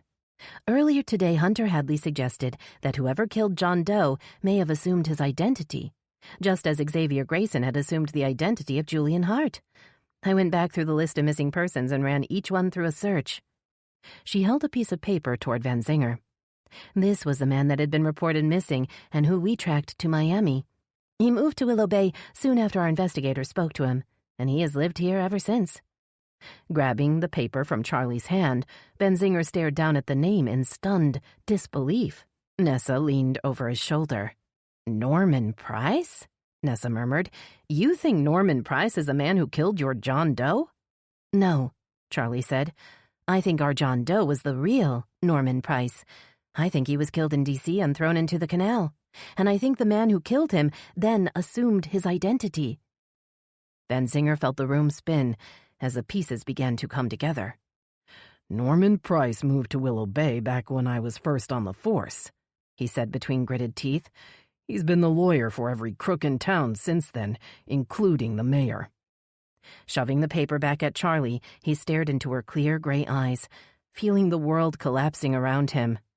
That bastard's got Riley, and he's going to kill her. Chapter 45. Veronica looked at her watch again as she hurried toward Sunset Terrace condominiums. Her mother would start to worry if she didn't get home soon, but Riley's text had sounded urgent. The prosecutor had new information about Ling's attacker that she wanted to share. The door to the big building was locked. Veronica stared at the security panel, trying to remember Riley's unit number. Pulling out her phone, she thumbed in a text.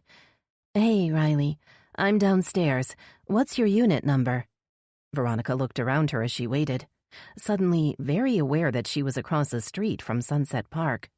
The man who had pushed Katie Odell off the bridge could be lurking nearby. Feeling the phone buzz in her hand, Veronica was relieved to see Riley's response. She punched 1208 into the panel, then heard the responding click of the lock as Riley buzzed her in. The lobby was empty as Veronica made her way to the waiting elevator and pushed the button for the 12th floor. Within minutes, she was standing outside Riley's apartment, anxious to hear what the prosecutor had learned. Was she about to find out who had broken into the school and attacked her mother? Lifting her hand to knock, Veronica saw that the door was ajar. She pushed it open, taking a tentative step into the darkened room. Riley? It's Veronica. Should I come in? The lights were off in the living room, but through the big window, Veronica could see the balcony was bathed in the soft light of the sun as it began its descent. It was the golden hour that all photographers lived for, and she could see a man and a woman sitting on deck chairs. They appeared to be staring toward the bridge, waiting for the sun to set over the dark water below. Moving further into the room, Veronica felt a rush of air behind her as the door slammed shut. A strong arm wrapped around her throat, lifting her off her feet and forcing her forward toward the balcony door. She gasped, unable to get enough air to scream, and clawed at the arm around her neck. Kicking back at the man behind her with all her strength, she cursed herself for not wearing her heels, beating her soft-soled shoes against him with little effect as the man shoved her onto the balcony. No point fighting, Veronica, he snarled. There's only one way out of this for you, and that's over the ledge. Her panicked eyes took in the figures on the deck chairs. She recognized Dex Tremaine slumped in one chair, his eyes closed and his mouth open. In the chair beside him sat Riley Odell, her hands and legs bound, and her eyes flashing with anger and fear above the scarf that had been fashioned into a gag around her mouth. "See, your little friend is here too," the man panted, forcing Veronica's body against the thick concrete ledge. "Now, which one of you wants to die first?" Grabbing a handful of long dark hair, he wrenched her head back, putting his mouth to her ear. "Don't even think about screaming unless you're ready to fly." Loosening the arm around Veronica's neck, he twisted her around to face him, jerking her arm up behind her back so that she was pressed against him. Shocked to see Norman Price's face staring down at her, Veronica cried out in terror, dizzy with pain. "I told you not to scream." Norman exerted more pressure, causing shooting pain to radiate through her arm. Gasping in agony, Veronica bent forward, her eyes searching for someone to help or some way to escape. As if reading her mind, Norman laughed and jerked her head back, staring into her face with hate-filled eyes. "There's no one to help you now, Veronica Lee. Just like there was no one to help my son when you and your friends killed him." His words sent a ripple of shock through her. "That's right. Xavier was my son, and you shot him down like a dog, then left him to die." His face contorted with hate and rage as he looked toward Riley. "And that bitch told the world my son deserved to die. She made the men who killed him sound like fucking heroes." A flash of light against metal caught Veronica's eye, and she squinted toward the floor through watery eyes. A small pistol lay discarded under the chair, as if dropped or kicked away in Norman's struggle to subdue Riley and bind her arms and legs. "Bet they won't be feeling like heroes after tonight." He tightened his grip in Veronica's hair and twisted her toward the ledge, pushing her head forward. She blinked in horror at the concrete pavement 12 stories below. "Once Hunter Hadley and Detective Van Zinger see your bodies broken on the ground down there, they'll begin to understand how I felt when they killed my boy." A groan sounded from behind them, and Norman turned, forcing Veronica to turn with him.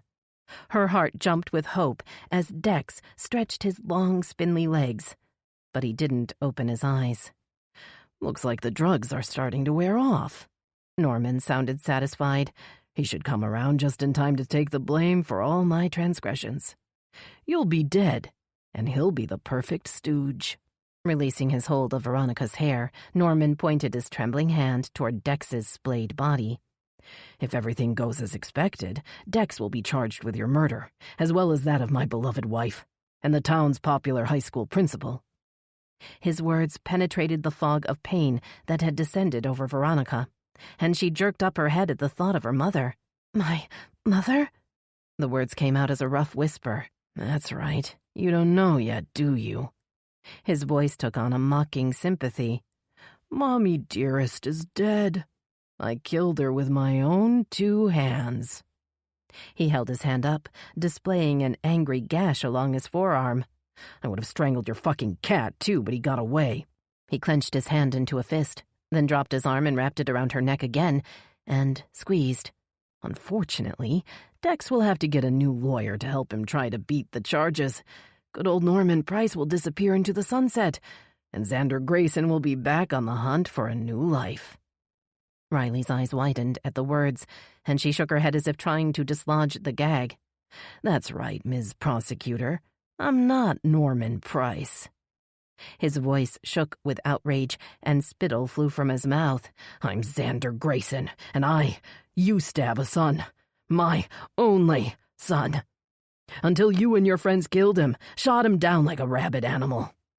Shuffling closer, he met Riley's angry eyes with an ugly sneer. "I disposed of the real Norman Price 10 years ago." Taking a deep breath, Xander regained his composure. "Of course, Norman's law degree has been very useful, although I think for my next target I may choose a cop. I always wanted to be in law enforcement, but then I have this thing about guns." His words caused Veronica to glance down again at the barrel of the little gun under the chair. Knowing she'd get only one chance, she flung her head back against Xander's face with all her strength, delivering a stunning blow to his nose. Yelling out in fury and pain, Xander relaxed his arm around Veronica's neck, and she dropped straight down, falling to the floor and rolling toward the chair. Xander lunged after her just as Riley thrust her bound feet forward, sending him sprawling onto Dex's lap. Coming to with a startled yelp, the confused photographer grappled with Xander, sensing he was in danger, still unsure what was going on. "Hold him, Dex!" Veronica shouted. "He's trying to kill Riley!" Her hand fell on the grip of the pistol, and she pulled it toward her, urged on by Riley's muffled cries.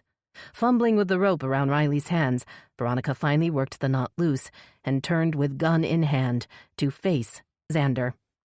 Aiming the gun at Xander with shaky hands, she saw that he had Dex by the throat, bending him back over the ledge. "Put the gun down or I'll throw him off."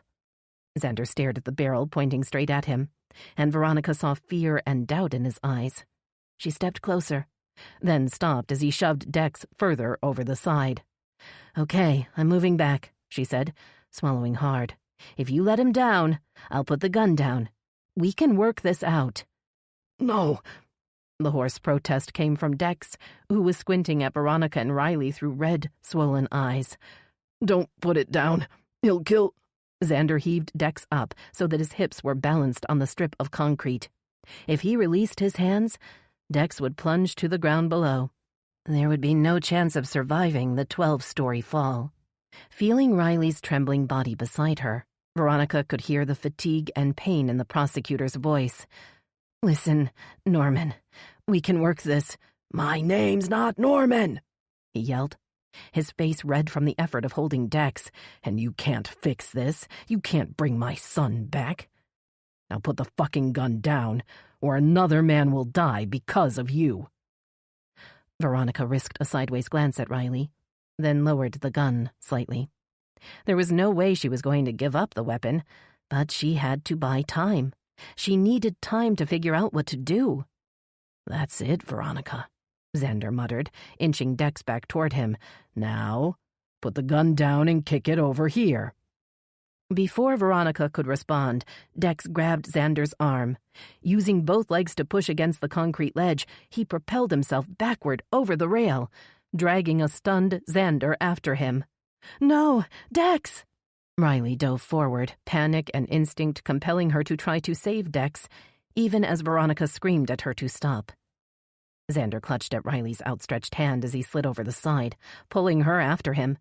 Her body collided roughly with the ledge, and she was hauled over the rail as Xander tried to hold on, then lost his grip and fell back with a terrified scream. Rushing forward, Veronica saw Riley hanging onto the rail with both hands, her feet dangling over the side, and her eyes staring up in shock and fear. Reaching over the rail, Veronica gripped both of Riley's arms and tried to pull her up. "Don't let me fall," Riley gasped. "Please, don't let go." Arms quivering under the strain, Veronica screamed out in terror to several people gathering around the bodies in the street below. "Help!" she screamed. "Someone please help us!" Her scream turned into a sob as Riley's hands, already weak from being bound, began to slip off the metal rail. Veronica didn't realize anyone was beside her until she felt Benzinger's strong hands reach down and close around Riley's arms. Lifting her up and over the rail, Benzinger carried Riley into the living room as Veronica sunk down onto the concrete floor. "Are you hurt?" Raising her face toward the sound of Nessa's soft voice, Veronica shook her head. Her body ached all over, but she didn't think anything was broken. Then she thought of Xander Grayson's words. "Mommy Dearest is dead. I killed her with my own 2 hands." Xander may not have broken any of her bones, but he'd managed to break her all the same. Dropping her head in her hands, she let the tears fall. Nessa sat next to her, resting her cheek against her head as they listened to the sirens start up in the distance. Feeling her phone buzz in her pocket, Veronica pulled it out, dreading the news she knew she was about to hear. She stared at Hunter's name on the display, then raised the phone. "Ronnie?" Ling's voice was weak but clear. "Ronnie, is that you? Can you hear me?" Staring at the phone with tearful eyes, Veronica nodded. "Yes, Ma, it's me," she managed. "Are you okay? Are you hurt?" "I'm at Willow Bay, General, but I'm going to be fine," Ling assured her. "Hunter found me and, well, he's here now if you want to speak to him." Veronica looked toward the bridge as Hunter's voice sounded in her ear. The ambulance had arrived in the street below, making it hard for her to hear his words. "What happened?" he asked, instantly worried. "Are you okay?" "I'm fine," she said, "but we have a lot to talk about." She kept her eyes on the sun as it melted into the river, knowing there would be time to explain everything later. For now, she just wanted to get home to the people she loved the most. Chapter 46. Sunset Park was full of life and activity as Riley and Benzinger walked up the path toward the bridge. The fall sky shone clear and blue over the river, and the water seemed to sparkle like diamonds below them as they made their way to the lookout deck. Riley smiled through sudden tears as she saw the makeshift memorial on the spot where Katie had died. Flowers of all kinds were arranged beside the guardrail, where a picture of Katie was on display, along with hundreds of cards and inspirational messages written by the people of Willow Bay. "I should have come here before." Riley squeezed Benzinger's big hand in hers. "I didn't know they'd done this for Katie." "And for you, and your parents," Benzinger said. "These things are put here so you guys know Katie hasn't been forgotten." Blinking hard, Riley nodded, not trusting herself to speak. "You don't have to be strong for me or anybody else." Benzinger's voice was gentle. "Go on and cry for your sister if you want to." Riley leaned back against his broad chest, lifting her face to the sun, her tears gone, at least for now. She felt Benzinger's deep inhale and listened, sensing there was something he wanted to say. "I got it wrong. I mean, during the investigation, I tried to keep you out and—" Benzinger hesitated. "And I guess I was just scared. We all do dumb things when we're scared, right?" "Right." Riley felt her heart quiver a little at the thought of what she needed to say. She'd tried to tell him about her almost kiss with Frankie so many times, but it just never felt like the right time. "I got it wrong, too." A tight band settled around her chest, making it hard to breathe. "I was hurting, and I pushed you away. I should have turned to you, not away from you. I know that now." 2 joggers passed behind them, and a couple walking a dog was heading toward them. Riley pulled Benzinger back toward the park, wanting more privacy, knowing she could no longer live with the guilt on top of all her pain. "Let's go sit down." She pointed toward an empty wooden bench under an old oak tree. "There's something I want to talk about." Benzinger smiled, giving her a sideways grin. "I got something I want to talk about with you, too." Sliding onto the bench, Riley looked back to see Benzinger digging in his pocket. He glanced around the park with nervous eyes, then sank onto his knee in front of her, his hands shaking a little as he held up a delicate diamond ring. "Riley Odell, it'd make me the happiest guy in the world if you'd agree to be my wife." He smiled up at her.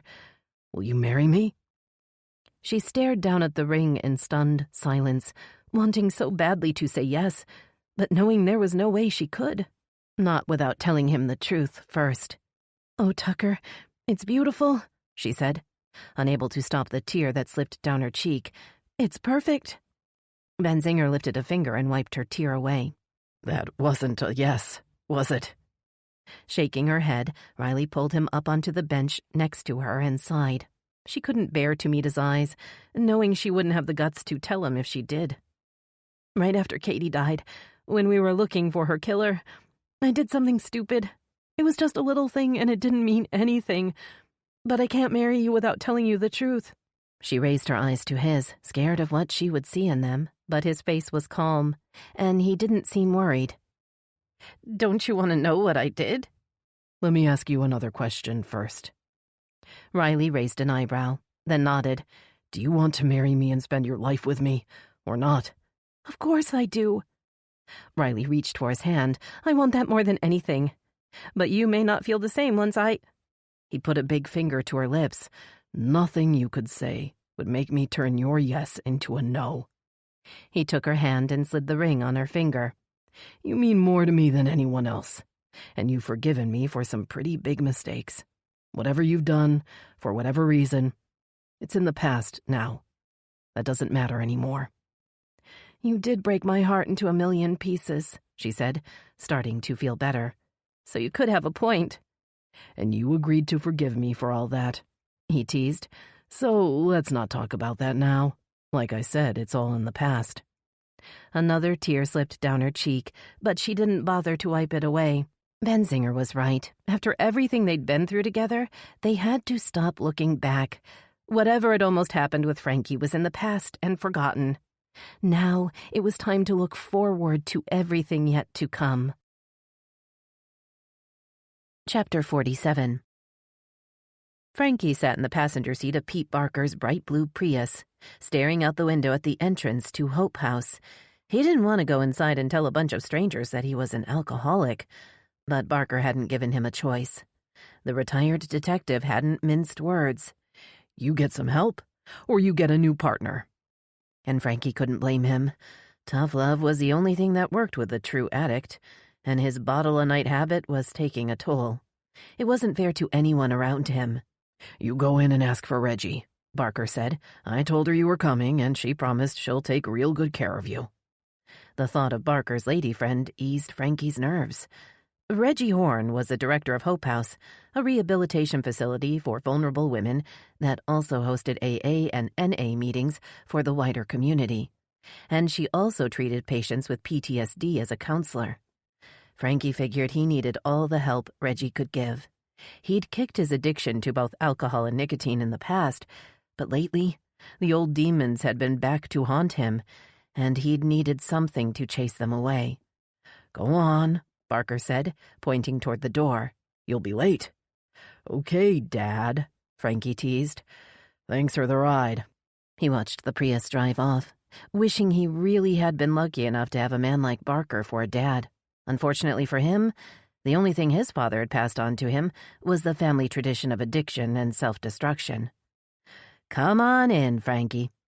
Frankie looked up to see a petite black woman standing in the doorway.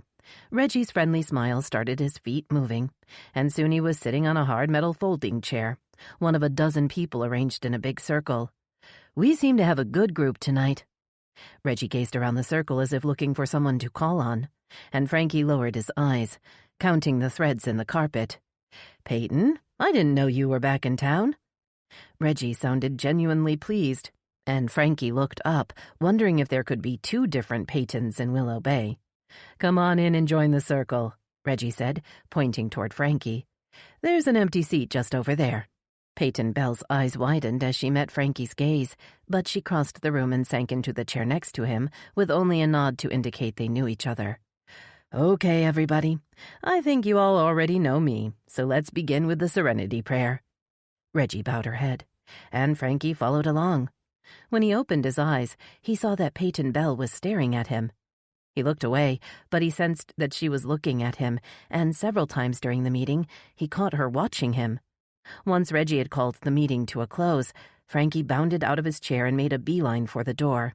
He needed some fresh air, and he was already thinking maybe he'd have one last drink before he got back into the program. Frankie? Peyton Bell stood behind him, her big eyes solemn. Can I talk to you for a minute? Raising an eyebrow, Frankie shrugged. I'm kind of busy, he said, pulling out a stick of gum. I got a few more of these meetings to get to tonight, so... Her face softened into a smile, and she held out her hand. Frankie reached back in his pocket and pulled out another piece of gum.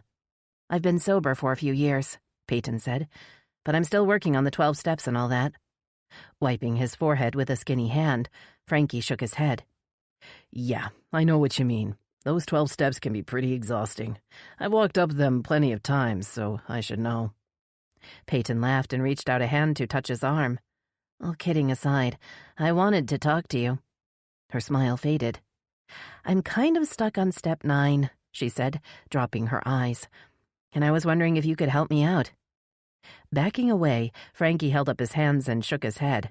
I'm in no shape to help anybody out, he said. I'm no role model for sobriety, and I'm back here because I'm struggling myself. I just need you to hear me out, Peyton said. You're the last one on my list. I can't complete step 9 without you. Frankie frowned and crossed his arms over his chest. What are you talking about? "I knew you were being arrested on trumped-up charges, and I didn't speak up," she said, her words coming out in a nervous rush. "I just ran away and tried to forget what had happened to you, and the part I played. I'm sorry, and I want to make amends if possible." Staring down into Peyton's nervous face, Frankie thought he'd never seen such pretty eyes, and they were looking at him as if what he said and felt actually mattered. "Oh, I see." "I'm sorry if I've made you uncomfortable," Peyton said, tucking a short strand of dark hair behind her ear. "I just thought if we're going to be living in the same town, we should clear the air." Frowning as if in concentration, Frankie nodded. "And conveniently, if you make amends with the last schmuck on your list, you'll be able to check off step 9. Am I right?" "That's one way to look at it," Peyton admitted, her smile coming back. "But that's not the main reason." Frankie cupped a hand to his ear. "I'm listening. What is the main reason?" "You did good work on the Norman Price investigation," she said, a pretty blush rising in her cheeks. "I was impressed, and, well, I was hoping maybe we could be friends." Another joke rose to Frankie's lips, but he swallowed it back. The look in Peyton's eyes told him she needed a friend, and he wasn't exactly overflowing with friend requests either. "Okay," he said, sticking out a bony hand. "Check off step 9, and then let's go grab a drink." Her eyes widened, and then she laughed again. The sound made Frankie smile. He could definitely get used to that laugh. A flash of blue at the curb told him Barker had arrived. The Prius pulled up to the curb, and Frankie waved. "Well, my ride's here. Maybe I'll see you next time." Peyton held out a folded piece of paper. "My number. Just in case you need a friend before then." Reaching for the paper, Frankie felt something he hadn't felt in a long time. He wasn't sure what it was. Maybe anticipation or maybe hope. Whatever it was, it felt good. "So how did it go?" Barker asked as Frankie slid into the Prius. "Is it too late, or is there still some hope left for you?" "Oh, yeah," Frankie said, unfolding the paper in his hand and looking at the number scrawled across it. "There's always hope." Chapter 48. Nessa tore off another raffle ticket and handed it to a small boy in jean overalls. The boy handed her a grubby dollar bill, and Nessa tucked it into the money pouch under the table. She'd agreed to work the raffle booth at the Willow Bay Fall Festival, thinking it might be a little less messy than her previous stint as a face painter at last year's event. "Mom, look at what I won!" Cooper ran up to the booth holding a big plastic baseball bat that was almost as tall as he was. "Like we really have room for that in the house." Nessa grimaced at Jerry, who had stepped out of the crowd, pulling Cole after him. Stashing the ridiculous prize under the raffle table, she watched Jerry herd the boys toward the pumpkin carving booth with a contented smile. "I'll take one of those raffle tickets, Chief Ainsley." Tenley Frost stood in front of the table, wearing a pink baby sling. Nessa could see a tiny head nestled against Tenley's chest, and a chubby fist holding tight to a fuzzy pink blanket. "Oh, my goodness, is that little Avery Lynn?" Nessa asked, wondering why she'd never tried for a girl. "She's adorable." "Thank you, Chief." Nessa held up a hand. "It's Nessa, especially when we're not working." Tenley smiled, then gestured toward the poster plastered to a nearby booth.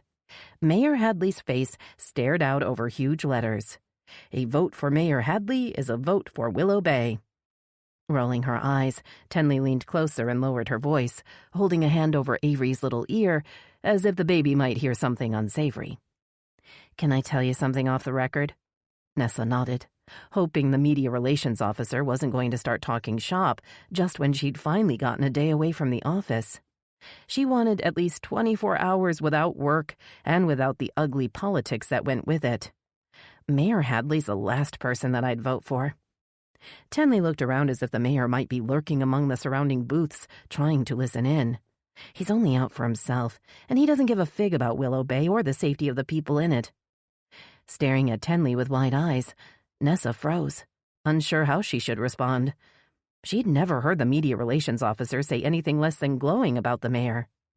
Either Tenley Frost is an amazing actress, or something has happened recently to make her see the mayor for who he really is. The temptation to join in on the mayor bashing was tempting, but Nessa decided to play it safe. Tenley had said they were talking off the record, But you never knew what might get back to Mayor Hadley. That man seems to have spies everywhere. Lowering her voice to match Tenley's, Nessa cocked her head. So, what's he done now? Well, he doesn't tell me much, Tenley said, her mouth twisting into a disapproving frown. But if my hunch is right, I'd say he's trying to push you out and install Mark Ingram in your place. Nessa raised both eyebrows. She hadn't expected to hear her suspicions confirmed so bluntly, but she couldn't say she was surprised. She'd known Hadley wouldn't go to the trouble of reinstating Ingram unless he'd had an underlying motive. Mayor Hadley wants a police chief he can control, and that's not me. Tenley handed Nessa a crisp $10 bill, and Nessa numbly tore 10 raffle tickets off the roll. "I hope you won't say anything to Mayor Hadley," Tenley said, tucking the tickets into her purse. "I just wanted you to know so that you can watch your back." Tenley looked back at Mayor Hadley's re-election poster. "It's just, I don't want Avery growing up in a town run by men like Mayor Hadley." She put a protective hand on the baby girl's head. "So, I was thinking we need another candidate to vote for. Someone like you, Chief Ainsley." Shaking her head automatically, Nessa backed away. "Oh, no. Politics are the least favorite part of my job," she protested. "I want to be out catching the bad guys, not rubbing shoulders with them." "I'd help you with your campaign," Tenley offered. "I could even be your campaign manager. I'm sure we could—" "No, it's not an option." Nessa's voice was firm. "But I may know someone else who could run against Hadley and win." Noting the disappointment on Tenley's face, Nessa wondered why she was so insistent on unseating the mayor. "Well, don't take too long to think about it," Tenley said, turning toward the exit.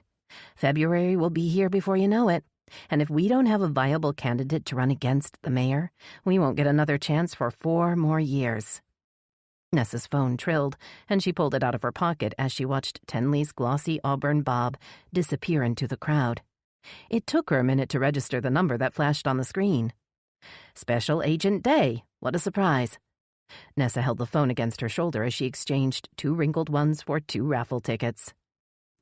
"You're not calling about another cold case so soon, are you? We're still trying to recover from the last one." "Just calling to let you know I've officially closed out my John Doe case," Charlie said. "Thanks to you, I can put a name on Norman Price's grave, although he has no family to visit it." Nessa heard a note of sadness in Charlie's voice. "He was single, an only child whose parents had died before he was killed. I'm sure that was one of the reasons Grayson picked him." Well, it was really Hunter Hadley that tied it all together. Nessa didn't mind giving credit where it was due. "Of course, without the details from your files, we would have had a hell of a time finding out who killed Katie Odell. You helped rid our town of Xander Grayson. We all owe you for that." "Hunter Hadley is impressive." Charlie's tone was wistful. He'd make a fine agent if he wasn't an investigative reporter. Knowing she should keep her mouth shut, Nessa decided to speak up anyway. Maybe she was just misreading the signals. "I hate to stick my nose into other people's business," Nessa said, not sure if that was actually true or not. "But it sounds like you've got a serious crush on Hunter Hadley, and he's already taken." "Oh, yes, I know," Charlie said with a surprised laugh. "Despite all that's happened to Veronica Lee, I think she's a lucky young woman. There aren't many men like Hunter Hadley out there." "So you've not been lucky in love, I take it?" Nessa asked.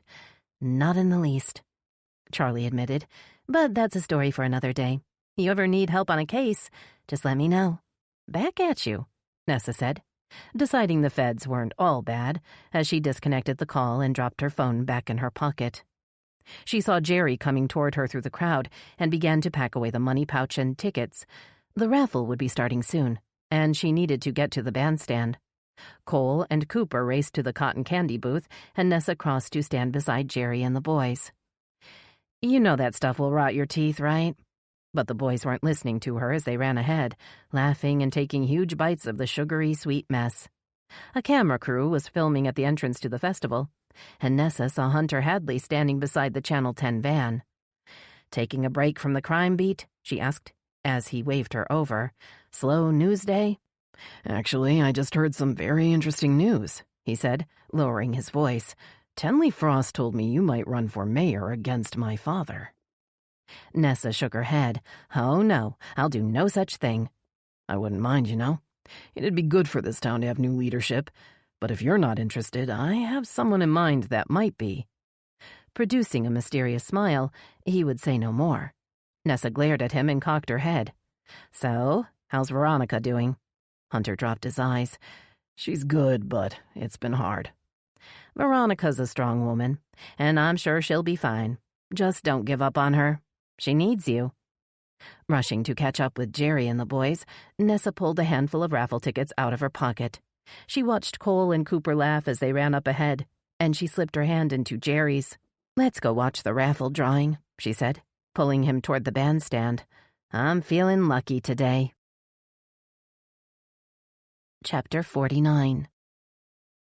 Hunter jumped out of the Channel 10 news van and jogged toward his Audi with Gracie close behind him. He'd spent more time than he'd intended at the fall festival and was already running late for his next appointment. "Sorry, Jack, I gotta run," he called over his shoulder. Leaving the videographer to park the van and edit the footage they'd shot, Hunter opened the car door for the lab to jump in, then slid into the driver's seat, anxious to get to the school. Ling Li had readily agreed to meet with him when he'd called earlier, although he hadn't told her what he wanted to discuss.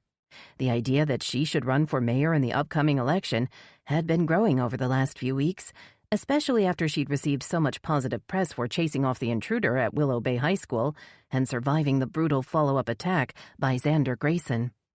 The already popular principal had been featured on all the local stations, and she'd had her picture on the cover of the Willow Bay Gazette. If there was ever a time to run for office, this was her time. He also had an underlying motive for meeting Veronica's mother out at the school instead of at home. The opportunity to talk to Ling alone would give him a chance to ask about Veronica. She hadn't seemed like herself ever since the day Ling had been attacked in her office, and Hunter wasn't sure why. He hoped to find out what was going on from the person who knew her best. Turning the sleek black sedan into the high school's parking lot, Hunter was reminded of the 4 long years he'd spent on the campus as a teenager. Has it really been 15 years since I graduated from this old place? So much had happened since his days as a high school student. His experiences at the school seemed to have happened a lifetime ago, and to a completely different person. Parking in the teacher's lot next to Ling Li's white sedan, Hunter crossed the lot with Gracie beside him.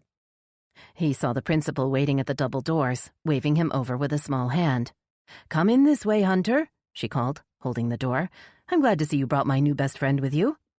Bending down to scratch behind Gracie's soft, floppy ears, Ling's face relaxed into a pleased smile. "I think she remembers me." Ling stared into Gracie's big brown eyes. "This dog likely saved my life, although you had something to do with it as well." Ling's eyes met Hunter's, and she held his gaze. "I know you said you don't need my thanks, but I need to give it." A flush of embarrassment warmed Hunter's cheeks, and he inclined his head, following her down the hall toward the guidance office. He studied the lockers along the hall as they passed, remembering his had been just next to the science lab, although he couldn't remember the number. A small man with dark hair and glasses stood as Ling entered the room. He nodded to Hunter, then knelt to greet Gracie. "I read that you're a hero now," he said to the lab. "You saved Principal Lee, and she saved me, so we're all connected." "Hunter, this is Jai Patel." Ling gestured toward the man, who stood and offered a hand. "And Jai, I'd like you to meet Hunter Hadley. He was a student here before you started, one of our best students, if I remember well." The compliment was far from true, but Hunter didn't protest. "And back then, Ms. Lee was the best teacher in school," Hunter added. "History, if I remember well." "Let's go have a chat." Ling motioned to a small inner office. "Perhaps Gracie can stay and visit with Jai while we talk." As Hunter moved into the other room, he noticed the door had been recently replaced and remembered it had been the scene of Xander Grayson's first attack against her. A chill snaked down his back at the thought of the little woman facing the killer on her own. "Sorry to get here so late," Hunter said, settling into a chair across from her desk. "But I have an idea I wanted to run by you. No need to decide anything today, but I hope you'll at least think about it." Sitting back in her chair, Ling nodded. "Okay, I'm listening." "I think you should run for mayor in the upcoming election." He watched her face for a reaction. "The timing's right. With all the press attention you've received, you already have a platform, and I think the people of this town are ready for change." Hunter held his breath, knowing it was a long shot. but it was also the right thing for the town. When you were a student here, I knew you were a good boy. Ling raised an eyebrow. I didn't know you are also a crazy one. Slumping back in his chair, all the wind went out of Hunter's sails. He had hoped she would at least think about it. I don't know how good I was, Hunter murmured. All I remember was being afraid. I was terrified that I'd end up like my father. He looked toward the window and tried to think how to explain. I could see even then that he was shallow and self-serving, and I was desperate not to follow in his footsteps. But my mother died when I was born, so my father was all I had, all I knew. Looking back at Ling, Hunter wondered how his life would have gone if he'd had a mother. Would he be able to better understand Veronica if he had been raised by a woman? And you want to show the world you aren't like your father by helping me beat him in some race? Ling asked. No, he protested. I've given up trying to prove anything when it comes to my father. But I would like to stop him from doing more damage to this town. I want to be part of something better. Ling sighed and then smiled. Okay, I'll think about it, but no promises. Hope lit up Hunter's face, and Ling studied his relieved expression as if trying to figure him out. You were raised without a mother, Ling said slowly, and Veronica was raised without a father. Maybe that's why you two are drawn to each other. I'm not so sure she's drawn to me, Hunter admitted, his face dropping. She's been different since the day you were attacked. He wondered if the reference to her ordeal would bother Ling, but she didn't seem to flinch. Instead, she frowned and leaned forward with her elbows on the table. Let me ask you a question now. Hunter nodded. How do you feel about the FBI agent you've been working with?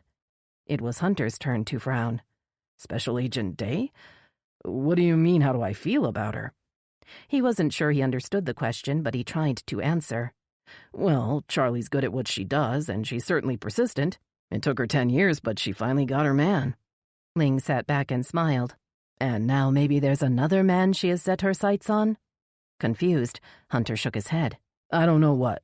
Oh, you mean she had her sights set on me? Listen, Hunter, Veronica is just as persistent as this FBI agent, but my daughter is still finding her way in the world. She never had a father to look up to, and she isn't sure who she can trust. His chest tightened at her words. She can trust me, Ms. Lee. I can't believe she doesn't know that. Sometimes we all need a little extra reassurance, Ling said, her voice softening. She's been through a lot. You both have. I'll go talk to her now. Hunter stood, feeling the need to see Veronica. Unless you think I should give her time to. Go see my daughter, Hunter. She's had enough time. What she wants now is to see you and hear how you really feel. Hunter paused. Ling seemed so sure. Did Veronica tell you that? Did she tell you she needed me? Not in so many words, Ling admitted, but I know my girl, and I know her heart. She has a good one, just like you. Ling stood and waved him toward the door. Go tell her how you feel. I have a feeling she's waiting for you. Chapter 50. Winston was curled up in his usual spot at the windowsill when Veronica looked outside to see who was knocking. Her heart dropped when she saw Jack Carson on the step. She'd hoped Hunter might have come by early to surprise her. Jack, what are you doing here? The man's normally happy face was creased with worry. Is everything okay? I hate to bother you at home, but Hunter's not at the station, and I just had to show somebody what I found right away. Opening the door wider, Veronica motioned for him to come inside. She led him down the hall into the kitchen and waved him toward the little table by the window. Sit down and I'll make you some tea. That's okay, I can't stay, he insisted, taking his laptop out of his bag. I'm just so mad right now, and I thought you'd want to see this as soon as possible. Veronica was beginning to get scared. The last time she'd had a mysterious video clip delivered to her house, she'd had to witness Tina Tremaine's last moments. You aren't going to show me someone being killed, are you? Jack looked surprised, then chuckled. No, but you may feel like committing murder after you see this. He clicked on a file on his desktop and waited for the clip to load. I was at the station editing footage, and I was looking through some clips about the incident at the school. Shooting an uncomfortable look at Veronica, he tried to explain. I'm working on a segment about your mother. You know, about the incident at the school and everything that happened after that." Jack cleared his throat, and Veronica thought she saw a blush creeping up his neck. "Your mom's been through a lot. It's an inspiring story." Pointing to the video that was starting to play on his screen, Jack shook his head and turned up the sound. "I didn't realize what I'd gotten until I was editing the footage." Veronica leaned forward as the video showed Brock Chandler standing next to Mayor Hadley. It appeared to be filmed the day Brock had given his statement about violence in the school system. The camera had zoomed in on the two men as they prepared to give the statement.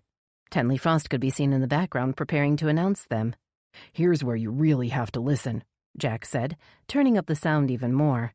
"They don't think anyone can hear them." Straining to hear, Veronica could make out Chandler's deep voice. "Once your guy officially charges Langley with reckless endangerment, I can step in and suspend her pending a further investigation.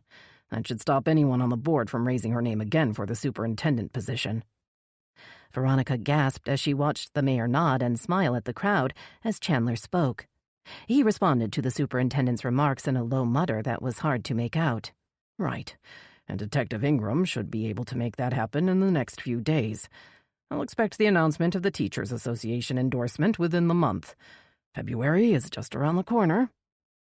Chandler's next words made Veronica's blood boil.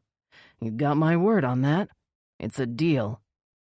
The shot focused on the two men for a few more seconds, then moved to Tenley Frost as she announced Mayor Hadley to the crowd. As the mayor walked up to the podium, Jack stopped the video. "Well, that's it," Jack said, "and based on an interview I had with a source in the department, Detective Ingram did, in fact, make noise about pressing reckless endangerment charges against your mother." Veronica stared at him in disbelief. "I'm guessing after all the fanfare about your mother in the press, they didn't dare go ahead with their little scheme. At least, not yet." "You've got to share this with Spencer. There's no way he can keep giving in to the mayor's pressure once this gets out." With a grim nod, Jack gathered his computer and walked back to the front door. He stopped on the step and looked back. "Ask your mother if she's open for an interview. I'd love to get her take on this to add to the segment." Veronica watched the older man leave and wondered if he was impressed with more than just Ling's story. He seemed smitten with the woman behind the story, too. Maybe I should set Ma up on an interview with Jack. Who knows what could happen? Maybe she'll end up falling for a reporter, too. Her thoughts turned back to the outrageous video clip she'd just watched, and she'd turned back to the living room when she heard another knock on the door. This time it was Hunter. Veronica swung open the door, ready to tell him what Jack had discovered. But the words died on her lips. Holding out a mass of red roses, Hunter entered the hall looking slightly embarrassed, and Veronica felt her anger melt away. Stepping back to let him pass, she saw that Gracie was with him. The lab trotted into the room and crossed to Winston's window. The cat didn't react as the dog looked out at the street. "Looks like Gracie's found a friend," Hunter said. "She doesn't just take to anyone, you know. She's been through a lot." "Well, Winston's been through a lot, too." "Maybe that's why they get along," Hunter said. "They understand each other. Kind of like us." Unable to stop smiling, Veronica followed Hunter into the kitchen. "I was going to ask where you've been, but I see you've been shopping," she teased. "Or was there a breaking story at the florist?"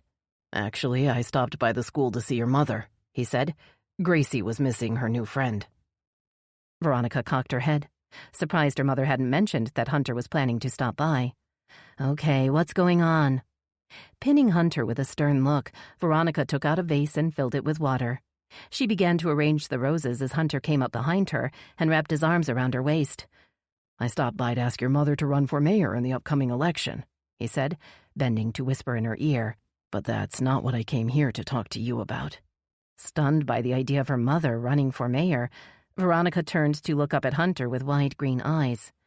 "Okay, what do you want to talk to me about?" She felt the warmth of his body against hers and snuggled closer. "I want to tell you about Charlie Day."